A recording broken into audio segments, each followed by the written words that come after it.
Kim Woojin was an ugly loser who never left his back open to anyone. Ever since he was a child, he hated this world and the cruel people within it. Everyone treated him like garbage and threw him away when he was done being useful. This made Kim Woojin wary of the people around him, and he started to live alone. He didn't trust anyone and unalived everyone who tried to take advantage of him. This continued till the apocalypse happened. Gates from solo leveling started to pop out of nowhere, and soon, the whole world was filled with monsters. Cities were destroyed and people fell like flies. Just when everyone thought that they were cooked, mysterious godlike beings called Hollow appeared and granted human beings the power to defeat these monsters. The power gave humans the game system, and the humans who received it became the players. People thought that the chosen ones would slay the monsters and save the world, but their heroes were too busy hustling for money as the whole monster business was extremely profitable. Despite this world-shattering event, nothing changed for Kim Woojin, who was just as lonely as ever. He already knew the darkness hidden beneath the human hearts, so he wasn't surprised when the players turned out to be a bunch of hypocritical cowards who only wanted to earn money and stay in power to control the world.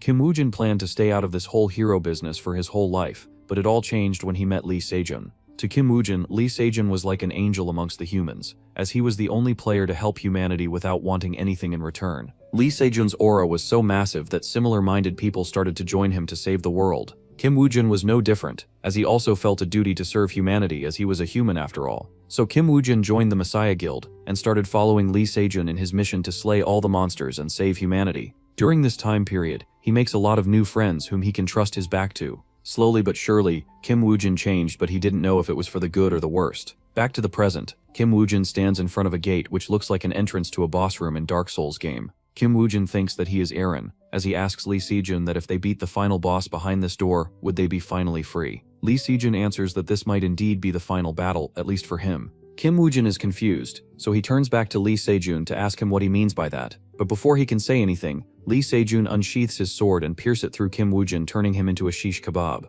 Lee Sejun thanks Kim Woojin for his service and appreciates him for helping him reach this highest level. Kim Woojin falls down on his knees as his eyes fall onto the status screen, which flashes with the warning that he has been cursed with Balmung's curse.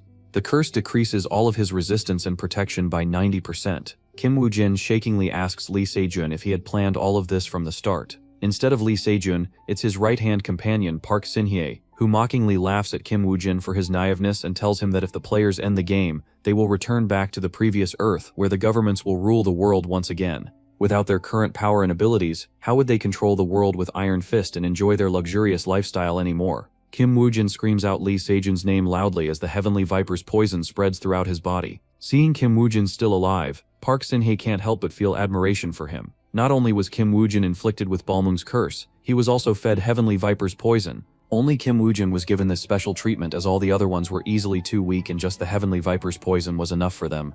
Kim Woojin finally realizes how all of his previous comrades died. This revelation shocks him to his core, as he can't believe that Lee Sejun and Park Sin-hye betrayed all of their comrades who trusted both of them with their lives. His blood boils with rage as he thinks of the familiar faces in the back of his head. He shakingly asks both of them if they felt any pity killing them just because they disrupted their future plans. Seeing that they don't care least about their past comrades, Kim Woojin's whole body shakes with anger, but he is too powerless to do anything, so he can only scream at their backs, which slowly fade out from his eyes. In the last moments of his life, Kim Woojin realizes that trusting someone in his life was the biggest mistake that he made. He wishes that if there is another life after this, he won't be stupid to repeat the same mistake. And just like that, he lets go of his final breath and collapses on the ground. Just after Kim Woojin leaves the leaving world, a prompt appears on the screen, marking the start of the game.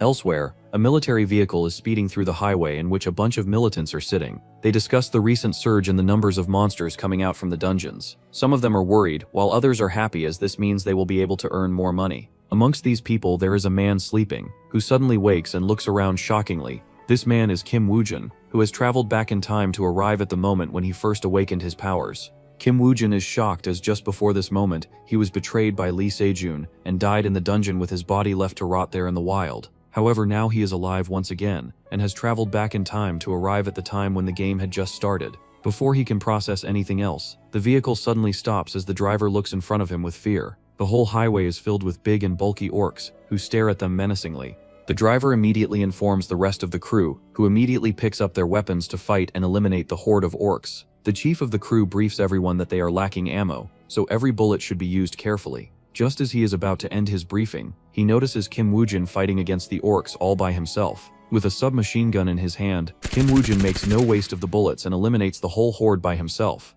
Every bullet from his submachine gun is a headshot, and soon every last bit of the green orcs are eliminated, as Kim Woo-jin stands in the middle, aura farming like a true alpha Chad. The other militants are shocked as they want to know who this Giga Chad is, who eliminated all the green orcs by himself. But Kim Woo-jin is lost in his own world, as he tries to get used to his body that has yet to adapt to the power of the system. He still feels as if he is in a dream, but gets woken up by the chief who berates Kim Woo-jin for jumping into the fight all alone by himself and taking all the kills. Kim Woo-jin doesn't care about this self-centered egotistic chief because his mind is still occupied with the thoughts of his last moments of his previous life where he was betrayed at the hands of his comrades. Just then, a notification rings in his ears, as a system panel appears before his eyes. The system congratulates him on his new player status and shows him the different classes available that he can choose from. Kim Woo-jin remembers that this was the day when he first received the power in his previous life, but this time there are a few changes. Unlike his previous life, Kim Woo-jin has 3 new different classes to choose from, and one of them is the Dark World Surrogate, a class that has the power to control curses and different poisons. Not just that, but the class also allows its user to summon undead monsters, making them a one-man army, Necromancer. This class previously belonged to a man called Johann Georg, who was also called the Immortal King, as he was nigh omnipotent, with his army of undead and his control over thousands of curses. With such power, Johann Georg was called the world's strongest player, and even Lee Sejun wasn't a match for him alone. Kim Woo-jin even compares Lee Sejun to a so-called hero and calls Johann Georg as the final evil boss of the game. In his previous life, Kim Woo-jin spent all of his life researching and analyzing Johann Georg to hunt him down for Lee Sejun. But in this life, with the power of the Dark World Surrogate, he will become the hunter of Lee Sejun and hunt him down. When the system got popular and players started to pop out from everywhere, the strong players started to form groups which they termed to be the guilds. Initially, the guilds were made for just profiting from the war against the monsters, but with the rise of the Messiah Guild, the guilds like Phoenix, which was full of corruption, started to crumble into dust as people now had heroes that they could rely on. At least that was what happened in Kim Woo-jin's previous life.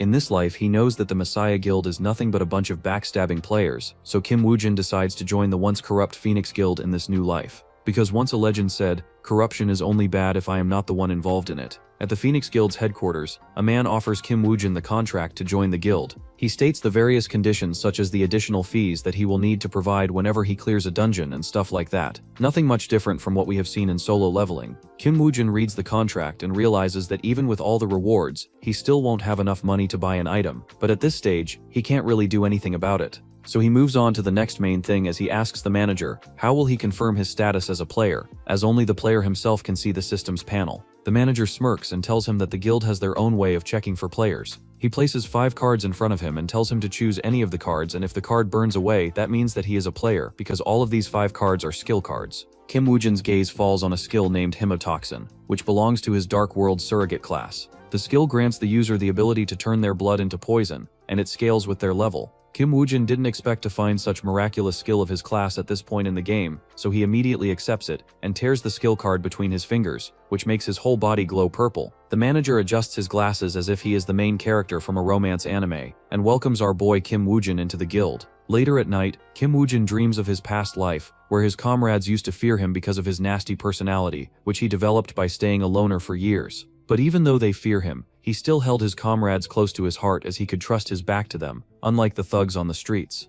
Back to the present life, Kim Woo-jin knows that his past comrades must still be alive in this new life, but he doesn't know how to approach them, but he still wants to meet them and hopes that he will soon get the chance to do that. Meanwhile, in the Gwanmun Sports Park, a group of players are waiting in a parking lot when a bald man approaches them. The bald man greets everyone and is surprised to see them all come here this early. The female player of the group starts simping over the bald guy because it's her first dungeon hunt. The bald guy, whose name is Jusup, enjoys her simping and assures her that he is an expert dungeon hunter and that he will definitely protect her. The female player is glad and promises to let him clap her cheeks later on if they survive. With the bald guy, the group seems to be missing their last member, which turns out to be our broke boy Kim Woo-jin, who appears in his rundown car from the 1950s. Few of the group members laugh at him for being a brokey, while others are angry at him for being late. One guy even wonders if he will be able to survive the first hunt, considering that he is too broke to even afford a car, much else a weapon. The bald guy is tired of their yapping and just asks them to leave the broke guy alone as he wants to discuss the plan for the dungeon hunt. The dungeon that they are about to hunt is an E-rank dungeon, which only has the weakest goblins in it.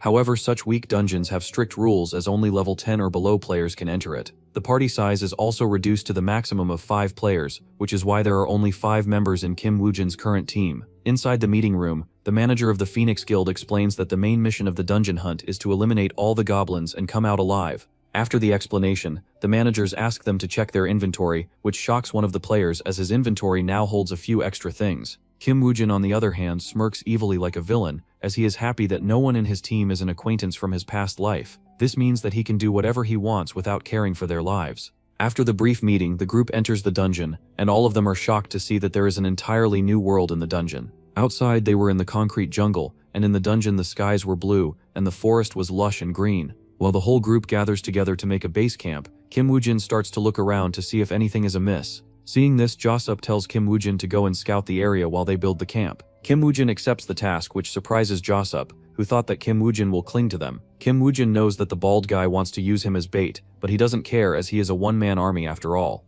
Meanwhile, at the headquarters of the Messiah Guild, Park Sin-hee stands at the round table, where all the higher-ups of the Messiah Guild are sitting. She informs them that she will be introducing to them a new member that will be participating with them in their mission. After she finishes her sentence, a man enters the room, which surprises a few members of the guild, especially a man named Yang Ji-hoo, who calls the newcomer an arrogant prick. The arrogant man introduces himself to be Suzuki Ichi, and is about to explain further, but noticing the heated gazes towards him, he realizes that most of the faces here are familiar, so he skips the self-introduction. Lee Si-jun, who is the guild master of the Messiah Guild, compliments Suzuki Ichi for being an ambitious man. But Suzuki Ichi only cares about his future tasks, which angers Yang Ji, who is sitting beside him, as he warns the newcomer to never talk to his master in such disrespectful manner ever again. Yang Ji, who wants nothing but to smash this arrogant prick's head right on the table. Suzuki Ichi is curious if it's his intonation that's annoying to Yang Ji, or is it because of the last time. This only further irritates Yang Ji, who bursts in rage, wanting to duel Suzuki Ichi to retrieve his honor. But he is stopped by a single word from Lee Si-jun and quietly goes back to his seat like a good dog he is. For now, Yang Ji can only swallow back his anger, as he promises to smash Suzuki Ichi's arrogance the next time he gets the chance. After everything calms down, Park Sin-yu asks the guild about the previous task assigned to them. One of the members answers that if it's just retrieving the mineral, it will only take 3 days. Lee Se-jun finds the deadline acceptable and approves it. Back to Kim Woojin. He continues to roam around the dungeon in search of clues regarding the secret that he knew in the past. After some time, he finally finds the tree marked with scratches, which reminds him of his mentor, who taught him that every last bit of information can increase the survival rate of their lives. This mentor was none other than Suzuki Ichi, and he was only teaching Kim Woojin because he was a part of the Messiah Guild. Kim Woojin knows that Suzuki Ichi is nothing but a hunting dog for the Messiah Guild, but he is still content with the teachings that he got from him, as it will help Kim Woojin destroy every last bit of the Messiah Guild in this new life. Just then, a stone flees past his face, hitting the tree behind him. Kim Woojin looks towards the direction it came from and finds a group of goblins waiting to tear him apart.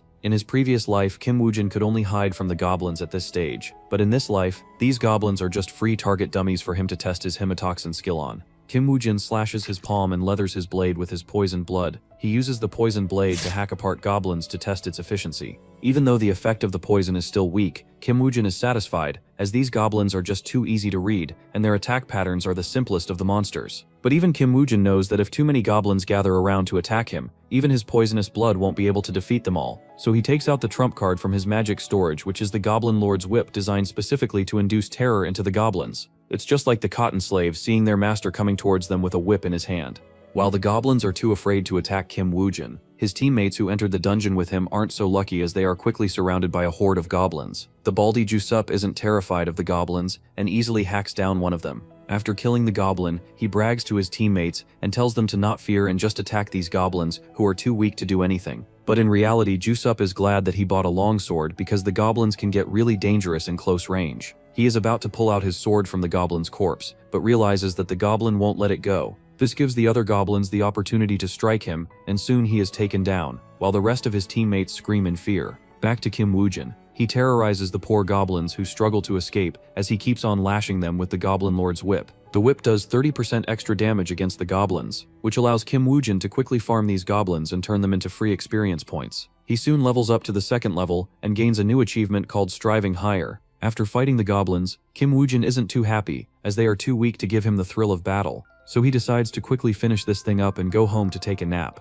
Meanwhile, the other 4 players sit beneath a tree, as the previous fight against the goblins left them with many injuries and fear of the green gremlins. One of the guys wonders if Kim Woojin is still alive, as he was the first to separate from them. But this only sparks an argument amongst the bald guy and the other arrogant guy, as they blame each other for their current situation. However, their argument is stopped when they hear the screams of goblins coming from afar, which awakens their PTSD of the previous battle. But what they don't know is that the goblins aren't screaming because of excitement, but that they are being hunted down by Kim Woojin. After hunting all those goblins, Kim Woojin finally unlocks a new skill called Skeleton Disease. Kim Woojin is surprised to get this skill this early, as this was the skill that turned Johan Jork into a one-man army. However, there is one fatal flaw in this skill, and that's that the caster can only resurrect the beings that he kills by his own hands. But Kim Woojin doesn't care about this flaw, as to him this skill is most suitable to increase his powers at his current stage. So he quickly uses the skill on a nearby dead goblin, and soon, a goblin skeleton rises from the dead. The glow in the skeleton's eye pleases Kim Woojin, as this is the look of someone who is born for battle. After becoming the Temu version of Sung Jinwoo, Kim Woojin decides to test his first minion against a level 1 goblin. The goblin skeleton struggles a bit before finally killing the real goblin. This disappoints Kim Woojin, who feels let down, even though he didn't have much expectations from it. He wonders if this is because of his low magic stats, as this skill scales with intelligence. In the end, he can only let go of his disappointment, as he didn't plan to use the skeleton as his main attack anyways. Instead, he focuses on the discarded corpses of humans, who came to this dungeon way before him. Seeing how cruelly the goblins treated them, Kim Woojin is even more determined in his path to end them all. Meanwhile, inside a random cave, Kim Woojin's teammates are hiding in fear, as the previous battle left them scarred both physically and mentally. The baldy juice-up is angry at himself for being a weak coward who can't even protect his teammates much else. Clear the dungeon, so out of final desperation, he decides to fight the goblins in one last life and death battle. But before he can rush out, his teammates stop him and ask him to look at the top of his head. Above his head, it shows an increase in his player level, which leaves him shocked because the only way for a player to level up while being idle is to have his other teammates be actively in combat and kill large numbers of enemies.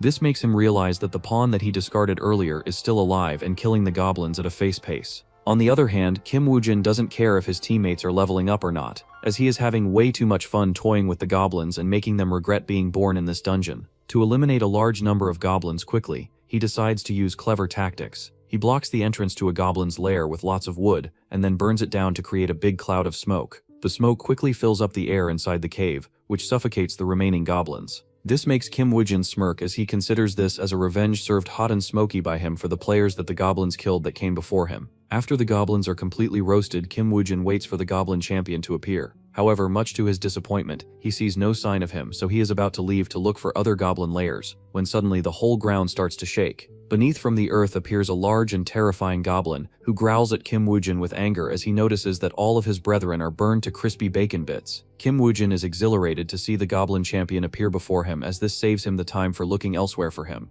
In his previous life, the goblin champion took the lives of countless newbies before the Messiah Guild finally took the action and eliminated it. For newbies, an elite monster like Goblin Champion is nothing less than a Grim Reaper himself, which is why in his new life, Kim Woojin decided to take action first, so that there will be no more victims to this monster living amongst the sheep. So Kim Woojin takes out his sword as he prepares to fight the Goblin Champion. But before he can move forward, his minion skeleton jumps in to fight the Goblin Champion all by itself. Kim Woojin notices that the glow in the eye of the minion skeleton has changed, so he decides to give it one more go to prove its worth to him. With the sword in its hand, the minion skeleton stares at the Goblin Champion, who immediately attacks him after noticing the killing intent in the skeleton's eyes. But the minion skeleton dodges the attack by sliding towards its legs and slicing them with his sword. This attack pattern shocks Kim Woojin, as it reminds him of his own fight against a similar two-legged monster that he fought all those years ago. Back then, his whole team was struggling against the monster, so Kim Woojin decided to step in. He quickly attacked the legs of the monster, which brought it to its knees, making the monster a quick work for his teammates.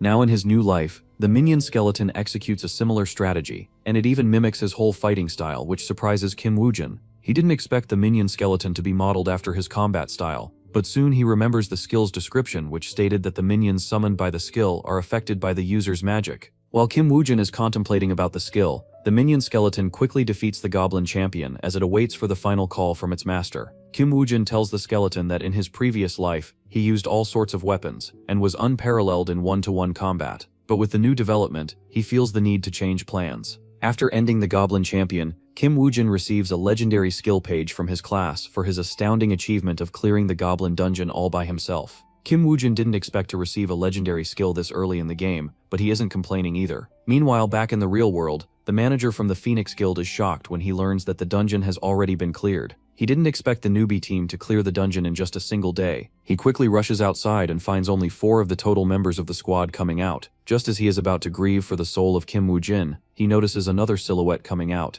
and it's none other than Kim Woojin, whom he was about to pray to God for. On the other hand, Jusup, who barely made it out of the dungeon alive, becomes terrified when he sees Kim Woojin aura farming his way out from the dungeon. He didn't expect Kim Woojin to be this strong to clear the whole dungeon by himself. This makes me wonder what is the real identity of Kim Woojin, as this type of guy can't just be a nobody.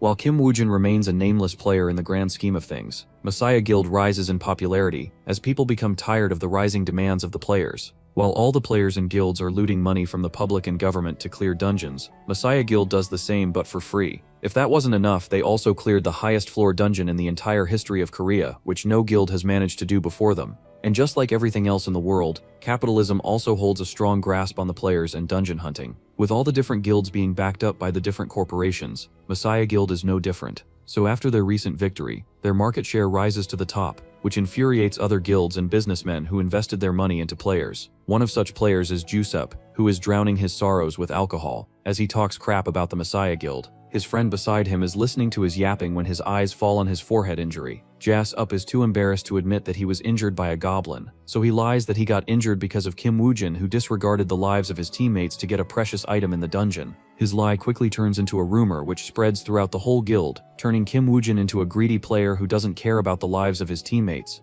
Kim Woojin doesn't know about it, as he is busy looking for a way to connect with Lee Sejun, but without looking too suspicious. After deciding on a lead, he heads to the guild to acquire some more funds, but for that he also needs to clear more dungeons. But when he arrives at the guild informs him that no one is willing to sign up with him for the dungeon hunt, which makes Kim Woojin learn about the rumors surrounding him. But in his heart he feels happy about the rumors, as this makes life easier for him, as he wouldn't need to make excuses to hunt the dungeon all by himself. Meanwhile, the manager and an executive from the guild talks about the orc dungeon that Kim Woojin put a request for. The executive remembers that this was the same dungeon which the rising star Joan Youngyo and his party failed to clear beforehand. The manager is a bit worried that Kim Woojin might be overestimating himself, but the executive just tells him to let Kim Woojin do whatever he wants, as he might give them a nice surprise. Kim Woojin, on the other hand, is oblivious to all of this, as he only cares about his goal of taking revenge on Lee Sejun, and he has just the right way to get to him. Later at night, Kim Woojin, who is still a brokey, drives his old beaten car from 1950s and arrives at the location of the dungeon gate. An official from the guild guides him to the dungeon as he explains to him about the details for clearing the mission. The dungeon is called Orc Hunter, and it's a 3rd floor dungeon of the C class. The suggested level to clear the dungeon is level 13, which is far above the current level of the current Kim Woojin. Even though Kim Woojin knows that this dungeon might be a bit too much for him to handle at this point, he has one strategy that might just help him clear this dungeon all alone by himself. But for that he would need to hunt down an orc first, and then summon his skeleton to fight for him. But taking down an orc at his measly level is still a bit too far-fetched. But Kim Woojin's years of combat experience closes the gap a little bit. By using the same strategy that the minion skeleton used to defeat the goblin champion, Kim Woojin applies the same strategy against the giant orc. With his superior speed and sharp attacks, Kim Woojin leaves deep cuts into the legs of the orc, which forces it to fall down on its knees. This is exactly what Kim Woojin wanted as a beast. Without legs is nothing but a sitting prey in front of him. He uses his sharp blade to put the orc out of his misery, and then uses his skeleton disease skill to summon a skeleton soldier out of the corpse of the already dead orc.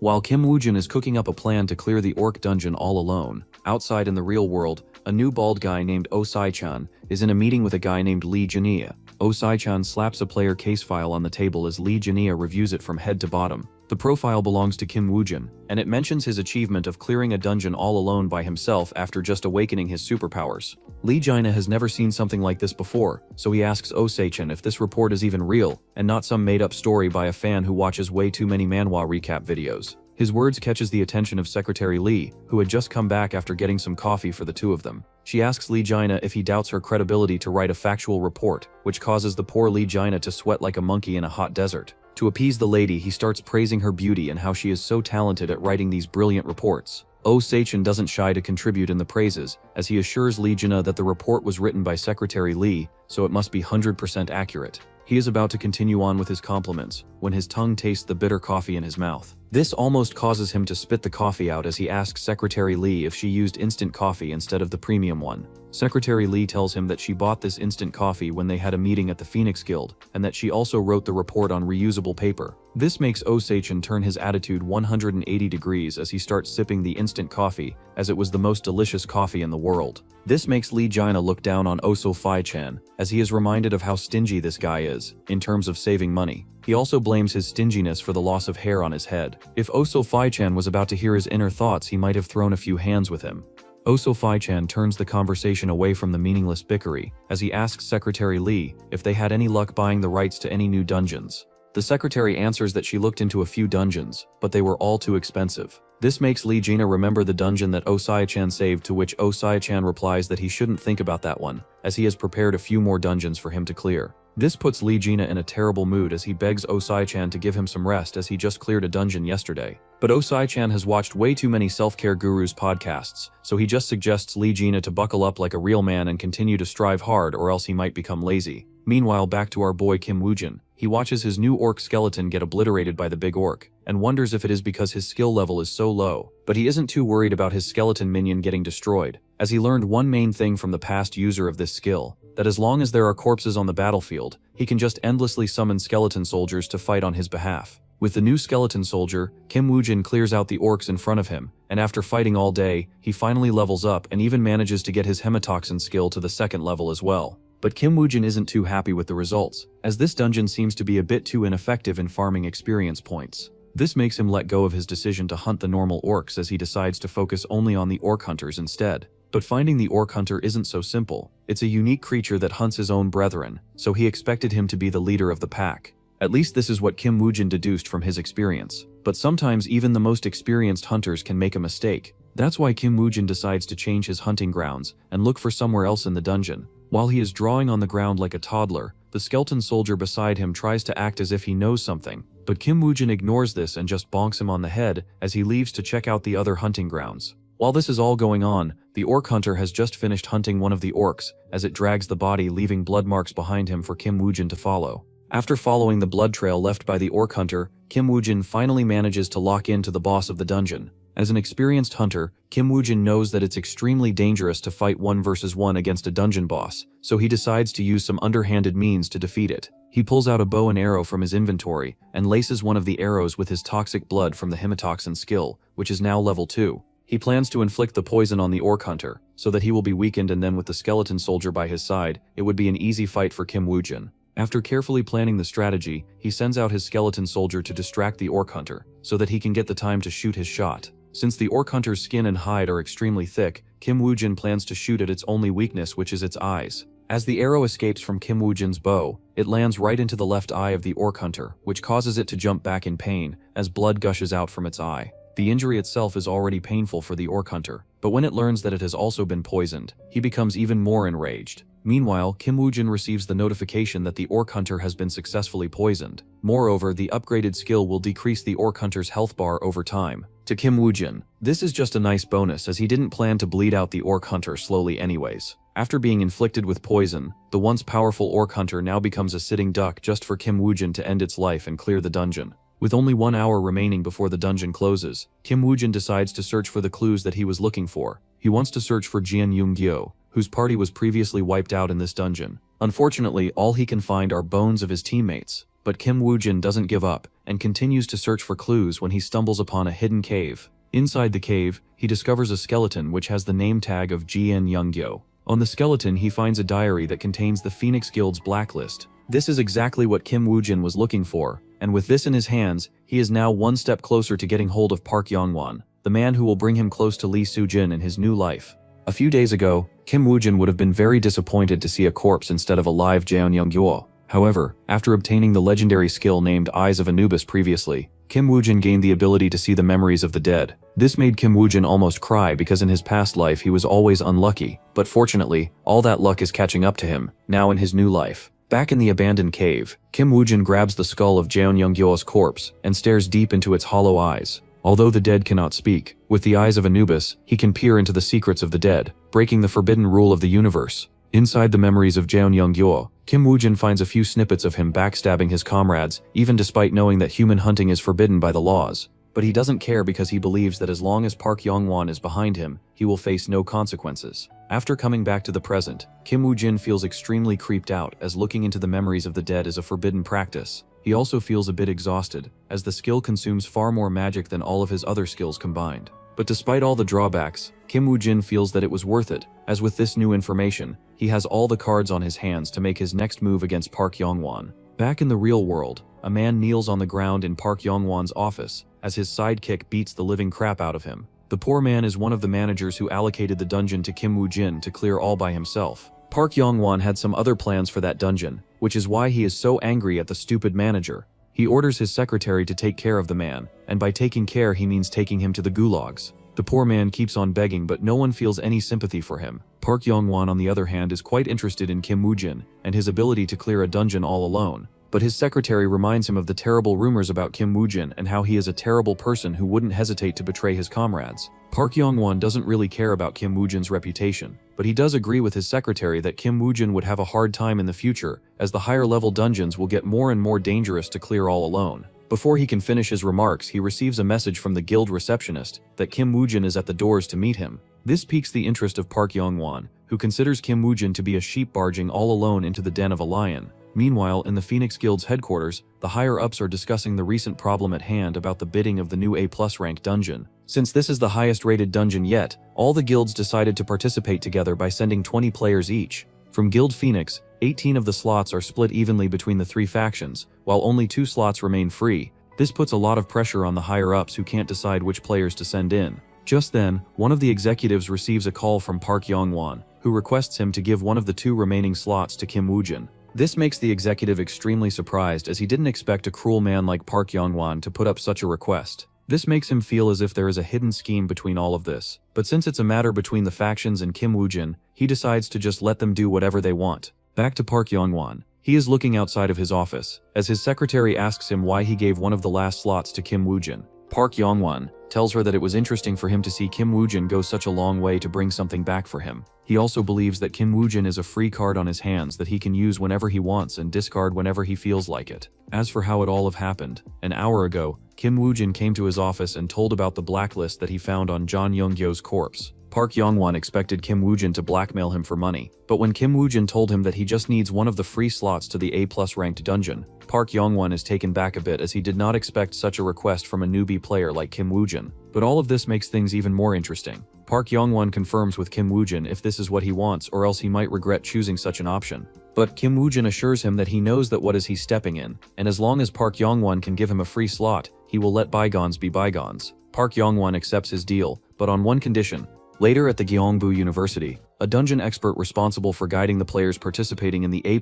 ranked dungeon holds a conference to inform them of the dungeon and dangers inside it. The dungeon is also an orc dungeon, but it has elite tier orc champions who are way stronger than the orc hunter. The maximum limit of the players entering is 150, and the level condition is to be below level 120. Kim Woo-jin knows about this dungeon from his past life, as it turned out to be a great tragedy. Nearly 70 people died in this dungeon, which was half of the total players that went inside of it. In his past life, Kim Woo-jin had already doubted that some of the players that died didn't die at the hands of the orcs but against other players. But since he didn't have any proof, he couldn't really uphold any justice for the players who died unjustly. But since he has gotten another chance at life, he decides to prevent such tragedy by participating in this dungeon. He is also quite curious about the reward for this dungeon, which was eventually won by the Messiah Guild, making Kim Woo-jin doubt if Lee Se-jun was ever kind-hearted from the start. He suspects that it was Lee Se-jun who caused the death of nearly half of the players. But he believes that he didn't do it directly, and instead used his moles planted in other guilds to do it on his behalf. After the brief meeting, the players finally gather at the gate of the dungeon as they get ready to teleport into the dungeon. Inside the dungeon, everyone is a bit lost, as there are way too many players inside. But the Messiah Guild is as formidable as ever, as they are the first to form a proper formation, which ignites the battle spirit in the other guilds as well. Just as all the guilds are preparing, an orc rushes out from the woods to attack them. The Messiah Guild takes on the first orc as their main tank aggroes the orc by using his skill, while the caster from his guild takes down the orc using her spells. Just when they thought that they were finished with their job, the whole ground starts to shake as a horde of hundreds of orcs rushes at the players with deep killing intent in their eyes. Meanwhile, Kim Woo-jin is sitting all alone on a nearby tree watching the whole battle happen in front of his eyes. He is calm and collected as he didn't plan to act along the guilds anyways, and always wanted to move alone. Now that this chaotic battle has given him the opportunity to charge ahead all alone, he takes the opportunity to leave and take care of his mission all alone by himself. Kim Woojin's plan is to let the guilds take care of the 1,000 orcs in the dungeon, so that he can focus on finding the orc champion. He then plans to eliminate the orc champion on his own, and get the reward of the dungeon without anyone else knowing. He knows that the guilds will first focus on killing the 1,000 orcs, as this is the best way to avoid casualties when they will be fighting against the elite orcs later on. But this also gives an opportunity to loners like Kim Woojin, who wants nothing to do with the other players. The large commotion of the battle catches the attention of the orc champion, who immediately sends out his army of orcs to see what's going on and eliminate the troublemakers. Kim Woojin watches all of this happen from the sidelines and is happy that the orc champion sent out all of his soldiers, otherwise it would have been difficult for him to take on the orc champion, while also dealing with the remaining orc soldiers. Back to the guild players, they have just finished taking down the first batch of the orcs when they hear about the movement of about 900 more orcs coming towards their way. The Lion Guild leader of the group decides to step back for a while, as their current equipment isn't enough to deal with the whole army of the orcs at this time of the expedition in the dungeon. But the other guilds aren't happy with their decision,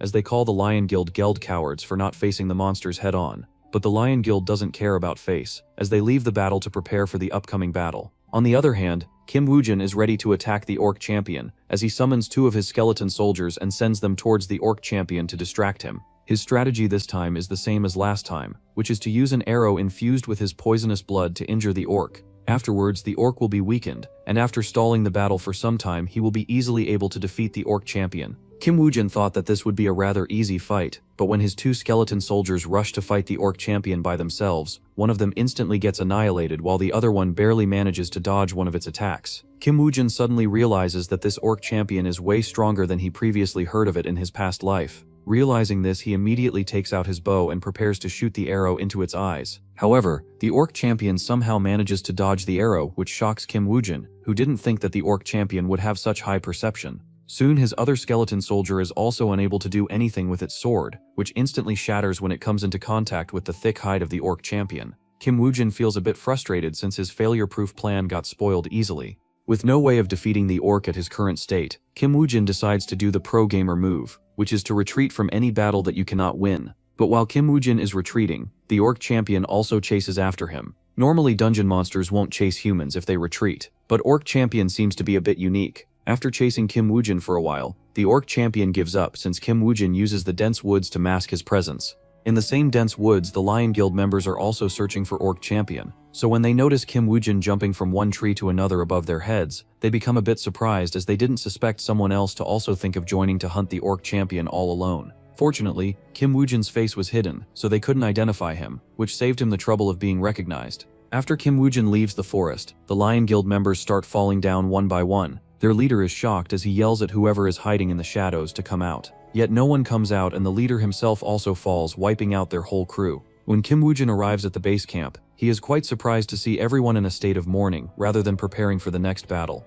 After overhearing the other players, he learns that the Lion Guild members were wiped out. No one knows how they died, but from the corpses that they found, all of them were mangled so much that no one could recognize what happened to them. Almost all the players believe that it must have been the work of orcs, yet Kim Woojin knows that it was another human who did such a thing because of what he knows from his previous life. Even though Kim Woojin has no sympathy for any of the players, he still doesn't want to let them all die at the hands of each other because it will only weaken the players against the orcs, and this will make it harder for him to clear the dungeon on his own. The following morning, all the players gather once again to fight the orcs once again. However, this time their morale is all-time low because of what happened to the Lion Guild, and of the sheer numbers of orcs on the opposite front. On the other side, Kim Woojin once again disappears from the battlefield as he heads out to fight the orc champion one more time. However, this time, he changes his strategy a little bit. Instead of equipping the bow and arrow on himself, he gives the set to his skeleton soldiers to annoy the orc champion from the sidelines, so that he can combat the orc champion on his own. The orc champion notices that the ant who ran away from his previous time is once again back to fight him.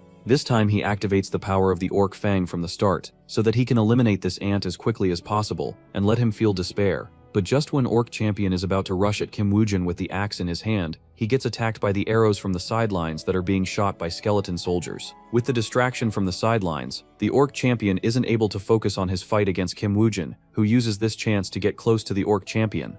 After getting close to the orc champion, Kim Woojin suddenly jumps in the air and slashes at the orc champion's chest. The orc champion's hide is extremely thick, so the attack doesn't do any physical damage to him. But the orc fang necklace on his neck is made up of a common material, so it isn't able to sustain the damage and breaks into 2 pieces. Kim Woo-jin immediately grabs the orc fang and activates it to gain all the buffs that the orc champion was using in the right against him. Without the buffs from the orc fang, the orc champion becomes weak and isn't able to block the arrows from the sidelines which are laced with Kim Woo-jin's toxic blood. With the addition of blood toxins, the poor orc champion becomes further weakened as his speed slows down, while also losing a certain amount HP every second as well. Kim Woo-jin on the other hand fully activates the buffs of the orc fang and equips a sword to finally take revenge on the orc champion for making him run for his life the last time. With 0 buffs on his side and being weakened by the blood poison, the orc champion stands no chance against Kim Woo-jin and his skeleton soldiers. Kim Woo-jin uses his agility to cut open the arm of the orc champion, which is holding the axe, which in return causes him to drop it on the ground.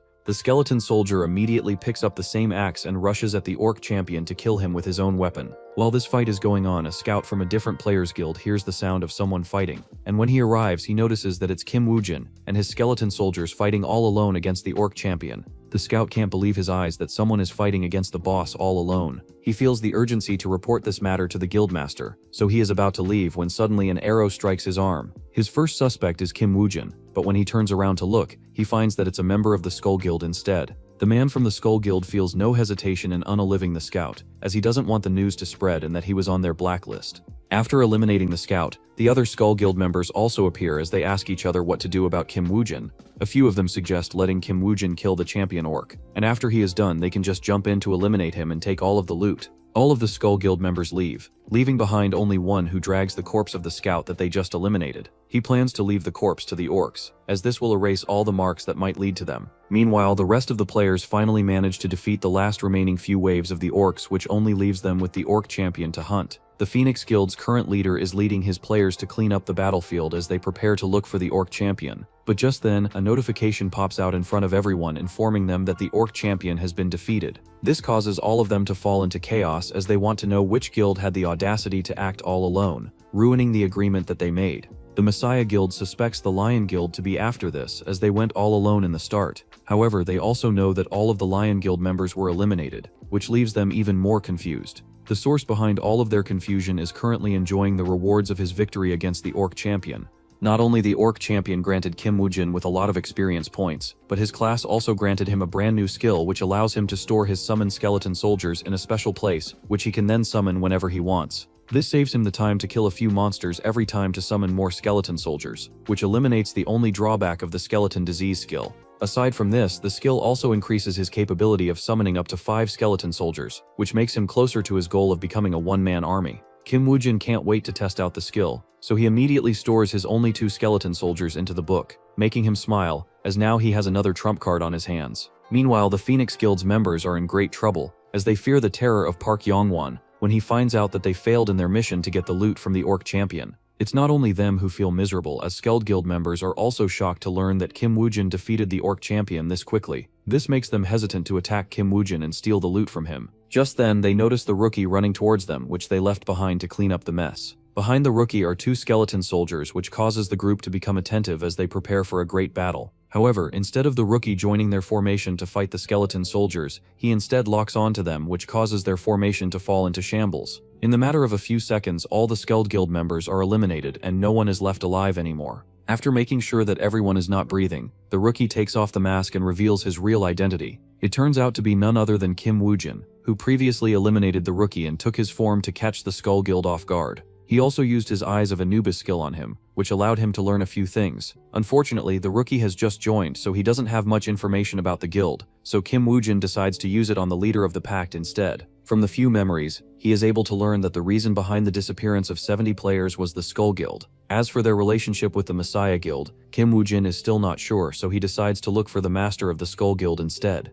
It doesn't take much time for Kim Woo-jin to locate them, as he already has the information about their whereabouts from the memories of the rookie. After arriving at the location, he summons his skeleton soldiers and eliminates the whole Skull Guild, and makes sure that no one escapes. As for their master, he backs away not in fear but that Kim Woo-jin might torture him to get more information out from him. So to avoid leaking the core secrets of the Skull Guild, he unalives himself. As the dead man tells no secrets, it would have been true if Kim Woo-jin didn't have the skill to look into the memories of the dead. so this just saves him the time to do the deed by himself and dirty his hands. After ordering his skeleton soldiers to clean up the battlefield, Kim Woo-jin activates the Eye of Anubis to look into the memories of the Master of the Skulls Guild. Inside his memories, Kim Woo-jin learns about the terrifying secret as to why Lee Se-jun was eliminating all the rising talents of Korea in the past. Inside the memories, he learns the real name of the Skull Guild's master, which is Hayato. Kim Woo-jin sees Hayato meeting another Japanese man who orders him to change his name to sound Korean and infiltrate the Skull Guild to gather information on Korea. This way, Japan will be able to steal all the resources from Korea and make themselves even stronger.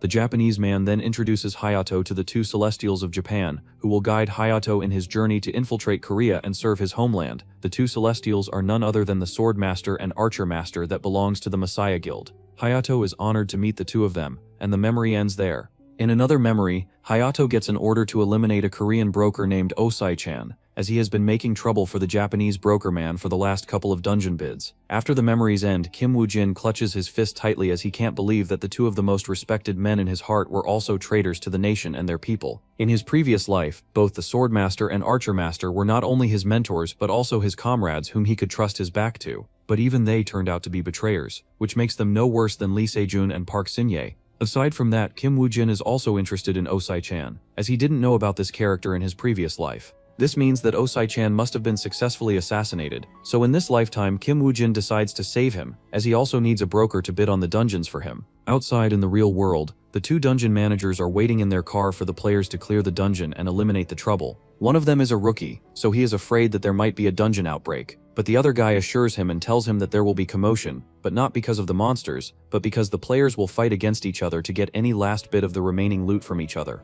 Just then, their eyes fall on a player coming out of the dungeon, and it's none other than Kim Woo-jin, who is extremely injured. The two of them rush with the medical staff to take care of the injured Kim Woo-jin. After Kim Woo-jin, the other players also slowly exit, but none of them are smiling from happiness, which signals that something must have gone terribly wrong. The following morning, the news about the dungeon goes viral, as it's reported that 31 players died, with the Skull Guild being completely annihilated from the surface of the dungeon. Park Yong-wan also reads the newspaper, and is extremely angry because of how much he spent on this dungeon hunt. In the end, he doesn't even know who got the loot from the Orc Champion, making all of his efforts go to waste.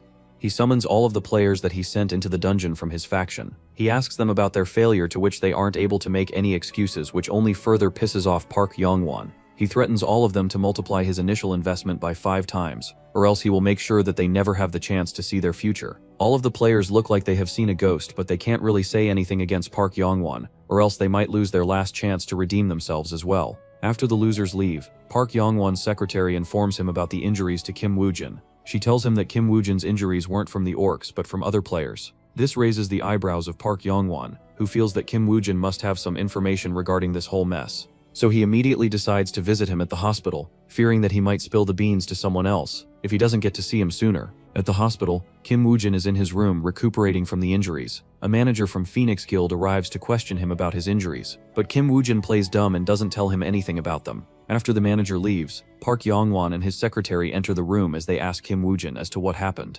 Kim Woo-jin lies to them that he saw the Skull Guild fighting against the Orc Champion. As for other details, he doesn't know much, as his whereabouts were revealed as an assassin attacked him from behind. He lies about the assassin almost ending his life before he finally managed to escape after poisoning him with his blood toxins. Park Yong-wan believes in Kim Woo-jin's words, as they aren't completely false. He also suspects Skull Guild because of how shady they are. After talking to Kim Woo-jin for a while, Park Yong-wan is about to leave when he remembers something very important. He asks Kim Woo-jin if he has any price to stay quiet about this matter. Kim Woo-jin in his heart smiles because the fish has finally taken the bait. He tells Park Yong-wan that he only wants one thing from him, and that's information about a man named Osai-chan. Park Yong-wan knows who Osai-chan is and agrees to hand his information over to him on a condition that Kim Woo-jin will continue to act like a spy for him in the future as well. After the deal, Park Yong-wan leaves as Kim Woo-jin stands up to relax his stiffened muscles. He is very happy to put Park Yong-wan against Lee Se-jun and his company, as this will give him extra time to grow stronger and compete with these two monsters of the new era.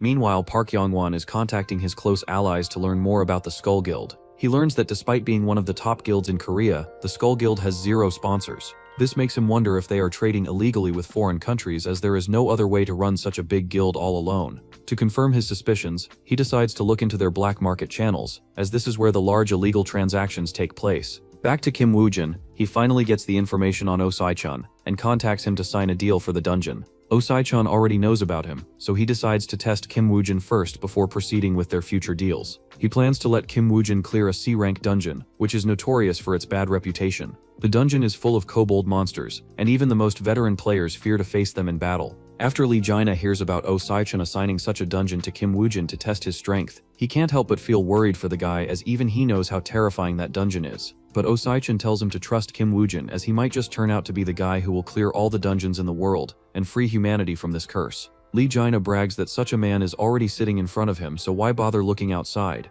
Osai-chan asks him to look at his face in the mirror, as he can't even clear an F-rank dungeon by himself, much else a C-rank one. Lee Jaina isn't offended because it is exactly why he was worried for Kim Woojin. Meanwhile, the man, the myth, and the legend himself arrives at the dungeon portal as usual in his beat-up old car from the 1950s. Kim Woojin doesn't even take any time to prepare anything, and just heads straight into the dungeon. Secretary Lee is watching everything from the sidelines as she reports his behavior to Osai-chan. She asks him if she should turn on the timer to see if Kim Woojin can clear the dungeon in record time. Osai-chan is quite surprised that Kim Woojin would be this reckless. Lee Jaina agrees with him, but Osai-chan still wants to trust in his judgment, as he feels that Kim Woojin is rather special. Meanwhile, somewhere else, Kim Jae-hoon of the Messiah Guild is in a meeting with Swordmaster and Archer Master. They talk about the deaths of all the Skull Guild members inside the Orc dungeon. Kim Jae-hoon reminds them that events like this happen all the time in the dungeon, and that there is no way for them to do any investigations, as none of the members from the Skull Guild survived. But this doesn't appease the two masters, as they only become further angry, as they remind Kim Jae-hoon of his position on the hierarchy. Kim Jae-hoon starts to sweat profusely as he tries to calm down while apologizing that he was indeed a bit too harsh in his comments. He tries to make them realize that the Messiah Guild cannot control if anything goes wrong in the dungeon, and that there are far too many factors to count. But the two masters still blame him and the Messiah Guild for the blunder, as they lost so many resources because of this one big blunder.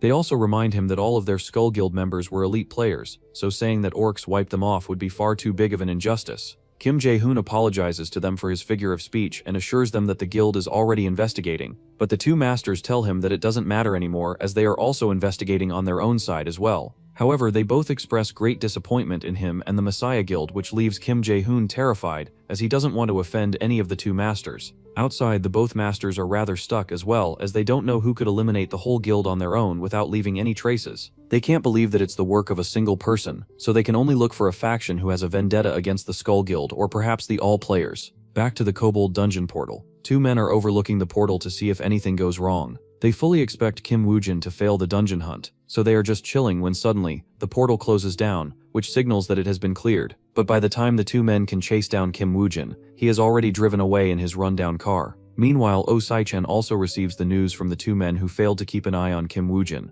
This makes him angry at them for not doing their work despite taking money for it. However, Secretary Lee informs Osai-chan that those two men were working for free since they were from his hometown. This makes Osai-chan feel guilty, so he lets both of them go without any more abuse. On the other hand, Secretary Lee assures him that Kim Woojin will definitely return to them, as he looked like a person who wanted a long-term contract. After telling him this, she leaves for something but doesn't tell Osai-chan anything about it. After she leaves, Lee Jaina enters the office as Osai-chan breaks the news that Kim Woojin cleared the dungeon all alone, and that just in 12 hours. Lee Jaina is rather nonchalant about it, as he is trying to hide all the snacks that he bought from the convenience store with the company's credit card. Osai-chan yells at him to go back and return the snacks, or he will turn him into a snack otherwise. Back to Kim Woojin. After he exited the dungeon portal, he received a walkie-talkie on his car, alongside a note which told him the timing of when it worked. On the other side, Kim Jae-hoon is struggling to secure his life and job, as he is worried how he will face his master after that last meeting. He wants to correct things but doesn't know how to, which makes him wonder if he should rely on other people in the guild to handle things. But just then he receives a call from someone who tells him that he knows something about the Skull Guild. This makes Kim Jae-hoon change his direction and head directly to meet that man. Inside a bar, Park Yong-won is in a meeting with Jung Hoon-young, a man with no affiliation with any guilds, and is known to be a ruthless guy. Park Yong-won wants him to protect an important person for some time. He wants to use that person as bait to catch some big fish in the muddy water. What Park Yong-won doesn't know is that someone else is watching him from the top, and that someone is Kim Jae-hoon. Kim Jae-hoon is wondering what Park Yong-won is really trying to do and how much he truly knows about the Skull Guild. While he is thinking about it, a bearded man appears behind him, which startles Kim Jae-hoon, who turns around to greet him. The bearded guy tells him about the information that he acquired from his previous meeting with Park Yong-won. Park Yong-won wanted to learn a few things about the Skull Guild from him, and in return he promised to share the secret of the Skull Guild members who died in that orc dungeon. Kim Jae-hoon is shocked to learn this, as he didn't expect a guy like Park Yong-won to know such a secret. This makes Kim Jae-hoon a bit nervous as he knows that this isn't something that he can take care of on his own, but the problem is that he also cannot report such information to his master or he might become angry at him. So in the end, Kim Jae-hoon can only thank the bearded guy for the information and promises that the Messiah Guild won't mistreat him. The bearded asks him to not worry about it as he is already indebted to the Messiah Guild. After Park Young-won and the bearded guy leaves, Kim Jae-hoon approaches Jung Hoon-young to talk about a business deal related to what he just talked to with Park Young-won. He promises Jung Hoon-young that it will be a lot of money if he agrees to become his business partner. Jung Hoon-young agrees because as long as there is money involved, he won't hesitate to do any dirty job. While this secret deal is going on, Park Young-won's secretary informs him that she managed to secure the public dungeon that he requested her to do, but she is worried that this might complicate things as buying the dungeons this way hasn't really been their tactic from the start. However, Park Young-won assures her that the Skull Guild would need to play a move now that he has set up all the pieces in place. Now the last thing which remains is the bait piece, which is none other than Kim Woo-jin. Back to Kim Jae-hoon, he becomes even more confused after his meeting with Jung Hoon-young, as he doesn't understand why would Park Young-won hire 5 bodyguards to protect Kim Woo-jin. Kim Jae-hoon doesn't believe that Kim Woo-jin was the person that could have eliminated the Skull Guild members who have been personally trained by the two masters. What he doesn't know is that Kim Woo-jin was once also trained by the two masters, so their skills depended on the experience which no one can beat Kim Woo-jin in. Meanwhile, Kim Woo-jin finally gets a chance to talk with Oh Sai-shan and asks him if he passed the test. Oh Sai-shan congratulates him for passing the test with flying colors. With this settled, Kim Woo-jin asks Oh Sai-shan to buy a few dungeons for him. He sends him the list in a secure locker and tells him the password for it. After hanging the call, Lee Jaina asks Oh Sai-chan if putting his bet on Kim Woo-jin is the right bet, because he feels that he is a bit too dangerous. But Oh Sai-chan assures him that everything will be fine, and it's not like that being a broker business isn't also dangerous or anything. Back to Kim Woo-jin, he is in a meeting with Park Young-won, who wants him to act as bait for his mission. Kim Woo-jin feigns concern as he mentions the dangers of being in such a situation. But Park Young-won assures him that he has hired veteran players to act like his bodyguard during that mission. Kim Woo-jin acts hesitant at first but then accepts the task, but on the condition that Kim Woo-jin will increase his pay. Both sides feel that they have finally caught each other in the net, as they start to negotiate the price. In the end, Kim Woo-jin walks out of the office with a skill page in his hand. Kim Woo-jin can't help but compliment Park Young-won in his heart as this was the gift that he desperately needed in this situation. Meanwhile, the players that Park Young-won gave the deadline to multiply his investment by 5 times are currently in a dungeon thinking about ways to make more money as soon as possible. One of them is on the verge of breaking down as he feels that he might just spend the rest of his life doing dungeon hunts to repay the debt. But their leader asks them to man up and kill more monsters instead of whining like little snitches. Unknowingly to them, someone is watching them from the behind, and their intentions are anything but good. Back in the real world, Kim Jae-hoon finalizes the deal with Jung Hoon-young and hands him the 1 billion Korean won in advance. His task is to just capture Kim Woo-jin and hand it over to him. Jung Hoon-young feels that the cash is still a bit low, as he will be losing one of his long-term clients. Kim Jae-hoon promises to give him more money after the mission is completed, but Jung Hoon-young doesn't want more money. Instead, he wants to make a deal with the Messiah Guild. But Kim Jae-hoon tells him that the guild has no role in this deal, so he can only pay him more money. After closing the deal, Kim Jae-hoon leaves, which leaves Jang Hoon-yo with his team all alone, who are already celebrating their newly found riches. One of his teammates is quite curious to know that there are such shady people in the Messiah Guild. Jang Hoon-yo tells him that rotten apples are everywhere, and not everyone in the Messiah Guild is like Lee Si-jun, who is selfless. If Kim Woo-jin was here, he would have punched Jang Hoon-yo right in the face for calling Lee Si-jun selfless, especially after knowing everything that he did in the past life. While this is going on, the Skull Guild members who were sneaking behind the Phoenix Guild members of the Park Young-won faction finally come out from the dungeon portal, which signals that the portal has been cleared. However, aside from the 3 members of the Skull Guild, no other person from the Phoenix Guild comes out. This troubles the managers outside, who ask the Skull Guild if they know anything about them. One of the guys from the Skull Guild tells the managers from the Phoenix Guild that he and his teammates unalived all of them, before driving away, leaving the stupefied managers in trance. In the car, the leader of the group reminds the fierce guy to remain calm as their boss has told them to not mess anything up. Just then, he receives a call from Kim Jae-hoon, who tells him to immediately come to the location of the dungeon that he sent him as he has found traces of the guy that they have been chasing all this time. The leader checks his phone and learns the destination is a dungeon with lizard people, and it's a 2-floor dungeon that's only D grade, which is nothing much for their elite team. Meanwhile, Park Young-won is grinning inside his office as he can't wait for the fishes to fall for the bait. Even though he feels that it's a bit useless to use Kim Woo-jin as bait, and that he might die, he doesn't feel terrible because he has other cards to play. Soon it's time for the dungeon hunt, so our boy as usual arrives in his worn-down clothes as he exits from his beaten-up car from the 1950s. At this point, bro is just elf farming. Had it been Sung Jin-woo, he would have bought the brand new Lamborghini to show all of the dudes how much aura he has. While Kim Woo-jin greets Jung Hoon-young, the guild members from the Skull Guild also arrive, but instead of being 3 of them, there is one extra member who looks a bit too suspicious. Kim Woo-jin wants to talk alone with Jung Hoon-young, so he makes an excuse to go to the toilet and Jung Hoon-young follows him behind. Away from the group, Kim Woo-jin acts as if he doesn't know anything, and inquires from Jung Hoon-young if he is the person that Park Young-wan assigned to protect him. Kim Woo-jin feigns weakness as if he wants to depend on Jung Hoon-young to survive this dangerous situation.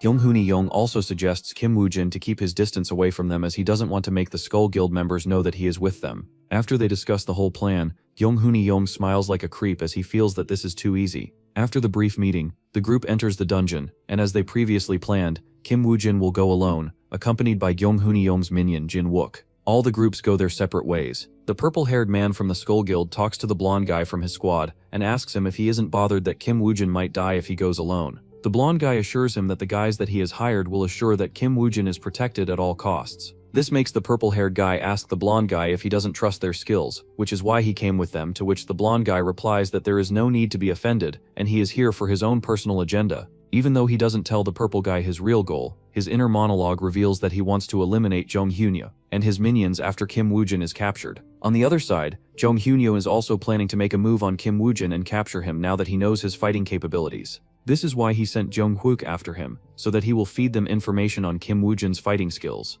But Jin Hoon-young doesn't know that this would turn out to be a huge mistake for them, as after waiting for a long time Jin-wook and Kim Woo-jin don't come back. This makes them go out and look for them. After following a blood trail and few bodies left of the lizard men, they finally arrive at the battlefield and discover Jin-wook and Kim Woo-jin both laying down in their own blood. Jin Hoon-young immediately orders the healer of his team to go check on Jin-wook as he still seems to be moving a little bit. When the healer arrives besides Jin-wook, he notices that his neck has been broken and that he is bleeding a lot. But despite that, Jin-wook keeps signaling towards Kim Woo-jin, which makes the healer think that maybe he wants them to save Kim Woo-jin first, as he is their client after all. But this only makes the healer more angry as he tells Jin-wook to be more selfish as he is their comrade after all. Unlike Kim Woo-jin, he deserves to be healed first. But what he doesn't know is that Jin-wook wasn't asking him to heal Kim Woo-jin, but trying to warn them that Kim Woo-jin is still alive and is the whole mastermind behind all of this. But just then a skeleton soldier pops out of nowhere and sends the healer to hell in just one strike. Jung Hoon-young and others still don't know that it's the work of Kim Woo-jin, as they suspect that it's Kim Jae-hoon behind all of this. Jung Hoon-young suspects that Kim Jae-hoon always wanted to eliminate them from the start, which is why he took out their healer first.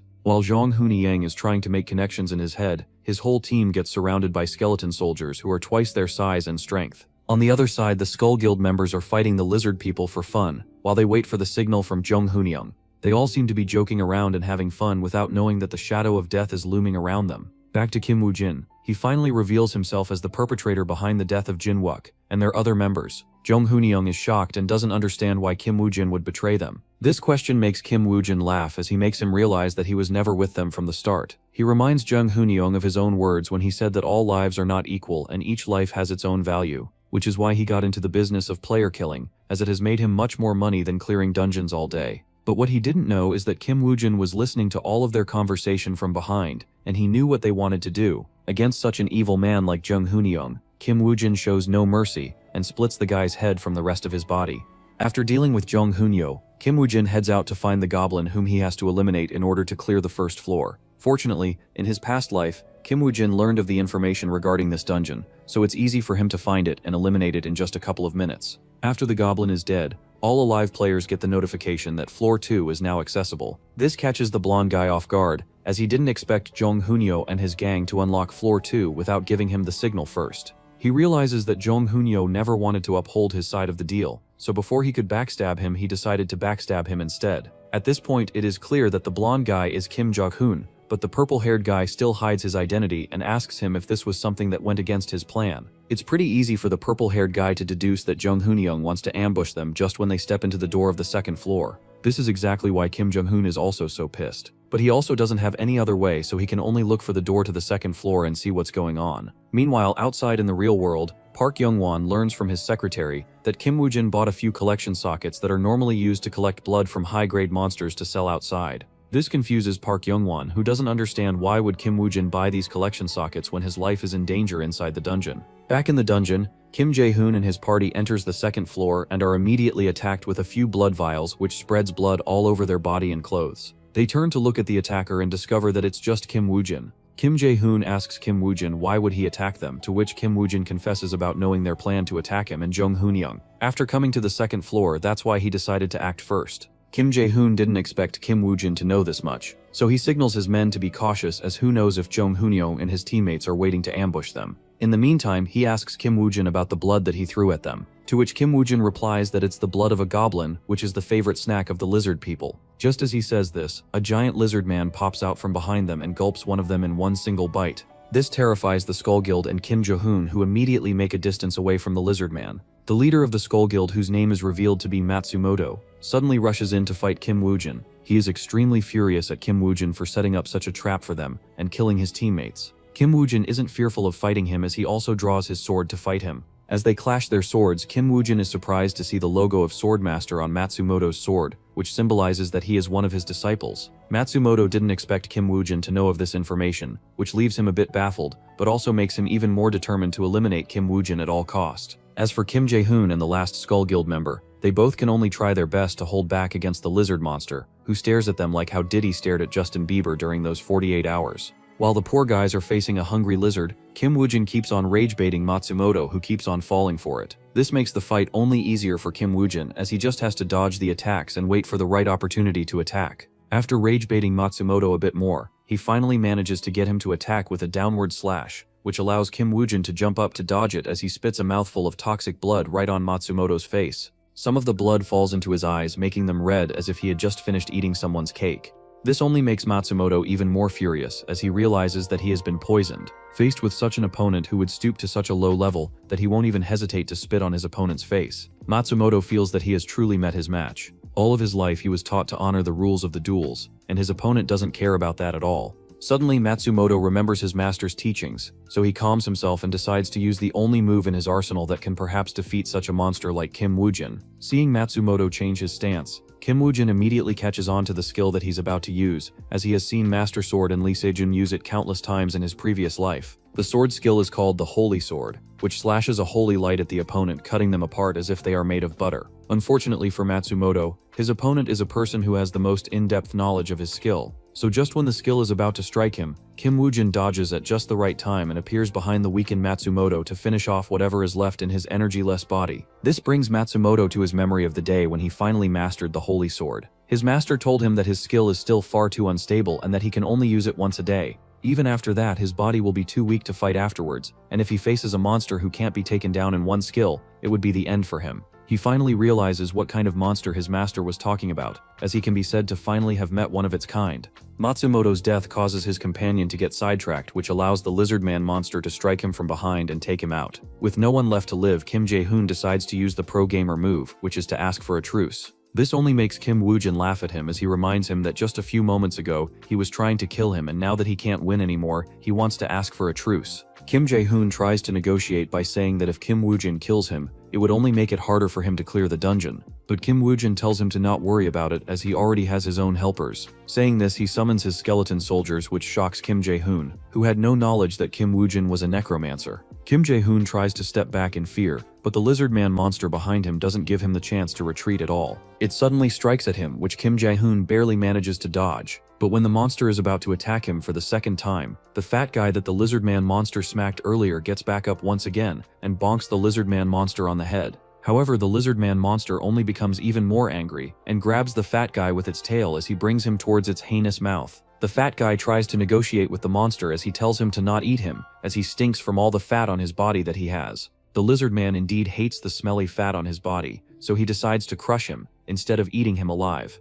Kim Jae-hoon is so scared that he almost soils his pants, but he knows that he can't die here, so to survive he tries to run away and hide, till Kim Woojin and others can clear the dungeon. But the lizard man monster is keen on hunting him, as it keeps on chasing after him no matter how much he runs. Kim Jae-hoon doesn't understand why the monster is so fixated on him, even when Kim Woojin's skeleton soldiers are attacking it from behind. Since the monster is focused on Kim Jae-hoon, Kim Woojin's skeleton soldiers have an easier time slowly chipping away the monster's health bar, which has already decreased a lot because of Kim Woojin's hemotoxin skill. The last time his hemotoxin skill leveled, it also gained the ability to decrease the stats of the target, which makes the lizard man move a bit slower, making it easier for skeleton soldiers to attack it. But despite all of that, the lizard man monster ignores the skeletons as if they don't even exist, and instead it keeps on running after the already desperate Kim Jae-hoon. Kim Jae-hoon, on the other hand, is shocked by the strength of skeleton soldiers who are even stronger than some of the elite players. He now understands why he didn't see Jung Hoon-yoon on the second floor, as he and his party must have been eliminated by Kim Woo-jin earlier. In the end, he can only beg Kim Woo-jin to spare him, but Kim Woo-jin is merciless as he sends one of his skeleton soldiers to block off Kim Jae-hoon's path so that the lizard man monster can crush him. Till the last moments of his life, Kim Jae-hoon didn't understand why the monster would ignore the skeleton soldiers and only attack him. It is only at the last few seconds of his life that Kim Woo-jin explains to him how the lizard man's eyes work. This answer was only known by Kim Woo-jin, who learnt it in his previous life that lizard men are blind and can only see heat signatures of the living creatures. As for dead skeleton soldiers, they have no heat signatures, so they are practically non-existent to the lizard man. Back in the real world, the whole world is talking about the new 2-floored A+ dungeon that just appeared. No one has been able to conquer it since it popped out, so everyone is discussing who will clear it first. Meanwhile, in Park Yong-won's office, his secretary feels that it's quite a shame that this dungeon became popular at the moment, that they were planning to challenge the 6th floor dungeon. This also has affected their reputation amongst the public, which was already terrible from the start. Park Yong-won asks her to not worry about the comments of the weaklings, as they will continue to focus on their current goal. Just then, Messiah Guild also announces that they will clear the new A+ dungeon, but only after they have prepared for it. This news also reaches the ears of Ose-chan, who doesn't understand the motive behind the Messiah Guild delaying this matter, as knowing them, they definitely have the capability of clearing it. However, if there is one reason for them to hold back and not clear it earlier, it must be because they want the dungeon to become a worldwide dungeon, which will make lots of players go inside only to die and never come back outside. All the loot will remain in the dungeon waiting to be claimed by the party that will clear the dungeon. Even Lee Jaina can't believe that the Messiah Guild would do something like this, but he knows that Ose-chan is rarely wrong in his assumptions, so there must be substance behind it. Meanwhile, back in the dungeon, Kim Woo-jin finally ends the life of the lizard man monster, which gives him enough experience to level up his skills once again. Moreover, he also receives a catalog, which is something that's always appreciated. Aside from that, Kim Woo-jin was also able to learn a lot more about the current situation of the world, but this also came with a price that now the Messiah Guild knows about him, which means that it will be harder for him to pull anything like that once again in the future. Aside from that, he takes out all the loot that he got, which includes the sword that Matsumoto was using, which Kim Woo-jin hands out to his skeleton soldier as he can't publicly use it, or the swordmaster might come knocking on his door. He also uses his Eye of Anubis skill on Matsumoto to learn more about the Skull Guild and the Japanese forces behind them. After doing everything, he leaves the dungeon and arrives outside, where he informs the manager that everyone is dead except him and that he should report it to the higher-ups however he wants to. Meanwhile, he heads inside the trailer and talks to someone on the phone and tells them that all of the Skull Guild members and Jung Hoon-young's party died fighting each other and he barely survived on his own. He also talks about the Japanese faction which is behind Skull Guild and its name Yamato. After delivering all the information to whoever was on the phone, Kim Woo-jin leaves the trailer as he remembers the memory that he saw inside Matsumoto. In the memory, a guy from the Skull Guild bugged the trailer in case someone from the Skull Guild is feeding the information to their enemies. This means that all of his conversation was heard by the Skull Guild, who now knows that Park Yong-won is the man behind him, and whatever he did. This makes him wonder how the Skull Guild will take care of Park Yong-won from now on. Just as he is thinking about it, he receives a call from Park Yong-won, who asks him about the details. Kim Woo-jin once again explains whatever happened and how he barely made it out alive. But in return, he informs Park Yong-won that he knows where the main branch of the Skull Guild might be located, and this is enough to satisfy Park Yong-won. He compliments Kim Woo-jin's ability to survive and asks him to come meet him tomorrow to explain the details in person. After talking to Park Yong-won, Kim Woo-jin heads to the locker room where Ose-chan had placed the file about all the dungeons that he knows about. Kim Woo-jin has high expectations from the file, and fortunately Ose-chan doesn't let him down. Inside the files, Kim Woo-jin is able to find almost all the dungeons that he cleared in his previous life, alongside a few dungeons that he didn't even know about.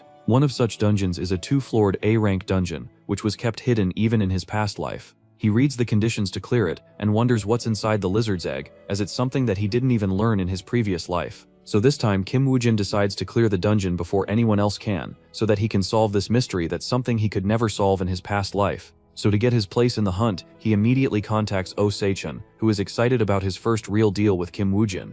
The following morning, Kim Woo-jin arrives at Park Yong-won's office and informs him of everything that happened once again. But this time, he adds a few extra details, and even spills the location of the Skull Guild main branch and their connection to Japan and the Swordmaster. Park Yong-won is satisfied with the information and tells him that the money will be transferred to his account. He also suggests Kim Woo-jin to stay low, as a lot of enemies now know about his strength and weaknesses. He also reminds him that they will meet once again after he returns back from the dungeon hunt. Kim Woo-jin wishes him best luck for the dungeon and also thanks him for his advice. After leaving Park Yong-won's office, Kim Woo-jin sits in his car and thinks about what to do. He remembers Park Yong-won's advice to not go out alone, but he doesn't really care about that, so he decides to go and see what Oh Sae-chan has prepared for him. Oh Sae-chan requests Kim Woo-jin to come and meet at a trailer which is parked in nowhere. There Kim Woo-jin meets Lee Jin-hye and Secretary Lee for the first time in person. Kim Woo-jin knows about Lee Jin-hye as he was one of the most famous members of the Phoenix Guild in his past life. When Kim Woo-jin was once a hunting dog for Lee Shin-jun, he fought 2 times against Lee Jin-hye, and both times Lee Jin-hye managed to escape because he had an immortal skill which made it impossible for him to die. That's why Kim Woo-jin is a bit surprised to meet such a person out of nowhere. Kim Woo-jin didn't really like Lee Jin-hye in his previous life, so he is a bit biased against him in this life as well. So when he learns that Lee Jin-hye will act as his examiner in the upcoming dungeon, Kim Woo-jin feels a bit angry.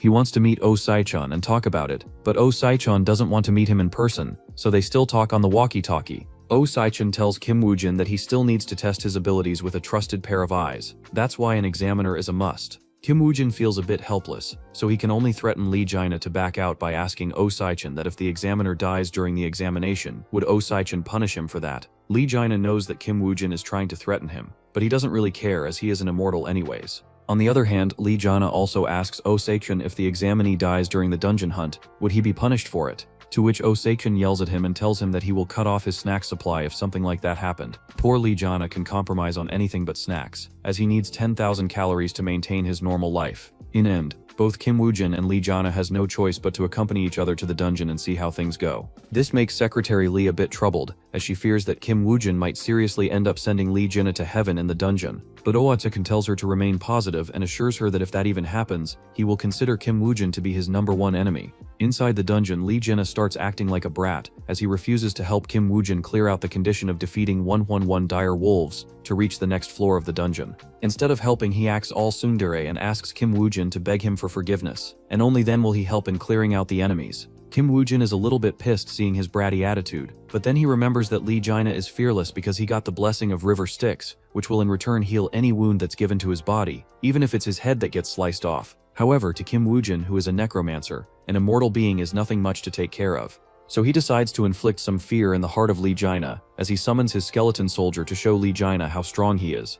After watching the first show of the skeleton soldiers, Lee Jin-hye is not just a little bit shocked. Not only Kim Woo-jin's skeletons move extremely fast, but they are also very clever and fight just like high-level players. He now knows how Kim Woo-jin was able to clear all those dungeons all alone by himself. He can't help but grit his teeth at Kim Woo-jin, who just stands there and aura farms while his skeleton soldiers take care of all of the enemies without him even moving a finger. Seeing all of this, Lee Jin-hye can't help but stand up and praise him as he tells Kim Woo-jin that he will definitely advertise his skills to Oh Sae-chan when he returns. Seeing him stand up on his own makes Kim Woo-jin mock him. He reminds him that he just told him that he won't do anything unless he begs him to do. Lee Jin-hye can only grit his teeth as he swallows his anger at this mocking summoner, and just laughs, trying to turn this whole thing into a one big joke. But Kim Woo-jin continues to rage bait him, which forces Lee Jin-hye to lose his patience and attack Kim Woo-jin. Unlike other players, Lee Jin-hye knows that the summoner's biggest weakness is their own body, which is why he decides to target Kim Woo-jin himself instead of his skeleton soldiers. However, this is the biggest mistake that Lee Jin-hye could have possibly made, as Kim Woo-jin is the opposite of normal summoners. His own strength reigns far above his summons, and he can handle pretty much any enemy on his own.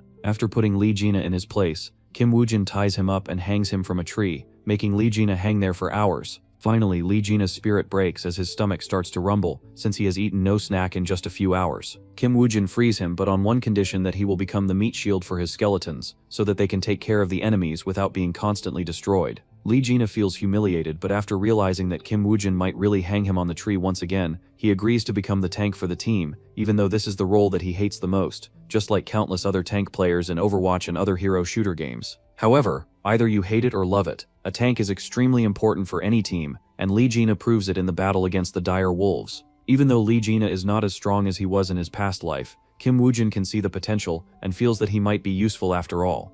After learning the right way to use Lee Jin-hye, Kim Woo-jin keeps on pushing him till his limits, but stops just before he breaks down. This type of torture makes Lee Jin-hye even more furious, yet also fearful of Kim Woo-jin. But despite all of that, he can feel that his strength is growing as his method of fighting as a meat shield also becomes refined. And soon, with his tankiness and the hard-hitting attacks of the skeletons, Kim Woo-jin is able to clear the first floor of the dungeon, which finally gives the poor Lee Jaina a chance to relax and take a few sighs of relief. He turns to look at the skeleton soldiers and asks them why don't they complain to their master for making them work so much. The skeleton soldiers obviously can't speak, so they just look at him as if he is an idiot speaking to himself. To celebrate their victory, Lee Jaina wants to high-five with them, but skeleton soldiers turn away their faces from him, which makes Lee Jaina extremely angry as he asks them if he is not even worthy of touching hands with a bunch of skeletons. From the sidelines, Kim Woo-jin is watching Lee Jaina act like a silly goose and wonders where is all that malice that he used to have in his past life. In his past life, Lee Jaina was known to be this crazy man who had a self-destructive combat style. Since Lee Jaina couldn't die himself, he would always try to take down the enemies with him, which made people extremely afraid of him. Kim Woo-jin wonders what really happened that changed Lee Jaina that much. He wonders if it is related to Osai-chan, because he didn't hear much about Osai-chan in his previous life, so it must have been the trigger point for Lee Jaina, who turned him into that hateful psycho. With this knowledge in mind, Kim Woo-jin realizes that as long as Osai-chan remains alive, Lee Jaina will remain useful to him. This also means that the Messiah Guild would change a lot as well. However, that's for the future him to handle. While Kim Woo-jin is analyzing Lee Jaina is also analyzing Kim Woo-jin. During the battle, he realized that Kim Woo-jin was extremely careful with how many dire wolves he sent towards his direction. They were always within the range of dire wolves he could handle on his own without crumbling. This level of analysis and knowledge makes Lee Jaina shiver in fear as he realizes how much of a gap there is between him and Kim Woo-jin. After a few moments of silence, Kim Woo-jin takes Lee Jaina and his skeleton soldiers to the next floor, where he asks Lee Jaina if wants to have fun being chased by a lizard monster. Before Lee Jaina can understand what he just said, Kim Woo-jin throws a few vials of blood towards him, which causes a giant lizard monster to come from out of nowhere as it starts chasing Lee Jaina. The poor guy can only scream at Kim Woo-jin as he curses out all of his 7 generations, but his feet continue to move, as he knows that if he stopped, who knows what will happen. Outside in the real world, Osa Shang-yeon learns the news of the Korean government allowing foreign countries to participate in the Needle Snake Dungeon. Even though he predicted that this would happen, he didn't think that it would happen this soon, so that's why he and Secretary Lee can only hope that Kim Woo-jin and Lee Jaina would come out of the dungeon very soon. Meanwhile, back in the dungeon, Lee Jaina is tired of running away and decides to finally stop and confront the lizard on his own. He knows that he is the bait, and as the tank he needs to fulfill his role instead of running away like a stupid prey. This finally stops the lizard in a single spot as well, which gives the skeleton soldiers to finally be able to attack the lizard monster and inflict it with poisonous blood. The poisonous blood weakens the stats of the lizard monster, and also decreases its health over time slowly but surely. Lee Jaina thinks that he can finally relax, since the skeleton soldiers are now the main attention of the lizard, but just then, the lizard monster acts as if the skeleton soldiers don't exist, and starts looking towards him with a furious expression on its face. Lee Jaina finally understands why the lizard monster was only running towards him instead of chasing after the skeleton soldiers. He doesn't understand what kind of sorcery Kim Woo-jin has put up on his skeleton soldiers, so he can only continue to act as bait, so that the skeleton soldiers can take care of the business. After getting hit quite a few times by the lizard, Lee Jaina finally manages to stall the lizard monster for enough of a time that the skeleton soldiers can put it out of misery, as it has wounds all over its body. Defeating the lizard monster clears all the conditions of the dungeon, so the system rewards them with a lot of experience, and Kim Woo-jin even gets a few praises from the Lord of the Underworld himself. On top of that, his skills also level up, and he also gets a new catalog which he can't wait to open up and see what's inside it. Meanwhile, another poor soul who also got the Dark World Surrogate class is left far behind Kim Woo-jin, who continued to earn favor from the underworld, yet this poor soul can't even get a few glances from them. Back to Kim Woo-jin, he is still standing in the dungeon even after clearing it, which confuses Lee Jaina, who asks him why they are not going out as he is extremely hungry and has also run out of snacks. Kim Woo-jin tells him that there are still some things for him to do, and that they will return after he has done them. Saying that, he pries open the belly of the lizard monster, and is able to obtain the egg of the albino lizard. This hidden clearance method unlocks a different ending of the dungeon, and from his previous life, he knows that this was done secretly, as the Messiah Guild went extremely far to hide what was inside of the egg. After seeing the egg, Lee Jaina finally remembers the clearance method of the dungeon and wonders what's inside the egg. But before he can say anything about hatching the egg or something like that, Kim Woo-jin immediately shatters open the egg, and instead of there being an egg yolk inside, there exists a skill page. After reading the skill page, Kim Woo-jin clutches his fist as the skill name is Power of Aphosis, and its ability grants the user immunity to any kind of poison in the world. He remembers that this skill belonged to the King of the Deadly Poisons, who was one of the most notorious villains in his past life. He was so evil that the Messiah Guild declared an all-out war against him, which took the lives of many of his comrades before they were finally able to take him down. But in his previous life, the egg was obtained was Messiah Guild, and there is no way that King of the Deadly Poisons could have stolen it. So this means that the Messiah Guild deliberately gave the skill to him and turned him into a villain, so they could act like the savior of the world later on. This makes Kim Woo-jin hate Lee Se-jun even more, as he promises to himself that in this lifetime, he will definitely finish him with his own hands. Swearing on his soul, Kim Woo-jin learns the skill by tearing it, so that no second king of deadly poisons will grow up in his new life. Back in the real world, Kim Woo-jin and Lee Jaina comes out of the dungeon and are contacted by Oh Sai-chan, who asks them how did their experience go inside the dungeon since they cleared it only 3 days. Lee Jaina complains about the lack of snacks while Kim Woo-jin asks him if anything serious happened in the past 3 days. Oh Sai-chan tells him about the news of Korea opening the Needle Snake dungeon to foreign countries, and how the world top 5 guilds will join hands together to clear the dungeon. On the other hand, he also mentions that the Dragon Hunter Guild was able to catch a golden dragon in a SS-ranked dungeon. This intrigues Kim Woo-jin because in his previous life, the dragon's body and items were only considered to be a superior grade crafting material. But later on, people learned that the dragon's gastric juice could be used to unseal certain items. Lee Se-jun's Balmung sword was also unsealed in a similar manner. Kim Woo-jin decides to get the dragon's gastric juice before anyone can learn of its value. Before Oh Se-chan ends the call, he tells Kim Woo-jin that he has bought a new feature phone for him. This way their communication won't be easily tracked. Later, Lee Jaina meets up with Oh Se-chan, who tells him that he has selected him to enter the Needle Snake dungeon. This surprises Lee Jaina, who asks him if he will enter all alone, but Oh Se-chan tells him that he has hired another person this time, and it's someone who is definitely stronger than him. Lee Jaina wonders if it is some high-level player or even a dragon hunter, but Oh Se-chan tells him that it's someone whom he recently cleared a dungeon with. After learning that he would need to go to another dungeon hunt with Kim Woo-jin, Lee Jaina just asks Oh Se-chan to end his miserable life, but Oh Se-chan blackmails him by playing the old embarrassed recordings of his, which forces Lee Jaina to accept his fate and join Kim Woo-jin on another dungeon hunt.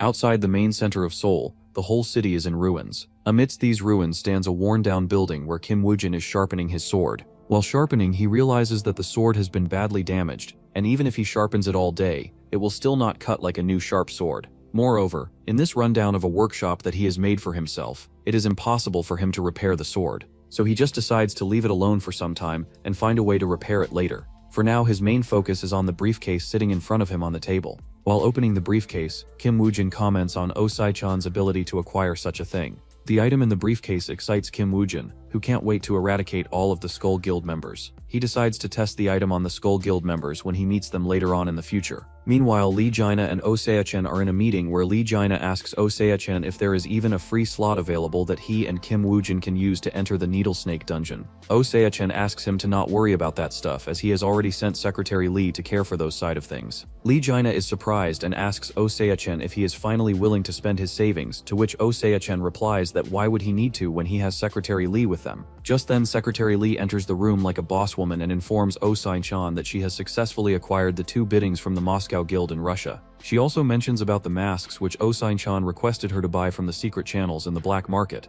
Lee Jaina, who had no clue to their plan, is shocked and utterly dumbfounded. Meanwhile, the whole world is bustling with the news of the Needle Snake dungeon, as it's the world's first multinational level dungeon with so many lives and billions of dollars of cash at stake. While everyone is worried and nervous about entering this high-level dungeon where no one has ever made it alive from. On the other hand, our boy Kim Woo-jin is just casually sitting in the Russian guild office alongside Lee Jaina, who is shaking from head to toe. The reason why he is shaking is not because of nervousness, but that the mask on his face makes it hard for him to snack on the munchies in his pocket. But unfortunately, he can't take off the mask as they are supposed to act as the Russian guild members where they got their dungeon slots from. Lee Jaina nervously asks Kim Woo-jin if he has any worries regarding the dungeon, considering that it's the dungeon with the highest fatality rate. Kim Woo-jin answers him that he is indeed worried, which is exactly why he was so surprised when Oh Se-chan gave him the legendary mask that even the King of the Dead, John George himself, couldn't acquire in his previous life. The legendary mask is named Grim Reaper's Mask, and its ability might seem useless to common players, but for a necromancer, this mask is nothing less than the most beautiful and seductive woman on the face of the planet Earth.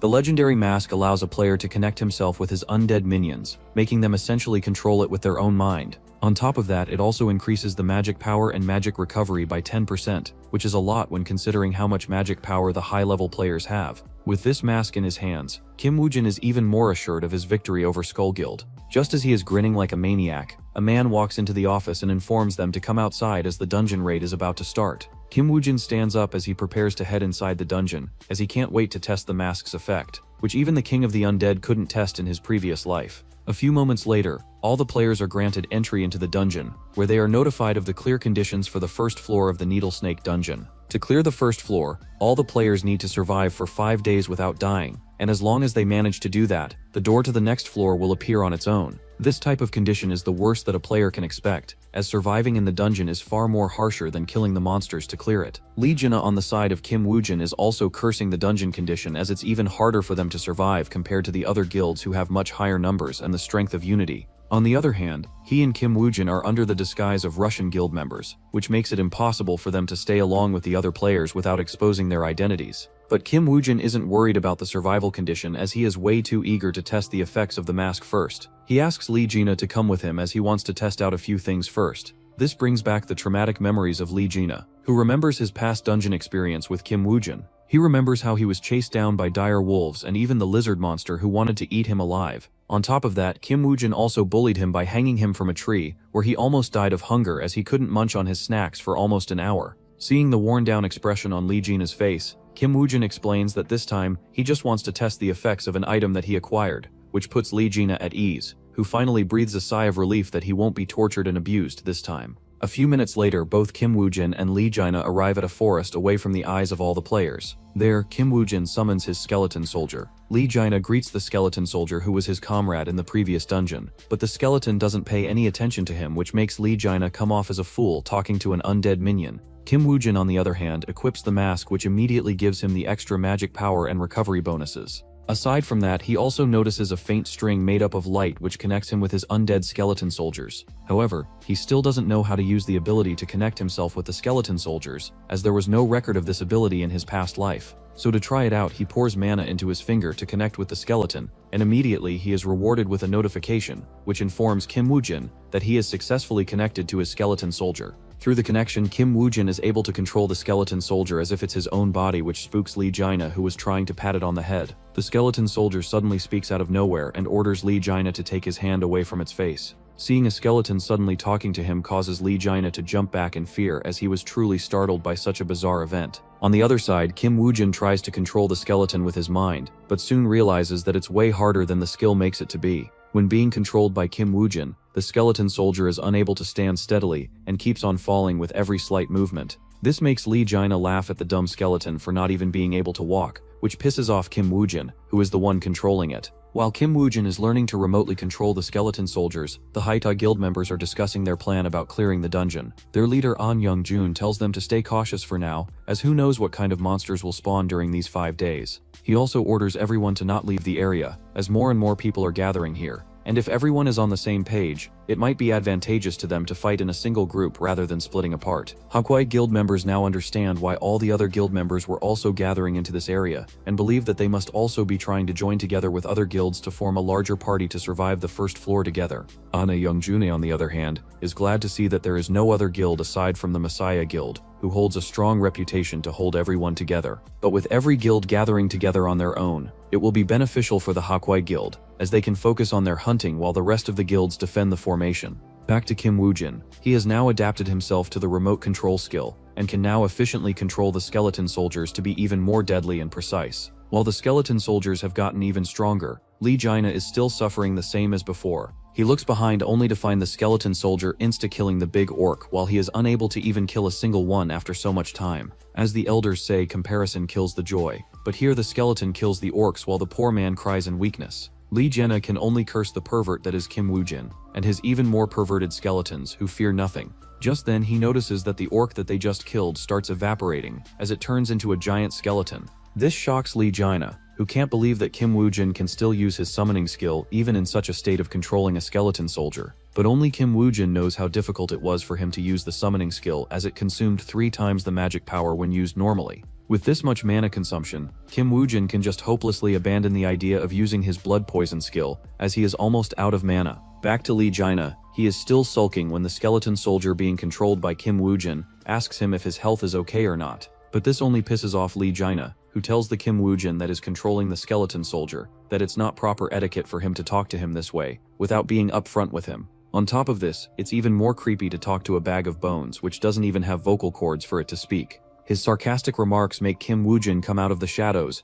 as he asks Lee Jaina if he prefers to talk to him face to face. When facing the real Kim Woojin, Lee Jaina forgets about all the etiquettes as his whole body shivers from fear. He turns around and curses at Kim Woojin for scaring the crap out of him like this. All of a sudden, but fearing that Kim Woojin might bully him even more, he swallows the crude words that were about to come out from his mouth. Kim Woojin ignores this wannabe comedian and asks Lee Jaina what they should do now. Lee Jaina is confused and asks him if dealing with all of these orcs wasn't already enough, to which Kim Woojin replies that it was just a warm-up as he puts back on his mask. Lee Jaina becomes terrified after hearing these words and starts acting as he is very sick. He immediately starts scrolling through his head to find a disease to make an excuse. He remembers reading about ligma and acts as if he is suffering from it. Kim Woojin knows an easy-to-fix ligma, which is to inject iron straight into Lee Jaina's body. So he orders his skeleton soldier to put the raw iron into Lee Jaina's body, which causes the poor guy to suddenly jump back in fear. Seeing this, Kim Woojin tells Lee Jaina that he seems to be cured, so there's no point in wasting any more time as he wants to prepare for their upcoming plan.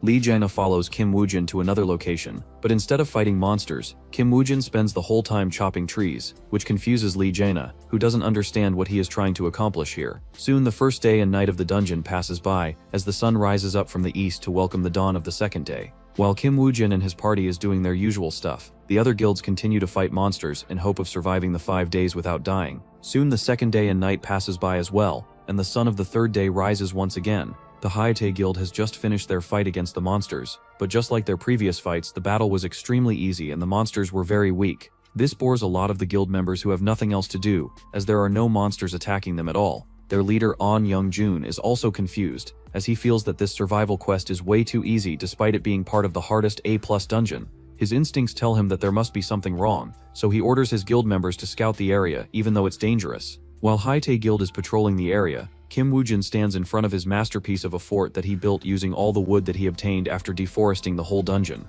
After 3 whole days, his hard work finally pays off as he levels up to level 20 and gains a new skill. The skill is called Skeleton Warrior Mastery, and its effects are out of this world. The skill allows Kim Woojin to summon more skeletons while also strengthening the previous summoned ones. Kim Woojin wastes no time in learning the skill, which puts a huge smile on his face. After learning the skill, he heads back to Lee Jaina and tells him that it's time to move out. Lee Jaina is confused and asks him why they would move so suddenly when they spent the previous whole day working hard to build this fortress. Kim Woojin answers that the circumstances have changed and that they do not need to spend any more time in this place. Lee Jaina asks him if it is because of the increasing number of monsters, to which Kim Woojin smirks and just arrives near the dead orcs as he uses his skeleton disease skill to summon 2 more skeleton soldiers.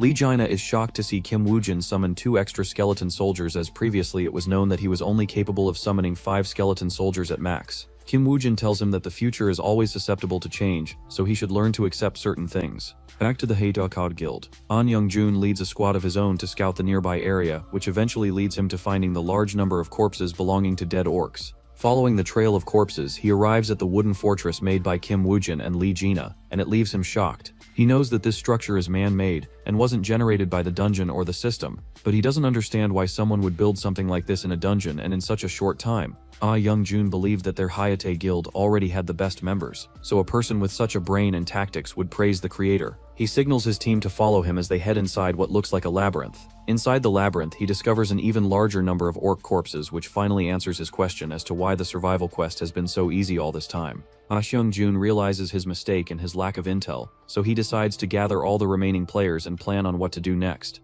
Back to Kim Woojin and his party. Lee Jaina asks Kim Woojin as to why did they have to abandon their masterpiece, as it was allowing them to kill all the monsters at an extremely fast pace. Kim Woojin tells him that since he has extra skeleton soldiers now, they should start looking for real battles instead of farming for orcs in a labyrinth where they can't even do anything. Lee Jaina doesn't complain, as fighting head-on is also his own personal favorite style. Lee Jaina is about to take the lead as the tank, but Kim Woojin tells him that he will be the one in front this time. Saying this, he pulls out his sword, which scares Lee Jaina, who quickly reminds Kim Woojin that his ligma has already been cured, so he doesn't need injections of iron anymore. But after realizing that Kim Woojin is just taking the lead, he becomes hyped as he can't wait to show Kim Woojin that his role at the front lines isn't so easily replaceable, or at least what bro thought. But when they start to fight in reality, Lee Jaina is the first one to fall back from exhaustion, which truly leaves him shocked as he can't believe that Kim Woojin has better stamina than him. But since Kim Woojin is a mage-type character, Lee Jaina believes that there must be something else which makes Kim Woojin's endurance far better than him. So to understand what that is, Lee Jaina observes Kim Woojin's fighting style, and soon finds the biggest difference between him and Kim Woojin.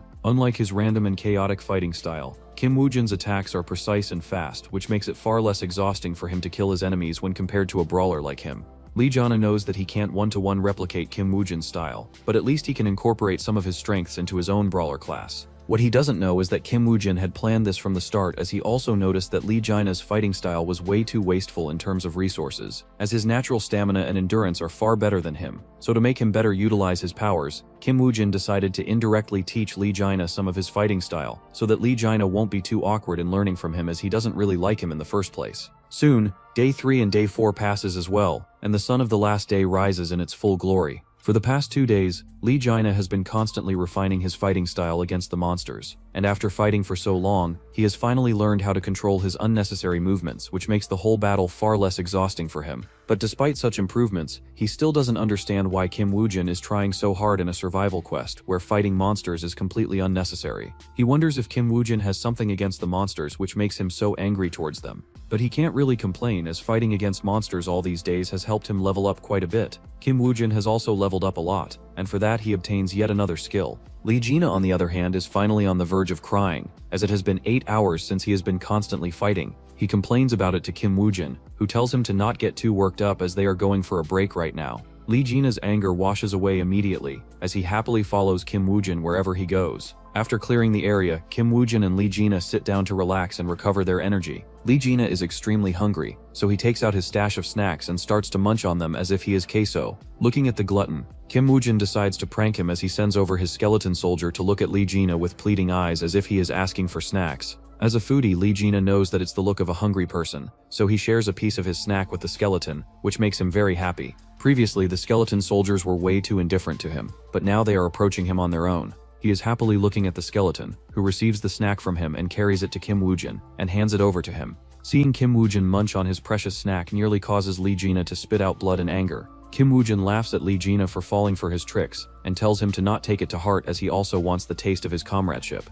But Lee Jana takes no jokes when it comes to his snacks, so he calls out Kim Woojin for being a cheapskate who can only steal other people's snacks. He also curses Kim Woojin to go bald, just like Oh Se-chan, who is also a big cheapskate like him. This intrigues Kim Woojin, who now knows that Oh Se-chan is a baldy. While they are goofing around, they notice a rescue signal pop up, a bit away from their current camp. Lee Jana wonders if someone wants their help, to which Kim Woojin replies that it shouldn't be that, as they have already cleared the majority of the monsters. He concludes that since the survival quest is about to finish, someone must be summoning all the players in the dungeon to gather at a place so they can decide which party will hunt the dungeon boss first. Lee Jana comments on their low intelligence, as it's nothing but a suicidal mission to fight such a boss in different groups. Kim Woojin agrees with him, as he comments that their previous killing of the monsters has made the other players feel that this dungeon is not as hard as people proclaimed it to be. So instead of wasting any time, Kim Woojin decides to check out the meeting. But before that, he wants to see which skill did he unlock this time after leveling up to level 30. Lee Jana looks at the skill card in his hand, which leaves him shocked, as instead of the normal silver and bronze ones, the skill card is glowing gold.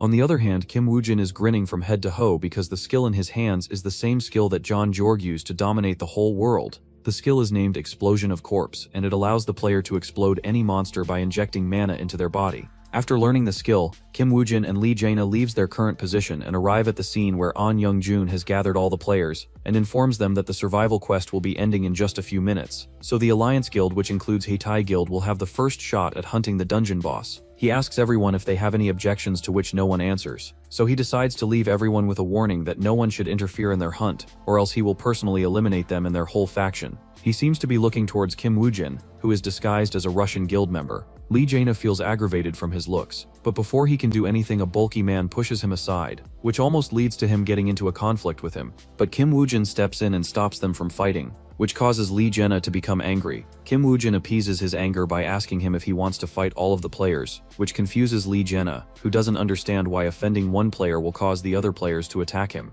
Kim Woojin isn't surprised that Lee Jana is too dumb to see what's going on, so he tells him to look at the arms of the players and see if they are all wearing the same red bands. Lee Jana is shocked and finally realizes why no one objected to An Young-jun's suggestion when he asked them earlier. Soon the last few minutes pass by, and all the players are teleported to the second floor, where they have to confront the needle snake monster. The needle snake monster is a giant snake with needle-like spines sticking out from its side like a centipede. The terrifying monster instills fear in every player's mind the moment their eyes fall onto it. But none of them are truly terrified as they have all faced death many times. So their leader An Young-jun, who is the spearhead of the alliance, takes the charge to hunt the needle snake monster in one swoop. This momentum worries Lee Jana, who asks Kim Woo-jin if they should also go in, as An Young-jun and his man might really end up hunting the boss before they can even do anything. But Kim Woo-jin assures him that it's impossible. Lee Jana doesn't understand why it's impossible when they literally have the majority of the players on their team. To explain his logic, Kim Woo-jin asks Lee Jana as to what he would do when he encounters a new monster or a new boss.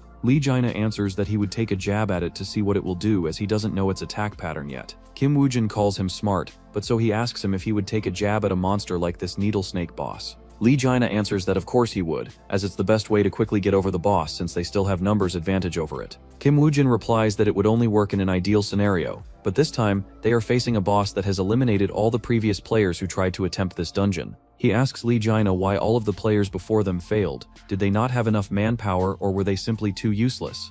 While Lee Jana is contemplating Kim Woo-jin's question, An Young-jun is constantly ordering his men to keep on spamming attacks at the needle snake boss, which still looks completely unharmed. But despite that, for some reason it still decides to run away, which was exactly what An Young-jun was waiting for. He immediately activates the skill rupture, which creates large spikes from the earth, which in return block the escape path of the needle snake. Back to Lee Jana, he is shocked to see An Young-jun plan so far into the future that they have even predicted that the needle snake would try to run away. But Kim Woo-jin tells him to not celebrate it so quickly, as the needle snake hadn't even attacked properly before this point. He reminds Lee Jana why the needle snake is called the needle snake is because of its thorns. However, An Young-jun seems to not know it, so he keeps on ordering the players to keep attacking the needle snake because he believes that they are about close to finishing it off. But just then, the needle snake shifts its strategy, and instead of escaping, it starts to maneuver around and create dust to cover its presence. This catches everyone off guard and their formation gets scrambled due to lack of vision. But An Young-jun still doesn't allow them to stop and asks them to keep on moving and attacking the needle snake as it's on its last legs. His words motivate the players, who instantly recover and rush in towards the needle snake once again. However, the few brief moments were enough for the needle snake to launch its main attack, which are the thorns on its body. An Young-jun is first to notice it, so he immediately orders all of the players to cease their attacks and put on their best defensive guards. But it's still too late, as the thorns come crashing down on the players. Despite the wide range of the attack seems to be useless, as it only leaves the players with minor injuries and scratches. Moreover, the shell of the thorns seems to be extremely fragile while the inside is completely hollow. Kim Woo-jin, who is watching from the sidelines, is also a bit confused, as he previously thought that the thorns were poisonous, but from the look of things they just look like normal thorns. An Young-jun is glad that the needle snake's attack didn't do much damage, and now that it has lost its thorns they should have an easier time in subjugating it. So he once again orders the players to get back up and attack the needle snake before it recovers. While the players are chasing after the needle snake like maniacs, An Young-jun corrects his glasses like an anime protagonist while grinning on his certain victory over the needle snake, which no one has been able to defeat before.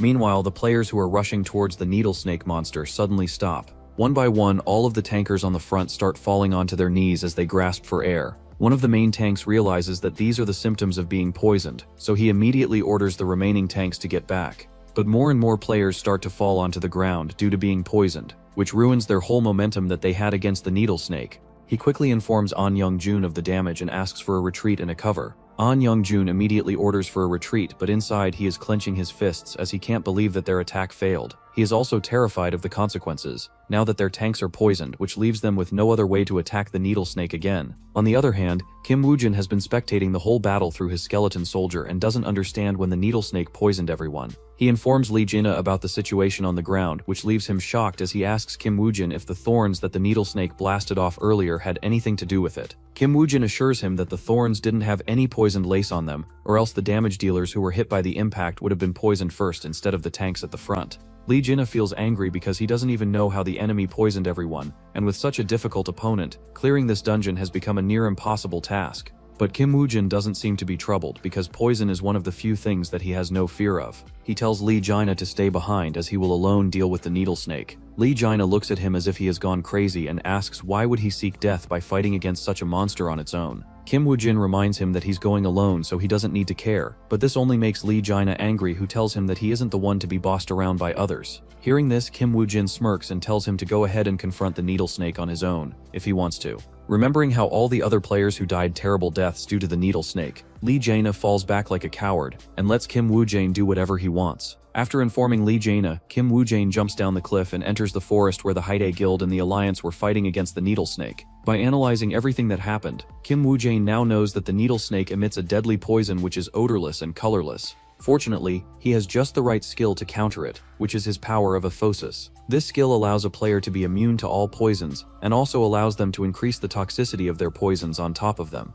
This skill buffs his blood toxin skill, which was an already dreadful skill to use against enemies, as not only it paralyzes them but also drains their health bar over time. Now that Kim Woo-jae has a trump card against the Needle Snake, he just needs the right weapon to inject his blood toxins into the body of the Needle Snake. Since the Needle Snake's skin is extremely tough and covered with scales, Kim Woo-jae can only use something like a spear to get past the tough scales and pierce the toxins right into the Needle Snake's body. An Young-joon, on the other hand, is still struggling from his failure as more and more tanks start to fall, making their expedition fail at the most crucial moment. Feeling the impending doom, An Young-joon and his guild members despair as if they can't defeat the Needle Snake, they won't be able to exit the dungeon. This makes An Young-joon's blood run cold, so he immediately decides to gather the remaining players and have them attack the Needle Snake once again. From his looks, his teammates can see that he has already given up on surviving, so they can only follow him in one last battle. But just then they feel the ground shaking, which makes them wonder if the Needle Snake is coming their way. An Young-joon immediately orders a scout to go and check out the location of the Needle Snake. The scout jumps on a nearby tree, but what he sees leaves him shocked. He informs An Young-joon that a single player is fighting all alone against the Needle Snake. An Young-joon can't believe that it's real because no one can survive standing in that toxic miasma near the Needle Snake. He is not the only one who believes that what they are hearing is impossible, so they come to the only conclusion that makes sense is that the deadly poison around the Needle Snake must have disappeared. Realizing this, An Young-joon feels that they have another opportunity at hunting down the Needle Snake, so he immediately orders his guild members and other players to get ready, as they will be pushing for another charge. This confuses the players as previously, An Young-joon told them that going back would be suicide, but An Young-joon assures them that the deadly poison around the Needle Snake has disappeared, so they have another chance. Meanwhile, Kim Woo-jae is fighting all alone against the Needle Snake. Well, that's a bit of a lie, as his skeleton soldiers also assist him in the battle. Just like his fight against the Orc champion, he makes his skeleton soldiers attack the Needle Snake from the sidelines with arrows, so that he can use the distraction to get close to the Needle Snake and poison it with his blood toxins. The plan works flawlessly, as the Needle Snake becomes annoyed after being constantly bombarded with arrows, which gives Kim Woo-jae an opportunity to jump and get in close to the Needle Snake's body and pierce it with his spear. Since the scales on the Needle Snake's body are extremely tough, Kim Woo-jae carefully searches for the opening holes where the Needle Snake shoots its thorns from. The thorns left behind open pores, which are the perfect target for Kim Woo-jae, as any attack on the pores deal critical damage. Looking at the pores, Kim Woo-jae also finally learns where the poisonous miasma came from earlier. The pores opened after the Needle Snake pushed out its thorns and became the source of poison. This is why the Needle Snake was acting earlier to be injured, so that the players would get close to it. Kim Woo-jae finally understands why all the previous attempts of clearing this dungeon failed so badly. But now that he has learned its weaknesses and strengths, Kim Woo-jae effortlessly destroys the Needle Snake in the battle, as he continuously attacks its weak points like its eyes and its pores, which have no protection of its tough scales. While Kim Woo-jae is poking holes into a Needle Snake's body, Lee Jae-na is stacking corpses just like how Kim Woo-jae told him to do earlier. This makes him angry because he was once a mighty player and now he has been reduced to his role as a corpse collector. He can only rant out his frustrations in front of the skeleton soldiers. But just then the skeleton soldier starts speaking as it tells him to report the situation. Lee Jae-na jumps back in fear as he almost had a heart attack because of its sudden speech. He is about to explain his work progress, but the skeleton soldier just tells him to quickly finish the remaining task and not waste time on explaining things. Saying this, the skeleton soldier has its connection cut as Kim Woo-jae has to focus on the Needle Snake once again.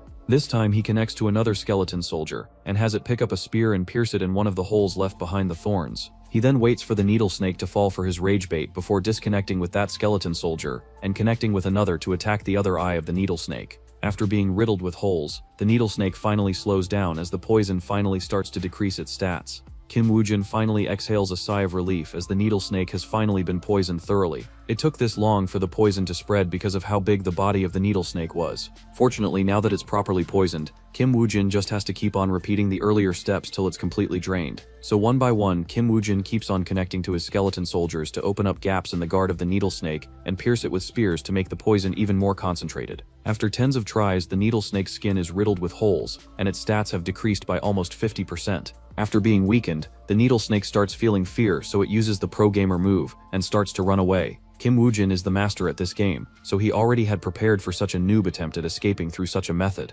In a distance, the corpses stacked by Lee Jaina are rotting in the open air, and just when the needle snake arrive near them, Kim Woojin activates his corpse explosion skill, which causes all the corpses to explode simultaneously, creating a big boom, which takes a big chunk of the needle snake's health bar with it. The needle snake is frightened, but it knows that it can't continue moving in the same direction, so it decides to go the opposite way. Unfortunately for it, Kim Woojin had already planned for it. That's why he ordered Lee Jaina to stack monster corpses in all 4 directions. Soon another huge blast occurs and the needle snake's last escape plan fails alongside its hope to live. While all of this is happening in the dungeon, outside in the real world, Osei-chan is pleased to receive the news that Park Yongwon's faction failed to conquer the 4-floored dungeon, which resulted in huge losses for him and his team. With this failure, Park Yongwon's elite forces that he raised with all of his resources have now been exterminated, which means that he won't be able to participate in the future 6-floored dungeons. Removing his focus from the news, he turns to Secretary Lee and tells her to go rent a car and stand in front of the needle snake dungeon.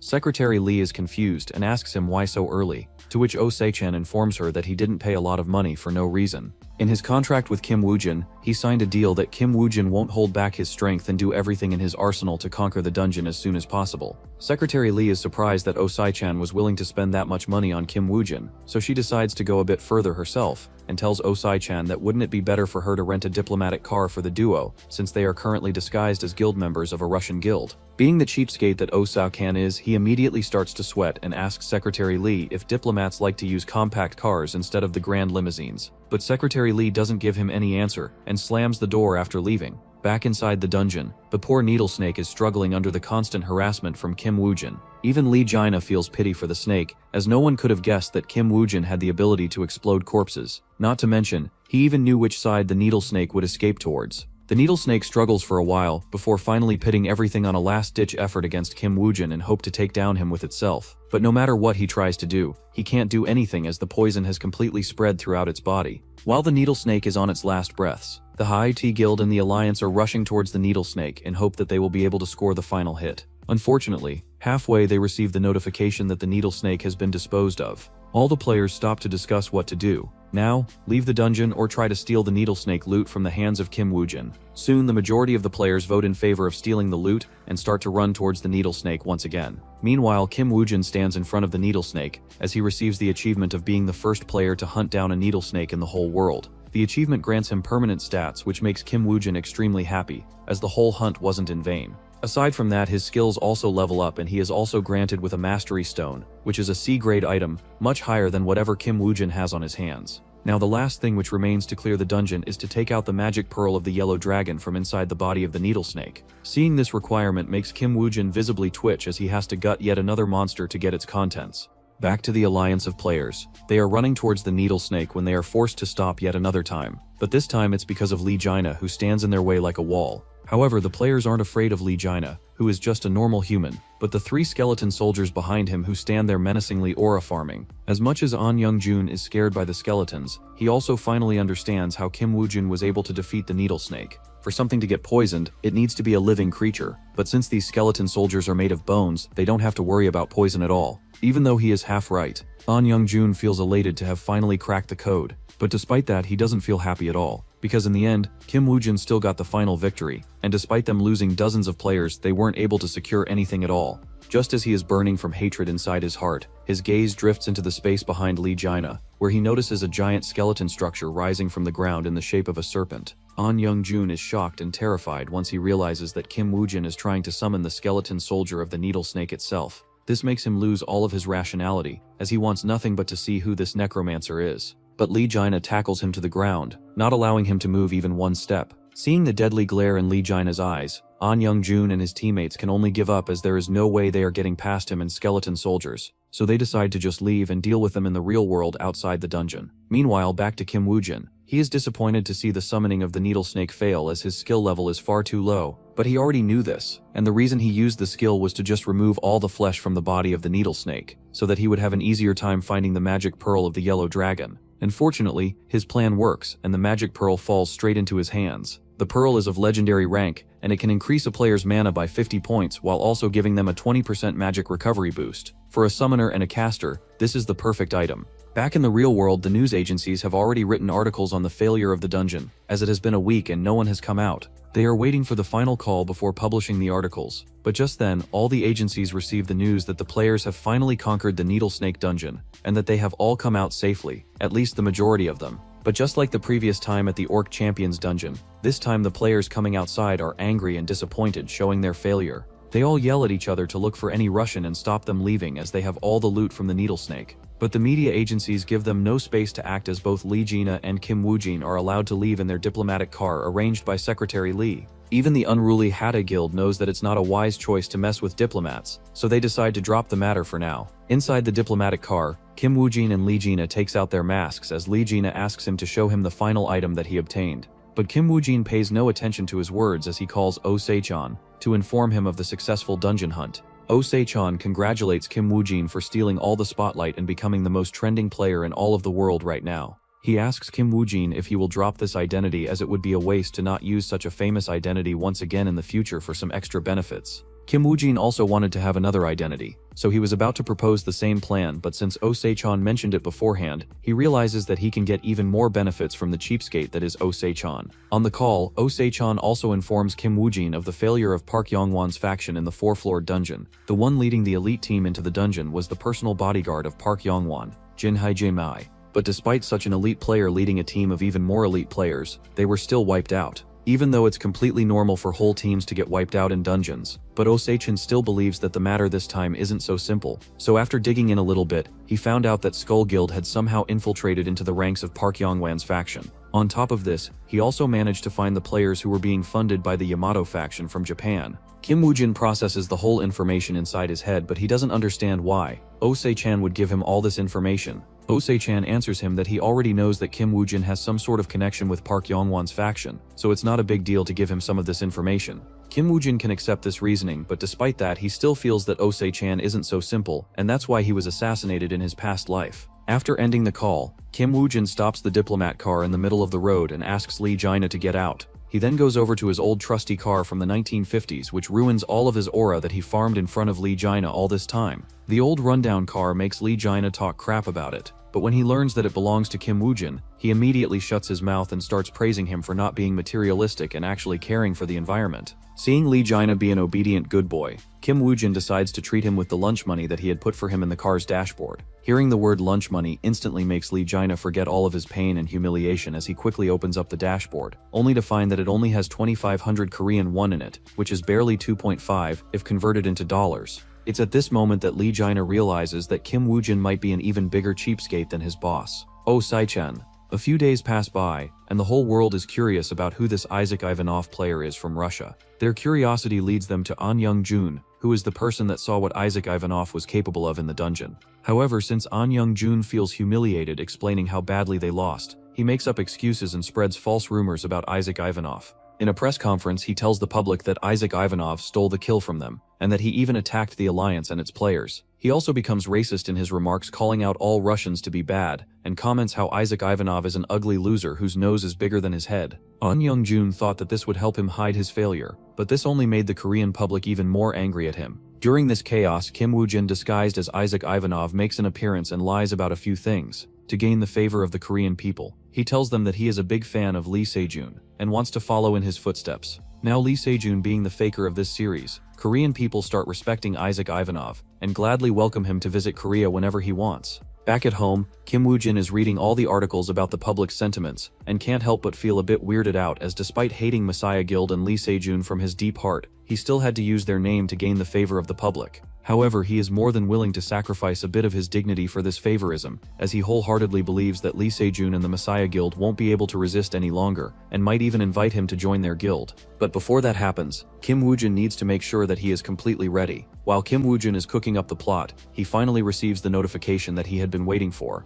The notification reads that Park Yong-won has finished clearing the 6th-floor dungeon. The scene then shifts to Park Yong-won, who is celebrating the glory of clearing the 6th-floor dungeon. He is extremely happy and in a good mood. However, just a few moments later, his secretary informs him of the terrible news that Jin Haemi's elite team was wiped out in the 4th-floor dungeon. This news wipes off all the smiles on Park Yong-won's face as he immediately cancels the live conference and heads to his car. Inside the car, his secretary informs him that they got the news from an anonymous tip, and that they also sent an account statement as well. Park Yong-wan asks her if they can even trust an unknown anonymous tip, to which his secretary tells him that they have no reason to not believe it, as it does sound half true. According to the investigation done by the guild, they discovered that the elite party that they sent all died under stab wounds, which indicate that there were no monsters involved. As for whether there was another guild involved in this, she is sure that there weren't any, as only Jin Hae-Jamie's team was in the dungeon at that time. This makes Park Yong-wan suspect that there must have been a spy in his royal guards. This eventually leads him to connecting everything to Skull Guild, and in anger he can't help but break the tablet in his hands in half. Meanwhile, at the Messiah Guild, the higher-ups are discussing how to deal with Park Yong-wan in the future.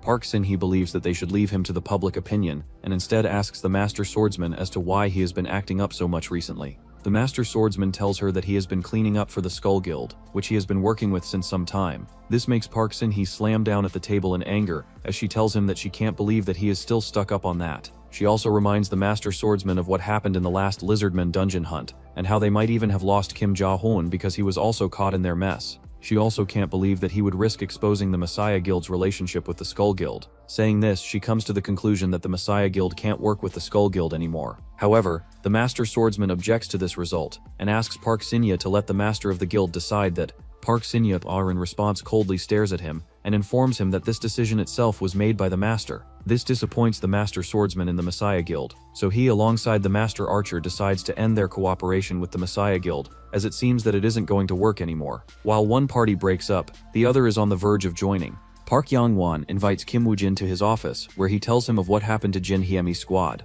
Kim Woo-jin has to pretend as if he doesn't know anything, and after offering his condolences to Park Yong-wan, he asks him if he needs his help in eliminating the Skull Guild. The reason why Kim Woo-jin offered to help Park Yong-wan is because in his previous life, Park Yong-wan was an ambitious man who earned a lot. However, he feared that the Messiah Guild might take it all from him, so he sold all of his exotic items and defected to a foreign nation. So in this lifetime, Kim Woo-jin wants to prevent that while also using Park Yong-wan for his own goals. On the other hand, Park Yong-wan also wants to use Kim Woo-jin to do the dirty work for him, but he didn't expect Kim Woo-jin to speak about it on his own. But even he knows that everything comes at a price, so he asks Kim Woo-jin for his price. Kim Woo-jin states his condition that he wants to become his royal guard. Park Yong-wan is a bit surprised as this makes him unable to throw away Kim Woo-jin after he has finished using him, but he is able to afford this much cost to eliminate Skull Guild, so he accepts the offer and gives Kim Woo-jin the promotion and the protection to do whatever he wants. After getting his approval, Kim Woo-jin arrives at the Lion Guild headquarters, where his contract is upgraded from the lowest ranking member to an elite class member. The managers at the guild are envious of him, but they know that Park Yong-wan isn't so simple that he would let himself be used in such ways. But to Kim Woo-jin it doesn't matter because the hunting for him has just begun.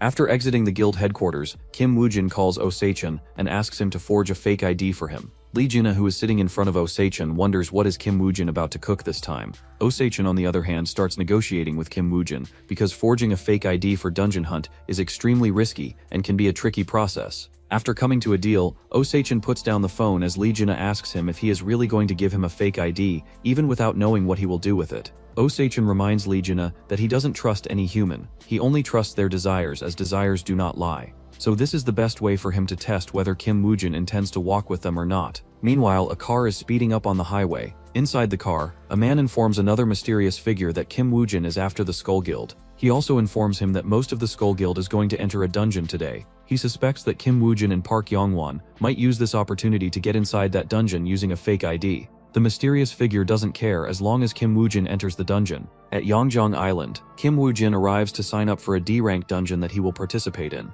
However, instead of participating under his real ID, he uses the fake ID given to him by Oh Se-chan. After getting the token, Kim Woo-jin reads the dungeon conditions, and no matter from which angle he looks at, aside from having the capacity of 60 players, the dungeon is a basic sloppy dungeon that can be cleared by anyone, which is exactly why Skull Guild set up a trap for him here. And even though he knows that it's a trap, Kim Woo-jin still blatantly walked in as it's the best opportunity for him to pull out the Skull Guild from its roots. While waiting for the dungeon opening, Kim Woo-jin looks out from his car to see which players will be going inside. Aside from the usual Skull Guild members, he also spots Yang Ji-hoo. Back at Oh Se-chan's office, he also learns of the news that Yang Ji-hoo will be participating in the dungeon hunt. This makes him a bit worried as Yang Ji-hoo is a fearsome rookie under level 50, who is also a member of the Knights of the Round Table. Meanwhile, Kim Woo-jin also didn't expect that the Messiah Guild would send Yang Ji-hoo after him this early. He also remembers the Knight of the Round Table and what they truly represent. The Knights of the Round Table are all the holders of legendary items related to King Arthur. Their followers are also considered the members in some sense.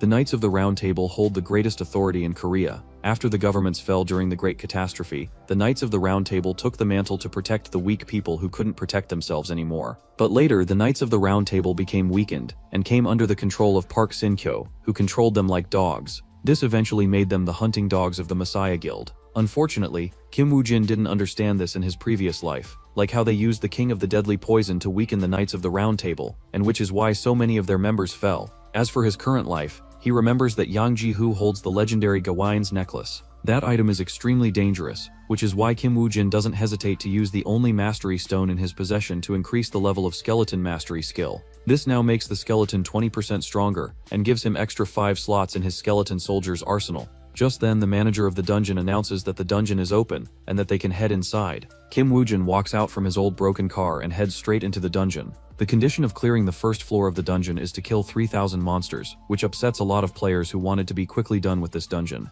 While the Skull Guild members are complaining, Yang Ji-hoo is with 4 of his underlings, as he tells them that their priority is to finish Kim Woo-jin at all cost. While he is explaining the mission to his underlings, his gaze falls onto the Skull Guild members, who are in their traditional costumes, making them an easier target. This pisses Yang Ji-hoo, who now understands why they were so useless in all of the previous missions. He promises to himself that he will deal with the Master Swordsman and Master Archer after he eliminates Kim Woo-jin and leaves the dungeon. After giving a small briefing to his underlings, he sets them off as he also can't help but be anticipated to hunt down the rat that is Kim Woo-jin. While Yang Ji-hoo has his own motives, the Skull Guild is also here to hunt down Kim Woo-jin, and unlike the majority of the Skull Guild players, some of the Skull Guild players are clever enough to not wear the traditional costume of the Skull Guild. One of the guys is the curly-haired man, who is looking for any trace of Kim Woo-jin, but all he finds is a bunch of skeleton soldiers hunting monsters, which makes him wonder if one of the players in the guild is a necromancer. He leaves the skeleton soldiers alone and wants to search for Kim Woo-jin when he is suddenly ambushed by Kim Woo-jin.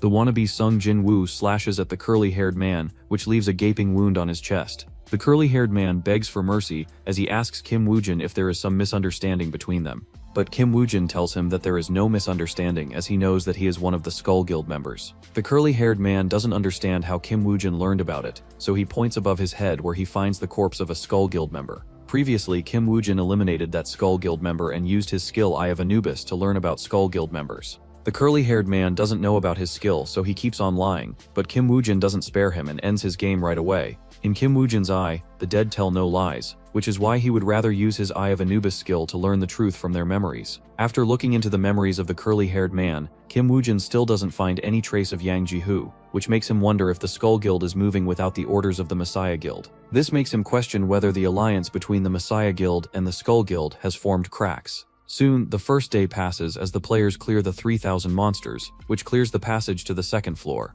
At night, Yang Ji-hoo's underlings are frustrated because they couldn't find any trace of Kim Woo-jin the whole day. Yang Ji-hoo calms them down and tells them to not worry, as they now know that Kim Woo-jin is a coward.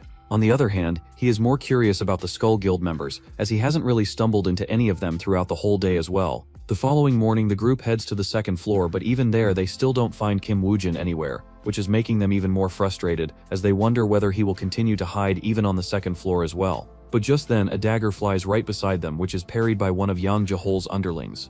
Yang Ji-hoo is finally excited, as he has waited almost 2 days to track down Kim Woo-jin for only him to come towards them on his own. However, soon they find out that Kim Woo-jin isn't alone, as besides him are his skeleton soldiers. They wonder if Kim Woo-jin has other comrades who are necromancers, but they don't see anyone nearby, so they just ignore it. What they truly find to be laughable is that Kim Woo-jin lets the skeleton soldiers fight them, players one-on-one. But their laughs quickly turn into fear when they realize that the skeletons are dodging all of their attacks with 100% precision and accuracy. While the skeleton soldiers are busy distracting everyone else, Kim Woo-jin uses this opportunity to strike at Yang Ji-hoo. But to his surprise, Yang Ji-hoo, despite being massive, is as agile as any athlete. Yang Ji-hoo is disappointed in Kim Woo-jin's skill, as he wanted something more from him, especially after hearing so much about him from the Skull Guild. Kim Woo-jin, on the other hand, is struggling against Yang Ji-hoo, as he is the first real opponent that he has faced ever since being reborn again. So he decides to stop holding back and use all of his abilities if he wants to defeat him. Their heated battle catches the attention of the sponsor of Yang Ji-hoo.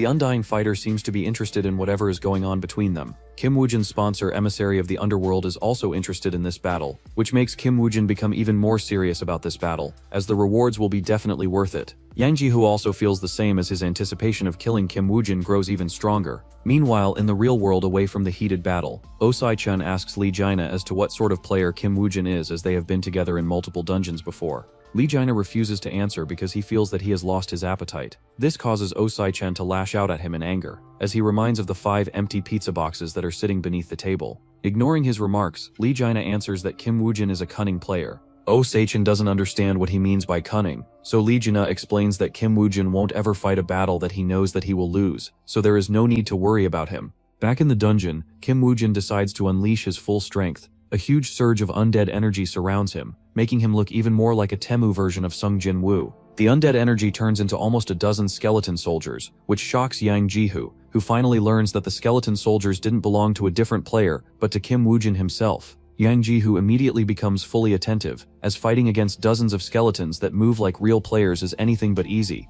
But this also makes him even more fired up, as it's been a long time since he had such a heated-up battle. However, when he is about to guard against the skeleton soldiers, he realizes that they aren't running towards him, but his underlings, who are already miserable under the few skeletons that Kim Woojin summoned earlier.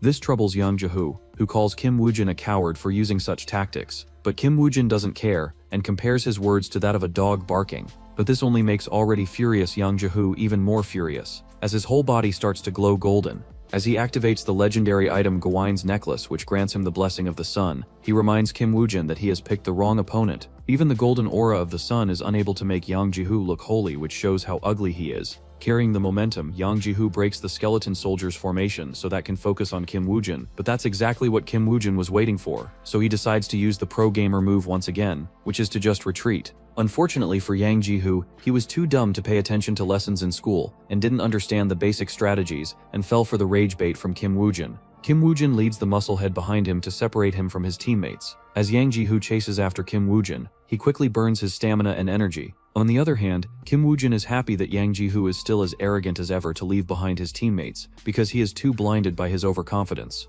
He is also glad that Yang Ji-hoo is too dumb to understand the real usage of the Gawaine's necklace, and can only use the basic blessings, which just give some free stats. He compared this usage to a precious pearl hanging on a pig's neck, which doesn't make it look any prettier. Just then, Kim Woojin activates his corpse explosion skill, which detonates the corpses he had carefully placed in his retreat route. The explosion hits point blank on the face of Yang Ji-hoo, who takes considerable damage from it. However, Kim Woojin knows that it's still not enough, so he keeps on running to create even more distance. In the meanwhile, he uses this distraction to wear the Grim Reaper's mask to control the skeleton soldiers to inflict blood poison onto the bodies of the underlings of Yang Ji-hoo, who were also distracted by the explosion. With the poison in their bloodstreams, Kim Woojin isn't worried about them escaping. Just then, Yang Ji-hoo recovers from the explosion and is furious at Kim Woojin for using such underhanded techniques. In his anger, he doesn't hesitate to activate his haste skill, which consumes double the stamina, but gives him extremely fast speed. Just when he is about to catch up to Kim Woojin, he stops as the earth beneath his feet starts to fall, dragging him below.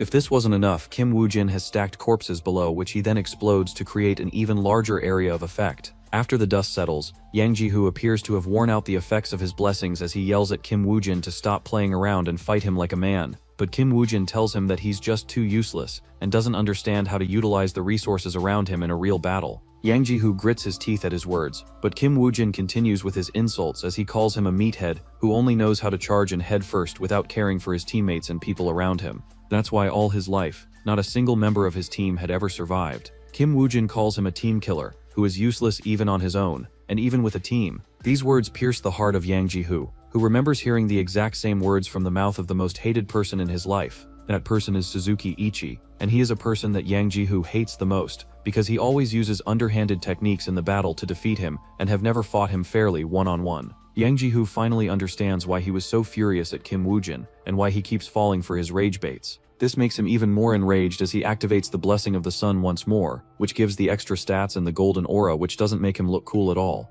Emitting the golden aura, he promises to himself that he will kill both Kim Woojin and Suzuki Ichi with his own 2 hands. But just when he is about to make a move, Kim Woojin tells him that it's about time to finish it. He doesn't understand what Kim Woojin means by this, so Kim Woojin explains to him what just happened. He first tells Yang Ji-hoo that his skeleton soldiers don't need verbal orders from him, so when he mentioned the word retreat before running away, he didn't mean anything by it. so his skeleton soldiers never left the battle and continued to battle against his underlings till the end. This makes Yang Jihu realize that he was played like a fool from the start. If this wasn't enough to make Yang Jihu feel hopeless, Kim Woojin also reminds him that the duration of his blessings of the sun must be about to end, which truly shocks Yang Jihu, as he doesn't understand how does Kim Woojin knows about the secret duration of his Gawain's necklace. Shakingly, Yang Jihu asks Kim Woojin as to who he truly is. Kim Woojin is about to answer him, but then suddenly stops. Yang Jihu at first doesn't understand why would Kim Woojin do it, but when the last few seconds of his blessings end, he almost throws up blood in anger as he realizes that Kim Woojin was just trying to stall for time.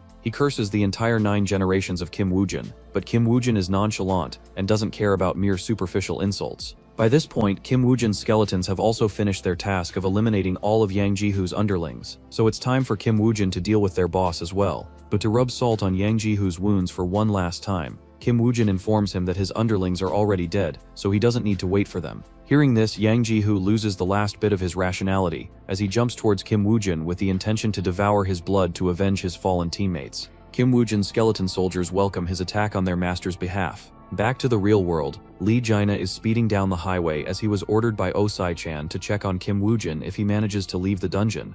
And if he doesn't, and Yang Jihu comes out, they would also need him to be there to gather information. Although Osai-chan trusts that Kim Woojin will be the winner in this battle, he still needs to make sure that once he comes out he will still be aligned with their motives. Because for now their collaboration has not been goal-oriented, but with the recent shenanigans, like Kim Woojin becoming close to Park Yongwon and the attack on Skull Guild, this is all subsequently leading to them fighting against Messiah Guild, and ending this reign of theirs. Back to the dungeon, Yang Jihu is at his wit's end fighting against these monstrous skeleton soldiers who refuse to die at all. By now he has almost cut down 10 of them, but 20 still remain, which are enough to bring him down to his knees. Not only Yang Jihu is completely exhausted, but his body is also paralyzed from the blood poison that he got injected through various attacks from the different skeleton soldiers. But despite everything, he still continues to yell at Kim Woojin to fight him one-on-one, but Kim Woojin just stands there coldly as he lets his minions do the work for him.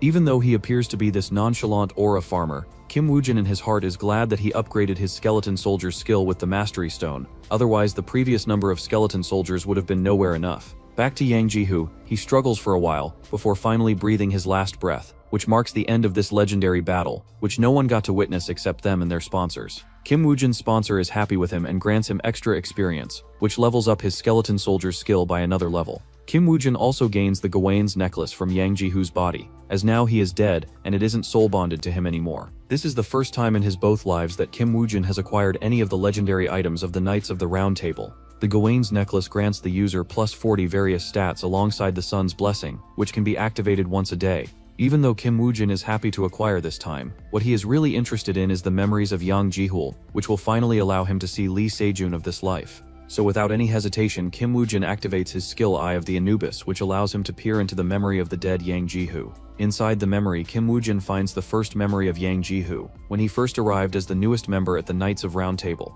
There he meets the highest seated member, which is the Master Lee Sinhyip, who is as distant as ever, still emitting an aura, even in this world of memories. Seeing his face makes Kim Woojin clench his fists in anger. Now that he has killed one of the core members of the Knights of Round Table, he knows that the Messiah Guild won't stay back and would definitely make a move against him. But at this point, Kim Woojin doesn't care, as no one who has worked for the Messiah Guild is a person with integrity, so he will personally slay them all with his hands to avenge himself and all the innocent people who suffered at the hand of the Messiah Guild. Meanwhile, all the remaining players in the dungeon are hiding in fear because they don't want to risk their lives against the dungeon boss of the second floor. They are waiting for other people to arrive, but just then they hear the notification that the dungeon boss has been killed and that the dungeon has been cleared. Kim Woojin was the person to clear the dungeon, so he is the first one to exit. After coming out, he finds Lee Jaina waiting for him with a file in his hand. Lee Jaina takes Kim Woojin to the car where he asks Kim Woojin how strong was Yang Jihul. Kim Woojin isn't surprised that Lee Jaina knows about Yang Jihul. Entrance into the dungeon, as he learned from the memories of Yang Jihul that he also forged a fake ID to enter the dungeon. While he is thinking about how Osai-chan could have found out about him, Lee Jaina keeps on pestering him about Yang Jihul's strength, so he just tells him that he at least was far stronger than him. This makes Lee Jaina angry as he tells Kim Woojin that he hasn't shown him his full potential yet. Kim Woojin is amused and tells him that Yang Jihu took down 10 of his 12 skeletons, so if he feels that he can replicate the same result, they can have a test whenever he wants to. This makes Lee Jaina forget whatever he was talking about, and pretends to not have said anything regarding his strength. He immediately shifts the topic to the work that Oh Sae-chan sent him to Kim Woo-jin to discuss. He hands Kim Woo-jin the file which has the details of an A-rank fox dungeon with 2 floors. The dungeon has been attempted 12 times, but every time it resulted in a failure, so this time Oh Sae-chan wants him to enter this dungeon, but with the identity of Isaac Ivanov of the Russian Guild. As for why he wants him to do that, Kim Woo-jin already knows, so he doesn't discuss it further. Lee Jina tells him of the few conditions set by Oh Sae-chan, and Kim Woo-jin agrees to all of them without any problem. After receiving his next task, Kim Woo-jin leaves, and with this, Lee Jina calls Oh Sae-chan to inform him that Kim Woo-jin has agreed to all of their conditions without any hesitation. Oh Sae-chan heaves a sigh of relief, as even though he doesn't really fully trust Kim Woo-jin yet, he needs someone who is strong enough to stand against the Messiah Guild. While saying this, he looks at the newspaper which mentions how the Messiah Guild continues to get more and more rights to the dungeons that other guilds fail in clearing. He doesn't want the Messiah Guild to have such monopoly, or else they might not be shy in baring their teeth everywhere in the future.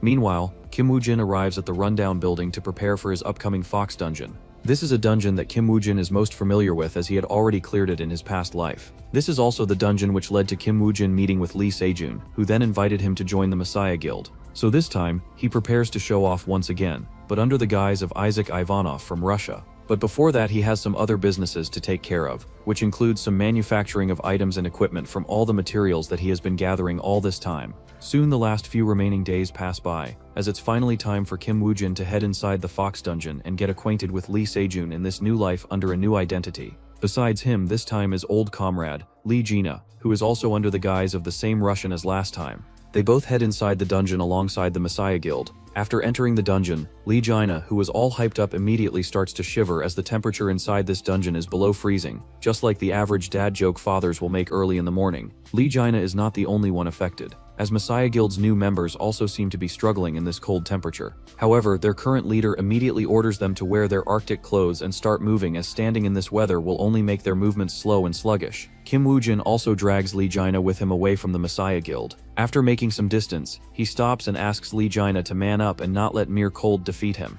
Under his rage bait, Lee Jina gets heated up and forgets about the cold. Meanwhile, he himself enjoys the warmness coming from the Gawaine's necklace, which holds the blessing of the sun. He also wears his Grim Reaper's mask to not just aura farm, but so that he can also control his skeleton soldiers from afar remotely. Lee Jina asks Kim Woo-jin of their plan this time, in this dungeon, and if they are going to build a fortress once again, as it's another survival quest. But Kim Woo-jin replies that there is no need to create a fortress this time, as he summons his skeleton soldiers who are fully dripped out with leather armor made from the hide of the needle snake. This level of lavishness shocks Lee Jina, who is upset that despite him contributing in the needle dungeon last time, he didn't get any leather, and instead he hoarded all of it. Kim Woo-jin tells him that he didn't hoard all of it, and sent him his part to their office. Lee Jina immediately catches on to the fact that Oh Sae-chan must have stolen the needle skin leather for his own use. Poor Lee Jina can only curse Oh Sae-chan silently, who in the real world starts sneezing, wondering who is remembering him for his good deeds. Meanwhile, the Messiah Guild is setting up their camp when suddenly their leader realizes that Kim Woo-jin and Lee Jina are both missing. She asks other members, who apologize to her that they forgot to check on them, and forgot as they were busy building the camp.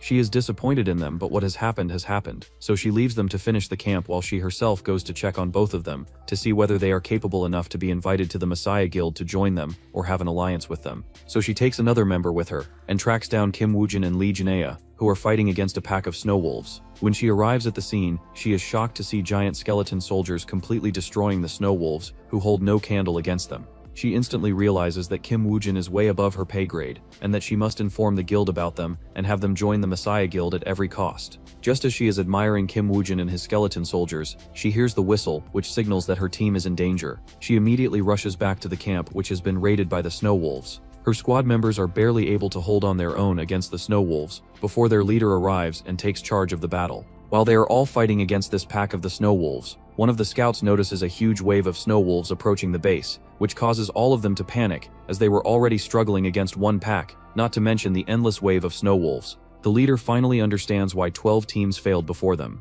On the top of the hill, Kim Woo-jin and Lee Jina are watching the monster wave approaching the camp of the Messiah Guild without doing anything. Lee Jina comments that they might just be annihilated by this wave if they don't do anything. Just then he notices that Kim Woo-jin intends to help the Messiah Guild, which surprises him, as even he has no surety whether he will survive against such a wave or not. But Kim Woo-jin is confident because just before this dungeon he bought a new skill called Aura Field, which can either buff or debuff depending on the condition. With this skill, Kim Woo-jin can truly farm aura in the realest sense. Back on the surface, the Messiah Guild is on their wits' end against such a big monster wave. But just then a huge explosion occurs between the wave of the monsters, which causes the monster to break their formation and be scattered. The explosion was the result of Kim Woo-jin dropping corpses between the monster wave, and then exploding them with his corpse explosion skill. After dropping 6 to 7 corpses, he finally manages to break down the monster wave into pieces, which lets his skeleton soldiers and Lee Jana enter the battle to eliminate the rest of the snow wolves. If that wasn't already enough, he also decides to activate the Gawain's necklace blessing of the sun,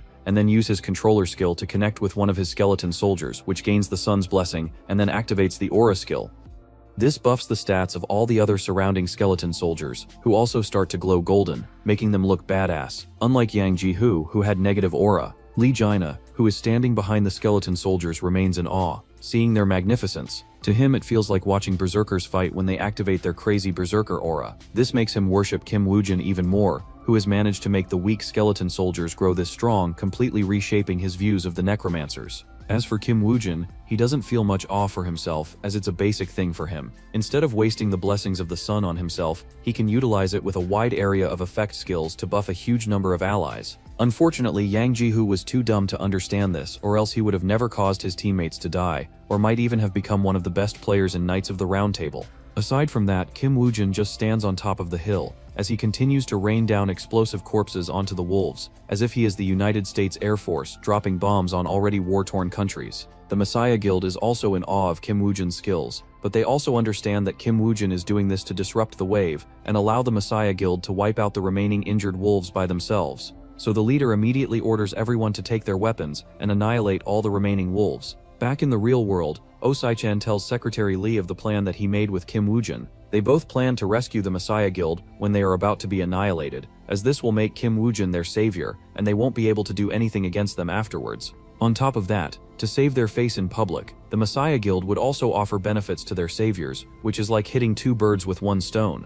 But Secretary Lee reminds him that this all depends on whether Kim Woo-jin is capable of doing that, as this requires skill level way beyond the levels of Messiah Guild, who are already at the top of Korea. Oh-sai-chan tells her that it's a gamble, and that's why he was also willing to give loan to Kim Woo-jin, as he trusts him and his growth rate till now. So the only thing that they need to do now is to make sure that Kim Woo-jin's secret identity is protected at all costs, so they can continue to reap benefits. Back at the dungeon, the Messiah Guild finally cleans up the remaining mess and is nursing the injured teammates. The leader of the current team of Messiah Guild thanks Kim Woo-jin for his help, but Kim Woo-jin tells her that they did what they did, and leaves. Hearing his broken Korean makes the team leader a bit tranced, as she just stays there and watches his back vanish from her sight. On the other hand, Lee Jina asks Kim Woo-jin as to why they had to leave so early. Kim Woo-jin reminds him that they are Russian, and if they spend enough time with the Messiah Guild, they might really end up exposing themselves. Aside from that, now that the danger of the first floor is over, he can finally focus on leveling up, which makes Lee Jina remember his traumatic memory of the last time where he had to fight for 3 days straight to help Kim Woo-jin level up.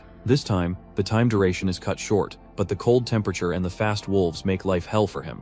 But he still somehow manages to persist through, and with that, Kim Woo-jin also reaches level 35. The emissary of the underworld is happy with his progress, and grants him skill level up of the blood poison skill, which advances in a rank, giving his blood even more unique properties. Kim Woo-jin can now condense his blood into dark blood if he injects enough mana into it. This will help him move with his plans much earlier. Realizing this, he turns to Lee Jina, asks him if he can tolerate pain well enough since his unique skill is immortality. Lee Jina proudly assures him that he is the #1 masochist in the world. Kim Woo-jin decides to rephrase his words and instead asks him if he will be able to withstand being impaled by the horn of a horned fox for hours. This makes Lee Jina go pale, as if he can already imagine being in such a situation. Soon the night passes by as the survival quest of the first floor ends. The Messiah Guild alongside Kim Woo-jin are teleported to the second floor, where the Messiah Guild has their asses beaten by the horned fox. The leader of the Messiah Guild is worried that a lot of their players might end up dying at the hand of horned fox. But just then, Kim Woo-jin arrives as he walks towards the horned fox with his back facing towards the leader of the Messiah Guild. He tells her in Russian that he will take care of it on his own. But the wording for it sounds as if he is going to breed that horned fox, which makes the leader question whether they should allow him to join the Messiah Guild or not. Kim Woo-jin, who is still unaware of the miscommunication, arrives in front of the horned fox, who is a menacing monster with a giant horn on its head. The horned fox immediately notices the new enemies and rushes towards them to attack them. One of these new enemies is Lee Jina, who is the bait this time for Kim Woo-jin to hunt down the horned fox. Lee Jina remembers the briefing that he got from Kim Woo-jin last night. He told him that the horned fox is extremely fast but deals low damage. But that amount of damage is enough to cripple his skeleton soldiers, so he needs someone to hold down the horned fox so that he can inject it with his new dark blood to poison it in one go. That's why he asked Lee Jaina if he can stay alive and mentally stable with a huge horn in his chest for a couple of minutes. Back to the present, Lee Jaina wants to curse at Kim Woo-jin in Russian, but unfortunately, he doesn't know much Russian and can't expose that he's Korean by cursing in Korean. The horned fox, on the other hand, is having fun toying with Lee Jaina, which pisses him off even further, so he decides to let it pierce him with its horn, so that it will be stuck inside him for a while, which will give Kim Woo-jin the time to finish it off. Following the plan, the horned fox pierces through Lee Jaina's chest, but he grabs it and doesn't let it run away. Kim Woo-jin, on the other hand, takes out his bow and arrow and infuses his dark blood on the arrow and shoots it straight through the eye of the horned fox, which instantly gets poisoned, and all of its stats start to decrease. This opens up a gap in the whole battle, which Kim Woo-jin and his skeleton soldiers immediately exploit and slay the horned fox in one go. The leader of the Messiah Guild watches from the sidelines and is utterly in disbelief, seeing just 2 men defeat the boss that all of them combined couldn't even put a dent into. The disparity is enough for them to worship the duo, especially Kim Woo-jin, who is in the spotlight. After removing the horn from the horned fox, all the players inside the dungeon meet the requirement to leave the dungeon as the second floor has been cleared. Outside the dungeon, the whole media is waiting to hear the news of Messiah Guild's victory, but when they learn that the dungeon was once again solely conquered by the duo from Russia, the news outlets explode as everyone seems to be talking about the Russian players. Meanwhile, Kim Woo-jin, who is behind all of this craze, is sitting in the car talking to Oh Sai-chan on the phone. He tells Oh Sai-chan that he should help him publish this news, that he is willing to donate the Glacier Horn to the Messiah Guild if they desperately need it. This shocks the Lee Jaina sitting beside him, who wants to cry because without him conquering this dungeon wouldn't have been so easy. But both of them ignore him and proceed with their deal. By the time Kim Woo-jin reaches home, the news of his words has already spread throughout the media. In the news about his other identity, Isaac Ivanov mentions that he wants to cooperate with the Messiah Guild in clearing another dungeon. Aside from that, his words on donating the horn to Messiah Guild also sparks a lot of conversations, which makes people wonder whether the Messiah Guild should accept it or not. While Kim Woo-jin is reading through the stuff, he receives a call from Park Yong-won, who invites him to his office to discuss future cooperations. The following morning, Kim Woo-jin arrives at the Lion Guild's headquarters, where he meets with Park Yong-won, who praises his work in dealing with the Skull Gang. Thanks to Kim Woo-jin, the Skull Guild was forced to give up on Korea as they all fled to Japan. Although Park Yong-won wishes that he could have destroyed every last one of them, he is fine with them being forced to leave Korea. Park Yong-won promised Kim Woo-jin last time that if his performance was praiseworthy, he would award him with something equal to his merits. So that's why he decides to hand Kim Woo-jin a skill that will help Kim Woo-jin overcome a serious defect of the blood poison skill. The skill is named Blood Mist, and just like its name, the skill basically allows the player to create mist out of their blood. Normally this skill would be useless, but for Kim Woo-jin this is practically the best skill he could wish for at this point. If the skill wasn't already enough to make him happy, Kim Woo-jin hears the news that the Messiah Guild has issued a few words in reply to Isaac Ivanov's statement. The guild first of all thanked the Russian players for saving their guild members. Aside from that, they also appreciated his sentiment for donating the horn to them, but they refused as it would be rude for them to get in such a way. They also promised to reward the Russian players with an appropriate reward for saving their guild members. The reason why Kim Woo-jin asked Oh Sai-chan to post such news online was because he feared that if he didn't go public, the Messiah Guild might end up using underhanded means to steal the horn from him. But now that they are under the eyes of the public, not only they cannot steal the horn from him, but they are also forced to reward him, which is an additional bonus. After Kim Woo-jin acquired the Blood Mist skill, he still couldn't learn it as it required a player to be level 40. So Kim Woo-jin asks Park Yong-won if he has any dungeons for him to level up quickly. Park Yong-won smiles and tells him to just go and buy whatever dungeon he wants from a broker, and he will pay the fees for him. With a sugar daddy like Park Yong-won, Kim Woo-jin won't need to spend any money, and he can also level up a lot quickly without giving up much in return. Meanwhile, at Oh Sai-chan's office, Lee Jaina is grumpy after hearing the news that the Messiah Guild will be offering a reward to Kim Woo-jin. He feels as if he was played by his wife, who took away his house, and as well his children. Oh Sai-chan asks him to calm down and tells him that it's not that serious. Moreover, didn't he get hundreds of boxes of Chocopes from the Russian guild fans which he has been munching on since the last few days? Lee Jaina can't really say anything against this, so he goes back to Kim Woo-jin and asks Oh Sai-chan as to what reward will the Messiah Guild hand over to Kim Woo-jin. Oh Sai-chan tells him that it's the skill called Golem Summoning, and it was already decided by the council even before they announced it. This makes Lee Jaina even more jealous of Kim Woo-jin. Oh Sai-chan ignores his grumpiness and tells him that they have been contacted for yet another dungeon, and this time it's Park Yong-won. Lee Jaina is confused as to why would they cooperate with Park Yong-won, since Oh Sai-chan seems to hate Park Yong-won with all of his guts. But Oh Sai-chan tells him that business is business, especially business that includes two different parties. Lee Jaina asks Oh Sai-chan as to who this other party is.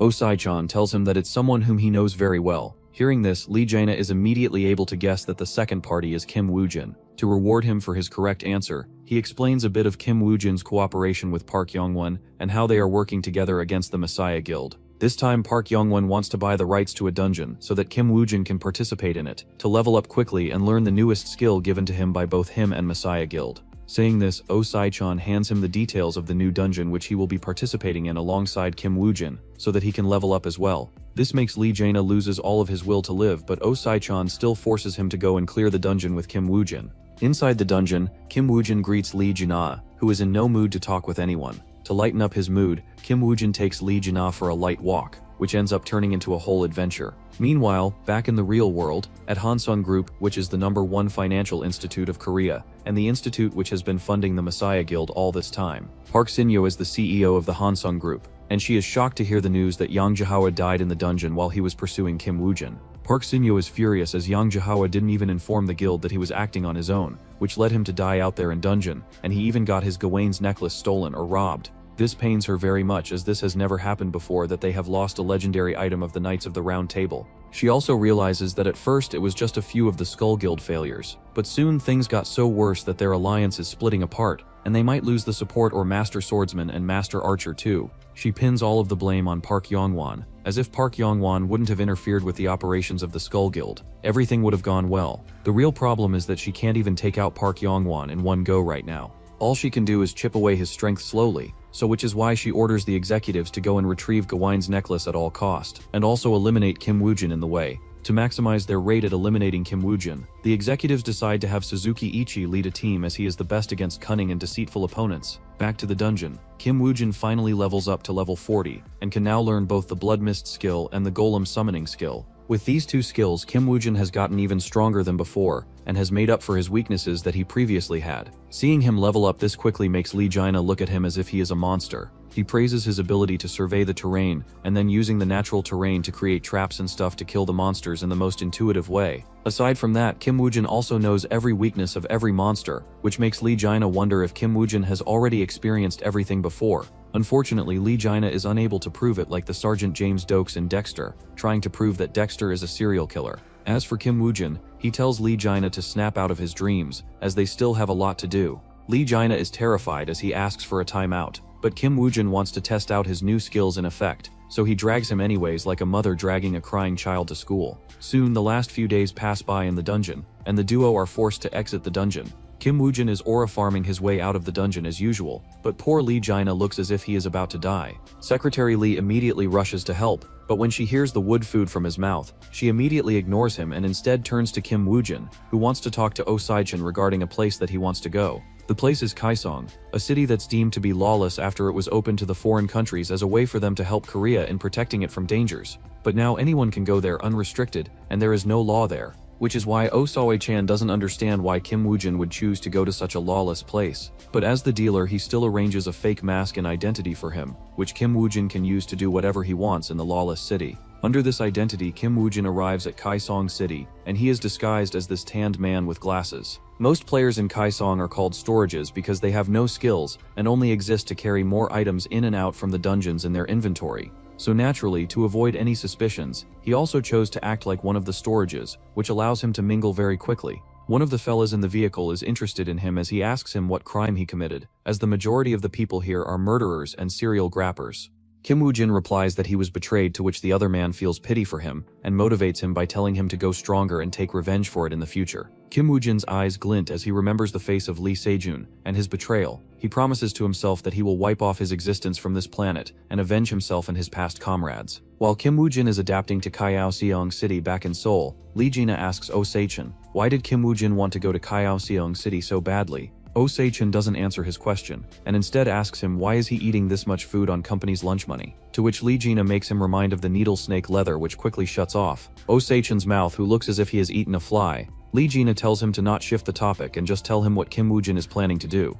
Osai-chan honestly replies that he has no clue, but things might be troublesome, as there is another extremely dangerous player in Kaesong City at the moment, and things might get a lot more messy. Lee Jaina can't believe that there is a monster stronger than Kim Woo-jin, so he asks him who he is, and why he hasn't heard of him before. Oh Sai-chan tells him that he has definitely heard of him before, as that man is Suzuki Ichi, the mad hunting dog of the Messiah Guild. Back in Kaesong City, Suzuki Ichi receives the task of finding and eliminating Kim Woojin at all costs. This causes him to slow down his leveling speed, or else he might not be able to enter the same dungeon as Kim Woojin. He tells his underlings about the mission and also asks them to slow down on leveling. While Suzuki Ichi is looking for Kim Woojin also happens to spot Suzuki Ichi in the city, which makes him rethink his few plans. The Suzuki Ichi he met in his previous life was a player who quickly shot past level 100, and was restricted in a lot of his activities, which is why the Messiah Guild had to train another hunting dog, and the reason why Lee Sejun approached him in person. He only knew about this way later in his life, or he wouldn't have been played by Lee Sejun like this in his previous life. So this time he just decides to eliminate Suzuki Ichi as quickly as possible, so that he won't go stronger and do more evil than he has already committed. But he needs to be careful and plan a lot, as Suzuki Ichi might be carrying the Ring of Lancelot, which is another legendary item of the Knights of the Round Table. Soon both sides catch on to each other and enter the same dungeon. The quest of the dungeon is to eliminate a red orc, but before anyone can even go after the monster, one of the storage players ends up dying at the hand of another player who escapes after committing the murder. Suzuki Ichi checks on the body of the dead player and realizes that the killer has definitely killed people before, so he orders his man to take out their weapons and eliminate all the storage players to erase all the traces. However, even after killing all the storage players, he doesn't manage to bait out the prey, so he decides to change tactics as finding information on the prey is their #1 priority. But just then he feels a tremor on the ground and looks around only to find a golem standing in their way. The golem allows Suzuki Ichi to guess the class of the player, which is probably a summoner, so he orders his underlings to quickly get ready and dispose of this golem as fast as possible. Hearing the orders, one of the casters of the team uses an imprisonment magic to strangle the golem with vines from the ground. This makes the golem immobile, which allows the attackers and tanks to attack it with blunt and heavy weapons, as sharp swords don't work very well against golem-type summons. Soon they are able to get rid of the golem by using teamwork, which surprises Kim Woojin, as they are the first enemy to be this efficient in a group that they are able to do anything on their own,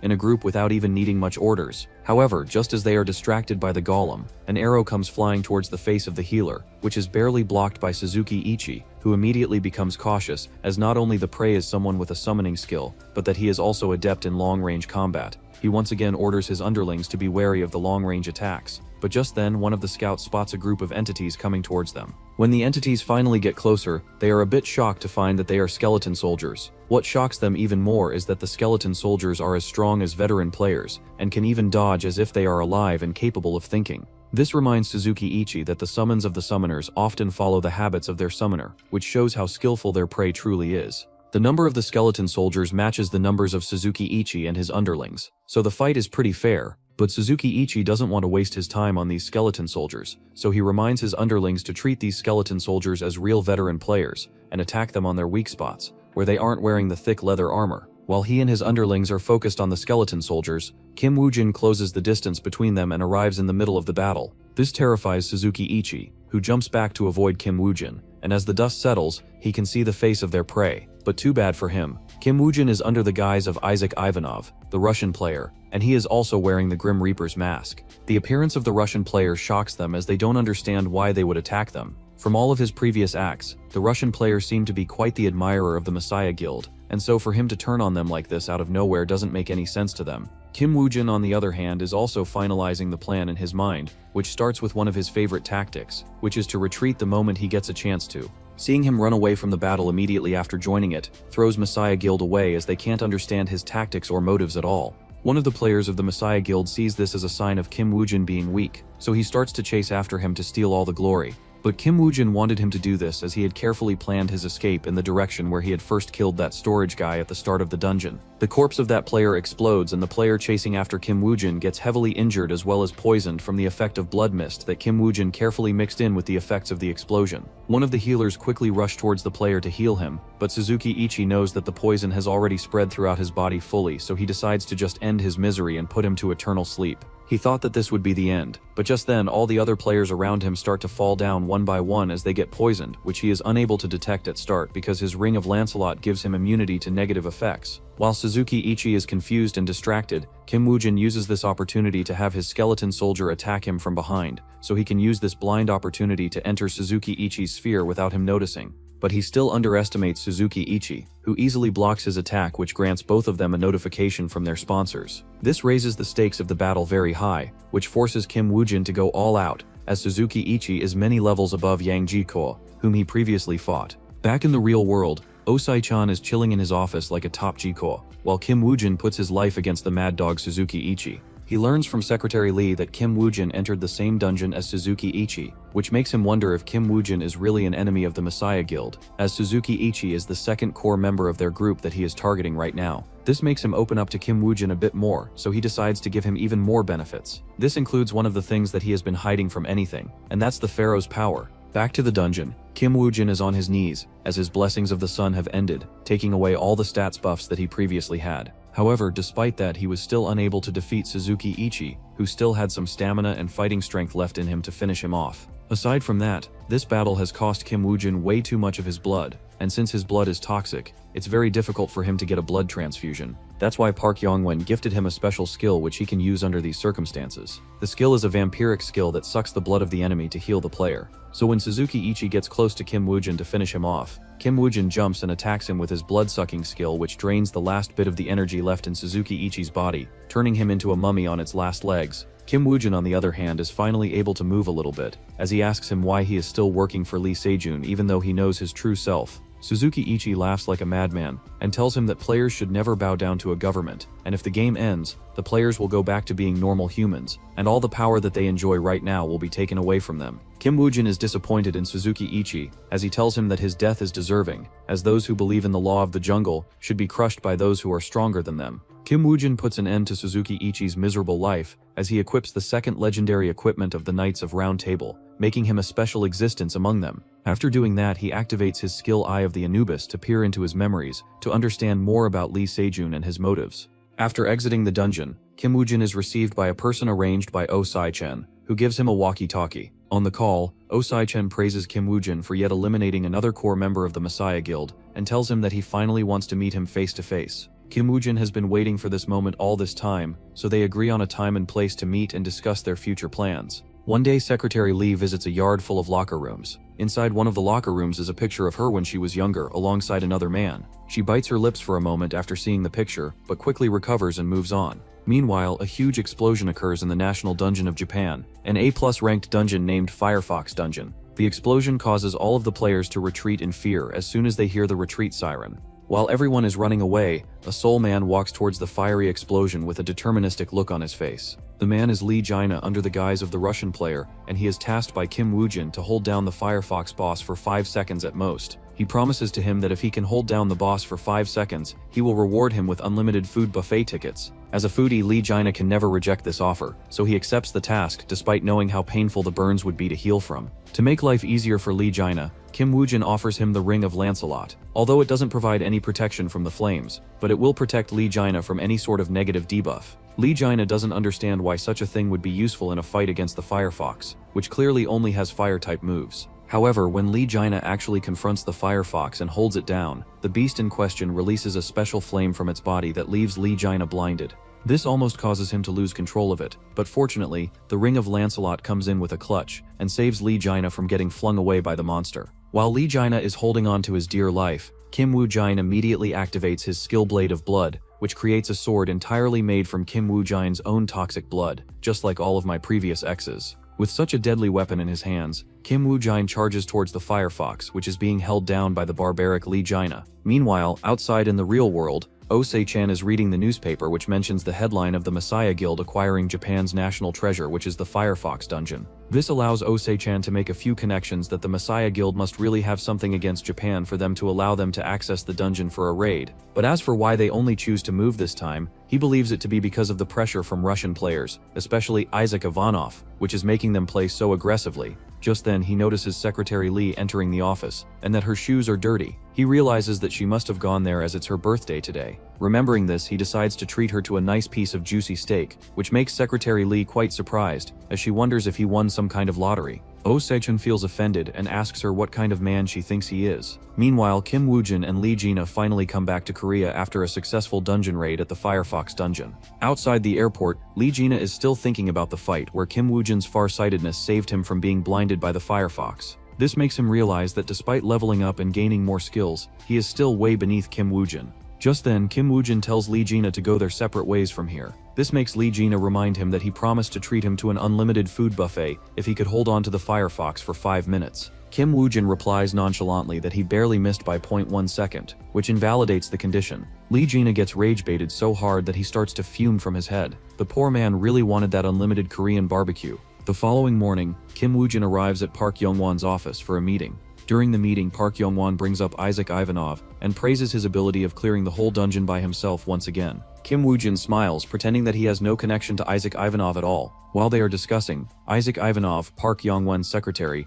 enters the room and informs Park Young-won that Johan Jorg rejected their offer and joined the Messiah Guild instead. Park Young-won is furious at Johan Jorg, as he is one formidable player, and now that he is with the Messiah Guild, they would have another skilled opponent to face. This news also surprises Kim Woojin, who didn't think that Johan Jorg would join the Messiah Guild this early into his new life. He wonders if this is a butterfly effect, because he killed Suzuki Ichi earlier. Kim Woojin realizes that he didn't calculate this into his plans at all, and now that the future is changing, he would have to change his plans accordingly. So he decides to set up one of his pieces earlier, as he suggests Park Young-won to invite Isaac Ivanov to join their faction instead. Park Young-won tells him that if they could invite him, they would have already done it, but they have nothing at hand to entice him into joining their guild. However, his secretary informs him that they might just have the right thing on their hands. She mentions that Isaac Ivanov has been searching through the black market for a skill named Skeleton Knight, but hasn't had much success. Seeing them talk about Isaac Ivanov, Kim Woojin comments in his heart that the fish has finally taken the bait. Meanwhile, in the Messiah Guild headquarters, Park Sin-yu stands in front of Lee Sejun,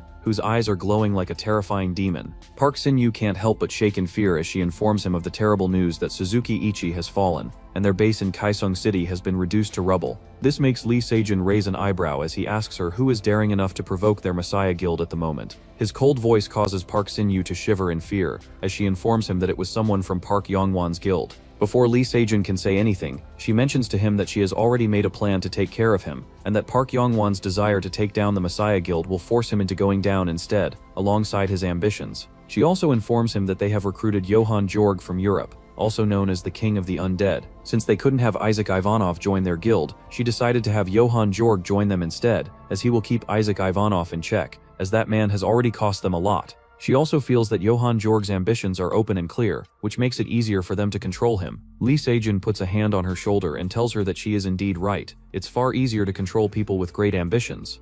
Hearing his words puts a fear deep into Park Sin-ye's soul. If her subordinates were to see her like this, they would be shocked, as this is the same Park Sin-ye, who is known as the Ice Queen, unfazed by everything. While Park Sin-ye is planning against Park Young-won, Park Young-won is also planning with them, as he has just finished a meeting with Frontier Guild of America and decided that they would cooperate to keep the Messiah Guild in check. But Park Young-won feels that there must be some catch in their willingness to cooperate with him this easily. So he decides that if they move against him, he will make sure to use their reputation against them. But still, to be even more careful, he orders his secretary to call Kim Woojin to his office tomorrow. The following morning, Kim Woojin arrives at his office, where Park Young-won tells him about his cooperation with the Frontier Guild and orders him to go and do a dungeon raid with them in 2 days. Kim Woojin accepts the task, but he still feels that it's way too obvious for Park Young-won to make an alliance with Frontier Guild, and that there is no way Park Sin-hye would not have expected this. So he decides to call Oh Sak-chan to get more intel, as knowing too much never truly hurts anyone. Unless it's the secret that your wife is cheating behind your back and that your kids aren't even your own biologically. 20 days pass by in an instant,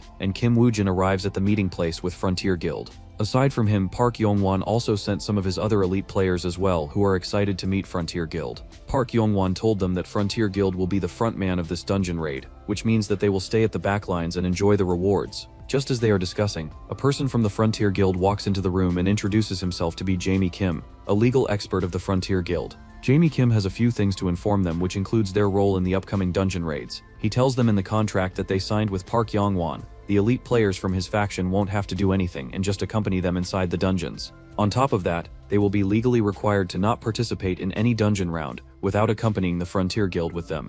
This makes the elite squad from Park Young-won's faction extremely furious, but Jamie Kim tells them that it's all in the contract and that if they don't like what they are hearing, they can just complain to Park Young-won and they will cancel the contract with him. This instantly cools down all of their hot-headedness, so Jamie Kim feels that his task is completed and leaves the room after informing them that the dungeon raid will start in 30 minutes. After Jamie Kim leaves, Kim Woo-jin stands up as he receives a call from Oh Sai-chan, who suggests him to not go inside the dungeon with Frontier Guild, because he was right when he suspected that Messiah Guild is working in cohorts with Frontier Guild. Although Oh Sai-chan doesn't know whether they have only bought one faction or the whole guild, it's still best to stay cautious. Kim Woo-jin reminds Oh Sai-chan as to who he is, and asks him to not underestimate him. He just wants him to take care of two things, and for the rest he will take care of on his own. One thing is providing him with all the intel in real time, and second is cleaning up after the mess that will be left when he finishes dealing with Frontier Guild. Oh Sai-chan agrees to his condition as he gives him the green signal to go and wreak as much havoc as he wants to. For the next few days, Kim Woo-jin and the rest of Park Young-won's elite squad go from one dungeon to another, while being accompanied by the Frontier Guild, who takes care of all the dungeon business, without letting them move even a single finger. Although they are bored out of their minds, they still don't mind it as they are still leveling up at a steady pace. If they continue at this pace, the few of them might even be able to enter into Park Young-won's personal squad to raid the Floor 6 dungeon. Kim Woo-jin realizes that Frontier Guild might be helping them level up so that Park Young-won can enter the 6th floor dungeon as quickly as possible, which will allow them to take care of the other things behind his back. As he is making the deductions in his mind, he receives the notification that the dungeon has been cleared. The Park Young-won's faction is about to stand up, when suddenly Frontier Guild arrives and their captain starts to bash them as he reminds them that they are not allowed to move even a finger without their permission, or that he will make sure that they are never able to walk again. After exiting the dungeon, Kim Woo-jin is already in a foul mood when Oh Sai-chan calls him to inform him that Park Young-won has announced that he will be entering the Floor 6 dungeon very soon. Oh Sai-chan don't blame Park Young-won for moving this quickly, as he has not much time to build his foundations to stand against the Messiah Guild. But this is exactly what the Frontier Guild is taking advantage of, as once Park Young-won is in the dungeon, they will be able to show off their true colors to the world. Kim Woo-jin already knows this, so he asks Oh Sai-chan to cut off his yapping and just hand him over the intel that he requested from him. Oh Sai-chan tells him to not get so easily rage-baited like the lion, and that he will give the report to him in person tomorrow. The following morning, Kim Woo-jin is waiting at a cafe for Oh Sai-chan when Secretary Lee arrives instead of him. She apologizes to Kim Woo-jin that Oh Sai-chan was busy and couldn't make time, so instead she will be handing over the report to him instead. Inside the report, Kim Woo-jin finds all the information of guilds suspected of being connected to the Messiah Guild, which includes all top 5 guilds in the world, with Frontier Guild being one of them. This truly shocks Kim Woo-jin, who didn't expect that the Messiah Guild would be this deep into the things already. Aside from that, he also finds all the information on the players who are working for Messiah Guild in other guilds, and players who hold the legendary items. One of the players is that arrogant prick from the Frontier Guild named Sam Oliver, who holds the legendary item Percival's Spear. Kim Woo-jin didn't expect the Percival Spear to be on such a player, especially someone who he had plans of eliminating in the next couple of days. He thanks Secretary Lee for providing him with this report, as this is more than enough to repay him for all of his efforts. But he wants just one more thing from them, and it's the same thing that he had requested them the last time, but this time, it's on this player Sam Oliver. While Kim Woo-jin is plotting against Sam, Sam is also plotting against him as he just received the task from the Frontier Guild to quickly eliminate Kim Woo-jin the next time they enter the dungeon. He remembers how haughty was that lady from the Frontier Guild when ordering him, but he had to bear it as they are the one who provided him with the Percival's Spear, and if he fails in his task, that would mean losing the legendary item which he cannot afford to lose at all cost. So to eliminate Kim Woo-jin, he sets up another dungeon raid, but when they enter the dungeon, he is worried to learn that it's a survival quest instead. This makes him anxious because Kim Woo-jin might just hide for the whole 4 days of the survival quest, which will make things harder for him. So he decides to quickly take action and eliminate Kim Woo-jin in one go. Kim Woo-jin, on the other hand, also realizes this and decides to show these American players who is the real boss. So while the Frontier Guild members are discussing how to tackle Kim Woo-jin, he makes space from the Lion Guild and escapes the second he gets an opportunity. By the time Frontier Guild notices this, Kim Woo-jin has already gotten further away, leading to a chase between him and the Frontier Guild players. After running around for a while, Kim Woo-jin disappears, leaving the chasing Frontier Guild members to stop and go back to Sam to consult on what to do now. This is exactly what Kim Woo-jin wanted them to do, so he gets down from the tree that he was hiding in and takes out the special item that he acquired from the Firefox dungeon. The item is a legendary ring called Plus Ultra, and just like its name, which is referenced from My Hero Academia, it allows the player to go past their limits and achieve strength that is impossible for their current level. One of the attributes of this legendary ring is leveling up all the skills by 1, and this is exactly what Kim Woo-jin wanted to acquire. As with this, his skeleton soldier skill would elevate to the next level, allowing him to summon newer types of skeleton soldiers. Just when he upgrades the skill, a pack of wolves come out from the bushes and look at him as if he is the tastiest meal ever. The real irony is that Kim Woo-jin also feels the same, as these wolves are the best test subject for him to test his upgraded skeleton soldier skill on. Meanwhile, the remaining players of the Frontier Guild arrive back at the spawn point, where they meet Sam, who is disappointed in them for letting Kim Woo-jin escape like this. However, since it has already happened, he decides to change his plans and focus on surviving the quest and saving their strength by not rashly chasing after Kim Woojin. To save time and prevent news from going out, he also eliminates all the other Lion Guild players. His teammates' blood run cold, seeing him massacre other players like this, but they follow his orders without any disobedience. After giving orders to everyone, Sam leads the Frontier Guild to search for any leads leading to Kim Woojin. During their search, he finds a few monster corpses, which makes him wonder if Kim Woojin was attacked by monsters while running away. However, just then the monster corpses explode, destroying the whole formation of the Frontier Guild. By the time Sam realizes that they have walked into a trap, a lot of the Frontier Guild players are injured from the explosion, making it harder for them to escape. If the explosion wasn't enough, he also notices skeleton soldiers surrounding them, which gives him only one option, which is to fight head-on. Kim Woojin cleverly separates the Frontier Guild from Sam by using his skeleton soldiers, which singles out Sam, who has no way to rely on his fellow players to fight against the enemy. One of the giant skeleton soldiers makes use of the distraction to ambush Sam, but Sam clears out the dust using his skill and blocks the attack in time. But the spear in his hand gets cut in two, making him take out his legendary item, Percival's Spear, instead. The Percival Spear increases his physical stats by 30% aside from giving a huge buff to his penetration skills. Percival Spear's special ability is that any wound caused by it can't be healed easily. With the spear, Sam blasts open the chest of the skeleton soldier, but before he can follow up with an attack, the skeleton soldiers start to retreat all of a sudden.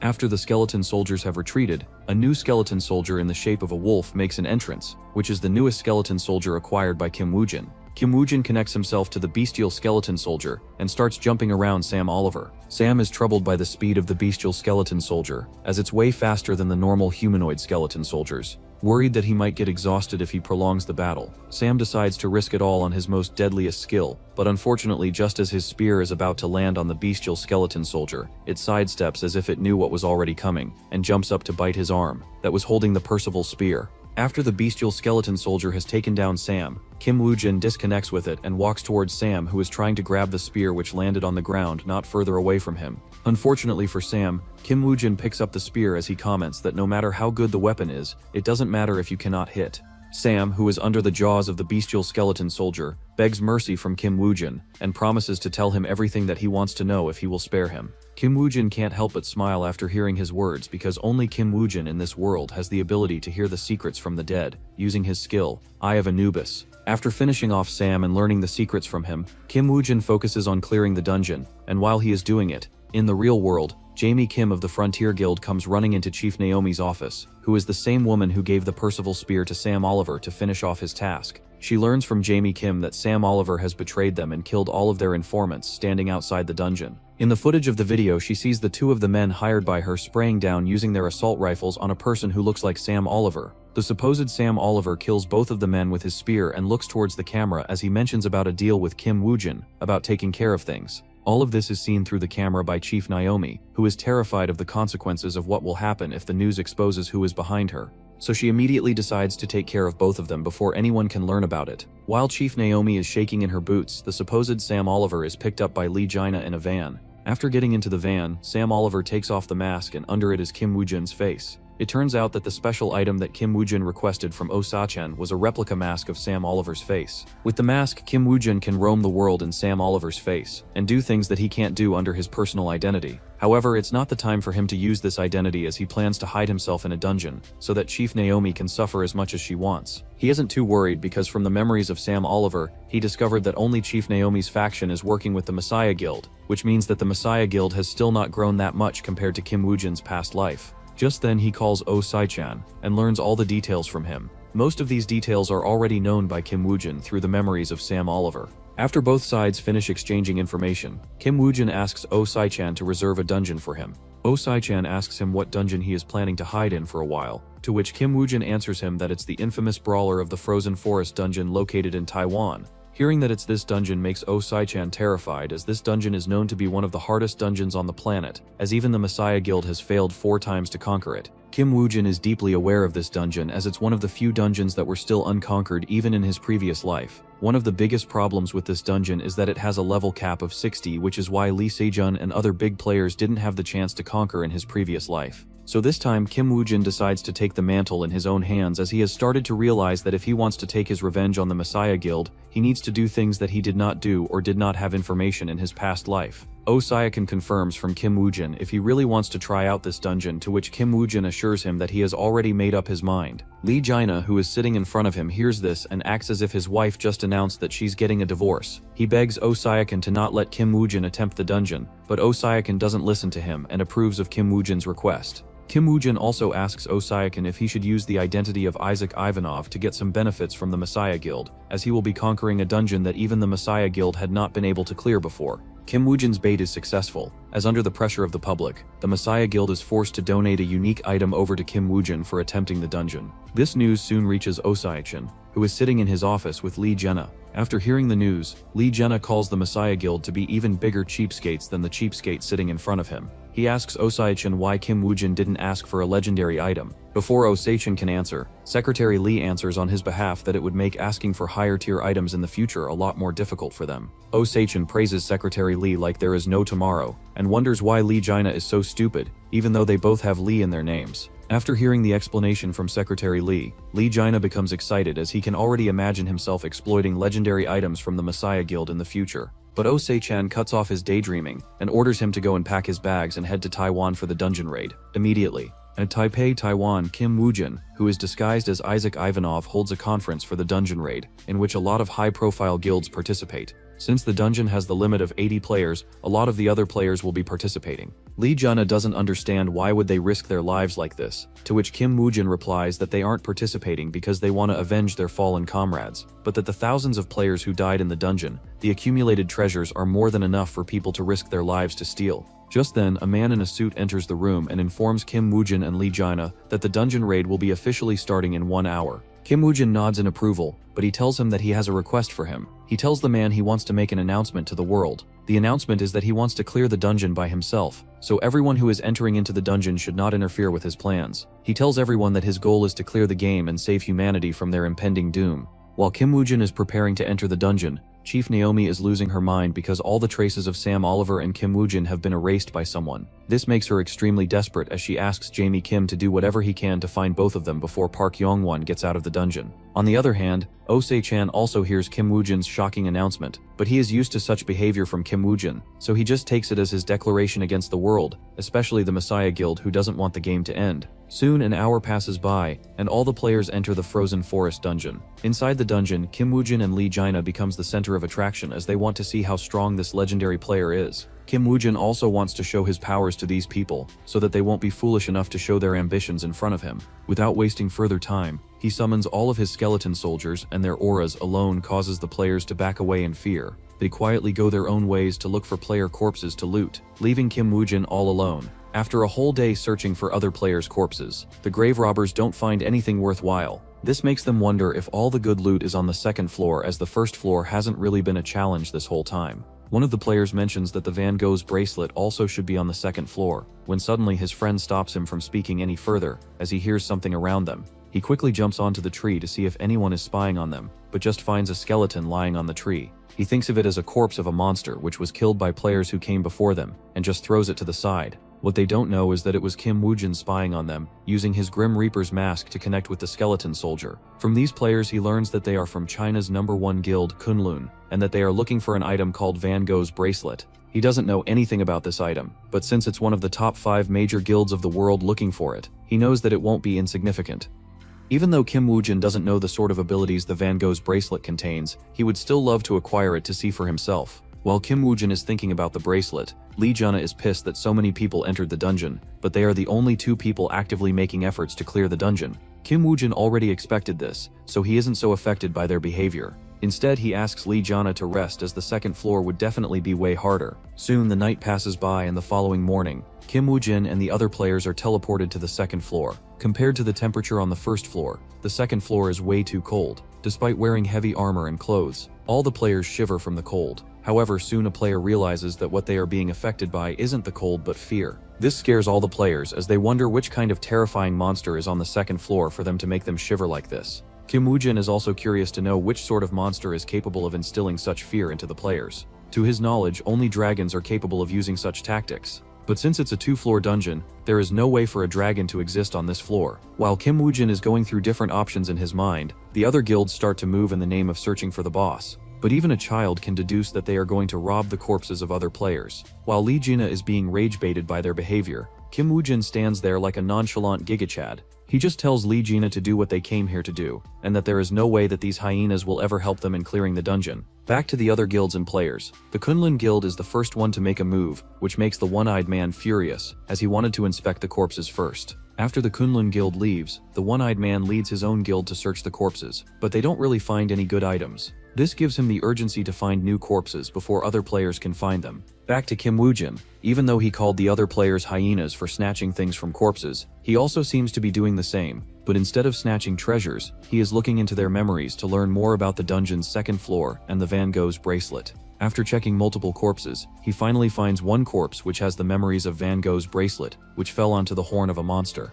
Kim Woo-jin buries the fallen player and turns to Lee Jina, as he wants to discuss their plan before the final battle. He quickly summons a giant sawtooth skeleton soldier which Lee Jina begs to let him ride it. Kim Woo-jin allows him to ride it and even hands him the legendary Percival's spear. Lee Jina shakingly asks Kim Woo-jin if he wants him to fight the boss this way. Kim Woo-jin gives him full points for correctly answering his own question. After the duo leaves, Kunlun Guild players arrive on the spot and notice the grave made with stones. One of them suggests digging it, but the other player tells him to just leave it as they have no time unless it belongs to one of their brothers. Back to Kim Woo-jin. He informs Lee Jina of what he learned from the memories of the dead players, but doesn't tell him how he acquired this knowledge. He just informs him that the boss is an ogre who has survived 23 attempts and has now grown into a hunter. Lee Jina doesn't understand this concept, so he asks Kim Woo-jin to explain this concept to him as if he is a 5-year-old child. Grok, or Kim Woo-jin in this scenario, explains to Lee Jina that after the dungeon raid is failed, the dungeon regenerates new monsters in it for the next attempt, but the monsters which survive become even stronger with each failed attempt.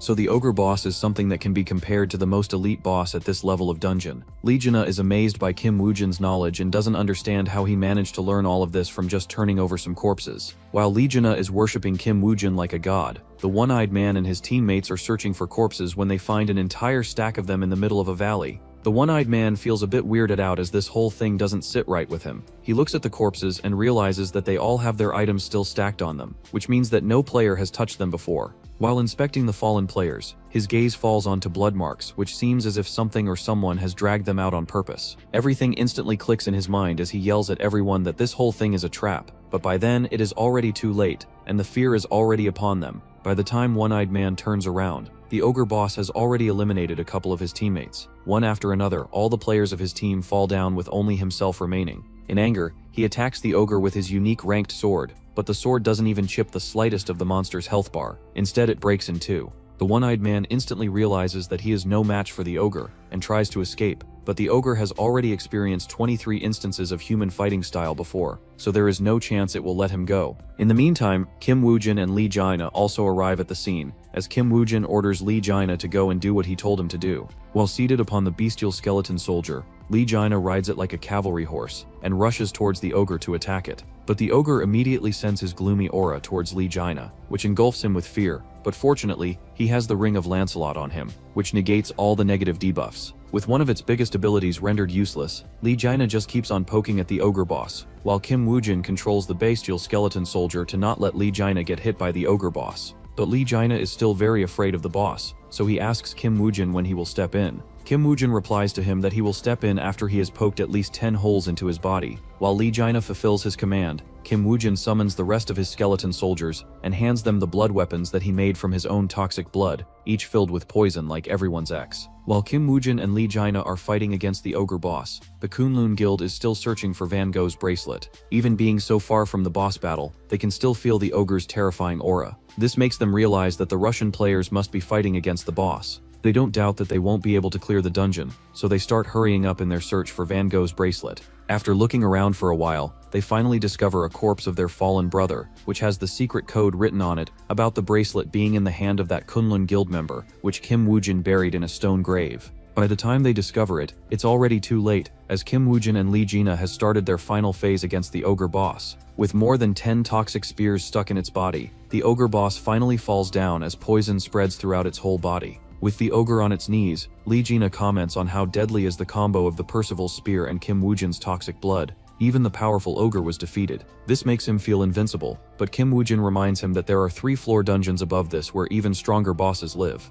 Aside from that, there is the strongest monster Lee Si-jun. To hunt that guy, Kim Woo-jun needs much more on his hands than whatever he has right now. After the ogre boss dies, Kim Woo-jun receives a new title for being the first player to kill the boss of this dungeon. To reward his achievement, his sponsor rewards him with a golden skill page. The skill is named Berserker, and it allows the user to go into a berserk state which increases all of their states but at the cost of health bar decreasing over time. Lee Si-jun is extremely envious of him as his sponsor never rewards him with skills like this. Aside from the skill, the most important item that Kim Woo-jun obtains from the dungeon is the Van Gogh's bracelet, which he can't wait to see its effect after getting out of the dungeon. In the real world, a huge crowd is gathered outside the dungeon to welcome the champions, but Kim Woo-jun doesn't stay longer between them and immediately leaves in his car alongside Lee Jina. On the other hand, the Kunlun Guild members are upset that they weren't able to find Van Gogh's bracelet. They can only hope whoever found the bracelet isn't Isaac Ivanov, as that would make things extremely tough for them. Inside the car, Kim Woo-jun looks at the description of Van Gogh's bracelet, which is a legendary bracelet that grants a player to equip 5 rings on one hand at a time.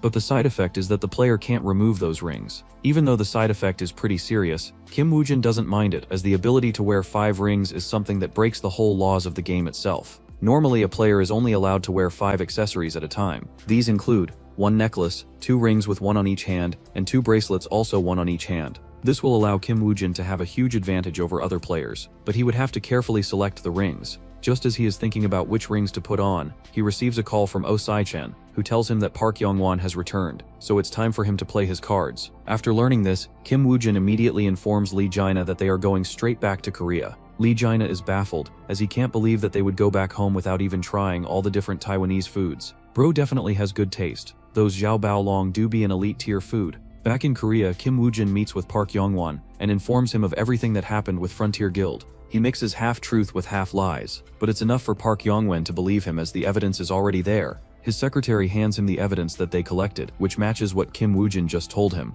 Park Yong-won can't believe that those evils from Frontier Guild were scheming like this behind his back. He promises that he will make them pay thrice the pay for it, but for that he needs Kim Woo-jun to do one thing for him. While Kim Woo-jun is finishing his deal with Park Yong-won, Oh Sai-chan is in his office smiling from head to toe. This makes Lee Jina feel creeped out, as he wonders whom Park Yong-won swindled this time. Oh Sai-chan tells him that he is just getting what they deserve from Park Yong-won, and that person will soon be coming back with all the stuff. By that person, Oh Sai-chan means Kim Woo-jun, who has secured the briefcase from Park Yong-won, which includes the Skeleton Knight skill that Park Yong-won is willing to offer to Isaac Ivanov for his cooperation. The news of Park Yong-won supporting Isaac Ivanov in his greater goals causes an uproar in the public, as everyone starts to praise him after villainizing him for years. The news reaches to Park Sin-hye, who grits her teeth as this makes it harder for her to handle Park Yong-won from now on. In front of her kneels Chief Naomi, who is trembling from head to toe. Park Sin-hye reminds her of her failure, and asks her if she knows what to do. Park Yong-won, on the other hand, is also reading the newspaper and is quite happy with his decision.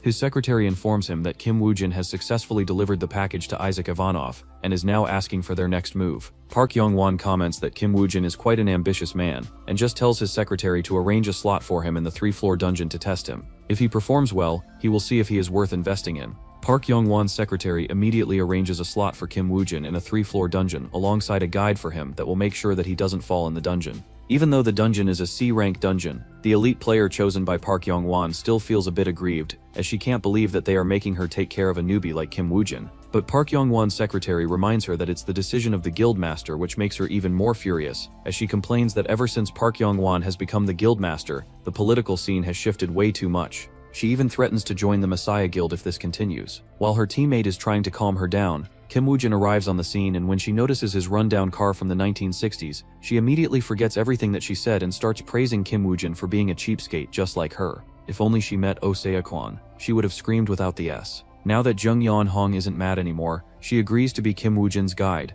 Inside the dungeon, Kim Woo-jun receives the notification of the condition to clear the first floor of the dungeon, which is to kill 1,000 monsters. But he isn't too worried about that, as his focus is on Jung Yeon-hong, as she is his guide, and he knows that Park Yong-won wants to test him. Jung Yeon-hong also wants to test his skills, so she tells him to go and kill a monster for her. But Kim Woo-jun questions her, which monster he should kill, and how many and when. Seeing him question so many things already gets on her nerves. She just tells him to do whatever he can, to which Kim Woo-jun replies to her that he needs some time for preparation. Hearing his answer, Yong-Yeon-hong leaves him alone and goes back to do her own side of things. Back in the real world, Lee Jaina is sitting in Oh-se-chan's when he learns that Kim Woo-jin is yet on another dungeon raid. This causes Oh-se-chan to tell him to go and do a few dungeon raids on his own to level up quickly so that he won't be left too far behind. Lee Jaina listens to his advice from one ear and lets it out from the other side. He complains that dungeon raids with Kim Woo-jin are already too exhausting and that he doesn't want to spend any more time in a dungeon alone. While they are yapping, Oh-se-chan receives a notification that a monster escaped from a dungeon gate which caused a lot of catastrophe. Seeing the news makes Lee Jaina remember when the last time such an event happened and how much Korea suffered from it. Oh-se-chan immediately shuts him up as he reminds him of the promise to never speak about that event in front of Secretary Lee. But it's already too late as Secretary Lee stands up as she recalls the scene from all that time ago. She was still in high school when the tragedy struck. The dungeon gate that the Messiah Guild was managing broke out and so many people died that day. One of those people was her own father. Remembering this event makes Secretary Lee unable to sit in the office anymore, so she leaves outside to get some fresh air.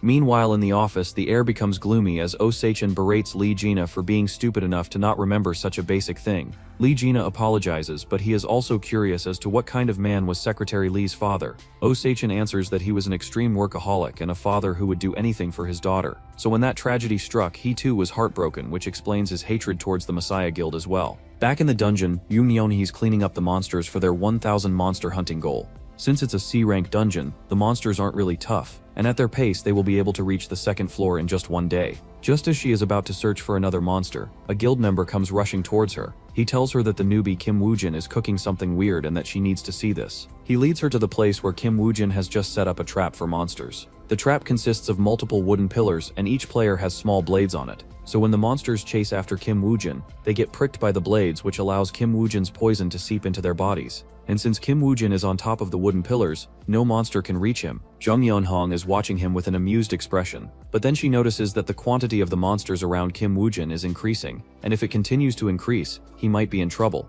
So she is about to jump in to save him, but her teammate stops her and tells her to let him cook. Jung-yeon-hong tries to tell Kim Woo-jin that you are not that guy, pal. But Kim Woo-jin proves her wrong by using his blood mist skill to create a deadly poisonous miasma that paralyzes all the monsters near him, leading to an easy multi-kill. This brightens the eyes of Jung-yeon-hong, who sees absolute potential in the skills of Kim Woo-jin. Realizing this, she decides to pull him into her own squad at all cost. On the other hand, Kim Woo-jin has lost an immense amount of his blood, but it was worth it, as the emissary of the underworld likes his display of strength and awards him with a skill upgrade. But Kim Woo-jin is more focused on replenishing back his blood, so he heads towards a monster corpse and uses his blood-sucking skill to replenish his blood. On top of the tree, Jung-yeon-hong orders the guild member to go and inform Kim Woo-jin that he has passed her test.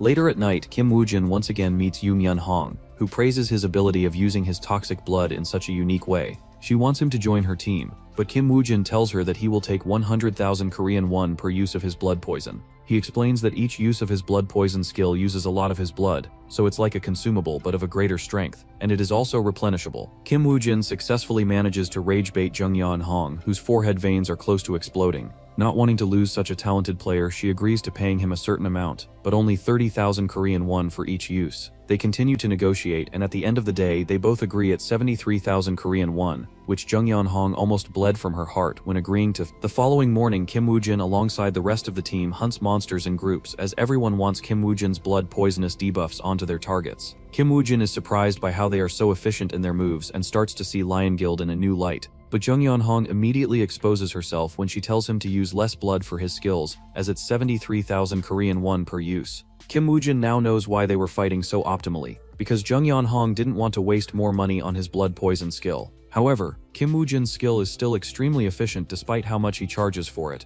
and with his help, the group quickly arrives at the third and final floor. The last floor is a survival quest, which is pretty rare for the last floor of the dungeon. Jung-yeon-hong briefs everyone of their tasks, as she also dispatches some scouts to go and check around the area around them to see where it is safe to camp. The scouting group immediately scatters as they start to look out for various clues and stuff regarding this floor. After traveling as far as they can, they realize that this final floor is extremely small and that there aren't any monsters around. Aside from that, they fight giant steps of a monster, which makes them worried that this survival quest might be a survival quest against a boss instead of common monsters. They quickly head back to Jung-yeon-hong to inform her of what they discovered. After hearing the results of the scouting, Jung Yeon-hong becomes a bit anxious. She isn't worried that they won't be able to defeat the boss, especially now that they have Kim Woo-jin with them. She is more worried about the casualties, but before she can even strategize with her comrades, the ground starts to shake as a white troll rushes at them from a distance. Jung Yeon-hong is surprised by the sudden intrusion of the white troll and deduces that it must be the boss. She immediately orders everyone to scatter as she fires a few arrows laced with Kim Woo-jin's toxic blood into the white troll's body. The white troll isn't too happy about it, as only black trolls in their community are shot at.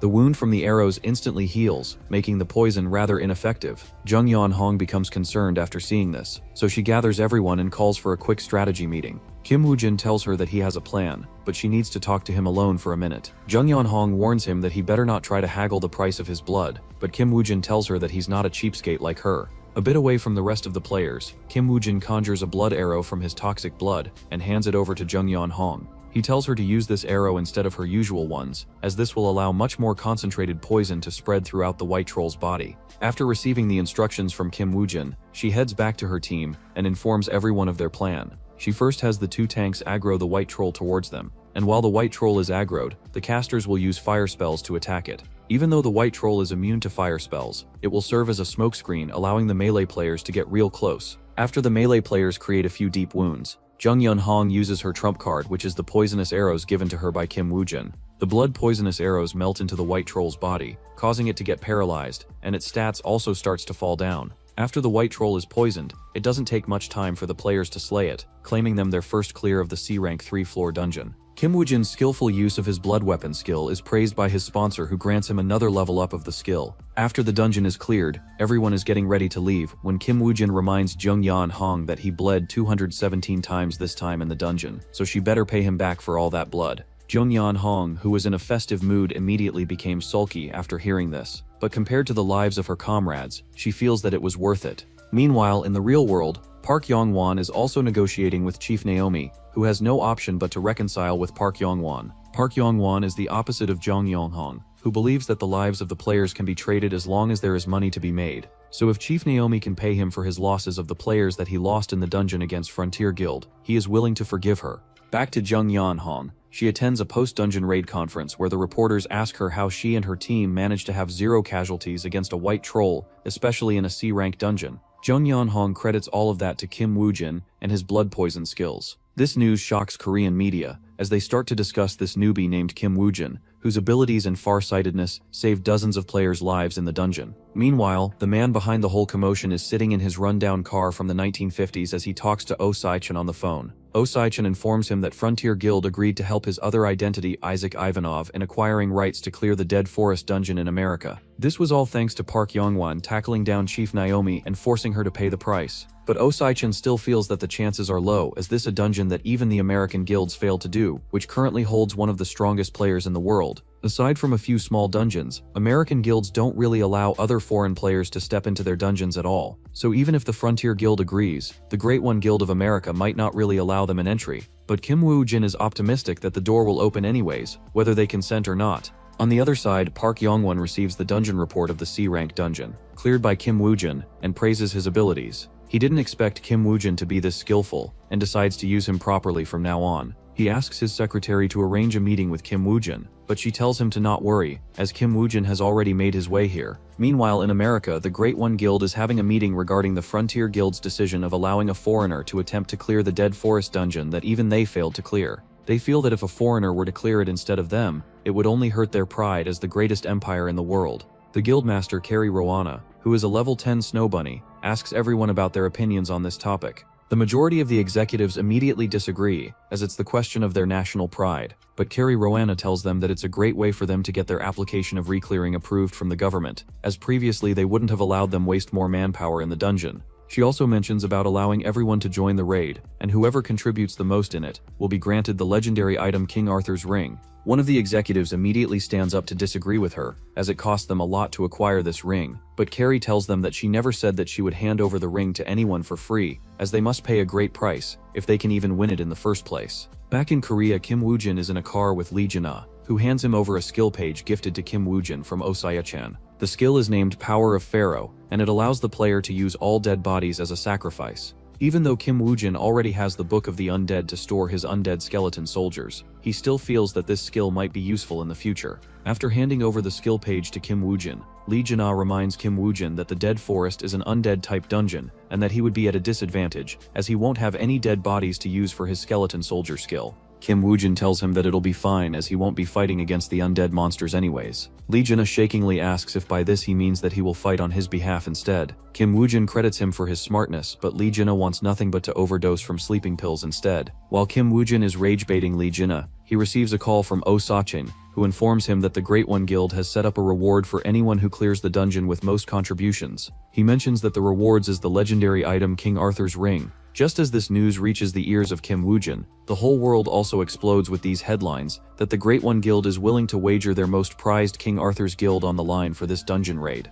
After hearing the news, all the high-profile guilds rushes to join the dungeon raid. Even the Messiah Guild is not able to resist the urge and abandon their public image to join the dungeon raid too. Soon Kim Woo-jin and Lee Jin-ah also arrives in San Francisco, America, under the guise of their Russian identities. They are also discussing the reward from the Great One Guild, but Kim Woo-jin knows that it won't be so easy for him to acquire it, especially since so many high-profile players are taking action. Soon all the players including the American leader Ellis Heighton completes their entry into the dungeon. Meanwhile, in the real world, one of the executives asks Carrie if it was really a good decision. It isn't that he doubts the ability of Ellis, but the stakes are way too high. Carrie assures the executive that when she meant that she will offer King Arthur's ring as a reward, she didn't mean that she won't use it in the dungeon raid. So she has already handed over the ring to Ellis, who equips the ring, which grants her a massive boost in power. Inside the dungeon, Ellis gathers everyone to tell them about the contribution board. The board will take notes of all the monsters that a team kills, and assign points for it. As they are discussing about the point system, Lee Jin-ah feels that it's a bit unfair, since the other guilds have bigger numbers, but Kim Woo-jin isn't too worried, as he plans to go with his original plan. He walks nearby to a dead corpse of a lizard, and uses the skill power of Pharaoh on it. Since the lizard wasn't killed by him, the sacrifice is unsuccessful, and instead he summons a skeleton soldier out of it. Kim Woo-jin uses the skeleton soldier to spy on Ellis, who is also getting ready for the battle. Aside from the King Arthur's ring, she was also given Merlin's staff by the Great One Guild, which allows her to activate the hidden equipment bonus buff of the Legend of King Arthur set. The King Arthur's ring also makes all of the items belonging to the Round Table items stronger. With all of these items, Ellis's magical powers reaches the top of her level cap. This also brings her the confidence that no one else is stronger than her in this dungeon, which erases everyone's worries regarding losing the King Arthur's ring. Kim Woo-jin, who is spying on her from the skeleton soldier, disconnects from the skeleton soldier and starts to remember the details about Merlin's staff in his memories. He is quite surprised that Great One Guild also gave her this item, as he already knew that they would give King Arthur's ring to her anyways. Aside from that, he is also quite surprised to learn that Merlin's staff is in Great One Guild's hand. As in his previous life, this was the main magical staff of the Queen of Messiah Guild, Park Sin-hye. Now that he knows that Park Sin-hye acquired this staff from Great One Guild's hands, he decides to steal it from their hands, as this will essentially cripple Park Sin-hye's future. Meanwhile, Ellis goes on a rampage with her magical spells, as no monster can withstand her powers. This shocks all the players, who are not unsure anymore whether they will be able to clear the top floors easily or not. Ellis is also pleasantly surprised with her powers, as after killing all these monsters, their contribution points now rank at the top of the scoreboard. Meanwhile, Makash Guild, which Isaac Ivanoff belongs to, is way below them in ranks. This makes all the American players laugh at him and doesn't care about his legendary status at all. However, Kim Woo-jin isn't too upset about all of this, as he just causally starts to summoning the undead skeletons from the corpses of monsters killed by Ellis and other players. Normally this wouldn't be possible, as he didn't kill them, but the power of Pharaoh is a bug in the system that renders this side effect useless. His blatant confrontation causes the Great One Guild players to get rage-baited, and they all start cursing Kim Woo-jin for stealing their kill rewards. But Ellis holds them back and assures them whatever he does, he won't be able to beat them in the leaderboard. Now that would have been true if Kim Woo-jin didn't have the trump card on his hands. By trump card he means Lee Jin-ah, who still doesn't understand what sort of suffering is awaiting him. Lee Jin-ah doesn't like the look in Kim Woo-jin's eye, so he asks him what he wants him to do. Kim Woo-jin tells him that if they want to win this, they need to use their old tactics of him acting as the bait for monsters to chase after him. Lee Jin-ah can't believe that Kim Woo-jin would throw him in front of the wolves like this once again, but Kim Woo-jin emotionally manipulates him by telling him that only he can achieve this, as he is nigh immortal. Reluctantly, Lee Jin-ah accepts the task, and Kim Woo-jin also summons his personal trump card, which is the Skeleton Knight skill that he just acquired from Park Yong-won. Back in the real world, Oh Sa-chan is grinning when he sees all the famous guilds in the world focusing on this dungeon raid. Some guilds even set up betting stations where people can bet on which guild will secure the first place. Oh Sa-chan places his bet on Kim Woo-jin, whom he is sure that will the first place. But when he learns from Secretary Lee that Great One Guild has published the item loadout of Ellis on the internet, he becomes shocked as Ellis is carrying not just one legendary ring, but also a legendary staff. Aside from that, who knows how many other items she has in her inventory. Oh Seikchin now regrets betting everything on Kim Woojin and wants to change, but unfortunately the betting is irreversible, which makes him cry as if he just lost his mother or something. Back to the dungeon, Kim Woojin quickly overtakes Great One Guild using this new strategy which shocks Ellis, who thought that her position as the top contender was confirmed. She asks him what secret he has, to which Kim Woojin nonchalantly replies that it's all luck. Ellis doesn't believe him, but Kim Woojin doesn't care, as he instead asks her what abilities does the King Arthur's ring has. He wants to know this beforehand, as he believes that he will acquire this ring sooner or later. In fact, he even asks Ellis to give the ring back to him willingly, as only the strongest player should hold the strongest equipments. Ellis is amused by his words and asks him if he truly thinks he is the strongest player in the dungeon. Not wanting to rage bait Ellis, Kim Woojin tells her that if there was someone else stronger than him, he would have offered his items to them, so that they would have greater hope in clearing the dungeon. Ellis calls him arrogant for having a thinking like that and leaves. She still believes in herself that she will be able to surpass him on the leaderboard soon. This heated verbal battle is witnessed by Frontier Guild's captain Jay Jackson, who is more than happy for them to fight, as he wishes them to even perish altogether. As for Ellis, she returns back to the camp, but unfortunately, no matter how hard she and her comrades try, they are still unable to get even close to him, as their numbers keep on getting wider and wider. She has just finished her hunting session,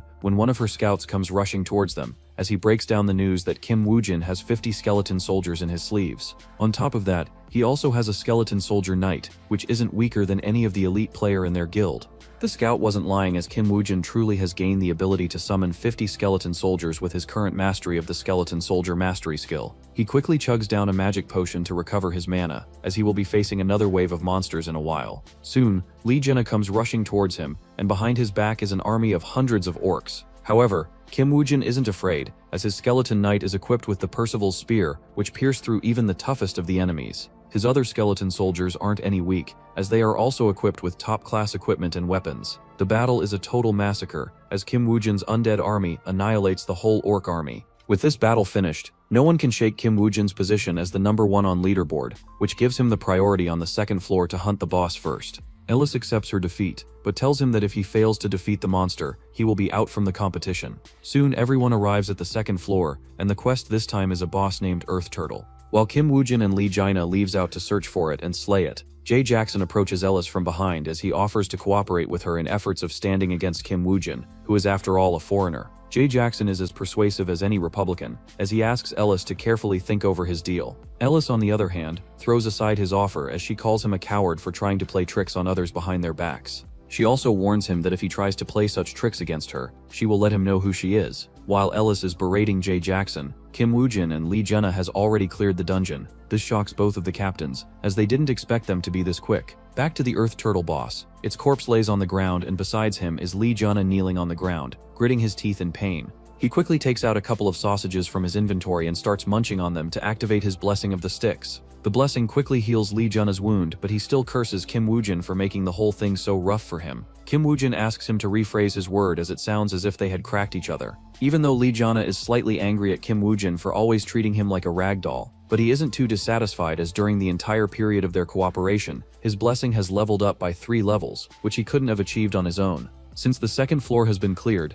Kim Woojin and the others arrive at the third floor, and right after entering, they can feel an ominous aura in the air. At first they feel that it might be psychological effect, but when the system notifies them that they have been affected by the black fog, and that their vitality will drain with time, Kim Woojin has his power of Aphosis, which grants him immunity to all sorts of poisons, while Lee Jenna has the Ring of Lancelot, which gives him resistance to negative effects as well. However, the other players aren't so fortunate, as they all become terrified and immediately takes out the antidotes in their inventory to detoxify themselves. Unfortunately, the amount of antidotes are barely enough for them to last half a day. Ellis is worried that they might not be able to clear the dungeon in half a day, which puts her on the edge of her seat. Jay Jackson uses this opportunity to approach Ellis once again, and tells her that they only have half a day worth of antidotes. This puts them at disadvantage against Kim Woojin, so he extends his hand in front of Ellis once again for her cooperation, and this time she doesn't reject him, as she also doesn't want the ring to fall into the hands of a foreigner. After making the deal, Jay Jackson smiles in his heart, as he just lied to Ellis about their supply of antidotes only being enough for 1 day, when in reality, he has enough antidotes for the Frontier Guild to last a whole day. Back to Kim Woojin and Lee Jenna.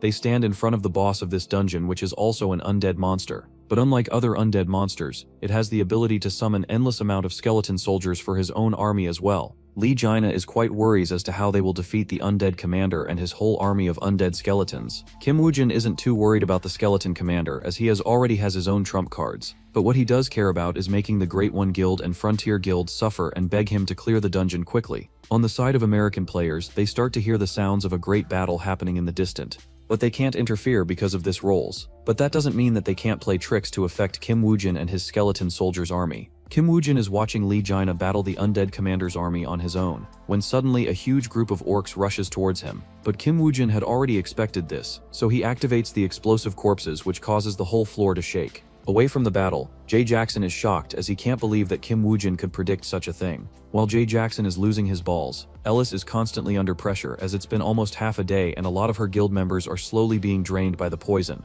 She doesn't understand why it's taking such a long time for Jay Jackson to complete his task. But just then she notices Kim Woojin walking towards them as she asks her if he has already given up. Kim Woojin tells her that he is here only to send back the Frontier Guild members that were critically injured. Ellis doesn't understand what he is talking about, but then her gaze falls onto Jay Jackson, who is lying on the ground unconscious. She finally realizes why he was taking so long, because somehow he had already found himself in the ditch. But she doesn't want to let Kim Woojin go back this easily, so she tells him that according to their agreement, he has retreated from the fight, which counts as him giving up. But Kim Woojin just places a finger on his mouth and asks her to subai, as his teammate is still fighting for his life against the undead commander. At first Ellis doesn't remember who his other teammate is, but when her guild members makes her remember that gorilla-looking guy, that they finally realize that Kim Woojin wasn't alone this whole time. But she still doesn't want to give up this opportunity, so she asks him if he is still fine with being poisoned by the black gas, which even she has no way of fighting aside from constantly using antidotes. Kim Woojin reminds her that poisons can't affect him, which makes Ellis remember that Kim Woojin was the first person to clear the Needle Snake dungeon, whose poison had taken the lives of hundreds of other players.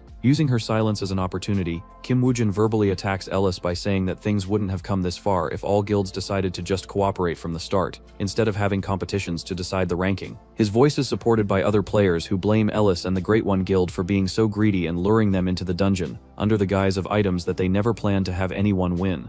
Kim Woojin is delighted by the result, so he plays his ace card, which is him reminding Ellis that she should help him in clearing the dungeon, or else the blame for the death of all these players will go onto her shoulders. Ellis has no other choice but to give up the King Arthur's ring and the Merlin's staff, just for the sake of saving the face and the reputation of the Great One Guild. After equipping all of these items, Kim Woojin arrives back at the battlefield, where Lee Jaina has been suffering all alone this whole time. He is finally glad that Kim Woojin has returned, but he still doesn't know how he will take such a monster down, who has infinite numbers of skeleton minions up his hands. Kim Woojin asks him to not worry, as he activates the blessing of the King Arthur's ring, which gives him the set bonus alongside the Merlin's staff. This only buffs his magical powers, but the effects of King Arthur's ring doesn't end there. It also buffs all the Round Table legendary items, one of which Kim Woojin wears on his neck. The Gawain's necklace allows Kim Woojin to activate the Blessing of the Sun, which grants Kim Woojin the holy powers, which he then transfers to his skeleton soldiers using his skill Aura Field. Now all of Kim Woojin's soldiers are buffed to the max, and even the strongest undead commander is nothing in front of his massive skeleton soldiers' army. But Kim Woojin doesn't plan to have a battle of attrition, as that would be too exhausting, and by the end of it, the remaining players might not even survive. While Kim Woojin and his army are locked in a struggle against the undead commander, Dullahan, Jay Jackson is healed back to being conscious by a healer of his Frontier Guild. The healer suggests him to calmly lay down, or else the poisonous fog might start draining his health once again. He also informs him that he was taken back to the base by Kim Woojin, which pisses off Jay Jackson, who can't believe that he was played like a fool. Ellis is also furious at herself because she not only lost the King Arthur's ring to Kim Woojin but also the Merlin's staff. However, she couldn't have said no, or else the players surrounding her would have doomed themselves in order to take revenge against her and the Great One Guild. This makes her realize how truly frightening Kim Woojin is. That makes her even more curious as to how he will defeat the undead commander Dullahan. So she rushes towards the battlefield where she sees Kim Woojin and his skeleton army locked in a battle against the Dullahan. At first, she is confused as to how Kim Woojin would win against such an opponent that has endless army at his disposal. But after looking carefully, she notices that Kim Woojin has isolated Dullahan from his army by using his skeleton soldier army as a wall. This gives him the chance to fight the Dullahan in one-on-one situation, which serves him a much higher chance of victory. She once again forgets about poor Lee Jaina, who is also trying to contribute in the battle by taking away Dullahan's attention away from Kim Woojin. Unfortunately, he isn't able to do much aside from this, as Dullahan's body emit an extremely cold air, which is enough enough to freeze everything. Even Kim Woo-jin only knows one method that worked against Dullahan in his previous life, and that was by using an extreme amount of heat and firepower. The core of the battle in his past life was Lee Se-jun, and even though Kim Woo-jin is nowhere close to his level yet, he still believes in himself and his strength. So without wasting any further time, Kim Woo-jin grabs the Percival's spear, which gets augmented by King Arthur's ring, increasing its penetration ability even further. The Gawain's necklace also gives him immense source of heat, which will at least prevent him from freezing instantly. Kim Woo-jin signals Lee Jaina to aggro Dullahan, so that he can jump in the right time to knock its head off. Lee Jaina immediately follows his guideline and rushes towards Dullahan with the bronze knuckle on his hand. Dullahan immediately strikes down his sword at Lee Jaina, who barely manages to block it with his bronze knuckle. But it opens up the window for Kim Woo-jin to attack, and he does by smashing the skull off Dullahan's head,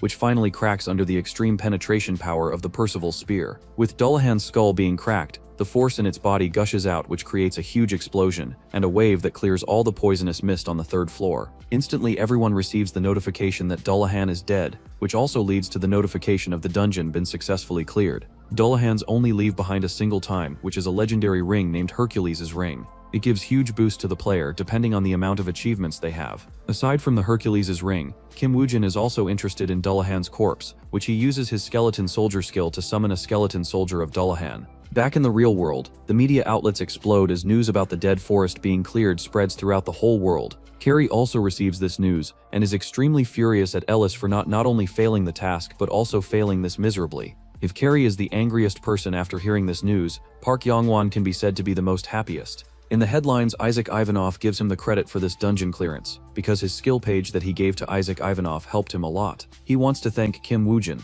who suggested him to invest in Isaac Ivanov, which not only restored the reputation of Lions Guild but also strengthened multiple times. So much that some people are even comparing them to the Messiah Guild now. While he is basking in happiness, his secretary informs him that Mokosh Guild of Russia wants to talk to him. He remembers that this is the same guild that Isaac Ivanov belongs to, so he immediately picks it up to talk to them. Meanwhile, Isaac Ivanov, who is in reality Kim Woo-jin, talks with Oh Se-chan on a call, and asks him if he has put the bait out in front of the prey. Oh Se-chan assures him that everything is taken care of, and that he has even arranged the thing that he told him to arrange, but he advised him to take care of it, as it's not that durable. After hanging the call, Kim Woo-jin turns to Lee Jaina, who complains to him for being a workaholic and not taking some time to rest. Kim Woo-jin tells him that they are just going to do that now, and that he can pick whichever place he wants to go to, and he will treat him unlimited food on his own expenses. Lee Jaina wonders if sun rose from west today, as there is no way this cheapskate is going to treat him to unlimited food. While Lee Jaina is thinking of what to eat, in the Messiah Guild headquarters, the things are pretty rough, as the Sword Master and Archer Master refuses to participate in any dungeon hunt till they have avenged their disciples by removing Kim Woo-jin from the face of this earth. Park Sin-shai tries to explain to them that Messiah Guild can't wait any longer to clear the Floor 7 dungeon, as their reputation is already dwindling after the recent successive victories of Isaac Ivanov over the dungeons which no one has been able to clear before. She also calls the whole thing about their disciples being trivial, which offends the both masters, who reminds her that what trivial is that rookie named Isaac Ivanov, who has barely cleared a Floor 3 dungeon, and they are already treating him with such respect. Park Sin-shai wants to argue,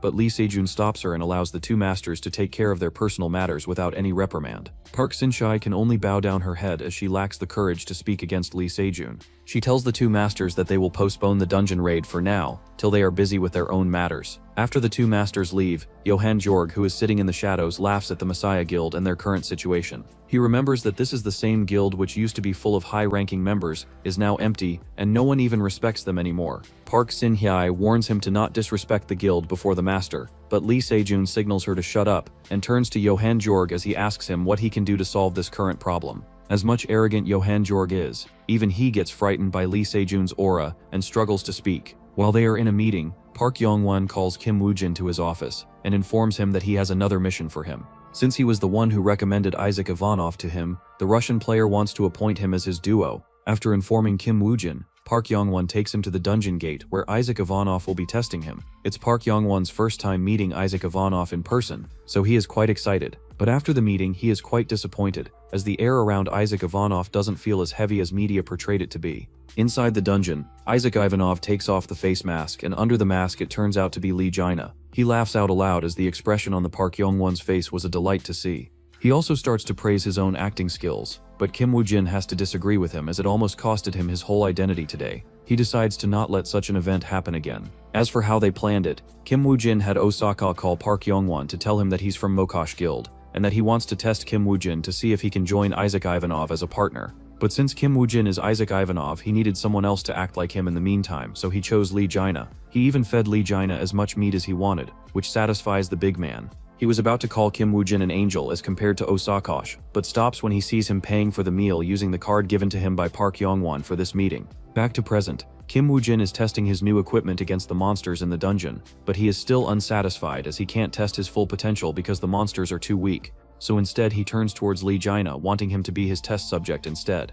Lee Jaina is terrified and reminds Kim Woo-jin that he will fail him in his assessment if he touches him. But Kim Woo-jin already planned to fail from the start. Soon they both exit the dungeon as Kim Woo-jin calls Oh Se-chan to give the news to Park Yong-won that he was unsatisfied with Kim Woo-jin's performance. Oh Se-chan agrees to it but informs him of another important news. The news is about Messiah Guild, who delayed their plans to clear the Floor 7 dungeon. Kim Woo-jin suspects that it must be because of inner tensions. He also suspects the two masters to be behind this decision to delay, as they are the only two in the guild to hold enough weight to make Lee Se-jun change his decisions. Oh Se-chan agrees with him, but he also reminds Kim Woo-jin to be clear as the two masters have a blood feud with him. Kim Woo-jin thanks for the consideration, but he wants to take care of things on his hands for now. The following morning, Kim Woo-jin meets Park Yong-won, who is disappointed in him that he was disqualified from the test. To appease Park Yong-won, Kim Woo-jin tells Park Yong-won that Isaac Ivanov was interested in his blood poison skills, but since his skills are far too one-sided, he got rejected. He also mentions that he heard Isaac Ivanov mentioning about gathering players, which means that he must be planning on creating his own guild after leaving Mokosh Guild. Park Yong-won sees this as an opportunity and asks Kim Woo-jin if he will be successful in qualifying this time if he gets another chance. Kim Woo-jin assures him that he will definitely succeed if he gets a little bit of his support. Meanwhile, somewhere else in the world, a man named Francis Chero clears a dragon dungeon, which is a huge news to everyone. But to him it's just another Tuesday, which is why people have nicknamed him the Dragon Slayer. After Francis comes out from the dungeon, a man approaches him with a problem as he asks Francis for his suggestion. He shows Francis the dungeon report of a dragon dungeon that popped up in Japan. It's an A+ ranked dungeon with 3 floors. The dragons there are not fully grown but just hatchlings. But even then, no one in Japan wants to risk their life in the dungeon, so they want to ask him for a suggestion on what to do. Francis tells the man that he has just the right player who can clear this dungeon. This shocks the man, who can't believe that there is someone on this earth who is capable of receiving such praise from the Dragon Slayer himself. The name mentioned by Francis is none other than Isaac Ivanov. The news of Francis's comment makes Isaac Ivanov the front headline on the newspapers once again. People eagerly wait for Isaac Ivanov's decision, and surprisingly, he agrees to clear the dungeon all by himself, knowing that no one wants to risk their lives in a dragon hatchling's dungeon. Park Yong-won is also reading the news as he comments on Isaac Ivanov's bravery in clearing such a dungeon without a whole guild. Just then, his secretary informs him that Kim Woo-jin has passed the test from Isaac Ivanov, and he agreed to take Kim Woo-jin to Japan to clear the dragon hatchling's dungeon. Park Yong-won feels happy as his efforts were worth it. In order to make Kim Woo-jin strong, he handed him a free golden skill, and to allow him to take another test, he had to bribe Isaac Ivanov, who is also Kim Woo-jin. So Kim Woo-jin got 3 new skills for free. Park Yong-won doesn't know it, so he is still basking in his own happiness as he calls a journalist to write an article for him as on to how he supported Isaac Ivanov throughout thick and thin. This earns Park Yong-won even more cheers from the public, and soon his reputation far surpasses that of Lee Se-jun, who is still silent and have yet to make a move. Oh Se-jun in his office is also enjoying the whole scenario as 2 of his worst enemies, Park Yong-won and Lee Se-jun, are being exploited by Kim Woo-jin. To satisfy Kim Woo-jin, he also spent a lot of resources. He just spent a lot of rare resources to create a special item for Kim Woo-jin that will help him conceal his identity better. Fortunately, everything was worth it as Kim Woo-jin manages to fool the whole world into believing that a skeleton soldier is him by disguising it into himself using a rare monster's skin that can transform itself into any creature. He asks Lee Jaina to carefully place that thing in inventory, as it will be extremely hard for such a thing to appear on the market once again. After putting away the skin, Lee Jaina turns towards Kim Woo-jin, who summons a whole army of his skeleton soldiers. These include new skeleton mages, a skill that he got from Park Yong-won, and fire golems, another skill that he got from Park Yong-won. Aside from that, the army also contains Dullahan and the Sawtooth Wolves that Kim Woo-jin previously created in the other dungeon. The lineup is already terrifying, but Kim Woo-jin goes a step further as he equips the Van Gogh's bracelet, which merges into his right arm, allowing him to wield 5 different rings at the same time. Kim Woo-jin immediately equips King Arthur's ring and Hercules' ring, which both provide Kim Woo-jin with crazy stats and buffs. Seeing him prepare so much for a battle, Lee Jaina asks him what he wants to do, to which Kim Woo-jin replies that they don't have much time, so they will be heading straight to the 3rd floor as quickly as possible. By quick, Kim Woojin meant extremely quick, as right after Kim Woojin buffs himself, he goes crazy and almost burns down the whole floor. Lee Jina realizes that Kim Woojin isn't a solo player anymore, as his legion now can do everything that you would expect a guild to do. He has mages, tanks, damage dealers, and even mounts, making him truly a one-man army. After they arrive at the 3rd floor, Kim Woojin slows down as Lee Jina asks him what exactly is the strategy of defeating the dragon hatchling once again. Kim Woojin explains once again that he only needs to take care of its wings, and he will do the rest. He also reminds Lee Jina to not get up from the hatchling's back until he tells him to. This makes Lee Jina a bit terrified, as what if the hatchling flies away taking him with it? But Kim Woojin assures him that he won't let it escape. As they are talking, the dragon hatchling appears in their vision. Even though it's still a hatchling, it still looks absolutely terrifying. It claws down one of the monsters and starts munching on it. But after having a few bites it stops, which makes Kim Woojin realize that it's far more intelligent than he thought of it to be. Realizing this, he doesn't waste any more time and detonates the corpses hidden around the hatchling.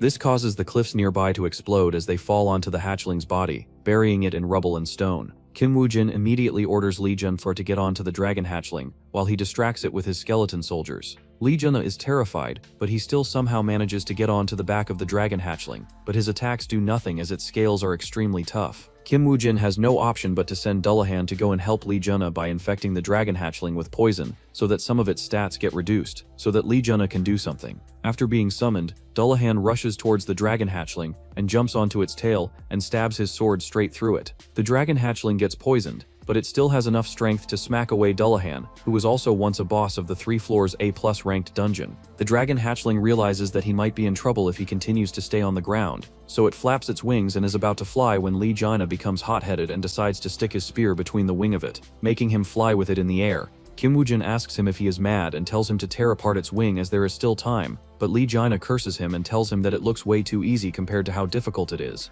But fortunately, he still manages to hold on for a while as his weight is enough to push his spear down the wingspan of the dragon hatchling, causing it to be torn apart in half. Without one of its wings, the dragon hatchling isn't able to support its weight anymore as it falls down onto the ground, alongside Lee Jina, who gets buried into the ground from the impact. But Kim Woojin isn't too worried, as Lee Jina is immortal. Instead, he focuses on the dragon hatchling, who is still a formidable opponent, despite losing its flight. But fortunately, Kim Woojin has a huge supply of skeleton soldiers, which eventually tire down the dragon one by one, even though their attacks don't do much damage. But since they are submerged with Kim Woojin's toxic blood, the dragon hatchling continues to grow weaker, while Kim Woojin stays as strong as ever. As for Lee Jina, he finally manages to get out from the ground as the impact this time took a lot of his power to heal. He tells Kim Woojin that he owes him a hefty meal after this dungeon. Back in the real world, the two masters are playing the game of Chinese chess, when a man comes to report to them that it has been 10 days since Isaac Ivanov and his team entered the dungeon. Even though it's surprising that he survived for 10 days, he still feels that it's difficult for him to actually clear the dungeon. But the Swordmaster hopes that he will clear the dungeon, as then they will take the matters into their own hands. The man is confused, but after seeing the chess pieces on the board, he realizes the true intentions of the two masters. He immediately kneels down and tells them that he will do his best to fulfill their wishes. Back in the dungeon, Kim Woojin finally manages to slay the dragon hatchling, which grants him the title of the Dragon Slayer. Lee Jina also receives this title, which makes him feel very accomplished. But Kim Woojin, on the other hand, seems to be in a complicated mood. He turns towards Lee Jina and tells him that he should die after exiting the dungeon. Lee Jina doesn't understand what he means, to which Kim Woojin explains that after this dungeon, they would be qualified for 4-floor dungeons, which is the territory of the high-level players above level 100. These players are pretty rare, even amongst the big guilds, so they desire even more power. To get power, they divide territories in real life, and if another player invades their territory, and it's a player who they have a beef with, Lee Jina can imagine what will happen. After discussing Kim Woojin, Lee Jina and the skeleton soldier disguised as the real Kim Woojin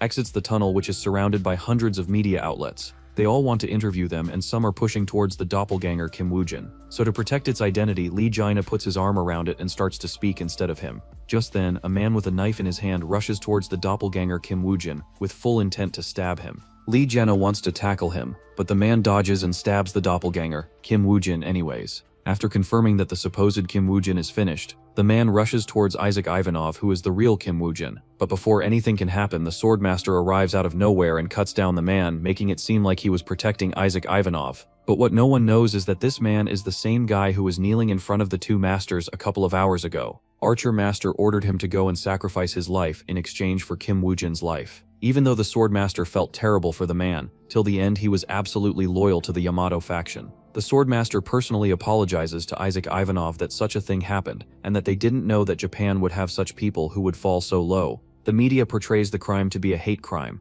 and even the government of Japan apologizes to all players that such a thing happened. As an apology, they open all of their dungeons to Isaac Ivanov free of cost. The news also reaches Park Yongwon, who is extremely furious as Kim Woojin was supposed to be the connection between him and Isaac Ivanov, but the Japanese people ruined everything.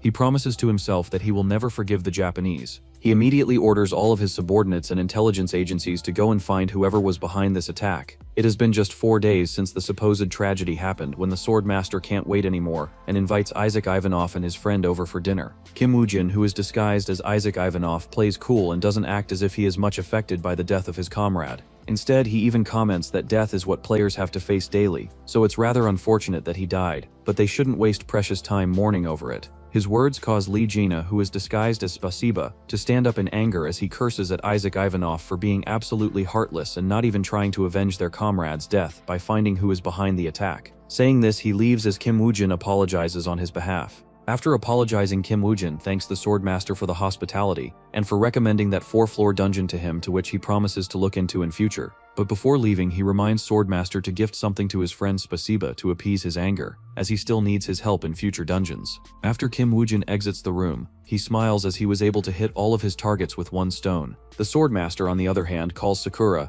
an intelligence officer in the Yamato faction. He asks her if they can recruit Isaac Ivanov to their side, to which she replies that he's a hot potato. They can't invite him without his friend Spasiba, who is already at odds with them. Aside from that, he is also being provided by Park Yongwon, and if they want to recruit him, they might offend Park Sinhyu too. The Swordmaster feels pity for Isaac Ivanov, as if he can't have him, he won't let anyone else have him either. He orders Sakura to hand over Namiya lion leather to Isaac Ivanov. Sakura is shocked to see her master offer something this expensive, but he assures her that it would be worth it as long as he falls. Later, Kim Woojin meets with Lee Gina, who has taken off his disguise. Kim Woojin also finally takes off his disguise, which allows him to relax. In the car, he commends Lee Gina for speaking out loudly that way, as it helped him exploit a few good things from the Swordmaster. Lee Gina tells him that he didn't even want to say such things, but it's just that people like Swordmasters make him angry because of their hypocritical nature. But now that he realizes he should have eaten the sushi before speaking out loudly, it's sad for such a food to go to waste. Kim Woojin is as always rendered speechless after hearing Lee Gina's brutal truth. This man is a true foodie to his core, even queso ain't anything in front of him.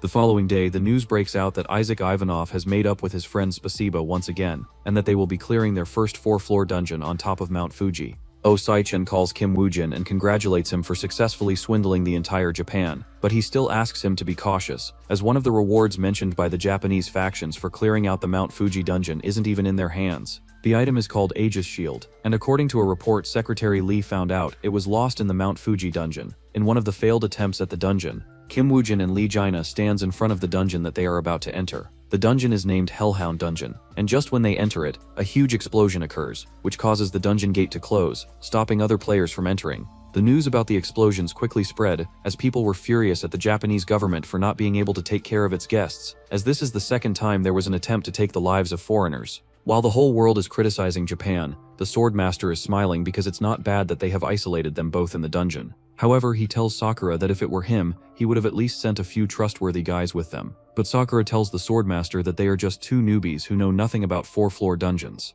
Moreover, it's an A+ ranked dungeon. According to her, they might not even have the will to hunt monsters anymore. She also mentions that she didn't expect the Swordmaster to pull a trick like this by offering Aegis Shield as the reward for clearing the dungeon. The Swordmaster corrects her that it wasn't a trick, but that he really intends to reward anyone who clears the dungeon with an Aegis Shield. This is because people are growing curious about the Aegis Shield, and since every legendary item contains a portion of a world's power in it, if people were to know that they failed to conquer the dungeon despite having a legendary item, no one would ever attempt such a dungeon ever again. But now that the reward is there, a lot of brave souls will risk their lives, and soon the dungeon will become a mass graveyard. Back to Kim Woojin and Lee Gina. Even though they are stranded in the dungeon, they aren't too worried, as Kim Woojin already predicted something like this would happen. In his previous life, such a thing was extremely common, and he personally learned all of these methods from the Swordmaster, so he could guess what the Swordmaster intended to do with them. Lee Jina wants to know how Kim Woojin knew that something like this would happen, but Kim Woojin isn't in the mood to tell him as he just orders him to follow him around as he plans to catch 20,000 birds.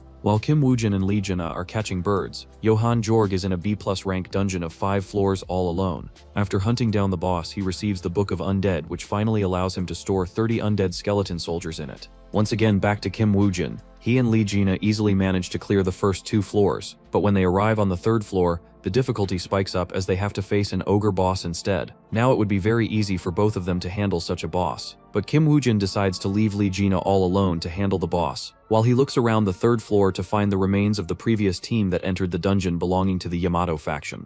Lee Jina gets his ass beaten by the ogre boss, who might just give Queso a competition in its ability to bend gravitational waves around its body. Lee Jina curses Kim Woojin for leaving him all alone, but the skeleton snake in his pockets tells him that the reason why people fail on the 3rd floor of the 4-floor dungeon is that they try to conserve their strength, which leads to their demise. So he tells Lee Jina to go and wreak havoc, as he is more than strong enough to take the ogre boss down. He also reminds him that he is wearing the Nemean lion leather, which gives him a huge resistance to physical attacks, while also increasing his physical damage by a lot. Only after Kim Woojin reminds Lee Jina that he remembers about it and now realizes why his Blessings of the Sticks ability hasn't activated yet. He immediately regains confidence in his abilities and tells Kim Woojin to do whatever he wants, and assures him that he will take care of the ogre boss on his own. With Lee Jina focused on the boss, Kim Woojin can take his time searching for the remains, and soon enough he finds the remains and immediately uses his Eye of Anubis skill to learn more about Yamato faction and their motives. From the memories of the dead, he learns that this guy was the captain of the team Yamato back then. Unfortunately, they made the rookie mistake of hiding their strength, but by the time they realized that they were doing something wrong, it was already too late. The captain sacrificed himself to give a chance for his reach the 4th floor and hope that they will be able to clear it. He also handed over the Aegis shield to them before breathing his last breath. Back in the present, Kim Woojin now knows that the shield is on the 4th floor, but what he doesn't understand is that Aegis shield is supposed to be one of the strongest shields in the whole world, so for the Yamato faction to fail with it at the 4th floor means that there might be some unstable factors regarding this dungeon. But this doesn't deter Kim Woojin, who can't wait to see the face of the Swordmaster when he returns back with the Aegis shield in his hands. Meanwhile, in the real world, Park Sin-hye is reading all of the articles regarding Isaac Ivanov stuck in the dungeon for 13 days with very low chances of clearing the dungeon. While people are already considering Isaac Ivanov to be dead, they start hyping up the new necromancer in the town, Johan Gerge. Both fandoms of each necromancer get into heated arguments over these things. Park Sin-hye is reading all of this and decides to inform Lee Se-jun about it.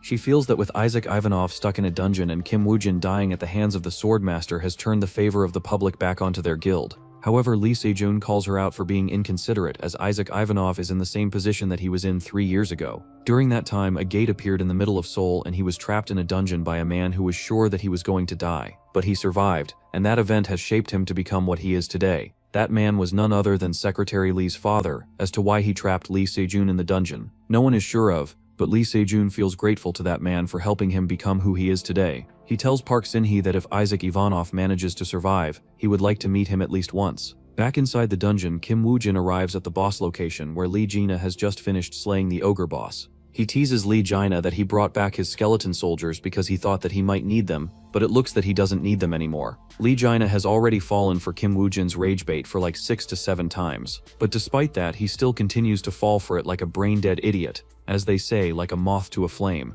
Kim Woojin decides to spare the poor guy from more teasing, and instead tells him to get ready as they will be moving to the 4th floor. Meanwhile, in the real world, Oh Se-chan is also reading the news that keeps on mentioning the certain demise of Isaac Ivanov, which also worries Secretary Lee, who asks Oh Se-chan if Lee Jina will be safe. Oh Se-chan tells her that hellhounds are very dangerous compared to other monsters, but when it comes to doing things that matter, no one can beat Lee Jina. Moreover, the monster in disguise, Kim Woojin, is also present with him. So like always, they will come back safely this time too. Once again, back in the dungeon, Kim Woojin spends a lot of energy looking for the corpses of the previous players, and through their memories he learns that Yamato faction threw the shield down into the crevice of the earth, which took him a lot of effort to take it out. But with the shield in his hands, Kim Woojin is assured that they will be easily able to clear this dungeon. However, Lee Jina doesn't know what he was doing, so he keeps on complaining to him for being a freeloader while he is suffering constant harassment from these dogs, who aren't even as half cute as Cerberus from the game Hades. He complains that even the tanks have basic human rights, and are not animals like how he treats him.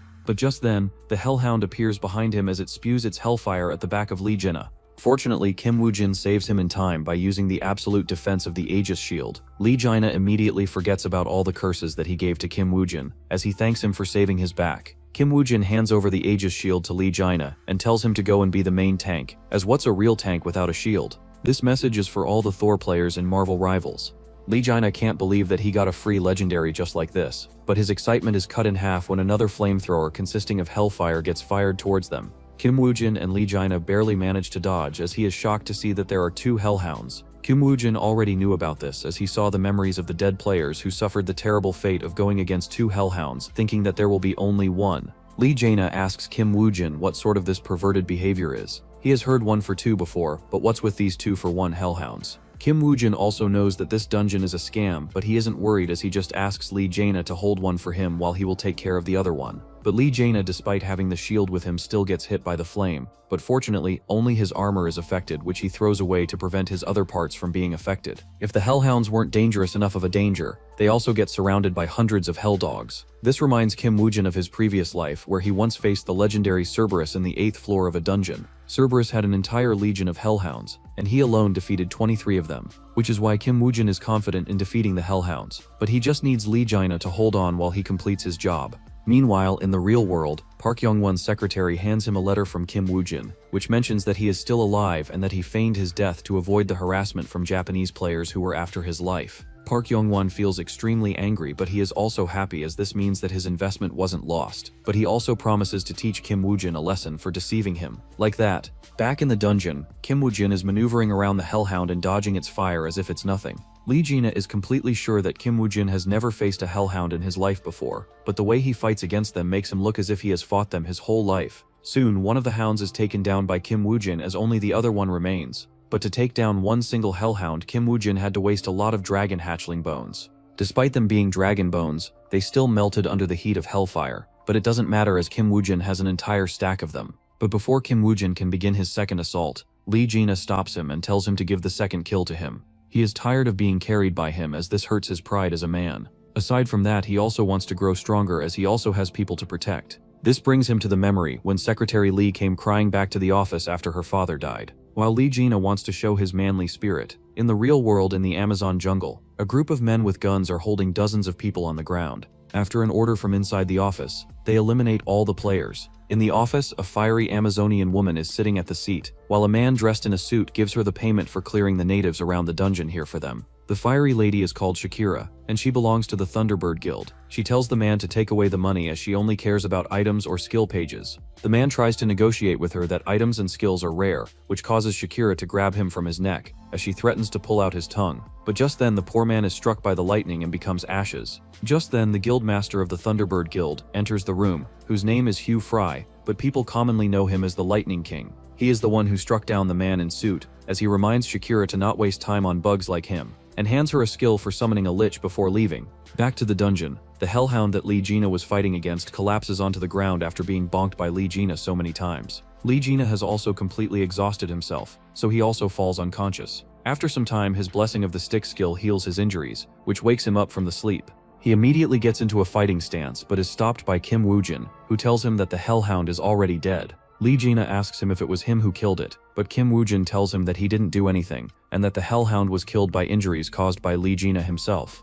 With the second beast hellhound down, Kim Woo-jin and Lee Jaina are free to exit the dungeon. Now that Kim Woo-jin is out in the real world, he needs to go back to Park Young-won to deal with the aftermath of him faking his death. One thing Kim Woo-jin is sure of is that Park Young-won would be hella pissed, and he indeed is. But Kim Woo-jin didn't come unprepared as he starts to yap about wisdom like deceive your friends before you deceive your enemies, and what's so not as if he is Sun Tzu or something. Park Young-won is stun-locked and can only nod in agreement or else he might sound too unwise and uncultured. Even though Park Young-won forgives him this time to save his face, he warns Kim Woo-jin that the next time he dares to deceive him he will show him who he truly is. Park Young-won's ominous aura doesn't concern Kim Woo-jin at all, as he just nods in silence. Park Young-won lets go of his previous mistakes on one accord, if he can manage to make Isaac Ivanov outshine the current rising star Johan Jorg. In this great battle of necromancers versus necromancers, Park Young-won only wants one player in the spotlight, and that's Isaac Ivanov. Kim Woo-jin agrees to his request, but only if Park Young-won will support him in getting hold of the Lightning King of the Thunderbird Guild. Park Young-won doesn't understand how Lightning King is connected to Isaac Ivanov outshining Johan Jorg. To satisfy his curiosity, Kim Woojin reveals that Lightning King holds the Lich summoning skill that Isaac Ivanov greatly desires. However, in reality, he is Isaac Ivanov, and he desperately needs this skill to fight off against his upcoming enemies. Meanwhile in Japan, Swordmaster is practicing as usual when Sakura enters the training ground, and informs him that Isaac Ivanov has requested the Solomon's Ring as a reward instead of the Aegis Shield. The Swordmaster isn't angry about it, as it was natural for them to compensate Isaac Ivanov. But what makes him truly angry is the fact that Isaac Ivanov knows that they have Solomon's Ring. He suspects that there must be a rat in their faction, but unfortunately there is not much they can do right now, so he let Isaac Ivanov have the glory for now, as soon he will get the chance to take back everything from him eventually. Sakura doesn't understand, so the Swordmaster explains that with Isaac Ivanov's growth speed, it won't be long before he's qualified for their level of dungeons. When it comes the time for it, he will make sure to cut him down with his own sword. On one side, Swordmaster is cooking up plans to eliminate Isaac Ivanov in his mind. On the other side of the world, Kim Woojin arrives at the Thunderbird Guild to have a talk with them about summoning the Lich skill. Before he can get to the Lightning King,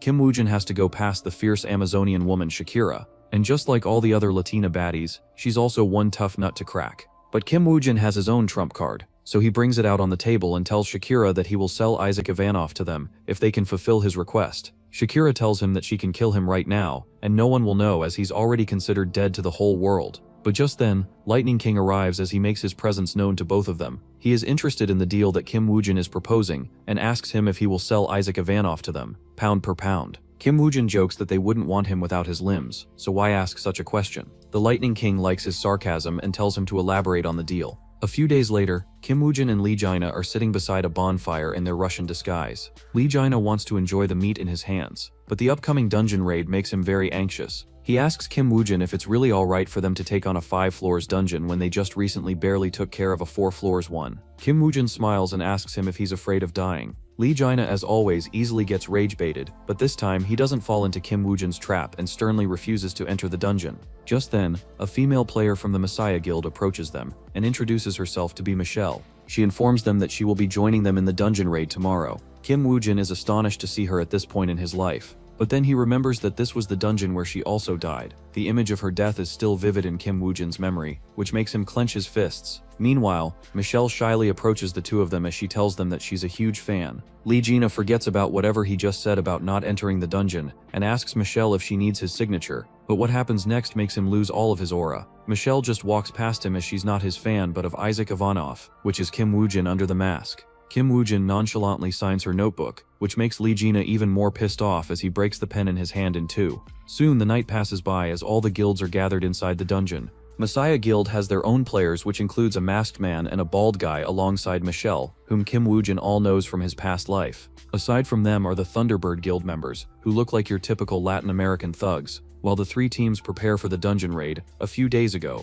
in the meeting with the Thunderbird Guild where the guild master Lightning King learns from Kim Woojin that he is the person who is calling all the shots on Isaac Ivanov. Shakira calls a crazy delusional freak, but Lightning King wants to hear more about the deal that he talked about. Kim Woojin tells Lightning King that he knows that he likes to collect rare items and skills, but with his level up it's difficult for him to gather new items and skills anymore. This is where Isaac Ivanov comes in, and he will enter all the dungeons which the Lightning King can't enter. Lightning King finds the deal to be amusing, but unfortunately it's not worth it in the end. Seeing that Lightning King doesn't want to amuse this delusional freak anymore, Shakira asks Lightning King if she can slime this guy now that he doesn't need him anymore. The Lightning King gives her the green light, but before Shakira can do anything, Kim Woojin speaks about the Cyclones dungeon which appeared in Amazon, that the Lightning King has been gathering the team to clear. Kim Woojin offers to place Isaac Ivanov in that guild, which makes Lightning King laugh as he reminds him that it is a 5-floor dungeon and an A+ ranked dungeon. He doesn't believe that Isaac Ivanov is strong enough to clear a 5 floors dungeon, as he just recently barely cleared a 4-floor A+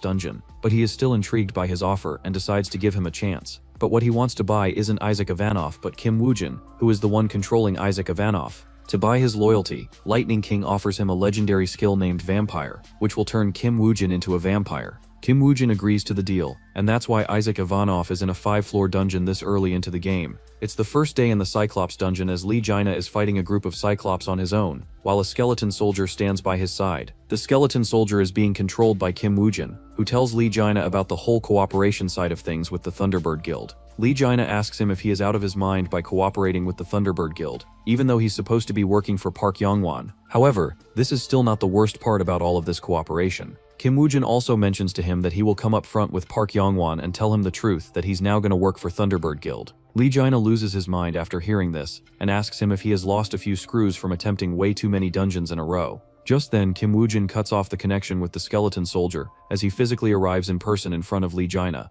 He asks Lee Jaina if Park Yongwon would feel betrayed if he told him that he's working for Thunderbird Guild. Lee Jaina is about to say yes, but then realizes that Kim Woojin informing Park Yongwon would look like as if he's betraying Thunderbird Guild instead by snitching on them. 23 days later, the players inside the dungeon have only reached the 4th floor. The 4th floor of the Cyclops dungeon is a Minotaur's labyrinth, which is filled to the brim with blood goblins. Unlike the normal goblins, these blood goblins pose a serious threat to even the elite players of Messiah Guild. Jordan, who is the bald guy, leads the charge against these blood goblins, but the little red gremlins are way too fast for his slow, heavy attacks. He quickly turns around and asks his masked friend Kyle as to what's the situation on his side. Kyle answers him that it's still terrible as Michelle is taking way too much time loading up her mana for the fire spell. Finally, after a long waiting time, Michelle finally finishes charging up her spell, which causes the blood goblins to become cautious as they desperately try to stop her from unleashing it. Jordan instantly orders Kyle to help Michelle in defending against these crazy goblins, so that her spell doesn't get disturbed, but Michelle doesn't need any protection as she immediately launches her spell, which creates a huge explosion, knocking down all the red goblins. Jordan finally heaves a sigh of relief as he is still shocked to find blood goblins on the 4th floor of a 5-floor dungeon. So that's why he decides that it would be best if they hurry up their pace and find a way to reach the main hall of the labyrinth, as monsters will continue to spawn. Just as their back is turned against the dead blood goblins, one of the blood goblins suddenly stands up and rushes towards Michelle with complete intent to kill. Jordan wants to stop the blood goblin, but he is too far away. Fortunately, Kim Woojin arrives and cuts down the blood goblin to save Michelle. Before the Messiah Guild can give their thanks to him, Kim Woojin starts putting his sword into every blood goblin's body as most of them were pretending to be dead. After the kills are confirmed, he turns to the Messiah Guild and tells them that he is quite disappointed in their strength, as he expected much more from Korea's #1 guild. As the captain of the current team of Messiah, Jordan feels completely humiliated by Kim Woojin's words. But Kim Woojin doesn't care for his feelings as he keeps on rage-baiting the poor guy, which eventually leads to his teammate Kyle to step in. He requests Kim Woojin to not provoke Jordan any further, despite how grateful they might be to him. Michelle also chimes in and tells Kim Woojin to stop immediately. She also asks him why he even approached them in the first place, as he was supposed to be doing his mission somewhere else. Kim Woojin answers the trio that something went awfully wrong during their mission, which caused his teammate to injure his leg. Just then, Lee Jaina walks in with a broken leg, causing Michelle to immediately run towards him to see if she can heal him.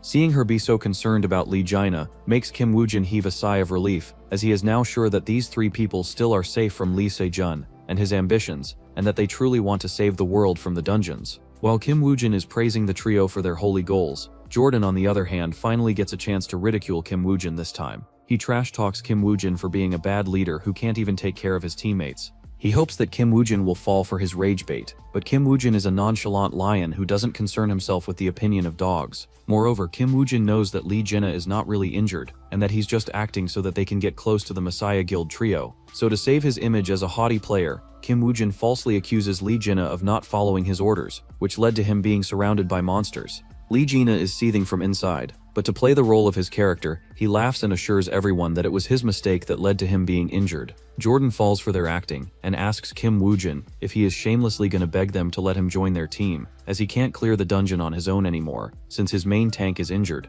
Kim Woojin corrects him by saying that he's not begging them to let him join their team, but instead they should join his team instead because he's the strongest player here. Jordan doesn't like his haughty attitude, so he warns Kim Woojin that if he wants to take the role as the leader, then he must survive a duel against him. Meanwhile, back in the real world, all of the news outlets are talking about the Messiah Guild and their declaration of conquering the first ever 7-floor C-rank dungeon. On the topic of Messiah Guild, Johann Jorg and Isaac Ivanov are also in extreme popularity, as the rivalry between these 2 necromancers have caused the world to become split in 2 factions. All across social media, the fans of Isaac Ivanov and Johann Jorg bicker with each other. 24/7, Park Sin-hee is reading the news, which causes her to bite her lips. Johann Jorg, who is sitting beside her, notices the expression on her face and starts to ridicule her. Before Park Sin-hee can say anything, her loyal simp Cho Sung-woo walks out from the shadows and reminds Johann Jorg that in the absence of Lee Se-jun, their master, Park Sin-hee holds the greatest authority. Johann Jorg isn't a beta male who would listen to the words of simps, so he questions Cho Sung-woo as to what he can do about it, even if he ridicules Park Sin-hee.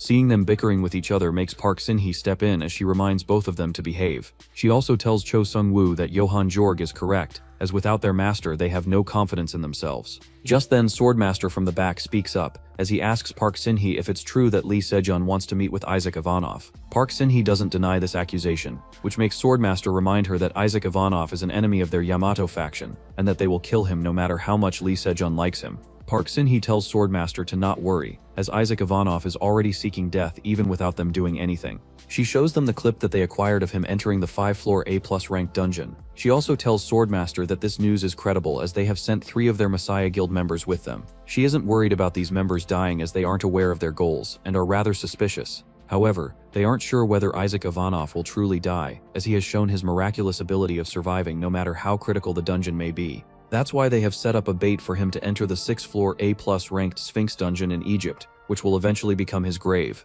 Back to the dungeon, Jordan lies on the ground, defeated. Kim Woo-jin looks at him with a smile and tells him to just put fries in the bag. Little bro, Lee Juna is watching from the sidelines, and is reminded of his old days when he also challenged Kim Woo-jin, and was then hanged to a tree to starve the whole day. After Jordan admits defeat, Kim Woo-jin takes the role of the party leader as they resume their dungeon hunt once again. After clearing through the horde of blood goblins, they arrive in front of the 4th-floor boss, Minotaur. The giant Minotaur is extremely scary looking, with 2 sharp horns on his hands. He also holds a giant axe in his hand, which is enough to cut any steel in the world in 2. As the main tank of the party, Jordan is in constant pressure as he is targeted by the Minotaur the most. But he isn't aggrieved as it's his duty, or his glass cannon build teammates might not live to tell another tale. So without any care for his life, he jumps into the Minotaur, so that it wouldn't turn to attack his teammates. While he is distracting the Minotaur, Kyle and Michelle try to do as much damage as possible to the tanky cow. However, just then one of the Minotaur's attacks causes Jordan to jump back to avoid it, but the landing is a bit unstable, which injures his left leg.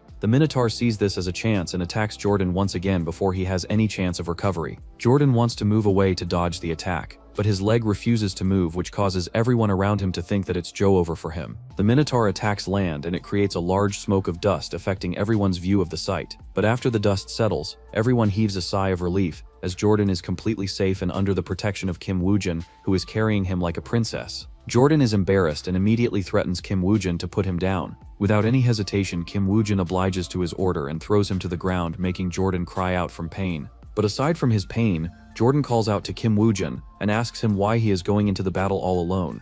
Kim Woo-jin replies that since all of their tanks are down, someone has to take the role of a tank, so he is just going to do that. Jordan asks him if he is crazy, as he is just a damage dealer, not a tank. Kim Woo-jin smirks and calls him out for being ignorant. Jordan tells him that he still got that dog in him and that he will be fine, but Kim Woo-jin tells him to stop the cap. He knows that it must be cool to sacrifice himself as the leader of his group, but sometimes staying alive is better than unnecessarily sacrificing one's life. He just asks Jordan to watch him fight the Minotaur and see how the real tanks create space for their team to launch their assault, spoken like a true tank in a hero shooter game. Meanwhile, back in the real world, Osashin is having lunch with the dragon hunter Francois, and is surprised that a cheapskate like him would have lunch in such an expensive restaurant. Francois smiles and acts as if he didn't understand what Osashin just said. Osashin ignores this guy's eccentric behavior, and instead asks him what brings him here. Francois informs him that he isn't so free and muddle-headed that he would come so far away just to have lunch with a bald person for no reason. After roasting Osashin for his previous roast at him, he asks him if his previous promise of saving the world is still valid.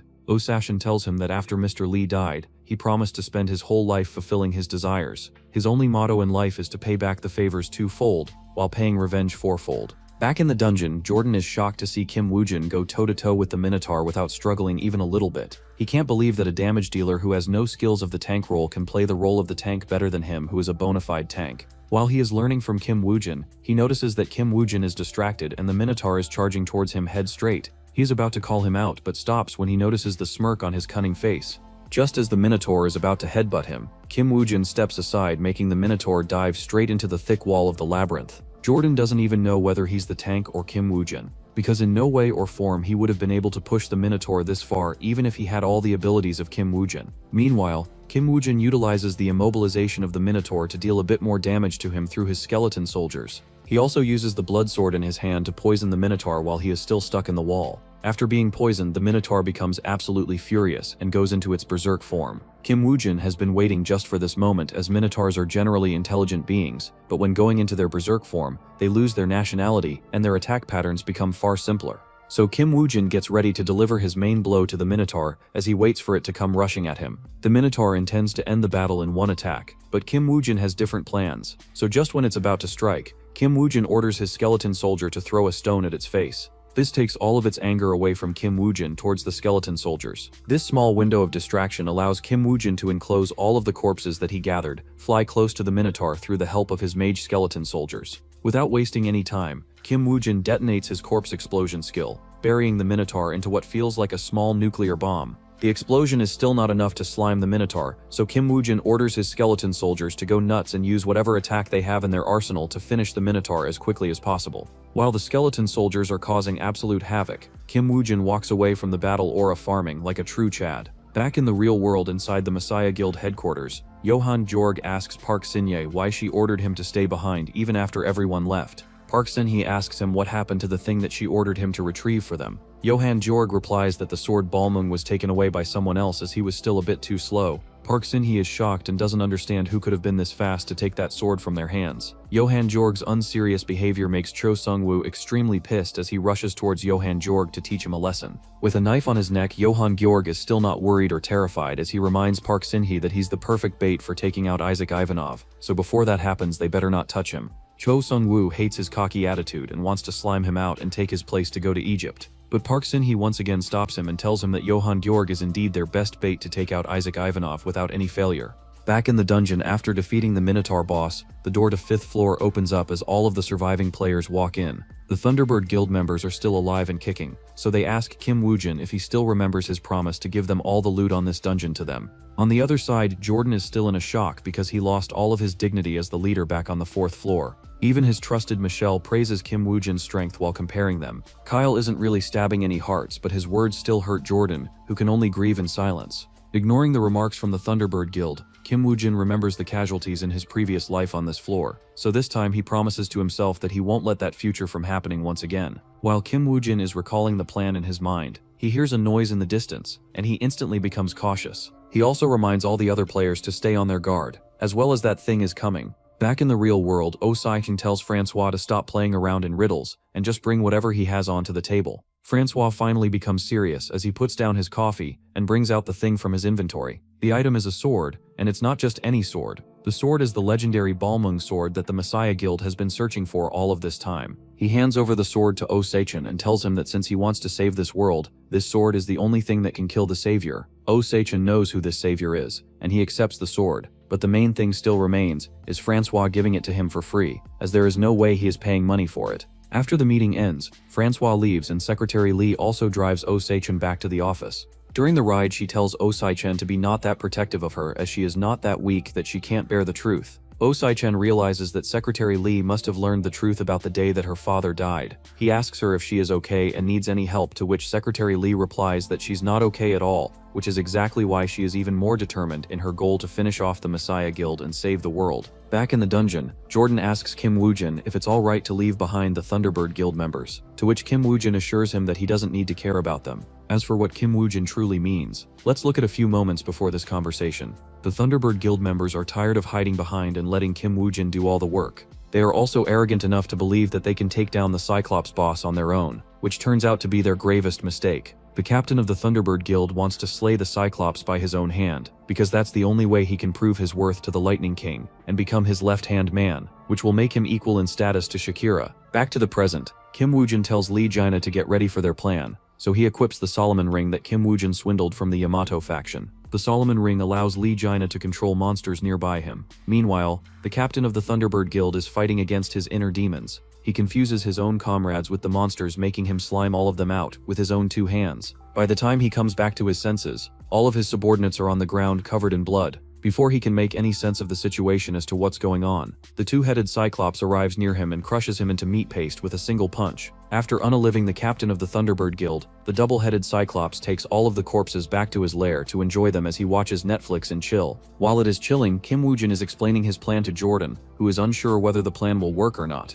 He asks Kim Woo-jin if the monsters that are being controlled by Lee Jaina will become a problem for them later on, as there is no way that Lee Jaina can permanently keep them in control. Kim Woo-jin assures him that it'll be fine as the job will be finished very quickly, and by the time the controlled monsters are done being useful, they will be destroyed. So without wasting much time, Kim Woo-jin orders Lee Jaina to activate the Solomon's Ring blessing and send the swarm of monsters under his control towards the Cyclops lair. Lee Jaina acts as if he is the new Ant-Man and gives the order to the monster ants to march towards the twin-headed Cyclops. The twin-headed Cyclops soon finds its body infested by monster ants, as it furiously tries to get rid of them. After finding that its efforts are useless, it immediately activates its special ability, which confuses all of the ants into fighting each other. Jordan and others are watching from the top of the hill, and are surprised to see the ants fighting each other. Kim Woo-jin fulfills their curiosity by informing them of the confusion skill used by the left eye of the Cyclops. Jordan is terrified and asks Kim Woo-jin as to how he will counter such a terrifying skill, to which Kim Woo-jin answers that they don't need to as the skill is on cooldown after the use on the monster ants.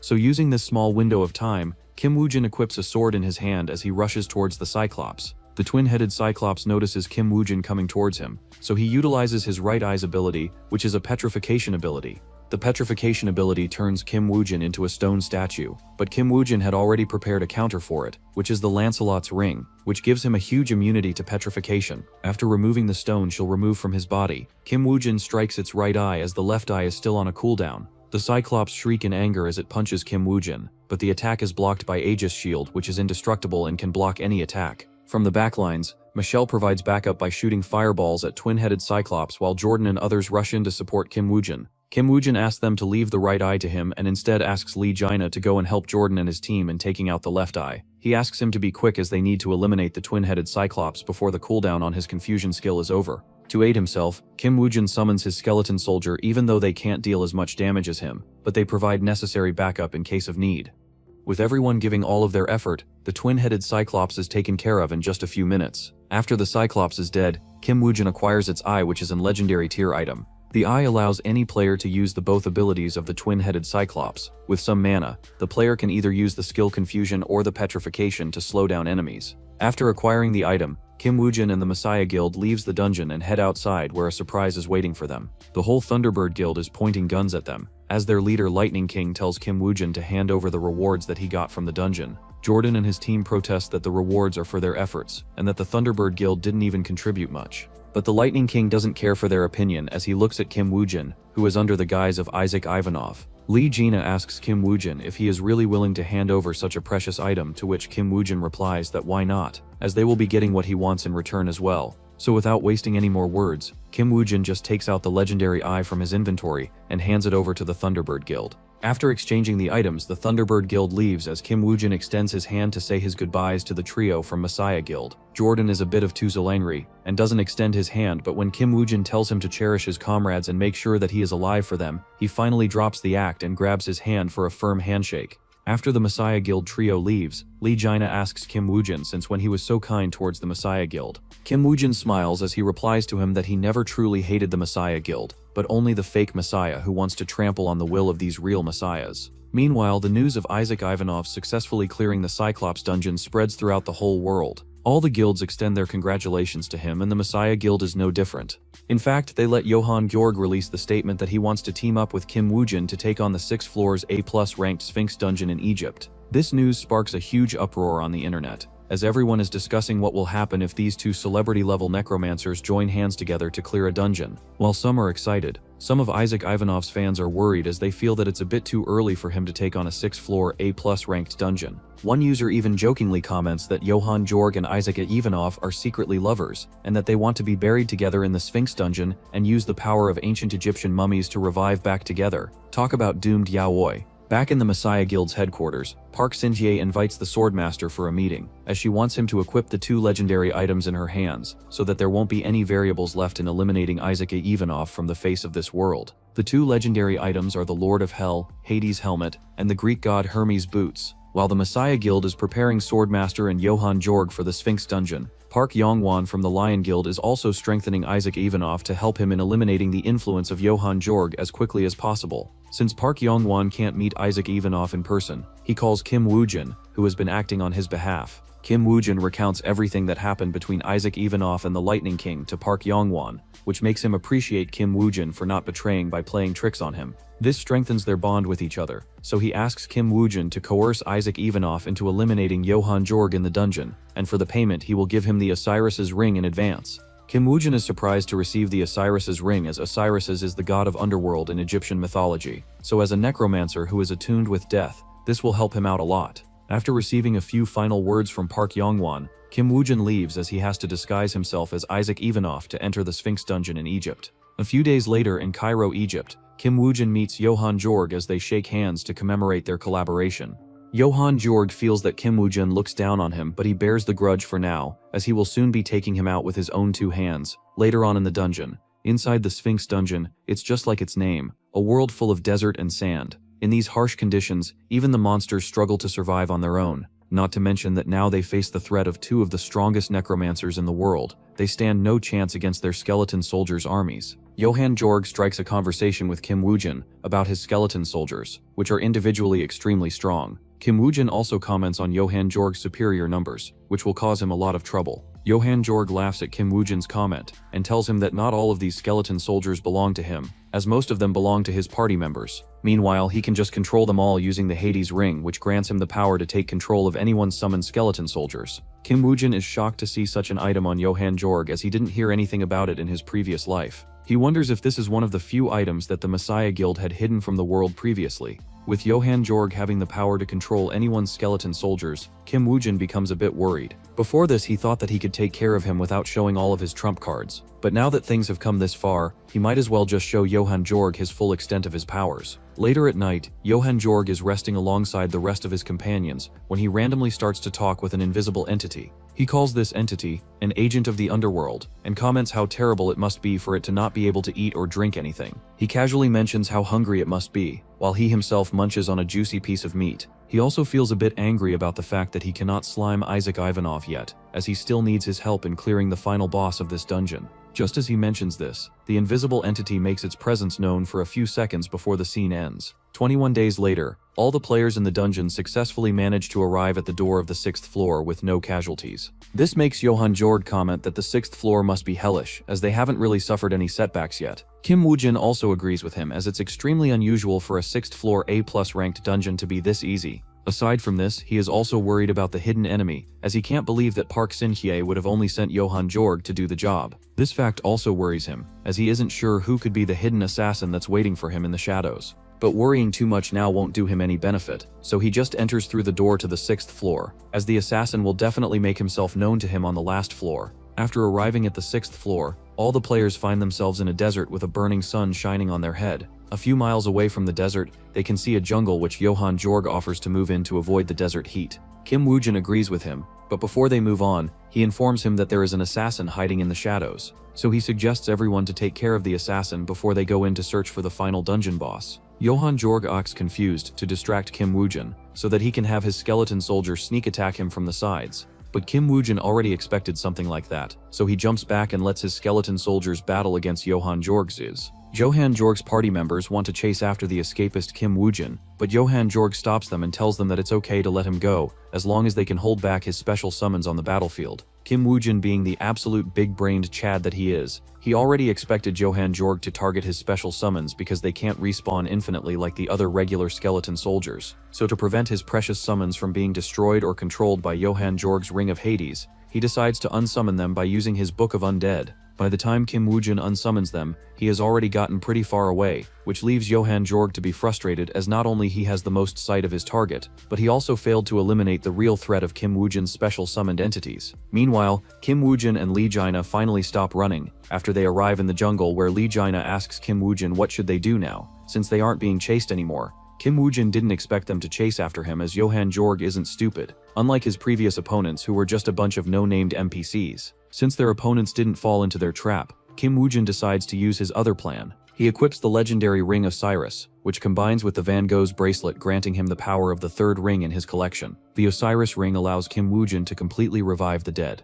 Aside from the bonus stats, the skill Resurrect is the main focus of the ring, and this is exactly why Kim Woojin decided to make it the third main ring of his equipment. Lee Jaina is shocked to see Kim Woojin equip yet another legendary ring. Kim Woojin doesn't tell him where he got it from, and instead asks him if he is willing to do him a favor. Lee Jaina doesn't like the way Kim Woojin calls him, but decides to listen to him anyway. Kim Woojin asks Lee Jaina if he is used to falling from the sky, especially after they hunted the dragon hatchling last time. Before Lee Jaina can say anything, his eyes wander towards the sky, where he can see a horde of wyverns flying away from a monstrous sphinx monster that looks like Griffin with the head of an Egyptian mummy. The sphinx monster manages to hunt one of the wyverns, which it then tears apart its head and munches on it like a delicious snack. The remaining corpse of the wyvern is what Kim Woojin was looking for from the start. Now that he has found it, he heads over to it and tells Lee Jaina that they will soon have a flying mount of their own. Lee Jaina doesn't understand how they will be able to fly on a skeleton soldier, as its bones won't be enough to propel them into the air. Clearly having studied physics in school, Lee Jaina awaits what sort of miracle Kim Woojin will produce,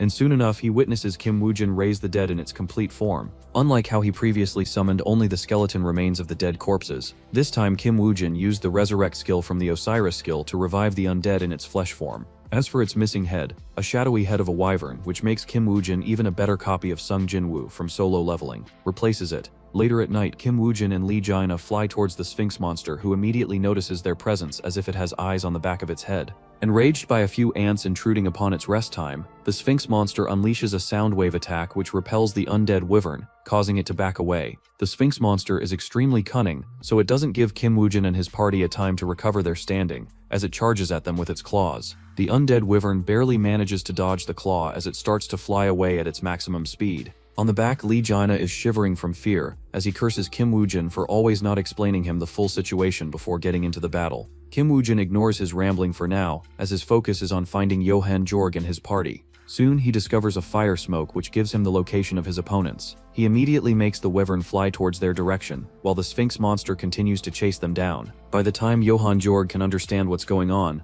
the wyvern and the Sphinx monster crashes down on their resting camp. As for Kim Woojin and Lee Jaina, they cleverly fell off from the wyvern's back, disappearing into the darkness of the night on the ground. Johan Jorg, on the other hand, is stuck in a perilous condition with no way of coming out without sacrificing a few of his party members and skeleton soldiers. Back to Kim Woojin, he asks Lee Jaina to get up from the ground as they need to start moving for their next plan. Lee Jaina curses Kim Woojin's entire 9 generations because he didn't even warn him before jumping below. Kim Woojin acts like as if nothing happened because he had the Aegis shield to bear the impact. But to not make Lee Jaina cough out even more blood from anger, Kim Woojin appeases him by saying that he trusted his ability to not die, which is why he didn't warn him. Lee Jaina wants to scream that he can't keep getting away like this as if he is Jesse. But before he can do that, Kim Woojin runs away to check out on Johan Jorg. Back to the battlefield, Johan Jorg is hiding behind a tree as he watches the Sphinx monster tear apart all of his necromancer underlings and their skeleton soldiers. He turns towards last of his few surviving teammates and tells them to come and slime Isaac Ivanov with him. His party members argue that without Isaac Ivanov's help, they can't kill the dungeon boss and get back to Earth safely, to which Johan Jorg replies that he doesn't care if they all die, as at most they will be burying Isaac Ivanov with them. Now that everyone is on the same page, Johan Jorg turns towards the invisible entity that has been with them since the start of the dungeon raid. He tells it that he will act as the bait because to Isaac Ivanov, he is the greatest threat due to his ability to steal other people's skeleton soldiers. The invisible entity agrees with him, but before Johan Jorg can go out to lure Isaac Ivanov in, he asks the invisible entity to take off the helmet as it must be exhausting to keep wearing it for so long. The invisible entity agrees as it takes off the helmet, and below that helmet is the Swordmaster, who can finally breathe as it was exhausting to be constantly under that helmet for days. Before the Swordmaster can take a proper breather, Johan Jorg tricks him by acting as if Isaac Ivanov has appeared behind them, which causes him to turn his back on Johan Jorg. Using this opportunity, Johan Jorg steals the Hades helmet away from the Swordmaster, which makes him extremely enraged as he doesn't understand why would Johan Jorg betray him all of a sudden.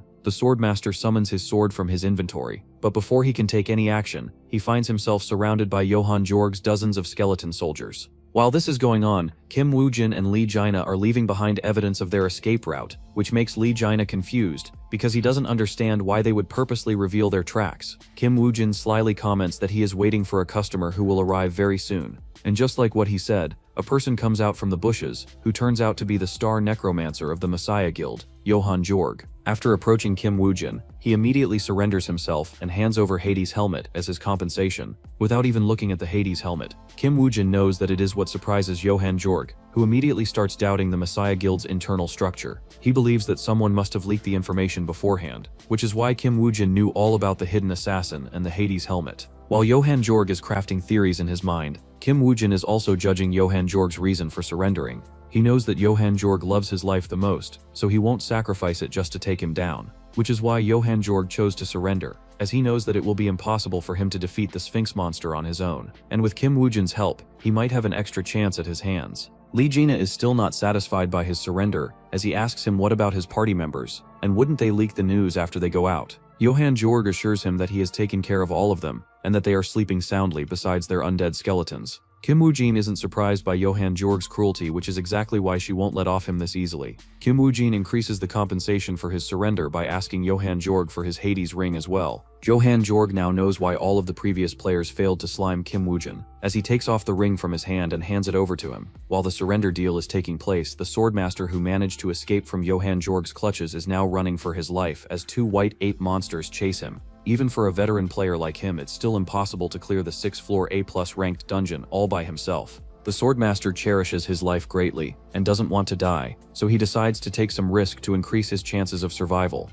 Later at night, Lee Jina is taking a piss by himself in the bushes when suddenly the swordmaster ambushes him and cuts him up in pieces. After sliming out Lee Jina, the swordmaster arrives at the resting camp where Kim Woo-jin and Johann Georg are having a discussion about their plans to deal with the boss. Their conversation is cut short by the swordmaster, who is extremely angry at the parasitic coward that Johann Georg is, as he betrayed not only him but also the Messiah Guild, who gave him so many good items and skills. Johann Georg is shocked to see Swordmaster here in front of them, but he only becomes even more scared when his eyes fall onto the body of dead Lee Jina. Kim Woo-jin, on the other hand, isn't too worried, as he knows that Lee Jina is an immortal who won't even die even if his neck is chopped off. So he just turns to the swordmaster, who warns Kim Woo-jin to speak his last words, as soon he will be laying down in the eternal slumber with his undead summons. Kim Woo-jin is amused as he pulls out his sword from his inventory, as he also wants to test how far his sword skills are when compared to the legendary swordmaster himself. And soon enough he gets his answer when the swordmaster manages to win the first duel without even breaking a sweat. Kim Woo-jin is truly shocked because he had overestimated the swordmaster just to be cautious, but even then he still somehow managed to underestimate him. To help Kim Woo-jin, Johann Georg sends out his skeleton soldiers to distract the swordmaster, but the opponent doesn't even care, as he just slashes any skeleton soldier into pieces, whichever tries to stop him from sliming Kim Woo-jin's life. But he is still annoyed by the pesky ants, so he just slashes at the ground to create a rift between himself and the skeleton soldiers of Johann Georg. Johann Georg is extremely terrified to see the aftermath of the sword skill, as he doesn't understand how the swordmaster still has so much stamina. From what he remembers, the swordmaster hasn't eaten or drank anything for so many days, which should have left him drained and exhausted. To answer his question, the swordmaster spits out an orb from his mouth, which turns out to be an inner core of a 100-year-old human-faced turtle, which grants the player immunity to stamina drain due to hunger and thirst. But the orb doesn't provide any satiation to a player's hunger, so the swordmaster is still extremely hungry, even though his stamina hasn't drained even a little bit. Now that he has revealed his secret, the swordmaster asks both of them to reveal their trump cards, as his next blow will definitely be aimed at their throats. Kim Woo-jin laughs at his threat as he informs the swordmaster that he doesn't have any wishes to die in this dungeon. The swordmaster is confused as to what gives Kim Woo-jin such confidence, but just then, an invisible entity strikes the swordmaster from the shadows and cuts apart his hands. The invisible entity reveals itself to be Lee Jina, who is still alive and kicking. The swordmaster doesn't understand how he is still alive when he clearly sliced off his neck clean with his own 2 hands. Lee Jina doesn't reveal his secret and just curses the swordmaster because that whole experience was extremely painful. With the swordmaster on the ground without his hands to hold a sword, Johann Georg becomes cocky and starts making fun of him by calling him the cripple master and stuff. The swordmaster can bear to die, but he can't bear to hear the insults, so he gets down on the ground and puts the sword into his mouth and unleashes one last attack towards the trio in a last-ditch effort to take them down with him. Kim Woo-jin barely manages to stop the attack using the Aegis shield, but Johann Georg isn't so lucky, and is cleanly sliced off in half like a block of cheese. The swordmaster is shocked to see the Aegis shield in Kim Woo-jin's hands, as he now realizes that he was played from the very start. Johann Georg coughs out blood as he struggles to breathe. He looks at Kim Woo-jin with a shocked face full of anger and hatred. He doesn't understand why he has to die while Kim Woo-jin still lives. Lee Jina tells him that it's just his bad karma catching up to him, so he doesn't need to hate them. Johann Georg finally understands the pain of all of his party members that died at his hands. Meanwhile, the swordmaster calls out Kim Woo-jin for being foolish, as without him and Johann Georg, there is no way that they will be able to defeat the Sphinx monster on their own. Kim Woo-jin tells him that he's indeed foolish enough to have trusted him and the Messiah Guild in the past, that they were his comrades in arms to save the world. He asks the Swordmaster if he ever sincerely wanted to save the world. The Swordmaster laughs at his question and calls him stupid for thinking that once the game ends that everything will be fine. He reminds Kim Woojin that humans are the cruelest, and once the players have no use for the government and the hidden powers in shadow, they won't hesitate to discard them, just like how hunters discard the hunting dogs once the hunting season is over. Kim Woojin asks him to shut his mouth as his toxic mouth can only spill negativity. Before sliming out, the Swordmaster Kim Woojin suggests him to be a good person in his next life and think about saving the world. Only Kim Woojin has the right to say this, as he is one of those people who got a chance to replay the game from the start, so he also wishes that if someone also gets the same chance, they will use their future knowledge for good. Lee Jaina is watching all of this happen from the sidelines, and wonders why Kim Woojin has such deep hatred for the Messiah Guild. But his thoughts are cut off when Kim Woojin activates his vampire skill and becomes a temporary vampire. While he is transformed, Kim Woojin gets double the stat bonuses as long as he transforms during the night. So while the night is still young, Kim Woojin wants to go out and hunt the Sphinx monster to prove to the dead Swordmaster that he wasn't foolish. In a flashback, when Secretary Lee was still in school and her father was still alive, one day her father was supposed to go on a business trip overseas, so she cooked an entire feast for him. Her father was enthralled and praised her daughter for being such a grown-up already. Just like every other dad, he is also scared for his daughter's safety all the time. So before leaving, he rants about how she should be careful at school and not learn all that brain rot stuff that these kids are learning these days from TikTok and Reels. He also tells her to not be stingy with money like her uncle Oh Se-chan, and that she should spend it like average high school students, just like how Park Sin-hee does. After he leaves, Secretary Lee also leaves for school, and while she is waiting for the signal to go red, she stumbles into Park Sin-hee, who is still a high school student. Park Sin-hee asks Secretary Lee what she is thinking, as she seems to be lost in her thoughts. She points at the big TV screen, which is showing the news of the Hansung Group implementing new strategies to prioritize the players in their growth. Park Sin-hee is one of the heirs of the Hansung Group, so she is excited to tell Secretary Lee about the news that she just awakened as a player, and that she will be attempting to clear a dungeon that recently broke out in the basement of their company's building. Secretary Lee asks her if her father will be angry at her, but Park Sin-hee doesn't really care, as she calls her father an old boomer who is out of touch with the younger generation. She just wants to prove to the world that female players can still slay, and those rising stars like Lee Sejun and whatnot are nothing in front of her. But before she goes and solo the dungeon, she wants to take a picture with her bestie, so that people will know that she was the real homie, even before she became famous. Back to the present time, the secretary looks at the wall in front of her, which has various notes and pictures posted all over it. One of the pictures is the half-torn selfie that Park Sin-hee took with her. Besides that picture is also the picture of Lee Sejun, which is connected with various other news and photographs, showing the real dark and disgusting truth behind the Messiah Guild and the Hansung Group. Aside from this, the whole world is still talking about Messiah Guild and Lee Sejun, who are going to attempt the world's first floor 7 dungeon. Lee Sejun's aura is so great that all of the kids in Korea want to grow up and become him and destroy the dungeons. While majority of the people are talking about Lee Sejun, some of the fans of Isaac Ivanov are talking about his recent expedition into the 6 floors A+ ranked dungeon, which is the highest difficulty of the dungeon that has been cleared at this point. This news naturally reaches the ears of the higher-ups at the Messiah Guild and the Round Table Knights, who question Park Sin-hee on whose orders did she send Swordmaster and Johan Geir to hunt down Isaac Ivanov. The one questioning her is the Archer Master, who is worried about the safety of the Swordmaster. Park Sin-hee assures him that she gave the Hermes boots and Hades helmet to the Swordmaster, and that there's zero chance that Isaac Ivanov will ever walk out from that dungeon alive. But just when she says this, Lee Sebling walks into the meeting and laughs at Park Sin-hee for being this foolish. Lee Sebling is correct in his statement, as Isaac Ivanov, who is Kim Woojin, is still alive and kicking inside the dungeon. In fact, the Sphinx monster that the Swordmaster and Johan Georg feared so much is now easily being manhandled by Kim Woojin, who uses the deadly combo of his vampire skill with the blood-sucking skill to suck not only monsters' vitality, but also its stamina and energy as well. With such deadly skills, the poor Sphinx dies in a few rounds, marking all the conditions to clear the dungeon. Meanwhile, at the spot where Johan Georg and the Swordmaster died, Johan Georg's 2 halves start to float into the air as they glow golden with bright light. Soon the 2 halves join together, reviving Johan Georg back to his prime, as if he never died in the first place. This was all possible because of his unique skill Return of the Dead, which allows the player to revive one time in the dungeon on a condition that this skill will disappear and that the player won't receive any rewards for the dungeon clearance. Back in the real world, Park Yong-won's secretary rushes him into the office, where the Lightning King is sitting like a true boss. Lightning King informs Park Yong-won about the recent hype surrounding Lee Sejun, which is regarding the Floor 7 dungeon and its clearance. Previously, Park Yong-won used Isaac Ivanov to increase his market share in Korea, which is why Lightning King offers to make a deal with Park Yong-won to clear a Floor 7 dungeon of their own to suppress the invincible status of Lee Sejun. However, Lightning King only trusts Isaac Ivanov, so he wants to clear the dungeon with him once he comes out. These words hurt the pride of Park Yong-won, which causes him to release his aura in order to intimidate Lightning King into knowing that he's in his turf. But the Lightning King isn't afraid of him at all, and rivals his aura with his own aura, which sparks the air like thunder. The news of their meeting reaches the ears of Osai-chan, who is informed by Secretary Lee. Osai-chan feels that things are about to get spicy as he sips on instant coffee which he stole from the Phoenix Guild headquarters last time. Secretary Lee is used to his cheap behavior, so she leaves him be and just tells him that she's going out to meet an old friend. Being the overprotective uncle, Osai-chan immediately becomes curious as he wonders if this old friend is a guy or not. Meanwhile, in Egypt, Cairo, Kim Woo-jin and Lee Jaina are disguised as local Arabs, and with them is the newly revived Johan Jorg. Johan Jorg is amazed by Kim Woo-jin's ability of knowing everything, as even knew that he possessed a skill to revive himself. Lee Jaina doesn't understand how this guy's head works, as he just died and was forced to use such a precious life-saving skill. But he is still not angry at him or Kim Woo-jin.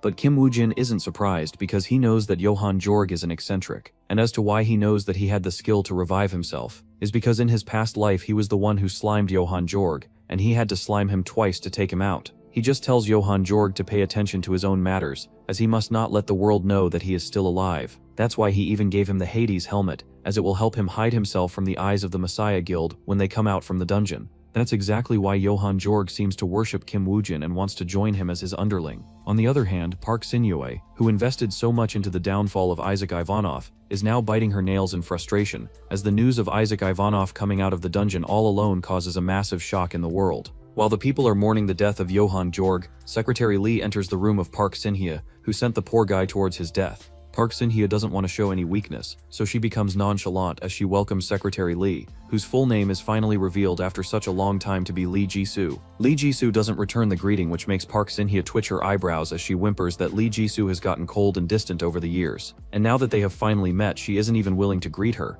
Lee Ji-soo tells her to cut her bullcrap, as she just wants her to answer whether she killed her father or not. Park Sin-hye's face becomes pale after hearing this, as she tries to act as if she doesn't understand what Lee Ji-soo is trying to say. Lee Ji-soo coldly remarks that she is as terrible at lying as ever, as she hands over the reports, which clearly shows that her father died as a result of explosion that happened in the Hansung Group company. These words take Park Sin-hye back into her memory, where she can be seen kneeling in front of Lee Ji-soo's dead father. Behind her is Lee Si-jun, who is as cold and distant as ever. Back to the present, Park Sin-hye forces herself to not remember that past, as she asks Lee Ji-soo if she trusts these mere papers over the words of her own best friend. Lee Ji-soo scoffs at her remarks, and asks her what sort of best friend murders one's own best friend's father. Park Sin-hye can feel the anger and disgust beneath Lee Ji-soo's voice, which causes her head to become mushy. This causes her to go in her CEO defensive mode, where she burns the papers using her powers, and threatens Lee Ji-soo that she doesn't know whom she is dealing with. Lee Ji-soo turns back and coldly replies to her threats that she knows that she's dealing with the Vice Guild Master of the Messiah Guild, and as for what she can do to her, future will soon tell. Back to the Phoenix Guild's headquarters, Park Yong-won and Lightning King both retract their auras as Lightning King presents an idea to solve their problem. He knows that Park Yong-won is the type of guy who will betray him the moment he gets an opportunity in the 7th-floor dungeon, which is why he wants to leave behind a will that whoever comes out alive from the dungeon from the two of them will merge their two guilds into one, as that's the only way they can match Messiah Guild. Park Yong-won agrees with him, as going into a 7th-floor dungeon with their strength will result in nothing but them all dying for nothing. Park Yong-won is contemplating Lightning King's offer when Kim Woo-jin arrives, and his aura even frightens Park Yong-won, who wasn't able to sense him even though he was this close to him. Park Yong-won asks Kim Woo-jin since when he was here, to which Kim Woo-jin replies that he just arrived. Park Yong-won judges from his aura that he must have gone into the Sphinx dungeon alongside Isaac Ivanov and his Russian buddy. Kim Woo-jin neither clarifies nor denies his claim, as he tells him that he was just taking care of what he asked him to do. Park Yong-won appreciates his efforts to convince Isaac Ivanov to eliminate Johan Jorg so that only one necromancer will rule the undead world. However, he made a condition that Isaac Ivanov will do it quietly, so that no one will suspect him of sliming his fellow player to pave out the future path for himself. Kim Woo-jin tells Park Yong-won that beggars can't be choosers, not to mention that Isaac Ivanov not explaining the cause of Johan Jorg death won't do any harm to his reputation as his aura, as the fastest player to clear a 6th-floor dungeon since Awakening has already been solidified. Park Yong-won can't really disagree with Kim Woo-jin here, as Isaac Ivanov's reputation is close to rivaling the savior, Lee Se-jun himself. With such aura, Park Yong-won isn't worried that people will question Isaac Ivanov, so he moves on and tells Kim Woo-jin that he has yet another task for him to do. And since he knows that he likes a reward before he goes out for his mission, which is why he has prepared a present for him. Park Yong-won takes out a key which opens a portal to his personal storage facility, where he has stored all of his valuable items and equipment. For the down payment this time, Park Yong-won allows Kim Woo-jin to choose whatever he wants from here without any hesitation. Meanwhile, Oh Sai-chin is a bit worried when he learns from Lee Ji-soo that she went all alone into the Hansung Group's building and confronted Park Sin-hye on her own. Lee Ji-soo agrees with him that she was indeed a bit reckless, but the person who should be worried now is Park Sin-hye, as she has to accept the blame for not only losing the Swordmaster at the hands of Isaac Ivanov, but also Johan Jorg and all the equipments that they invested in him. On the other side, Lightning King is going back to his base when he asks his underlings about the preparation for the 7th floor dungeon. His subordinates tell him that they found a suitable C+ ranked dungeon, but it's located in Pakistan. Due to its awkward location, the dungeon is under the control of armed militants who are so powerful that even the Pakistani government can't do anything to them. The Lightning King has his own methods of dealing with such armed militants, as he himself used to lead one such camp. Instead, he is more pleased to hear the news that Kim Woo-jin has arrived at the Thunderbird Guild headquarters. After a few minutes, he arrives at the base where Kim Woo-jin is waiting for him in his office. Lightning King extends his hand for a handshake, as he calls Kim Woo-jin the loyal dog of Park Yong-won. Kim Woo-jin can feel the strength of Lightning King, which is far greater than of Park Yong-won, who without his elite squad can't really compete with Lightning King in a 1 versus 1 battle. The Lightning King is also amazed by Kim Woo-jin's strength, which is why he orders him to slime Park Yong-won when they arrive at the final floor of the 7th floor dungeon.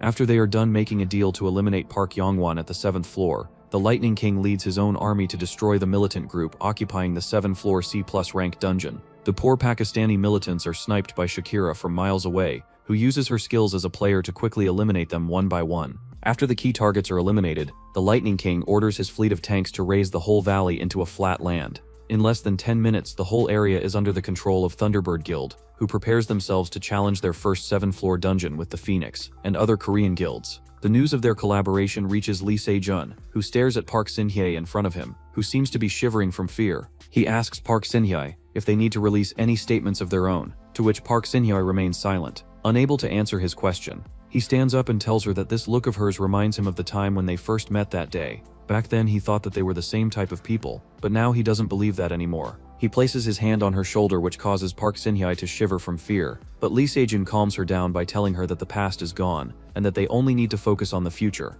His eyes then turn towards the bodies of a few men in suits whom he calls radicals, who want to harm the players. This is exactly what he called those people 3 years ago, who tried to stop him from becoming a monster who likes to call himself the savior. Unfortunately for the world, these radicals only make the public favor Lee Se-jun and the players even more. With such attacks on the player becoming an occurrence, Lee Se-jun negotiates with the government to allow them to clear out these radicals on their own to protect the safety of the players. When Oh Se-jun learns of this news, he is extremely angry. He wants to show the world the hypocrisy of the Messiah Guild, but unfortunately his hands are tied, and the public won't ever believe him. He can only mock this savior of humanity to appease his anger, when he receives a call from his friend the dragon hunter, Francois.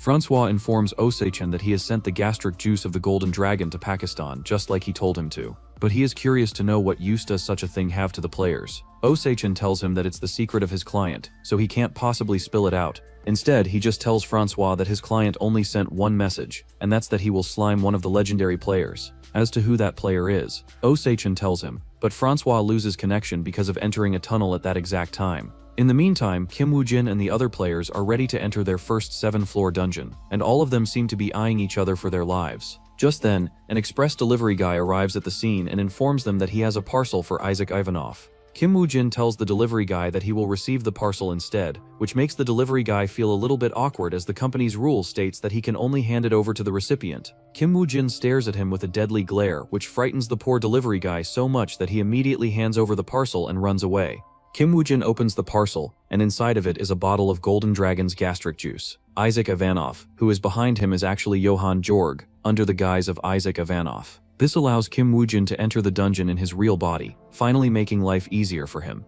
Johan Jorg, who is now Isaac Ivanov, recalls something from his memory about the use case of Golden Dragon's gastric juice, and remembers that it's used to unseal certain items. Kim Woo-jin isn't surprised that Johan Jorg knows this. On the other hand, Lee Jaina still has no clue about it, so Johan Jorg explains to him what the Golden Dragon's gastric juice is used for. After learning the use case of the gastric juice, Lee Jaina feels embarrassed, as out of the three of them, he is the only one who has no knowledge of the higher ranked items. If it wasn't already embarrassing enough, Johan Jorg even looks at him with a look of superiority. This pisses off Lee Jaina, who tells Kim Woo-jin that he won't enter the dungeon with this freak who didn't even hesitate to slime his own comrades to hide his secrets. Johann Georg smiles and tells him that he doesn't need to worry about his loyalty because he has already signed a soul contract with Kim Woojin. This brings Kim Woojin to a flashback when they were still in Cairo, Egypt. There, Johann Georg begged Kim Woojin to take him under him, but Kim Woojin wasn't willing to as he was afraid that he might betray him later. The reason why Johann Georg wants to go with Kim Woojin is because he wants to see the Messiah Guild burn at the hands of him.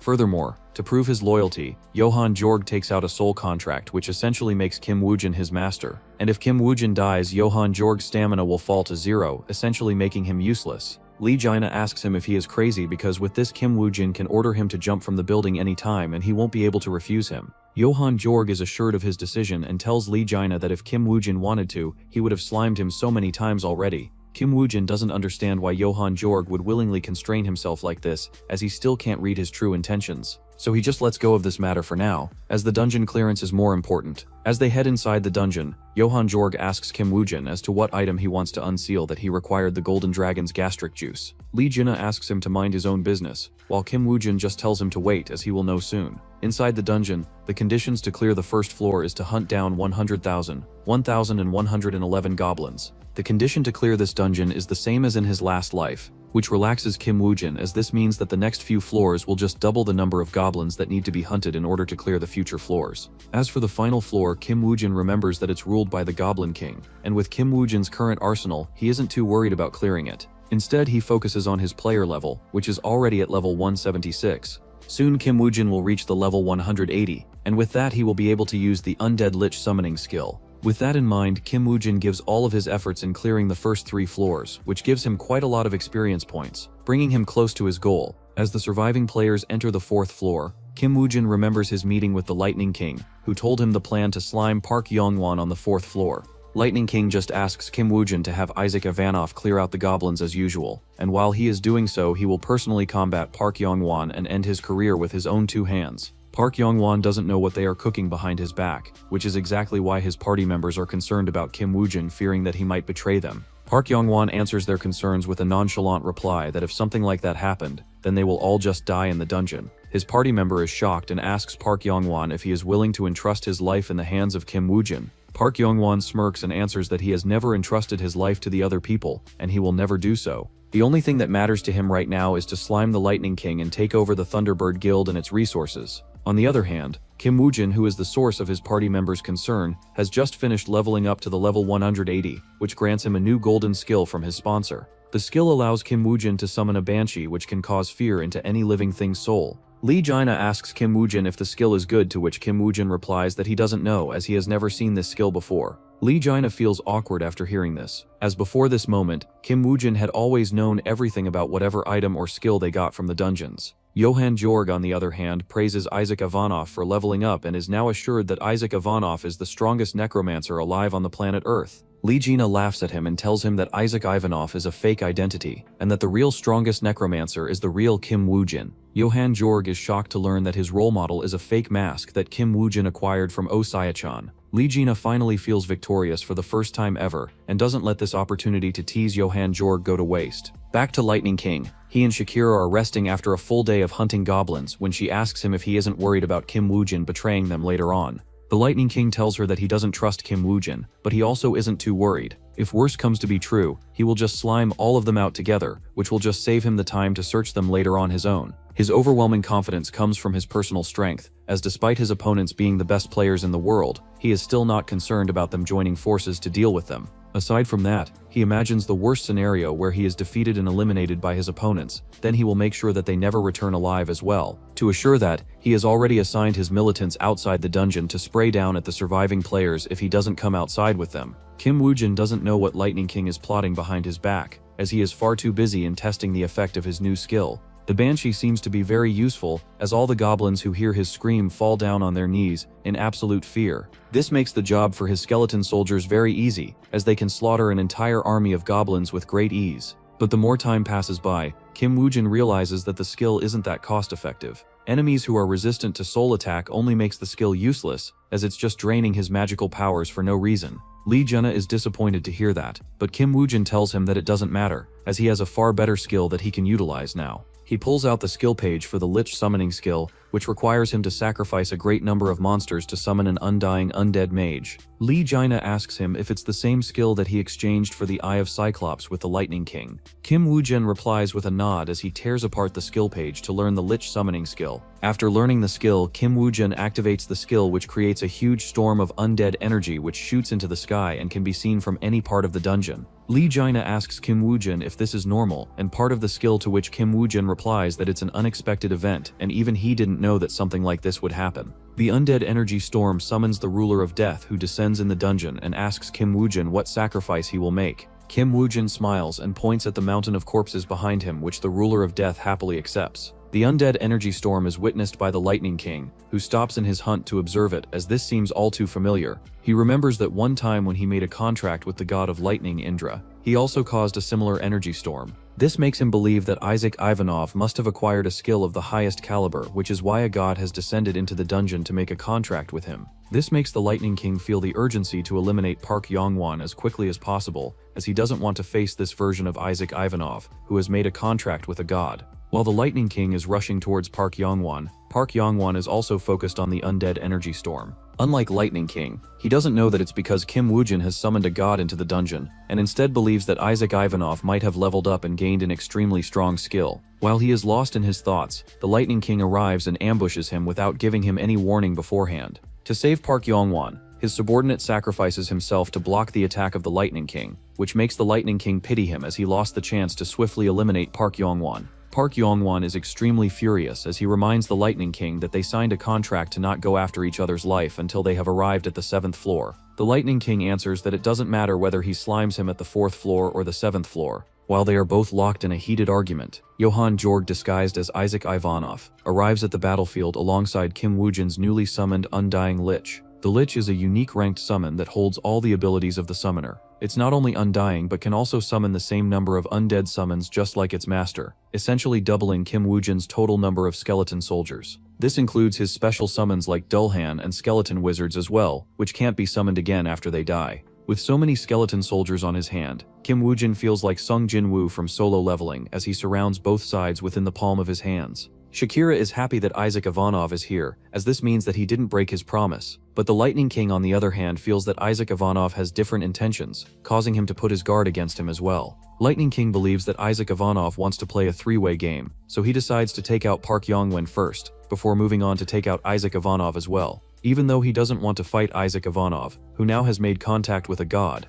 but since things have come this far, he has no option but to tear through all obstacles with his brute force. He immediately activates his skill to coat his trident with lightning, which he then throws towards Park Yong-won at full force. Park Yong-won is furious because the Lightning King doesn't seem to be taking him seriously at all. He is about to block the attack, but Lee Jaina jumps in to block the attack on his behalf. With Aegis shield in his hand, Lee Jaina isn't afraid of any attack, but just then, a bolt of lightning strikes him on his head, refining the whole ground around him into fine sand. Just when everyone thinks that Lee Jaina is done for, the blessing of the river Styx activates, and Lee Jaina recovers back to full health as he pops out from the ground. Lightning King seems to be pissed as he is now assured that Isaac Ivanov and his comrades have betrayed him and are now siding with Park Yong-won. He is about to make his next move when suddenly, an invisible sword comes out of near and strikes him at his neck. Red liquid gushes out from his neck like a fountain, as if he was Charlie Kirk. The whole battlefield falls into silence as Lightning King's guild members rush to help their leader. The ambusher behind the attack was Kim Woo-jin, who takes off Hades' helmet,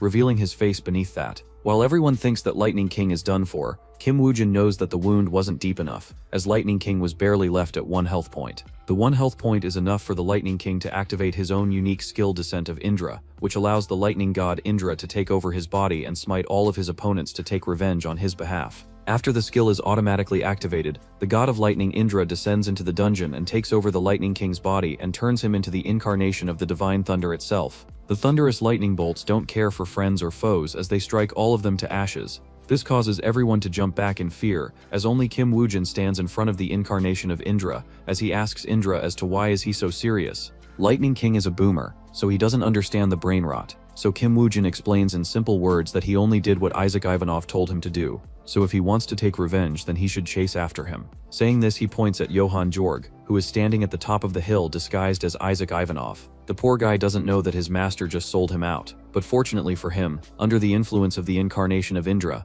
Lightning King doesn't seem to be cunning, as he just strikes Kim Woojin to take revenge for sneak attacking him earlier. Kim Woojin just stands there like a nonchalant gigachad, as the Lightning King strikes him with divine punishment. Without even confirming if Kim Woojin survived the attack or not, the Lightning King keeps on striking him with lightning strikes, whether they be divine thunder of the heavens or million-volt thunderbolt of the stormy skies. After wasting enough electricity that might be enough to power the whole world for a year, he finally stops as things seem to be much quieter now. After the dust settles, he looks at the location where Kim Woojin was standing, which now seems to be glowing bright with yellow lightning. The Lightning King is confused, but soon his confusion turns into shock when he finds Kim Woojin standing on the ground completely harmless with a lightning hammer in his hands. The lightning hammer is Mjolnir, the hammer that once belonged to Thor, the god of thunder. It was previously found to be sealed and was collecting dust in Park Young-won's personal armory. So when the last time Park Young-won invited Kim Woojin to pick up any item that he wanted from his armory, Kim Woojin chose the sealed Mjolnir. That's why he asked Osai-chan to order a bottle of Golden Dragon's gastric juice from Francois,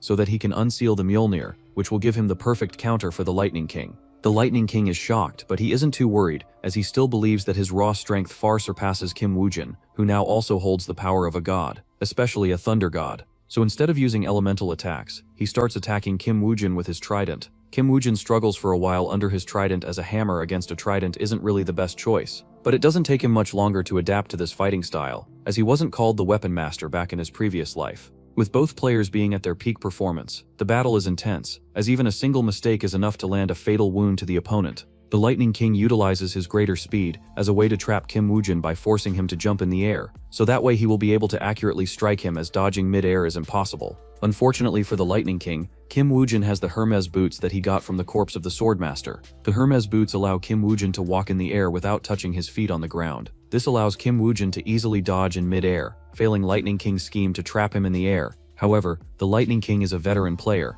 so he instantly shifts his strategy and starts pushing Kim Woojin into backing away. Soon, Kim Woojin finds himself against a hill which cuts off his escape route. The Lightning King uses this opportunity to unleash one attack after another, causing the entire cliff to crumble into stone, which starts falling onto Kim Woojin. The smell of death engulfs Kim Woojin, who barely manages to jump away from the falling stones, but this small window of opportunity allows the Lightning King to accurately strike Kim Woojin's body, which leaves a gaping wound on his left side. Fearing that he might become weak from blood loss, Kim Woojin instantly activates his vampire skill, which gives him a huge boost in vitality and stats. As a vampire, such a wound gets easily healed, but Kim Woojin is thoroughly pissed, so this time it's him on the attack side while the Lightning King defends. Kim Woojin uses his discarded blood to create poisonous blood mist, but it's ignored by the Lightning King, who is currently the incarnation of the lightning itself. Ignoring the blood mist, the Lightning King counterattacks, which causes Kim Woojin to fall back as he coughs out blood from the internal damage to his organs. The Lightning King praises Kim Woojin for pushing him this far, as it's been a long time since he has fought anyone on equal terms.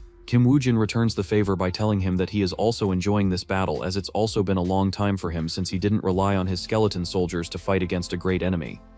Now that he had his fill of fighting on his own, Kim Woojin signals Johann Jorg to descend to the battlefield, so that it would look as if he is the one controlling the skeleton soldiers and not him. The Lightning King, who was laughing just a few moments ago, becomes serious as hundreds of skeleton soldiers surround him. Johann Jorg acts like Isaac Ivanov and pretends to order the skeleton soldiers to attack the Lightning King. The Lightning King doesn't waste any time as he unleashes divine punishment on the skeleton soldiers. But Kim Woojin jumps in and absorbs all of the lightning. The Lightning King becomes furious and throws his trident at Kim Woojin, but Lee Junna jumps in between them and blocks the attack with his shield. The Lightning King is already feeling the stress of the battle when suddenly the Undying Lich steps into the battlefield, as well as it equips the Merlin staff, which gives him a huge magic boost, allowing him to summon even more skeleton soldiers. Without countless skeleton soldiers surrounding him, even the invincible Lightning King is forced to switch to a defensive mode where he can only fend off the skeleton soldiers trying to cut apart into his lightning armor. Park Young-won is watching all of this happen from the sidelines and realizes that Kim Woojin was the real threat from the start, and that Isaac Ivanov and his Russian buddy were just his underlings. This makes him shiver as he comes to a realization that all this time, he was raising a tiger cub in the name of raising a wild dog. Meanwhile, the battle between the endless skeleton soldiers and the Lightning King continues on, and after a whole night of endless fighting that the Lightning King is finally defeated. The skill descent of Indra doesn't have unlimited duration, as it can only be maintained for a few hours before dispersing. After the effects of the lightning god Indra disappear, Kim Woojin looks at Lightning King, who is just disappointed that he wasn't able to see the peak. Kim Woojin doesn't feel bad in sliming out Lightning King, as he was everything but a good man. After the Lightning King is dead, Shakira is terrified that Isaac Ivanov might destroy their whole guild. But Isaac Ivanov, who is Johann Georg in disguise, looks towards the Thunderbird Guild members and informs them that he wants to select a successor who will lead the Thunderbird Guild now that the Lightning King is dead. Shakira is shocked to hear this as she was expecting him to unalive all of them. She realizes that this is an opportunity to take the command of the Thunderbird Guild, so that in future when she is strong enough, she will be able to take revenge on Isaac Ivanov on behalf of the deceased Lightning King. She raises her hand and tells Isaac Ivanov that the Lightning King didn't leave behind any successor, but since she used to be his right-hand soldier, she should be the one to take command of the Thunderbird Guild. However, Kim Woojin interrupts her and tells Isaac Ivanov that he will take command of the Thunderbird Guild, as this was the deal that he made with Lightning King when he came back from Egypt after the 6th-floor dungeon clearance. Shakira wants to call him out for lying, but Kim Woojin's gaze forces her to shut her mouth. She realizes that if she speaks against Kim Woojin, Isaac Ivanov might just order his skeleton soldiers to slime her at the moment. As they say, the winner takes it all and the loser has to fall. Shakira accepts her defeat and lets Kim Woojin take over the guild. After Shakira has admitted defeat, Park Yongwon steps in and reminds Kim Woojin that he also made a deal with the Lightning King that he will take over the guild if he manages to come out of the dungeon alive. Kim Woojin had enough of Park Yongwon's tyranny, as he can now face him without fearing his strength anymore. So he reminds Park Yongwon of his position and informs him that Isaac Ivanov needs the Thunderbird Guild to clear this dungeon, so that's why it's better if Park Yongwon lets go of his desire to merge the Thunderbird Guild into the Phoenix Guild, or Isaac Ivanov will make sure that he never leaves this floor alive. Park Yongwon is smart enough to not show his fangs at this moment, so he accepts defeat, and the remaining players continue to climb the floors till they reach the final floor. On the 7th floor, the Goblin Shaman announces the news of the dungeon raid to the Goblin King, who sends out the entire Goblin army to destroy the invaders. Unfortunately for the goblins, the invaders this time are countless skeletons who keep on getting revived as long as Goblin soldiers provide their corpses for Kim Woojin to sacrifice. Aside from the skeleton soldiers, Kim Woojin has already acquired the Odin Spear from the body of Lightning King, and with the 2 legendary items belonging to the father and son pair of the Norse mythology, Kim Woojin activates the hidden item set bonus effect, which boosts his lightning skills and decreases the mana consumption of using the divine lightning. Park Yongwon watches Kim Woojin dominate the battlefield, and this only pisses him off further as his whole reputation in front of his subordinates was reduced to dust by this man. He promises to himself that when he goes out he will make sure to repay Kim Woojin by 100,000-fold. Soon the dungeon is cleared and the first player to leave is Shakira, who stands in front of the armed militants belonging to the Thunderbird Guild's personal army. After Shakira, the other players leave one by one, but the military leader doesn't even see the shadow of the Lightning King, so he is about to order his troops to open fire. But Shakira stops him and tells him that the Thunderbird Guild is going to have a new master, so they don't need to follow the orders of the old master anymore.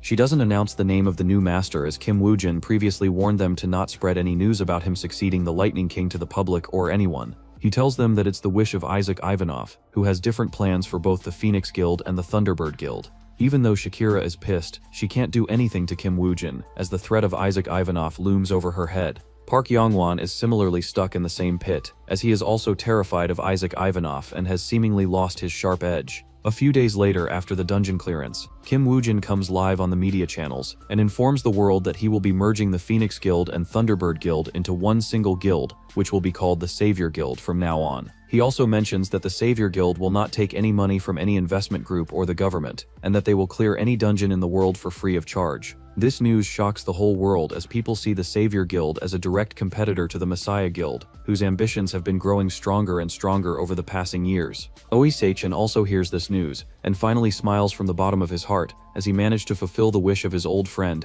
and created a savior that will truly save the world. However, his whole mood is ruined by the constant chewing noise from Lee Jinna, who is extremely hungry after nearly dying dozens of times in the previous dungeon raid. When Oisachin asks him to get out and go eat somewhere, Lee Jinna becomes furious and reminds Oisachin that he is the national hero of Korea who cleared a 7-floor dungeon, so he should respect him more. Oisachin reminds him that it's his alter ego Spasika that cleared the 7-floor dungeon and not him. Poor Lee Jinna can only shut his mouth as he can't even tell the world that he is one of the legendary players. Meanwhile, Kim Woojin is detached from all the hype in the world as his main focus is still to get revenge on Lee Sejin. Even though he has come this far after risking his life many times even since he returned back in time, he still feels that his strength and the items on his hands are still not enough to overwhelm Lee Sejin, who is truly the greatest player in the world without any doubt. If he even wants to have a bare minimum chance against Lee Sejin, he would need to acquire that item. But before he can acquire that item, Kim Woojin decides to settle a few problems that might bring him trouble later on. He heads to Park Yongwon's office, who is still mad at him for betraying him like this, especially after he gave him so much to raise him to this level. Kim Woojin reminds him that he only treated him like a pawn that could be discarded at any time, so he should be glad that he didn't become the second Lightning King. Before Park Yongwon can even say anything, Kim Woojin tells Park Yongwon that he has only two options: accept his current status as a hero who raised Isaac Ivanov, or go against Isaac Ivanov and face the same fate as the Lightning King. After giving him a warning, Kim Woojin leaves the office, leaving behind a lifeless Park Yongwon, who doesn't even have the will to do anything anymore. While Korea and Russia are in a festive mood, France is once again on the headlines due to a dragon dungeon breakout which resulted in countless casualties. Francois manages to slay the dragon and save Paris, but the public of France want him to quickly clear a 7-floor dungeon to match Messiah Guild and the Savior Guild, who have been keeping Korea and other allied countries safe. Francois is under extreme pressure, as he announces to the public that he isn't strong enough to handle a 7-floor dungeon. Not to mention his specialty is just hunting dragons, and normal monsters aren't really his type, but the public becomes even more furious, so he has no option but to turn to his good old fella, Oh Saya-chan, in hope that he will find a solution for him.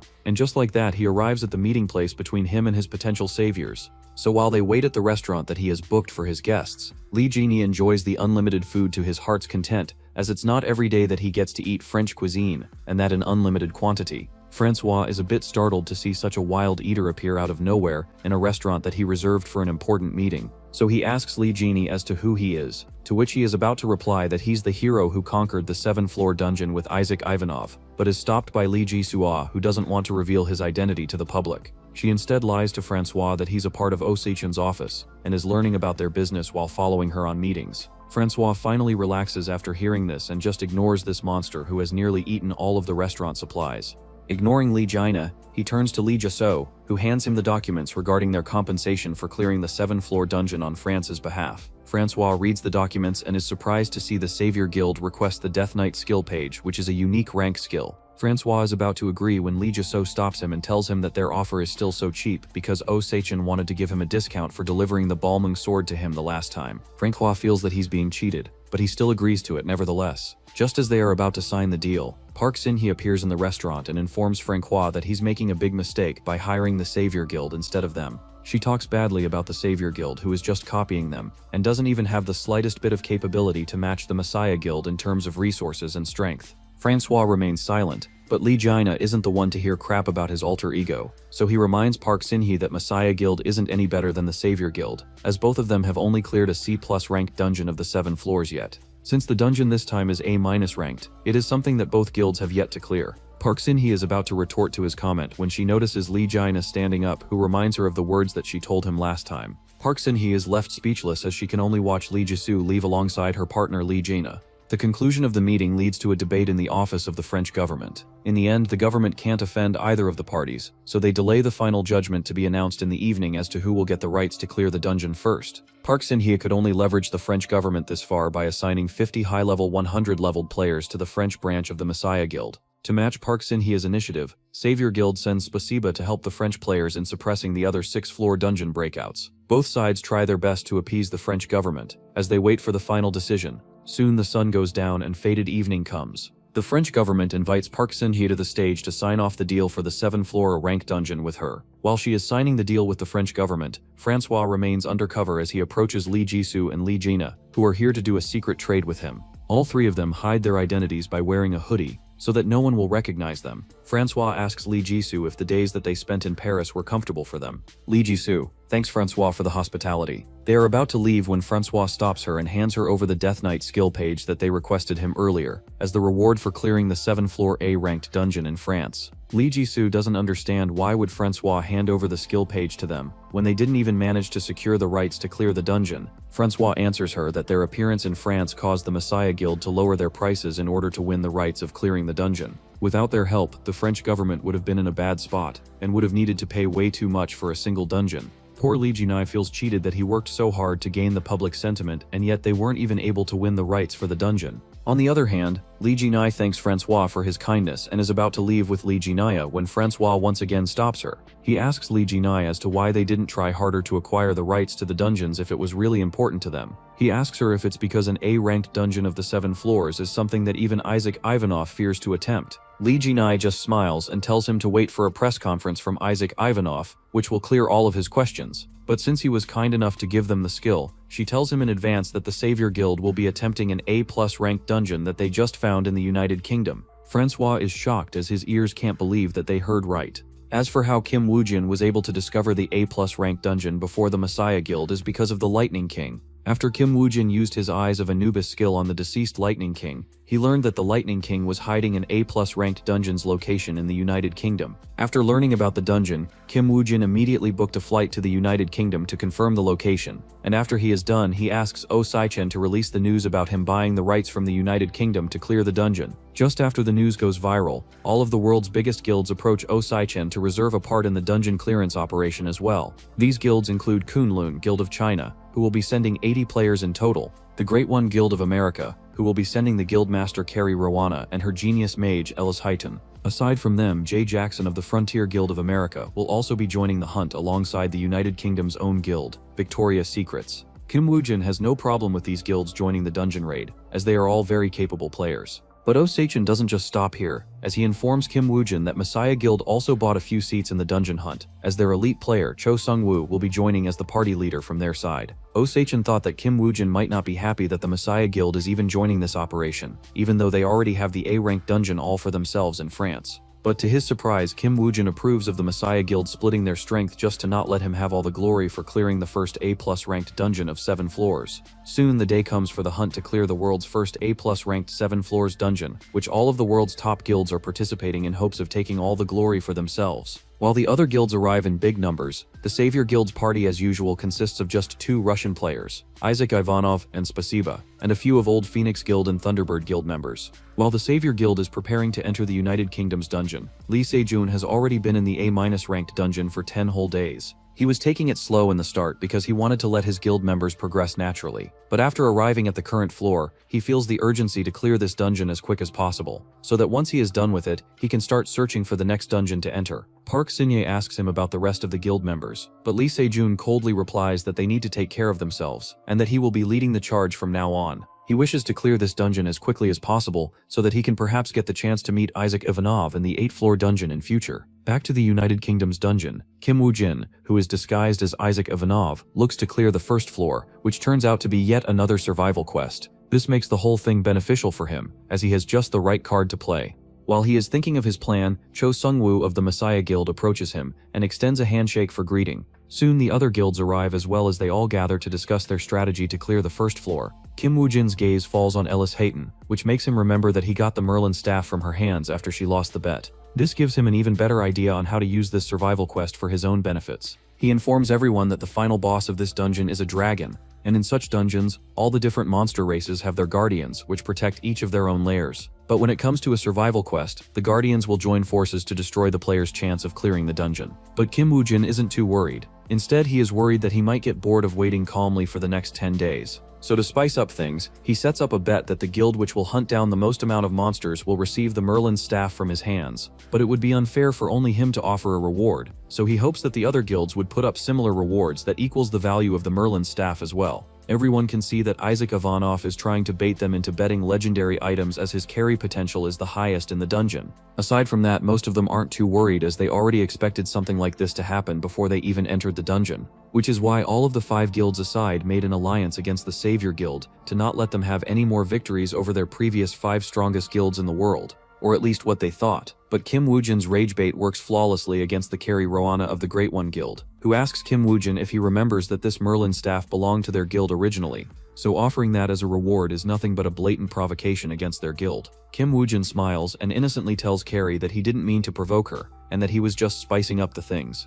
Even Lee Jaina can't help but commend Kim Woojin for his 10 out of 10 rage bait, as he is finally happy to see other cough up blood by how egregious Kim Woojin truly is. Carrie retracts her murderous aura and tells Kim Woojin that she accepts her bet, but on a condition that he won't use King Arthur's ring and Merlin's staff while they are still in the betting phase. She purposes this because she believes that Isaac Ivanov is the strongest player in the world, aside from Lee Sejun, which is the best compliment that she can give to him. Lee Jaina suggests Kim Woojin to not accept the bet as without the set bonus from the King Arthur's ring, his roundtable items won't be as strong as before. But Kim Woojin still accepts the bet despite having such conditions placed against him. Even though Kim Woojin has agreed, the Kunlun guild leader reminds Carrie of their deal, but in response he just gets a death glare from her, which causes him to shrink back his fat neck. but Carrie uses his hesitancy as a weapon against Kim Woojin, as she presents another condition for the bet. She wants the Savior Guild to compete against their 5 guilds combined, and only then she feels that it would be fair to them. Carrie's outrageous betting conditions causes Lee Jaina to burst out in anger, but Kim Woojin stays still as nonchalant as ever. Carrie wholly expects Kim Woojin to deny this condition and renege on the bet, but to her surprise, Kim Woojin accepts this condition,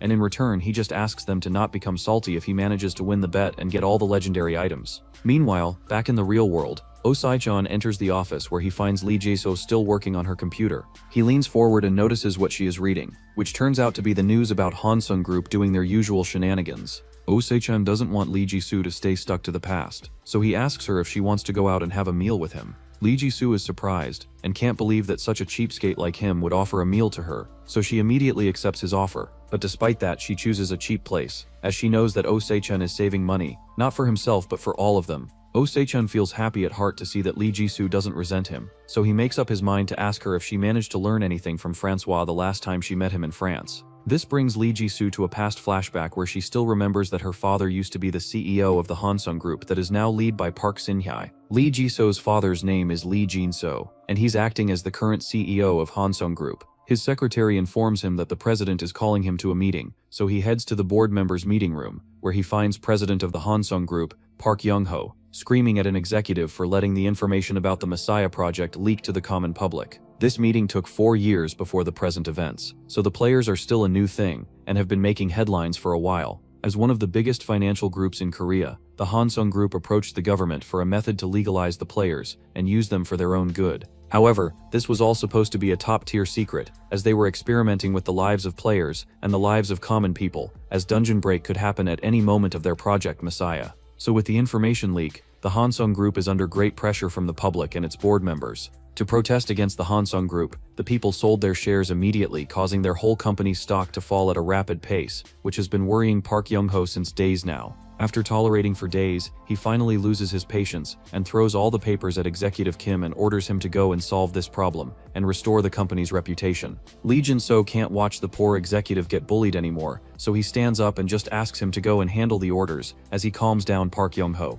He tells Park Young-ho that he shouldn't treat his employees like this, which only further pisses off Park Young-ho, who tells Lee Jin-so that he respects him as an old friend, but the current situation is way too dire for him to not lose his patience. Lee Jin-so doesn't mind his words and instead tells him that they can use this to their own advantage and eliminate the variable that's the biggest risk in their project Messiah. He points at Lee Se-jun, a new player that has emerged and has gained a stable footing as the leader of this project Messiah. The scene then cuts to Lee Se-jun, who is in a basement wearing a military uniform with a dagger in his hand. Surrounding him are the corpses of monsters that he and his team slew after the dungeon break. Lee Se-jun orders one of his teammates to use his clone talent to head inside the dungeon to see what sort of dungeon it is. This is how the guilds have always scouted the dungeons throughout history. The player sends his clone into the dungeon and finds that it's a B-ranked dungeon with 4 floors. However, soon after he is ambushed by flying monsters, and his clone is slimed instantly.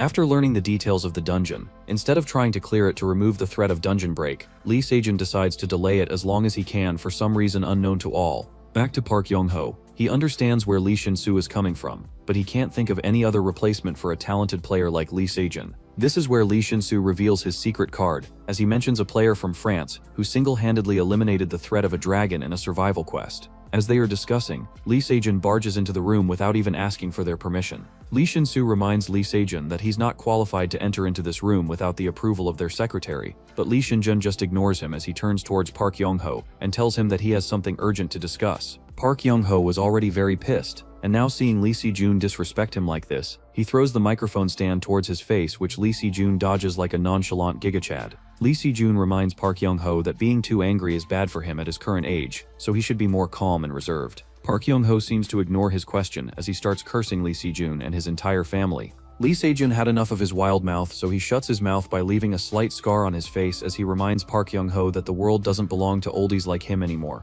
Seeing Lee Se-jun pull out his weapon at them, Park Young-ho immediately decides in his mind to accept Lee Shin-soo's plan to remove Lee Se-jun from the Project Messiah and go with that player from France. But for now, they have to bear with whatever Lee Se-jun has to say. After everyone is calmed down, Lee Sejun informs them that his scout discovered flying monsters in the dungeon in the basement, so he won't be entering the dungeon anytime soon. Lee Sejun-soo is enraged at his remarks, as he reminds Lee Sejun that he has already delayed the dungeon for more than a week, and that any longer they wait will only increase the risk of dungeon break. Lee Sejun replies that he doesn't care about that, and that with uncertain dungeons like one in the basement, he won't risk his life at all. Before leaving, he also reminds them to not get too smart and move against him, as he has the whole security team of the Hansung group under his control. After Lee Sejun leaves, Park Young-ho orders Lee Sejun-soo to go and meet that person in France, so they can eliminate this crazy variable that Lee Sejun is. While Lee Jin-soo is on his way to the airport, in the basement of the Hansung Group's building, Park Sin-hye is trying to sneak in as she wants to show off her skill as the newly awakened player. However, what she doesn't know is that this decision will change her life forever, as a dungeon break has just occurred in the basement. The security team is trying to run away when suddenly an orc appears behind them and crushes a few of their members into meat paste.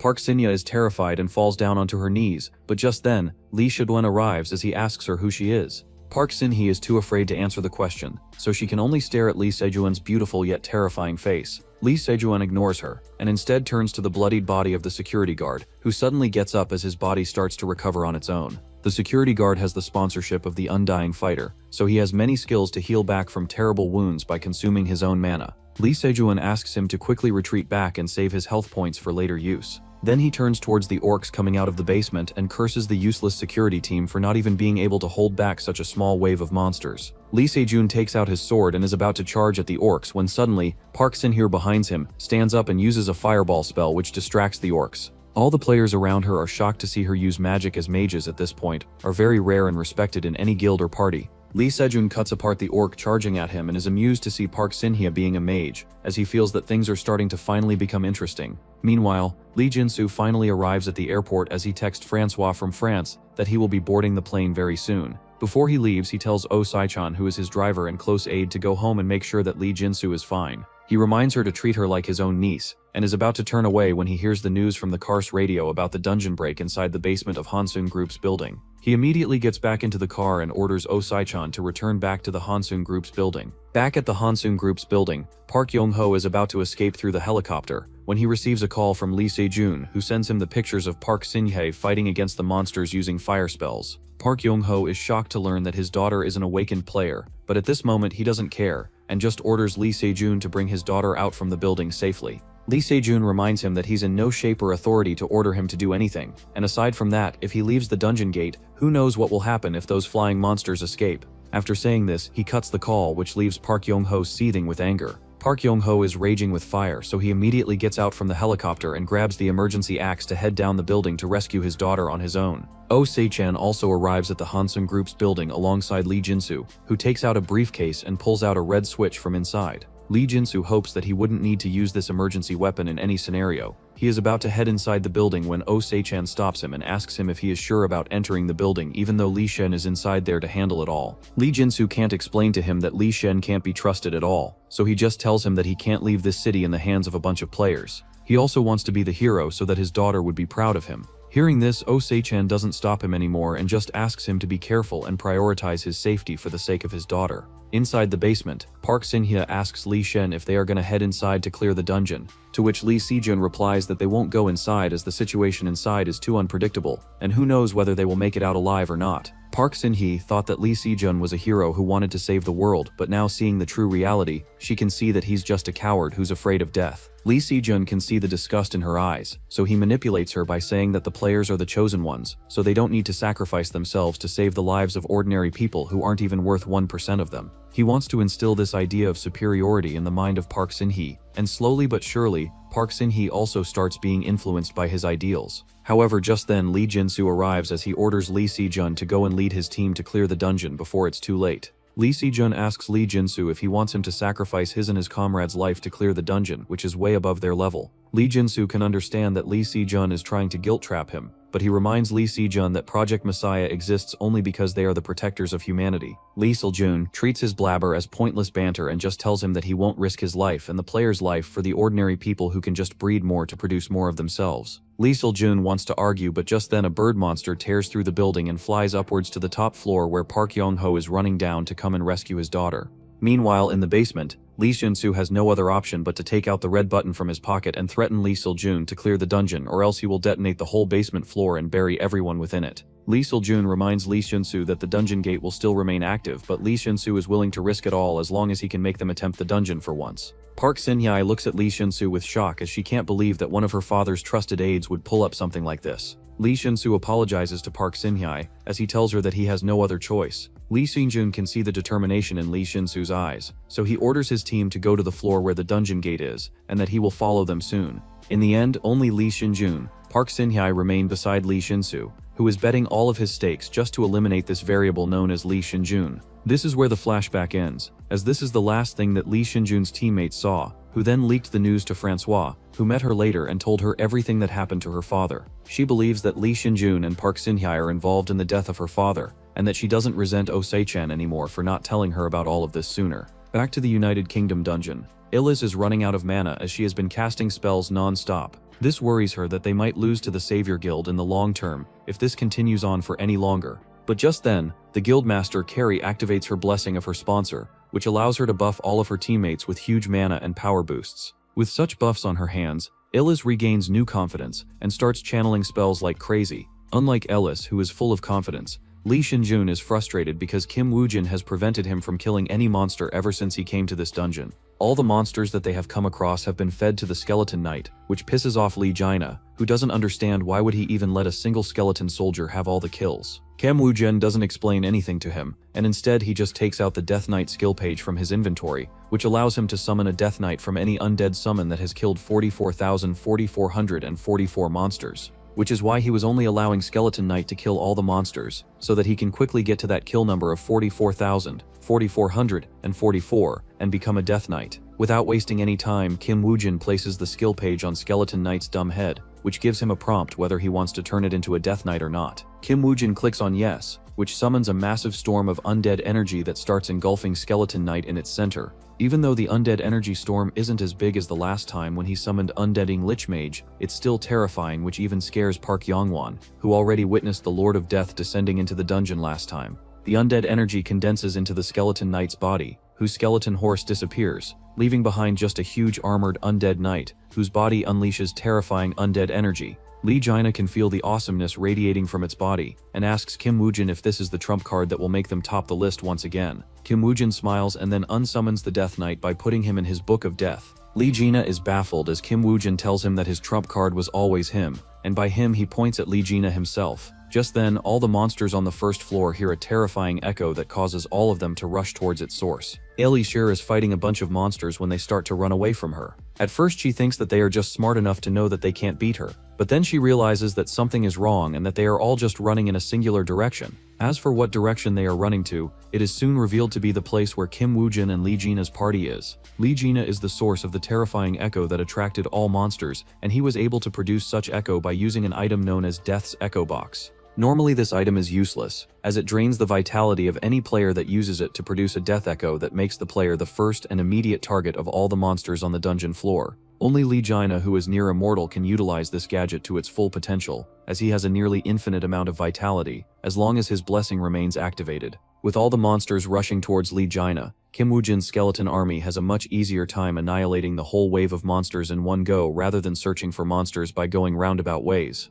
Their battle attracts the attention of all the other 5 guilds who arrive at the scene and are shocked to witness a single guild fight against the whole monster army on the first floor of a 7-floor A+ ranked dungeon. Carrie recognizes the Death Echo Box as she has seen this item pop out on black market a couple of times before. But no one ever thought of buying it as it was useless to the majority of the players. So in the end, she can only watch Kim Woo-jin steal all the monster kills and achieve the #1 position on the leaderboard. With his place secured first on the leaderboard, and him being way above all the other 5 guilds when combining all of their points, Kim Woo-jin wins the bet and gets all the legendary items from the 5 guilds. Carrie is incredibly pissed as she was the one who forced the other guilds to accept the bet. She finally understands the pain of Ellis, who also suffered exactly the same at the hands of Kim Woo-jin last time. While the 5 guilds are dying of anger, Kim Woo-jin's eyes fall onto a shield in the stack of legendary items. The shield is named Galahad's Shield, and it's one of the items of the Round Table Knights. Unlike the other legendary items of the Round Table Knights, Galahad's Shield is cursed and is more of an offensive item rather than a defensive one, when compared to its other shield's counterparts.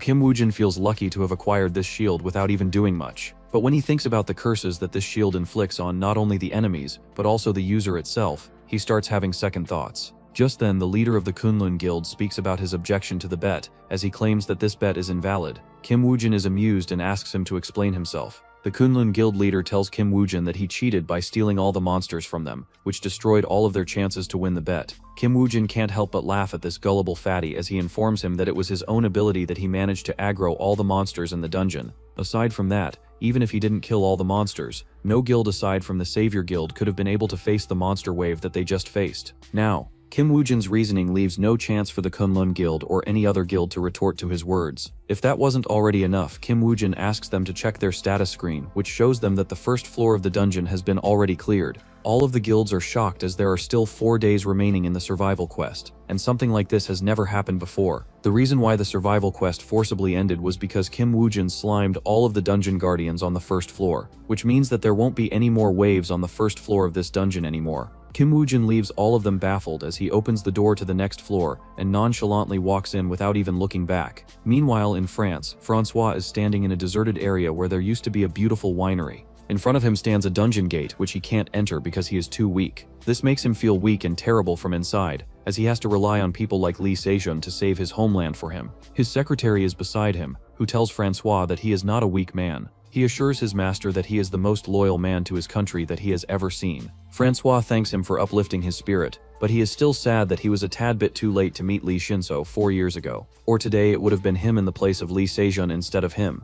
His secretary tells him that everything that happens for a reason, and that he firmly believes that one day all the decisions that he made will come to raise him up in the future. Back inside the United Kingdom's dungeon, after clearing the first floor, the rest of the floors are extremely easy. All of the 6 guilds quickly clear up till the 5th floor, where they decide to hold a brief meeting before going to the next floor. The Kunlun Guild leader wants them to join hands just like they planned, and slime Isaac Ivanov to get rid of him for once and for all. However, the battle on the first floor left all of them completely scared of Isaac Ivanov, so they just want to clear this dungeon and get out alive. Except the Kunlun Guild. All the other guilds hold the same opinion, as they feel that even if they take Isaac Ivanov and Savior Guild out from the competition, their own losses will be far too heavy, which will cause them trouble on the 7th floor later on. With them deciding to not offend Isaac Ivanov and Savior Guild anymore, the 5 guilds end their alliance for now, as they all just want to focus on clearing the dungeon and making it out alive. Soon they arrive at the 6th floor, and the quest this time is to clear the floor boss, which will open the gate to the next floor. Now, the quest itself isn't really that difficult, but what throws them all off guard is the boss of the 6th floor, which turns out to be a red dragon.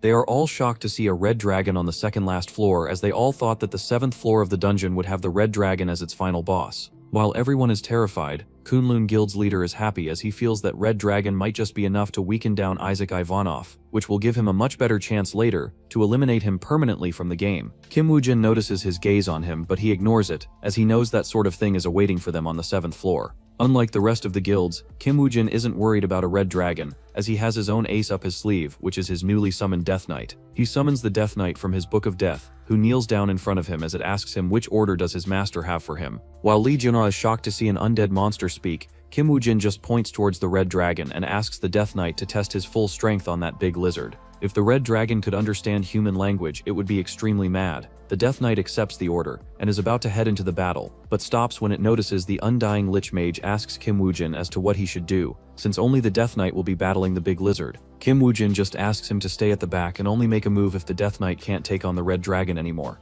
The Death Knight isn't happy with the way the Undying Lich talks to his master, so he reminds him of his place as the Great Lord's servant. This sparks a heated argument between the two unique ranked undead summons, which makes Li Junna put his palm on his face as he now has to deal with 2 undead summons as well, aside from their master Kim Woojin. On the other hand, Kim Woojin is not surprised that Undying Lich wasn't able to duplicate the Death Knight, as it's also a unique ranked summon. However, he was still able to summon its base form, which was the previous Skeleton Knight. While he is busy thinking about his undead summons, the other guilds have already launched their attack on the dragon, which causes Li Junna to scream at Kim Woojin and remind him that he needs to make a move as well. As for the other guilds, their puny attacks have no effect on the red dragon, who straight up ignores it and just wreaks havoc on anyone who tries to get close to it. After making all the players distance themselves from it, it starts to target solo players, out of which one unfortunate player turns out to be Ellis Highton. Ellis is mindlessly standing as her attacks have no effect on the red dragon, that she completely forgets that a dragon tail is rushing towards her to crush her into meat paste. Fortunately for her, Li Junna comes to save the damsel in distress as he blocks the attack for her. But the other players aren't so lucky, and they fall to the red dragon's attack.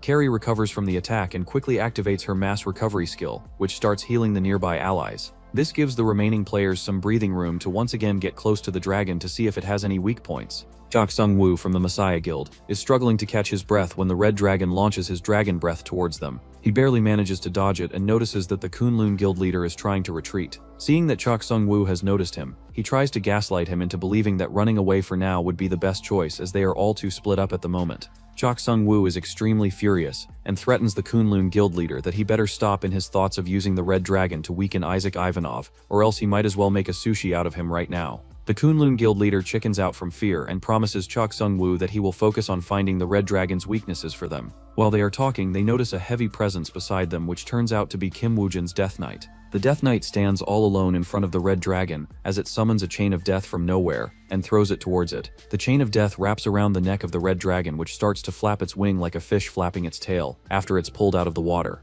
Everyone is shocked to see a mere undead summon do way better than all of their guilds combined. However, they aren't the world top 5 guilds without any reason, so they instantly mobilize on the opportunity and start attacking the red dragon with all of their might while it's still shackled by the chain of the Death Knight. The red dragon is extremely pissed at these ants constantly harassing it, so it starts unleashing his dragon breath at them, which forces all the players to back away. The Kunlun Guild leader even catches on the fire on his armor and has to roll on the ground to put it off. Seeing that all the players are useless and can't do anything to the red dragon, the Death Knight takes the matter into its own hands as it jumps on the neck of the red dragon and plunges its sword right into the right eye of the big lizard. The red dragon forcefully tries to shake it off, but it keeps on going, and instead of targeting its eyes, it targets its wing, this time so that it won't be able to fly anymore. With the red dragon stuck to the ground, the Undying Lich feels that half of the job is already done, so it asks Kim Woo-jin if they should also participate in the battle, as his undead legion is going crazy just seeing such a glorious battle happen in front of them. Kim Woo-jin gives him the green signal as he has already witnessed the performance of the Death Knight. With the undead legion and the players from the guilds working together,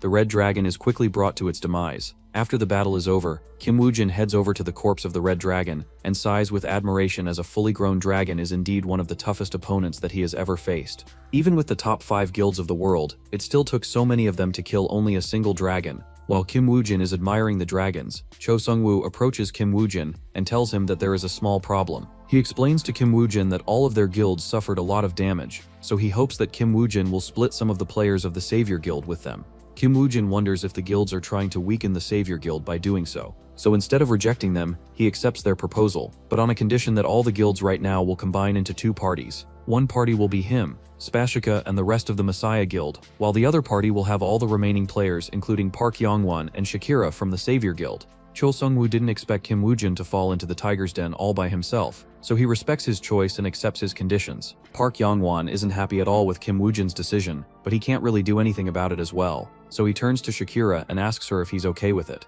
Shakira has lost her edge at this point, so she just goes with whatever Kim Woo-jin tells her to do. Park Yong-won doesn't like her attitude and tells her that he believes that Kim Woo-jin did this to separate them from his party, so later if he gets any chance to discard them, he will use and throw them out just like once he planned to do with him. While everyone is moving into the 7th floor of the dungeon, Kim Woo-jin stays at the 6th floor with Lee Jina as he plans to summon the Bone Dragon. The last time he tried summoning a dungeon boss was when he was still a low-level player, and he tried to summon the Needle Snake boss. His skill failed due to him being too low-leveled, and the next time he was strong enough, he wanted to summon Dragon Hatchling, but decided not to, as he needed the material of its body to clear the 4-floor dungeon in Japan. After all that time, he finally has the opportunity to summon a dungeon boss, and this time it's an adult dragon. So without any hesitation, Kim Woo-jin activates his skeleton summoning skill, which turns the red dragon into a bone dragon, which Kim Woo-jin can summon and unsummon any time. The bone dragon shimmers with undead energy, and seeing its magnificent look makes Kim Woo-jin feel that all the suffering till now was absolutely worth it. After summoning the bone dragon, Kim Woo-jin heads to the 7th floor as well, where they find nothing but desolation. This makes all of the players become cautious, as desolation means only one thing, that the final boss on this dungeon is an extremely terrifying monster. They all are waiting for a fearsome dragon to pop out from anywhere, but instead they discover a humanoid creature, which the system introduces to them as the Master of Excalibur. Ulysses, being the hot-headed mage, doesn't waste any time before attacking the humanoid creature, which tanks the fireball spell face on without even needing to dodge. Immediately, the humanoid creature issues a challenge to a duel to Eliso, which reduces her stats by 25%. Without even giving her any option to accept or deny, the humanoid creature charges at Ellis with murderous intention. Fortunately for Ellis, this time her Prince Charming is Kim Woojin, who blocks the attack for her with the Aegis shield. Since Kim Woojin interfered in the duel between them two, he takes the burnt of the stats reduction, which reduces his stats by 25%. However, just then, Kim Woojin's King Arthur's ring steps in and negates the stats reduction by overpowering the Sword of Excalibur in its authority. Looking at the creature, Kim Woojin remembers learning about Francois attempting this dungeon much later on in his previous life, where after countless attempts he finally managed to defeat the humanoid creature who was called the Dragon Knight in his previous life. At that time, Francois wielded the Balmung sword, so when he tried to pick up Excalibur he miserably failed. That missing piece always confused the players back then, but now in his new life, Kim Woojin finally understands that only a player with King Arthur's ring can steal the authority from the Dragon Knight and equip the Excalibur sword for their own use. It's great news for Kim Woojin as he lacked a good sword to use in battle. However, to get that sword, he will first need to defeat the Dragon Knight, whom even the greatest dragon hunter barely managed to defeat in his past life. While Kim Woojin is locked in defense against the Dragon Knight, the other players decide to step in for the offense. One of those players is Cho Sung-woo, who tries to attack the Dragon Knight from behind, but it instantly shatters his swords alongside his hopes and dreams, just like that big stacked goth girl from the psychology department. Cho Sung-woo is left stupefied in the open, which makes him vulnerable to an attack. But just in time, Kim Woojin steps in and protects him by blocking the Dragon Knight's sword once again. Kim Woojin tells Cho Sung-woo to take out another sword and go on offense while he will focus on defending them from critical strikes. He then turns to Lee Jaina and other players and orders them to focus on the other enemy, which confuses them as they can't see any other monster besides the Dragon Knight on the battlefield. But just then, a huge ball of fire descends from the sky towards the battlefield, which frightens all the players. Carrie immediately orders all the mages to set up a magical barrier to protect the players. But even with the protection of so many mages, the barrier instantly shatters, creating a huge explosive wave, which knocks down all the players. The surviving players open their eyes and discover that the monster that fell from the sky is a black dragon, which is also the true master of this dungeon. The black dragon makes its presence known by excreting a poisonous mist, which starts to slowly drain all of the players' health bar. Cho Sung-woo is glad that he was behind Kim Woojin, or the explosion would have shattered at least a few of his rib bones. He now also finally realizes why Kim Woojin was on defense all this time, as he expected there to be a true master of the dungeon as well. While he is thinking of a way to defeat the Dragon Knight, his eyes fall onto the back of Kim Woojin, who is open to an easy ambush. However, he knows that without Kim Woojin, it will be extremely difficult for them to defeat the Dragon Knight and the Black Dragon, so he holds on to his ideas for a while till they have cleared the dungeon. Kim Woojin already knows about his intentions, so he just smiles as he is glad that he won't have to slime Cho Sung-woo this early. After a gruesome fight, the Black Dragon is finally defeated. But this fight took the lives of at least 50% players, which leaves all the guilds extremely vulnerable. While Carrie orders the healers to heal the surviving players, a few players head towards the dragon's corpse to see what rewards they will get from it. However, they all know that Kim Woojin was the biggest contributor to this battle, as without his endless army of skeleton soldiers, they wouldn't have been able to slay the Black Dragon with their current strength. However, the man and the myth behind this dungeon hunt is nowhere to be seen. After the dust of the battle settles, Kim Woojin makes his appearance as he stands in front of the Dragon Knight, who starts to disintegrate after the death of the dungeon's master. Kim Woojin praises the Dragon Knight for its strength, and tells it that he thoroughly enjoyed their fight. After the Dragon Knight disappears, the Excalibur falls into Kim Woojin's hand, who gains its authority, and can now summon the true legend of King Arthur and his court, Camelot. The legend bonus doubles the special powers of all the Round Table Knights, items making Kim Woojin a force to be reckoned with. With the sword of King Arthur in his hand, Kim Woojin can finally feel the strength in his bones, and the strength that he needs to slay the fake messiah. While Kim Woojin is relishing this feeling of supreme strength, Cho Sung-woo finds this to be the perfect opportunity to backstab Kim Woojin and eliminate this threat for his master Lee Se-jun. Without wasting any time, he plunges his sword into Kim Woojin's abdomen, just like how Lee Se-jun did in the last moments of Kim Woojin's previous life. Cho Sung-woo celebrates his victory over the corpse of Kim Woojin, as he calls him the biggest idiot for not realizing that his true enemy was right behind his back. Just as he finishes these words, another sword in a similar fashion strikes him on the back, which causes him to fall onto the ground in utter shock. The assailant behind the attack turns out to be Johann Georg, who was hiding all this time under Hades' helmet. He calls Cho Sung-woo a real idiot if he thought that taking out Isaac Ivanov would be this easy. Cho Sung-woo doesn't understand what's going on, so he turns towards the corpse of Isaac Ivanov, which turns out to be a random skeleton soldier which Kim Woojin used a spell to disguise as his body double. As for the real Kim Woojin, he stands behind Cho Sung-woo, who feels the true fear for the first time in his life. He realizes that he was played in the hands of Kim Woojin from the start, which makes him feel even more terrified. As a player, he is ready to face death anytime but dying. Like this makes Cho Sung-woo feel as if he died a meaningless death. So before he dies, he decides to take out Johann Jorg with him, but he forgets that in a world where Isaac Ivanov didn't exist, Johann Jorg was the true king of the undead. Johann Jorg can already sense his intentions, so he just calmly dodges his attack, which forces Cho Sung-woo to get back and make some distance away from Johann Jorg. But this turns out to be a fatal mistake for him, as just then Johann Jorg summons a gate of hell which throws out chains, capturing Cho Sung-woo and dragging him into the deepest depths of the hell itself. Kim Woo-jin doesn't care about Cho Sung-woo's body, as he didn't plan to use his Anubis skill on him in the first place. He already knows pretty much everything about him, so he just let Johann Jorg have all the fun. Instead, he wants to focus on his next battle, which will be an all-out war against the Messiah Guild. After exiting the dungeon, the Savior Guild's reputation precedes over Messiah Guild, who got their entire team annihilated in the United Kingdom dungeon. This locks them in a bitter competition to quickly clear out an 8th-floor dungeon, so that they can up each other by a single point. Oh Seichin is reading all of this news in his office, which makes him all emotional. He remembers when they were struggling to even clear the 4-floor dungeons, and now after 4 years, the world has moved on to floor 8 dungeons. This leaves behind the only 9-floor dungeon in the world, and anyone who clears that will become the champion of the earth by ending the game. This makes him clench his fists as he remembers Lee Jinsu and wishes that he was alive to see all of this. Unconsciously, he turns his gaze towards Lee Jisoo, who is leaving the office with a guitar bag on her shoulders. Osai-chan tells Lee Jisoo that once this is all over, he would take her to have a nice meal anywhere she wants. A week or so later, Kim Woo-jin is attempting his first 8th-floor dungeon, which is a B- ranked dungeon. One of the conditions to clear the floor is hunting down 200,000, 22,000, and 212 monsters, which Kim Woo-jin equally splits between 5 of his skeleton knights, which allows him to create 5 more death knights. The 5 death knights kneel in front of their master, which scares even Lee Jina, who has no fear of Kim Woo-jin using these against him. But Kim Woo-jin still doesn't feel that it's enough, so he equips all of his death knights with legendary items and gears, including Mjolnir and Odin's spear. With all of these legendary weapons equipped, the death knights alone are enough to clear all the dungeons by themselves.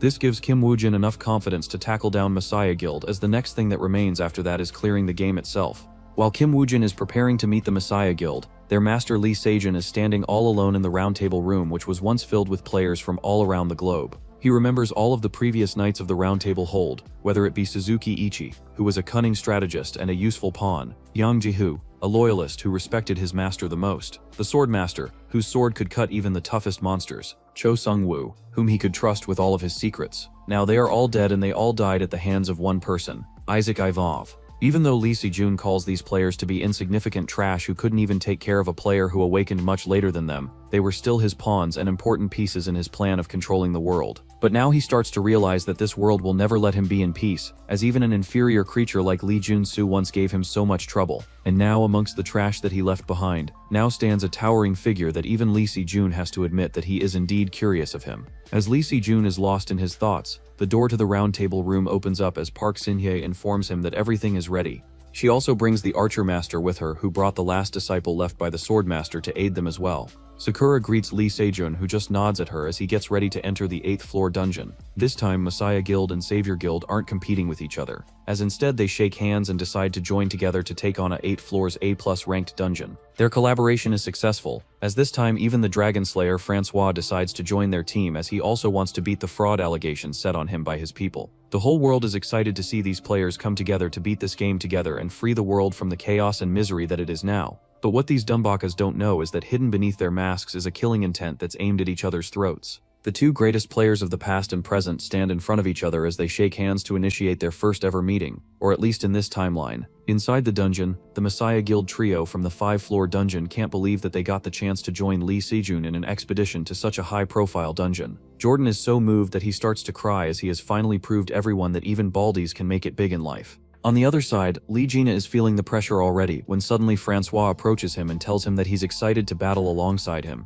Lee Jina pretends to play dumb as if he doesn't know him, but Francois blows his cover by calling him by his real name. While these two are goofing around, Park Yong-wen is still suspicious of Isaac Ivanov and wonders when he will discard them. His shady behavior causes Shakira to become rather angry at him, as she reminds him that Isaac Ivanov has not treated them badly ever since they joined the Savior Guild. Shakira's explanation causes Park Yong-wen to fall into a doubt, as he really wonders if Isaac Ivanov doesn't care about them at all. Back to Lee Se-jun. He tells Isaac Ivanov that by the rules, the Messiah Guild will clear the 1st floor, while the Savior Guild will get their chance later. Isaac Ivanov agrees with him and turns to leave, when suddenly Lee Se-jun takes out a spear from his inventory and shoves it straight into Isaac Ivanov's abdomen, just like how Bill Clinton shoved his spear inside Donald Trump's mouth at Epstein Island. Isaac Ivanov receives the notification that he has been pierced by a lance of longbow, and that he can't use any items or skills anymore. Lee Se-jin tells Isaac Ivanov that he takes back his words and that they don't need to alternatively clear any floors. As from today, Savior Guild won't exist anymore. No one saw this plot twist coming up except the viewers watching this video, which leaves all the players baffled. Lee Se-jin is about to finish off Isaac Ivanov with his sword when a skeleton soldier blocks the attack for him, which Lee Se-jin somehow predicted, as he didn't expect his nemesis to go down this easily. The small gap allows Lee Jaina to jump in to try and help Isaac Ivanov get away from Lee Se-jin, but Lee Jaina overestimates himself as one swing from Lee Se-jun's sword forces him to get away, Isaac Ivanov leaving him all alone at the mercy of Lee Se-jun. However, unlike Isaac Ivanov's past opponents, Lee Se-jun is extremely cautious, so he still has Park Sin-shai trap Isaac Ivanov into a special barrier that doesn't allow any unholy beings to enter it. So while this Bifrost barrier is in place, no one can leave or enter it for 6 days, which gives Lee Se-jun and the Messiah Guild enough time to thoroughly eliminate all traces of the Savior Guild from the face of Earth. While Isaac Ivanov is trapped in the Bifrost barrier, Park Sin-hee turns towards the Savior Guild, as she orders the mages of the Messiah Guild to rain down spells at them. But just then, Francois steps in as he tells Park Sin-hee that they have truly crossed the limit by attacking the Savior Guild and Isaac Ivanov. Park Sin-hee is a bit surprised to see Francois take the side of the Savior Guild, but she also knew that it would happen one day or not, so she instead retorts by saying that it's him who has made a grave mistake by making himself an enemy of the Messiah Guild. Saying this, she sends an elite squad of Messiah Guild players to take down Francois, but none of them succeed after Francois activates his dragon-slaying skills. While Francois is locked in a battle against Park Sin-hee and her elite squad, Park Yong-won and Shakira find themselves stuck in a perilous condition as well. They are surrounded completely by the Messiah Guild, who stares at them like hungry, heinous wolves staring at white, innocent sheep. Shakira worries that the Messiah Guild wants to slime all of them, and she isn't wrong, as soon they are both nearly beaten to the point of ascending to heaven, if not for Lee Jaina coming to rescue them in time. Lee Jaina punches one of the Messiah Guild members on the face, which sends him straight to the ground to see how the dirt tastes. After beating down him, Lee Jaina turns to other players as he reminds them even though Park Yong-won and Shakira are weak, ugly-looking, insignificant players, but they are still his subordinates, so he would never allow anyone to beat them aside from himself. As the senior, he defends the honor of his juniors and punches down anyone who tries to hurt them. Soon a vast number of Messiah Guild players lie on the ground defeated, while Lee Jaina still stands there, still in his prime.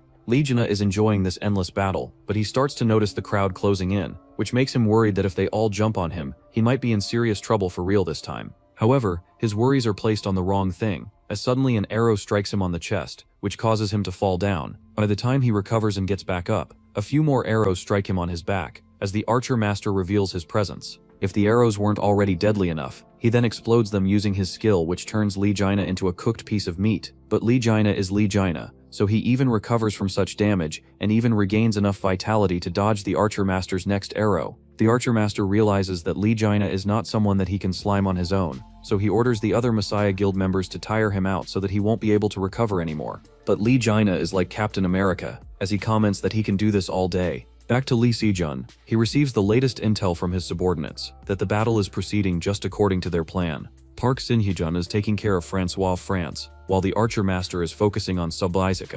According to his subordinates, soon the whole Savior Guild will be wiped out, which will only leave Isaac Ivanov alive, and he isn't really that big of a threat, since all of his undead soldiers have been taken care of by Lee Se-jun. Even though Lee Se-jun should be happy that his greatest enemy will soon be eliminated, he still doesn't feel elated at all. Instead, he is quite disappointed that Isaac Ivanov couldn't even give him a tough time, yet he was comparing him to that human Lee Jinsu, who forced him to take a few steps back. While Lee Se-jun is waiting for the Bifrost barrier to go off, Lee Jaina is riddled with arrows that even the Archer Master can't find any place to shoot him at. But despite such damage, Lee Jaina still recovers and stands in front of him like nothing happened. The Archer Master is on his wit's end when he notices Lee Jaina reaching into his inventory. He suspects that he must be getting serious as he is now pulling out a weapon, but becomes baffled after seeing Lee Jaina take out sausages instead. After eating a mouthful of sausages, Lee Jaina's stamina recovers, which gives him one final opportunity to land a blow on Archer Master. So this time, instead of dodging Archer Master's arrow, he decides to face tank it in hopes that it would allow him to land a solid hit on the Archer Master.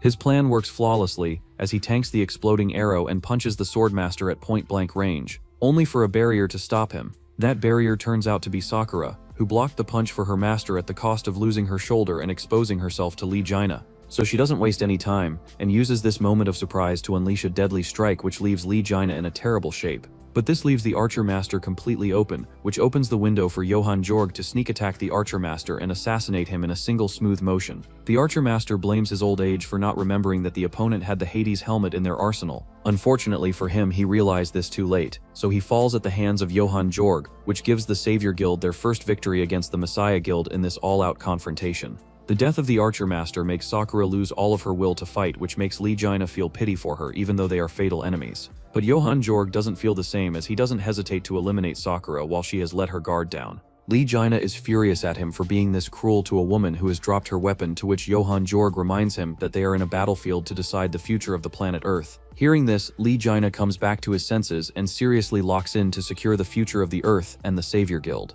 Back to Francois. He is drained of stamina as he remembers the last conversation that he had with Lee Jaina. They told him that he is the hero of France and will remain the hero of France if he doesn't give up even in the face of death. These words ring back inside Francois's mind before he unleashes the last dying call of a warrior as he strikes towards the Messiah Guild members in front of him. Even though it's the final attack of a dying beast, the Messiah Guild elite squad doesn't take him seriously, so they just dodge the attack, completely forgetting that Park Sin-hee is standing behind them completely unguarded. Even with 2 swords pierced into his body, Francois smiles as he is able to accomplish his mission. With Park Sin-hee down, the Bifrost barrier can't be maintained and immediately falls off. The Messiah Guild players are furious and are about to turn Francois into sashimi, when suddenly they are dragged back by the chains from hell that Johann Jorg summoned to save Francois. While Johann Jorg is rescuing Francois, Michelle is stuck in a predicament as she doesn't understand why they have to fight each other and why they can't just join hands and save the world from the monsters without having civil wars. Jordan can't really answer her question, as he is also hard stuck between whom to support. On one side, he knows that Isaac Iganov is a kind man, and on the other side, he doesn't want to betray his guild. Just as he is contemplating this, he looks in the distance and sees Park Sin-hee falling down after being hit by Francois' attack. He immediately looks towards Isaac Iganov, where the Bifrost barrier is no longer able to hold him down. With the barrier down, Lee Jaina quickly scoops up Isaac Ivanov, or rather Kim Woo-jin in this case, and takes him away from the battlefield. Kim Woo-jin apologizes to Lee Jaina for leaving this whole battle onto his shoulders, as this was the only way they could have made Lee Si-jun let down his guard. Before entering the dungeon, Kim Woo-jin discussed with Johann Jorg and Lee Jaina about his plan to tackle down Lee Si-jun. Johann Jorg offers to wear Hades' helmet and ambush Lee Se-jun to take him out in a single swoop. Even though this plan sounds foolproof, Kim Woo-jin breaks his heart by telling him that lies and deception won't work on Lee Se-jun, as he holds on to the skill called Eyes of Isis, which allows Lee Se-jun to see all the invisible things. Which is why Kim Woo-jin decides to become the bait, as he knows that Lee Se-jun is way too much of a perfectionist, so he won't abandon the chance to strike him in the back if he sees him with his guard down. However, with the Longinus spear in his body, Kim Woo-jin would be rendered useless, and to be safe, Park Sin-hye will make sure to erect a barrier to hold him down. This is where Lee Jaina and other players will help Kim Woo-jin in opening up the barrier, so that Lee Se-jun will lose his Spear of Longinus while also losing a lot of manpower as well. Back to the present, Kim Woo-jin takes out the spear from his body, but this causes him to lose a lot of blood. To recover from the damage, he has no choice but to turn to Lee Jaina, whose body is full of fresh blood that he can feast on using his blood-sucking skill. Kim Woo-jin also uses the vampire skill to boost his blood skills even more, which immediately heals him back to full health, while restoring all the stamina and stats he lost earlier due to weakness. He thanks Lee Jaina and Francois for fulfilling their part, as now it's his time to show Lee Se-jun who the true messiah of this world truly is. Lee Se-jun doesn't stop Kim Woo-jin from regaining his full strength, as previously he was quite disappointed that he didn't even give him a tough time. So this time, he wants to cherish this fight between his one and only true nemesis. Kim Woo-jin is also excited to show the full extent of his power, so this time he doesn't hold back and summons all of the undead summons from his Book of Death. A huge storm of undead energy surges up as a huge bone dragon appears in the sky. On the top of the bone dragon is the undying Lich Mage, who then summons his own skeleton soldiers army as well. Aside from the hundreds if not thousands of skeleton soldiers, Kim Woo-jin also summons his Death Knights, who now hold multiple legendary items and equipment on their body. With such a lineup, the Messiah Guild is scared to their cores, so as to remove their fear of the undead monsters. Lee Jaina swings his sword, which creates a storm of sword energy dispersing all the undead energy coming towards them. This renews the Messiah Guild players' spirit, who believe that as long as Lee Si-jun is with them, they won't need to fear anyone. Lee Si-jun orders the Messiah Guild players to go and just charge into the undead army, while he heads towards Kim Woo-jin to show him who is the real boss of this game. However, midway, he is stopped by Kim Woojin's Death Knight, who warns Lee Se-jun that if he wants to get close to his master, he would need to get past him first. Lee Se-jun is a bit surprised to see a talking undead monster, but it is still not enough for him to back away in fear, so he just charges at it with no fear of it whatsoever. The Death Knight confidently blocks Lee Se-jun's attack, but barely manages to block it at the cost of his sword being almost cut in half. Seeing this, the other Death Knights don't sit back and jump in to help it. They use the Mjolnir and Odin's spear given to them by Kim Woojin and even manage to make Lee Se-jun sweat a little bit during their constant pressure. However, Kim Woojin feels that it's still not enough, and even though Death Knights might slow down Lee Se-jun a little bit, without their support the remaining skeleton soldiers' army won't survive. So just like every other good leader, he steps into the battle himself and activates the hidden condition of the Legend of King Arthur. This boosts all of the Round Table Knights items on his allies, which in return strengthen his Death Knight and Undead Summons abilities by a lot. But instead of having them assist him in his battle against Lee Se-jun, he sends his Death Knights to aid the rest of his skeleton soldiers' army. Lee Se-jun mocks Kim Woojin that he would be stupid if he thinks that he can beat him all on his own with just a few pieces of equipment. With these two legendary players locked in a battle, even the gods above aren't able to hold back their interest as they keenly watch the battlefield. Lee Se-jun's sponsor is the Executioner of the Holy Light, who blesses him with the spirit of the Savior. On the other hand, Kim Woojin is the complete opposite, as his sponsor is the Emissary of the Underworld, a dark being who blesses him with the power of darkness. These two forces can't coexist, so what follows is naturally a fierce battle. Kim Woojin initiates the fight by activating the aura of the Excalibur sword, which is further boosted by the Legend of King Arthur. As long as this aura is activated, any being who shows Kim Woojin hostility have their stats reduced by half. To counter Kim Woojin, Lee Se-jun activates his unique skill, the Savior's Touch, which grants Lee Se-jun immunity to all sorts of stat reduction debuffs. If that wasn't enough, Lee Se-jun also counterattacks Kim Woojin by blessing himself with the Savior's Blessing, which gives him 1000% resistance to all damage. This is already an overkill, but Lee Se-jun doesn't stop her as he then activates his offensive boost skill, the Last Judgment, which increases Lee Se-jun's damage to his opponents by 10,000% during the duration of the skill. This forces Kim Woojin to go on a defensive mode as he summons his Shield of Aegis to block the attack. The Shield of Aegis is unbreakable, so it somehow manages to stop Lee Se-jun's sword, but the kinetic energy of the sword disperses into Kim Woojin's body, causing him to back away in pain. Lee Se-jun is a seasoned veteran, so he doesn't give Kim Woojin any time to recover, as he launches his next attack immediately, to which Kim Woojin evades by activating his vampire skill, which turns him into hundreds of bats, dispersing his body into the air. Using the moment of surprise, Kim Woojin sneak attacks Lee Se-jun and manages to bite him with his sharp canines, inflicting Lee Se-jun with his terrifying blood poison. Lee Se-jun mocks Kim Woojin for playing dirty, to which Kim Woojin replies that his only goal is to defeat him, so he doesn't mind using any cheap tricks. On the other hand, Lee Se-jun just activates his Savior's Blessing once again, which maximizes his resistance to any type of blood poison. Kim Woojin didn't plan to rely on the blood poison from the start, so he isn't disappointed. Instead, he jumps in the air and activates his Blood Mist skill, which creates a cloud of blood poison. This disrupts Lee Se-jun's vision, which allows Kim Woojin to control a few dozens of ant monsters with his Solomon ring that pop out from underground and tries to ambush Lee Se-jun from all sides. Lee Se-jun is getting frustrated at this point, so he just uses his Executioner sword skill to create a huge shockwave which annihilates all the ant monsters in all four directions. After sliming all of the ant monsters, Lee Se-jun slowly starts walking towards Kim Woojin as he asks him to say his final death wish. In response, Kim Woojin just smiles as he detonates all the monster corpses around Lee Se-jun, which creates a huge explosion that can be seen from anywhere at the dungeon floor. But despite such an explosion, Lee Se-jun doesn't even suffer from a scratch as he comes out from the smoke like a lightning bolt and grabs Kim Woojin's head with his left hand. Kim Woojin barely manages to free himself as he jumps back, and while he is doing so, Johann Jorg comes from the back to support him as he uses his Gate of Hell skill to hold down Lee Se-jun with the Chains of Hell. However, Lee Se-jun doesn't even put him in his eyes, as he just slices him apart like sushi and starts walking towards Kim Woojin, who is still laying down on the ground. He kicks Kim Woojin to turn his face towards him and notices that he's wearing a skeleton mask that he wasn't wearing before. Just then, a skeleton soldier jumps at him with the Longinus spear in its hand and tries to shove it straight into Lee Se-jun's body. Lee Se-jun's reaction speed saves him as he barely manages to block it with his sword. But this leaves his back open to Kim Woojin, who strikes him from behind, which forces Lee Se-jun to remove one of his hands from his sword to block Kim Woojin's sword from striking in the back. This in turn weakens his hold on his sword, which allows the skeleton soldier to plunge the spear of Longinus straight into Lee Se-jun's abdomen. The Longinus spear deactivates all of his skills and bonus effects of his items, which leaves him weak to Excalibur's aura, which slices his stats in half. On top of that, his Savior's Blessing is useless against Kim Woojin's blood poison, which further reduces his stats while also draining his health points at a rapid pace.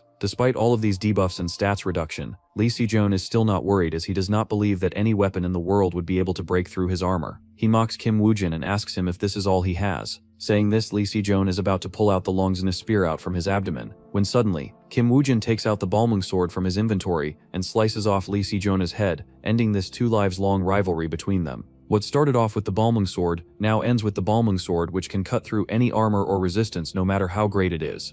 With Lee Se-jun dead, Kim Woo-jin orders all of the Messiah Guild members to surrender as fighting anymore is useless. He tells everyone to go drop their weapons and heal the wounded, so that they are ready to face the final boss of this dungeon all together. At first, Messiah Guild players are hesitant as so many of their players died and got injured, but after Jordan, Michelle, and Kyle drop their weapons and surrender in the name of saving humanity, all of the players start to feel guilty as if they were in the wrong in the first place. After the Messiah Guild surrenders, Lee Jin asks Kim Woo-jin if it's a good decision to trust these people who were once so loyal to Lee Se-jun. Kim Woo-jin replies that they don't need to become the second Lee Se-jun, who eliminated all the other players who didn't believe in the same goal as him. Aside from that, he doesn't fear any betrayal, as long as he has his own trusted friends and his skeleton soldiers. In the meantime, all the healers from both guilds join hands and heal the injured players. This way, heavily injured players like Park Sin-hee and Johan Georg are able to heal back quickly and live another day to tell the tale. After all players have recovered their strength, Kim Woo-jin leads them all to clear this second last dungeon before the final dungeon of the game.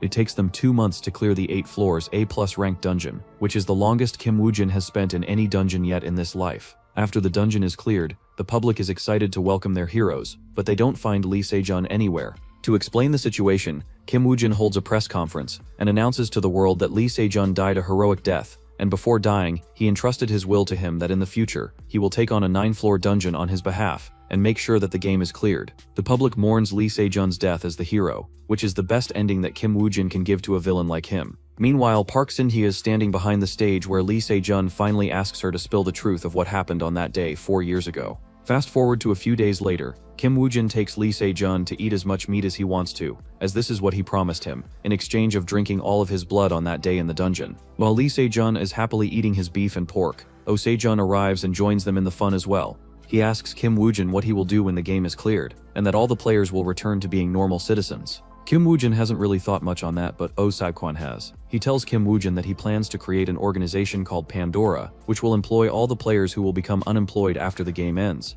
That's why he has been saving money all this time. But there is one thing that scares him, and that's the looming threat of the sponsors of the games, or the so-called gods and halos. He doesn't understand their intentions for the Earth, and what will happen if the players don't follow their directions. Kim Woo-jin has thought about that a lot in his previous life, and he hasn't been able to find a solid answer. So for now, he just decides to focus on clearing the final dungeon, as he hasn't even solved his mystery of returning back in time.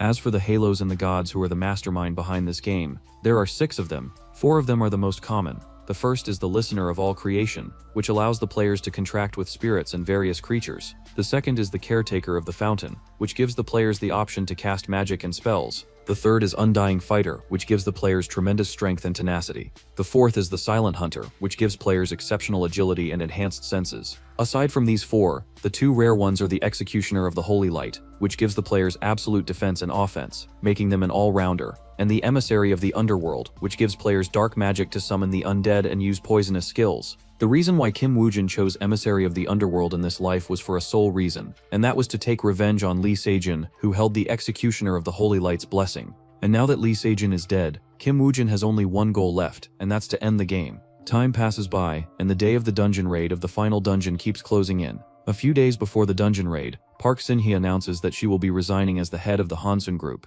The reason for her resignation is because of Lee Jisoo, who gives one last chance for earning her forgiveness, and that's to join the Pandora company that both of their fathers created to secure the future of the players after the game is finished. Park Sin-hee doesn't want to waste this opportunity to get back together with Lee Jisoo and make up for all of her mistakes. Finally, the day comes for the final dungeon raid, as all the greatest players in the world join hands with Kim Woo-jin to end this game and free the Earth. In a black car, Johan Georg is teasing Lee Gina for being nervous, which reminds Kim Woo-jin of his own state. Throughout this second life, he has never felt even a little bit nervous, even when he was facing Lee Gina's, as he already knew about everything that would happen. But this final dungeon is something that he knows nothing about, as even in his past life, he could only stand in front of its door before he was coldly murdered by Lee Se-jun and Park Sin-hye. So this time, he is both nervous and excited to see what's beyond that gate that he could never see past in his previous life. After entering the dungeon, Lee Jenna is looking around and realizes that it looks exactly like what Kim Woo-jin told him last time, when they were in the 8th floor dungeon. Lee Jenna was curious about how the final dungeon will look when compared to the previous dungeons. For the first time in his life, Kim Woo-jin was unable to answer him,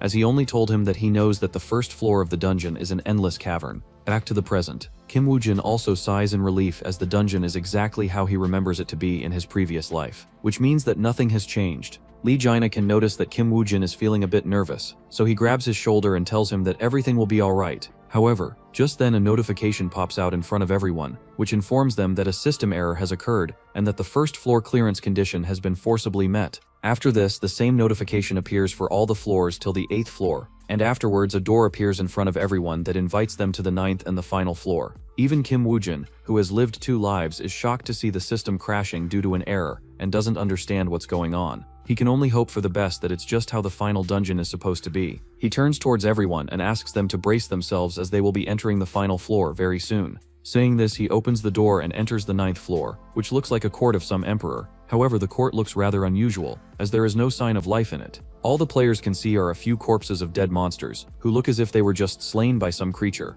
This frightens all the players, who slowly walk towards the front of the court, where they find a single man sitting on the throne with a monster corpse on his feet. The man sounds bored, as he tells them that they certainly took their sweet time arriving here on this floor. The frightened players can only use the system to identify this man, but even the system fails to show anything but red question marks, which only increases the tightness in their chests. Some of the brave ones pull out their weapons to get ready for a fight, but the white-haired man doesn't like their boldness, so he just waves his hand, which creates a bright flash of light which annihilates all the players instantly. Only Kim Woo-jin and a few tanks survive the attack, which makes the white-haired man amused, as he remarks that he thought that a single strike would be enough to annihilate them all. Kim Woo-jin takes out the Excalibur from his inventory and slowly starts walking up to the white-haired man as he asks him who he truly is. The white-haired man answers Kim Woo-jin's question with a bolt of lightning which turns all of his undead skeletons into ashes. Kim Woo-jin barely survives the attack using Aegis Shield, but the reactive force is enough to destroy all of the bones in his body. Kim Woo-jin falls onto the ground as he looks at the white-haired man, who expresses his anger at Kim Woo-jin for his arrogance as it made him lose all of this fun in the game.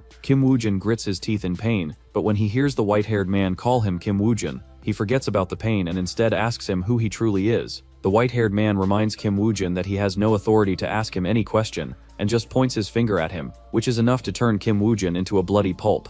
Kim Woo-jin is reluctant to die like this, especially after he has come so far away. But unfortunately, his consciousness starts to blur, and soon he receives the notification that player Kim Woo-jin has died. Kim Woo-jin thought that this was the end, but just then he receives another notification from the system that the game is starting, and this time Kim Woo-jin finds himself standing once again all alone in front of the white-haired man. The white-haired man asks Kim Woo-jin how it feels to be alive once again. He remarks that Kim Woo-jin must be used to it as he has already experienced this feeling of returning back in time once before. These few words answers all of Kim Woo-jin's questions, as he now understands that the man in front of him is a Yahello, and he is not just any other Yahello, but the Executioner of the Holy Light, who was the sponsor behind Lee Se-jun. The Executioner of the Holy Light is pissed at Kim Woo-jin because he killed Lee Se-jun and ruined all the fun for him, so that's why he wants to crush all hopes and dreams of Kim Woo-jin, so that he feels the true terror of the difference between mortals and gods. Kim Woo-jin doesn't know how many times he has been killed and revived, but he still doesn't give up, and instead keeps on looking for a chance, even if it's mere 0.1%. The Executioner of the Holy Light notices Kim Woo-jin's expression, and tells him that nothing will help him get out of this situation alive, except if he begs mercy for his mistakes, and promises him that he will forever drool at his feet in the future. Saying this, he forces Kim Woo-jin to kneel on the ground and bow his head before him. But during that small moment, Kim Woo-jin notices that the Executioner of the Holy Light's body is starting to fade a little bit. From this, he deduces that this must not be his real body, so he still has a chance to win. So Kim Woo-jin decides to bargain for some time by rage-baiting the Executioner of the Holy Light, which he hasn't done to anyone in a long time. He mocks him by saying that he doesn't feel that strong when compared to the gods in Korean mythology. The Executioner of the Holy Light falls for his rage bait, and promises to send Kim Woo-jin into an eternal cycle of constant life and death, so that he will learn to never dare to offend a god in the future. Kim Woo-jin doesn't know how long it has been since he entered the 9th floor dungeon when he finds himself in a void space. In front of Kim Woo-jin is the system's prompt that constantly updates him of dying and restarting the game. After the prompt flashes countless times, it finally breaks as it shows a system error. The prompt then expands into a door out of which the emissary of the underworld appears, whom Kim Woo-jin has been waiting for all this time. The emissary of the underworld is surprised that Kim Woo-jin expected it to come, to which Kim Woo-jin replies that it must have been difficult for it to watch his sponsored player be bullied by another god.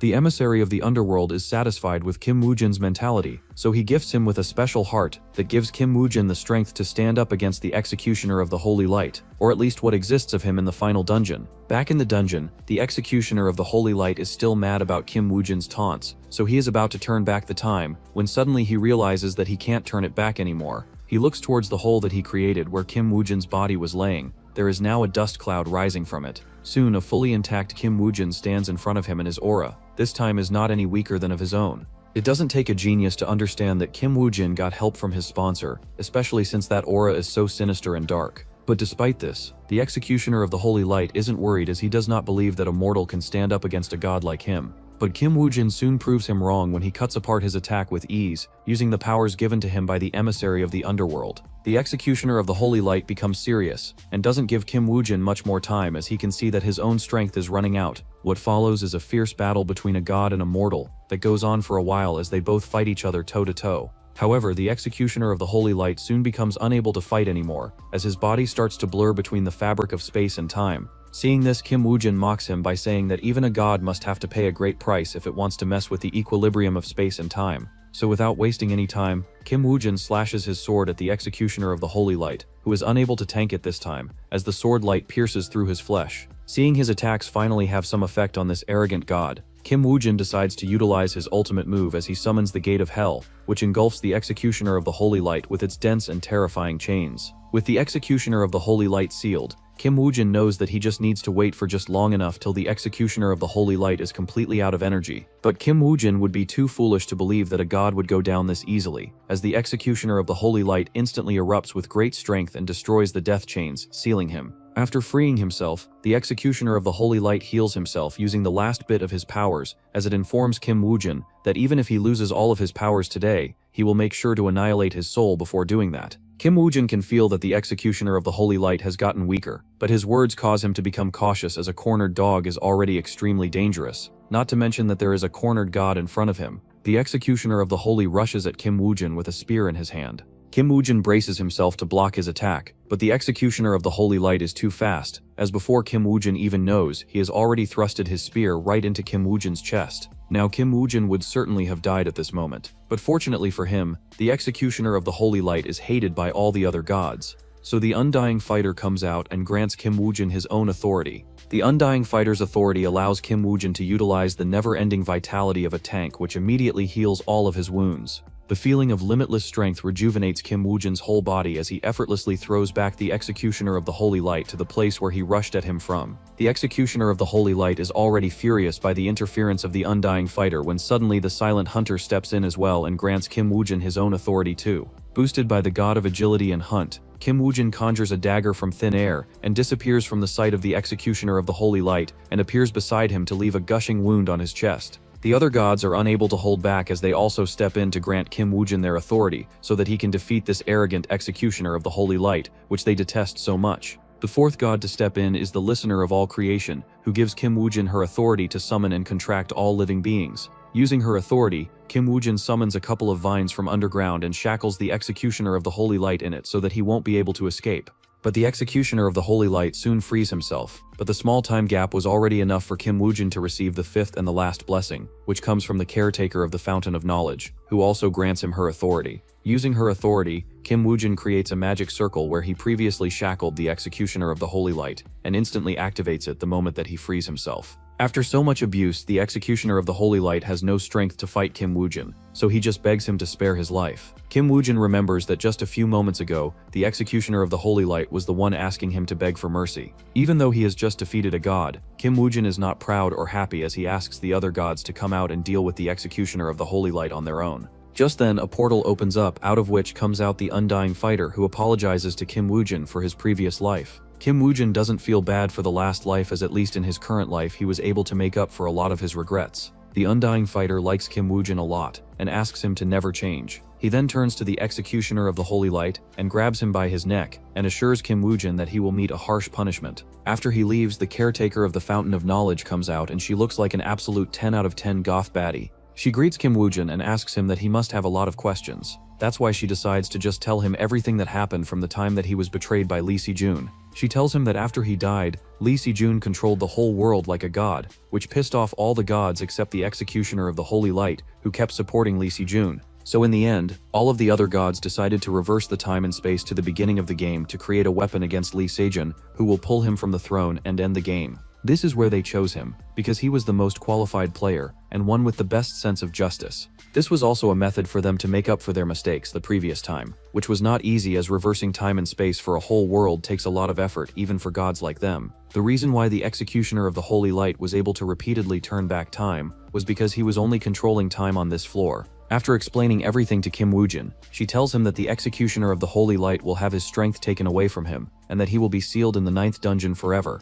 As for the Earth, she really doesn't care what will happen to it after the game ends, although she is curious to know if Kim Woojin would feel bad after losing his powers. Kim Woojin answers that he has already done everything that he wanted to, so he wants nothing to do with this game and system anymore. The caretaker of the Fountain of Knowledge laughs and bids farewell to him, but before leaving she decides to leave one last gift to Kim Woojin, and that's reviving all the players that died on the floor due to the executioner of the Holy Light. After she disappears, all the players are miraculously revived, but they are still on their guard as he looks around for that white-haired man. However, all they find is Kim Woojin standing in the middle with a slight smile on his face. Soon, all of them receive the notification that the game has ended, which means that the system, powers, and their equipment will all disappear as well. This also means that Kim Woojin's identity as Isaac Ivanov is also revealed, which brings the biggest shock to Park Young-won, who now realizes that he was played from the start.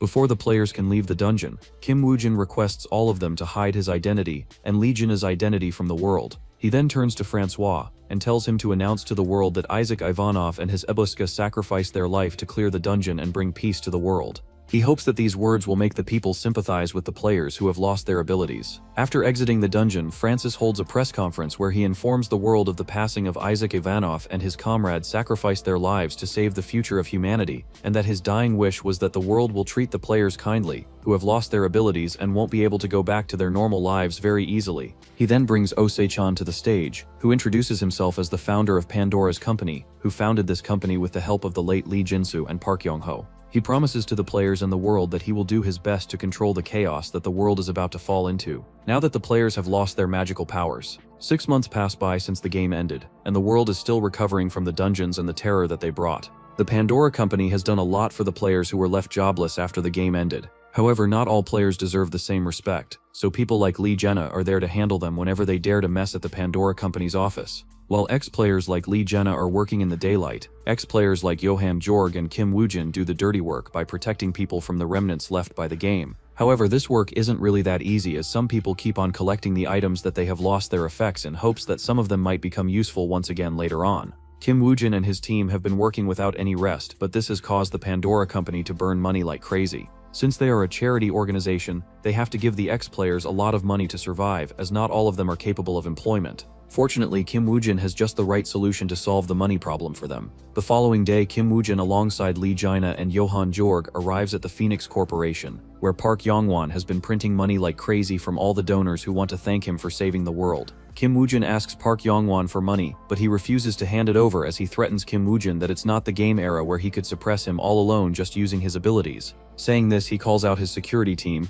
feeling confident that Kim Woojin won't be able to do anything to him. However, Kim Woojin is a gigachad who can take on dozens of men even without superpowers. After beating some sense into Park Yong-won, Kim Woojin learns the location of his locker and takes out all the money and bonds. He then threatens Park Yong-won to donate all of this money to Pandora Company, or he might pay him another visit later on. After the money problem is over, Kim Woojin takes Lee Jaina out for dinner, as he promised to pay him back for his services. Lee Jaina enjoys a heartfelt meal for the first time, and this time, Kim Woojin doesn't run away before paying the bill. Meanwhile, Lee Jisoo is working in her office when Park Sinchai approaches her, as she tells her that she wants to have a talk with her. Park Sinchai tells Lee Jisoo that she still can't accept her forgiveness as the sins that she has committed are far too great. Lee Jisoo grabs her hand and tells her that she has done all of her best to earn her forgiveness, and even if she doesn't feel like it, then she should work more for the betterment of their future. Later, Osai-kan is in his office looking at the budget reports when he notices that Lee Jaina has put 20 million Korean won as a stipend for his food expenses.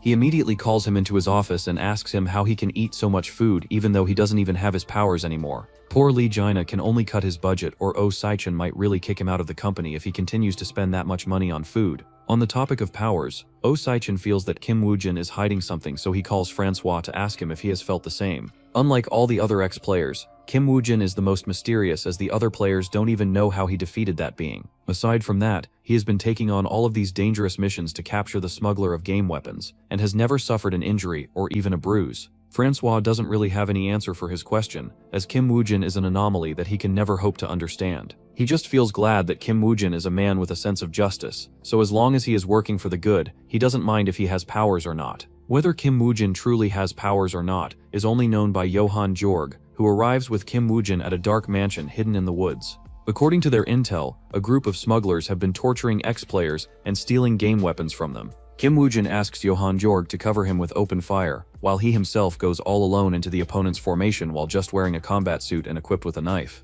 After dealing with the armed guards outside, Kim Woo-jin opens the door and discovers the smugglers torturing EX players in small cells which contain both men and women. Kim Woo-jin is extremely angry, as he tells Johan Jorg to stand back as these cruel cowards don't deserve an easy death. Seeing Kim Woo-jin disappear and appear like a shadow while sliming out the smugglers, Johan Jorg is glad that he is his loyal follower and not an enemy. After eliminating all the smugglers, Kim Woo-jin's body radiates a terrifying aura which a normal human can't possibly ever have. So this answers Oh Se-chan's question as to whether Kim Woo-jin still has his abilities or not, but he will never truly know. This is also where the manhwa ends, and so that's all for today. If you enjoyed our video, give us a like and subscribe to our channel for more amazing content.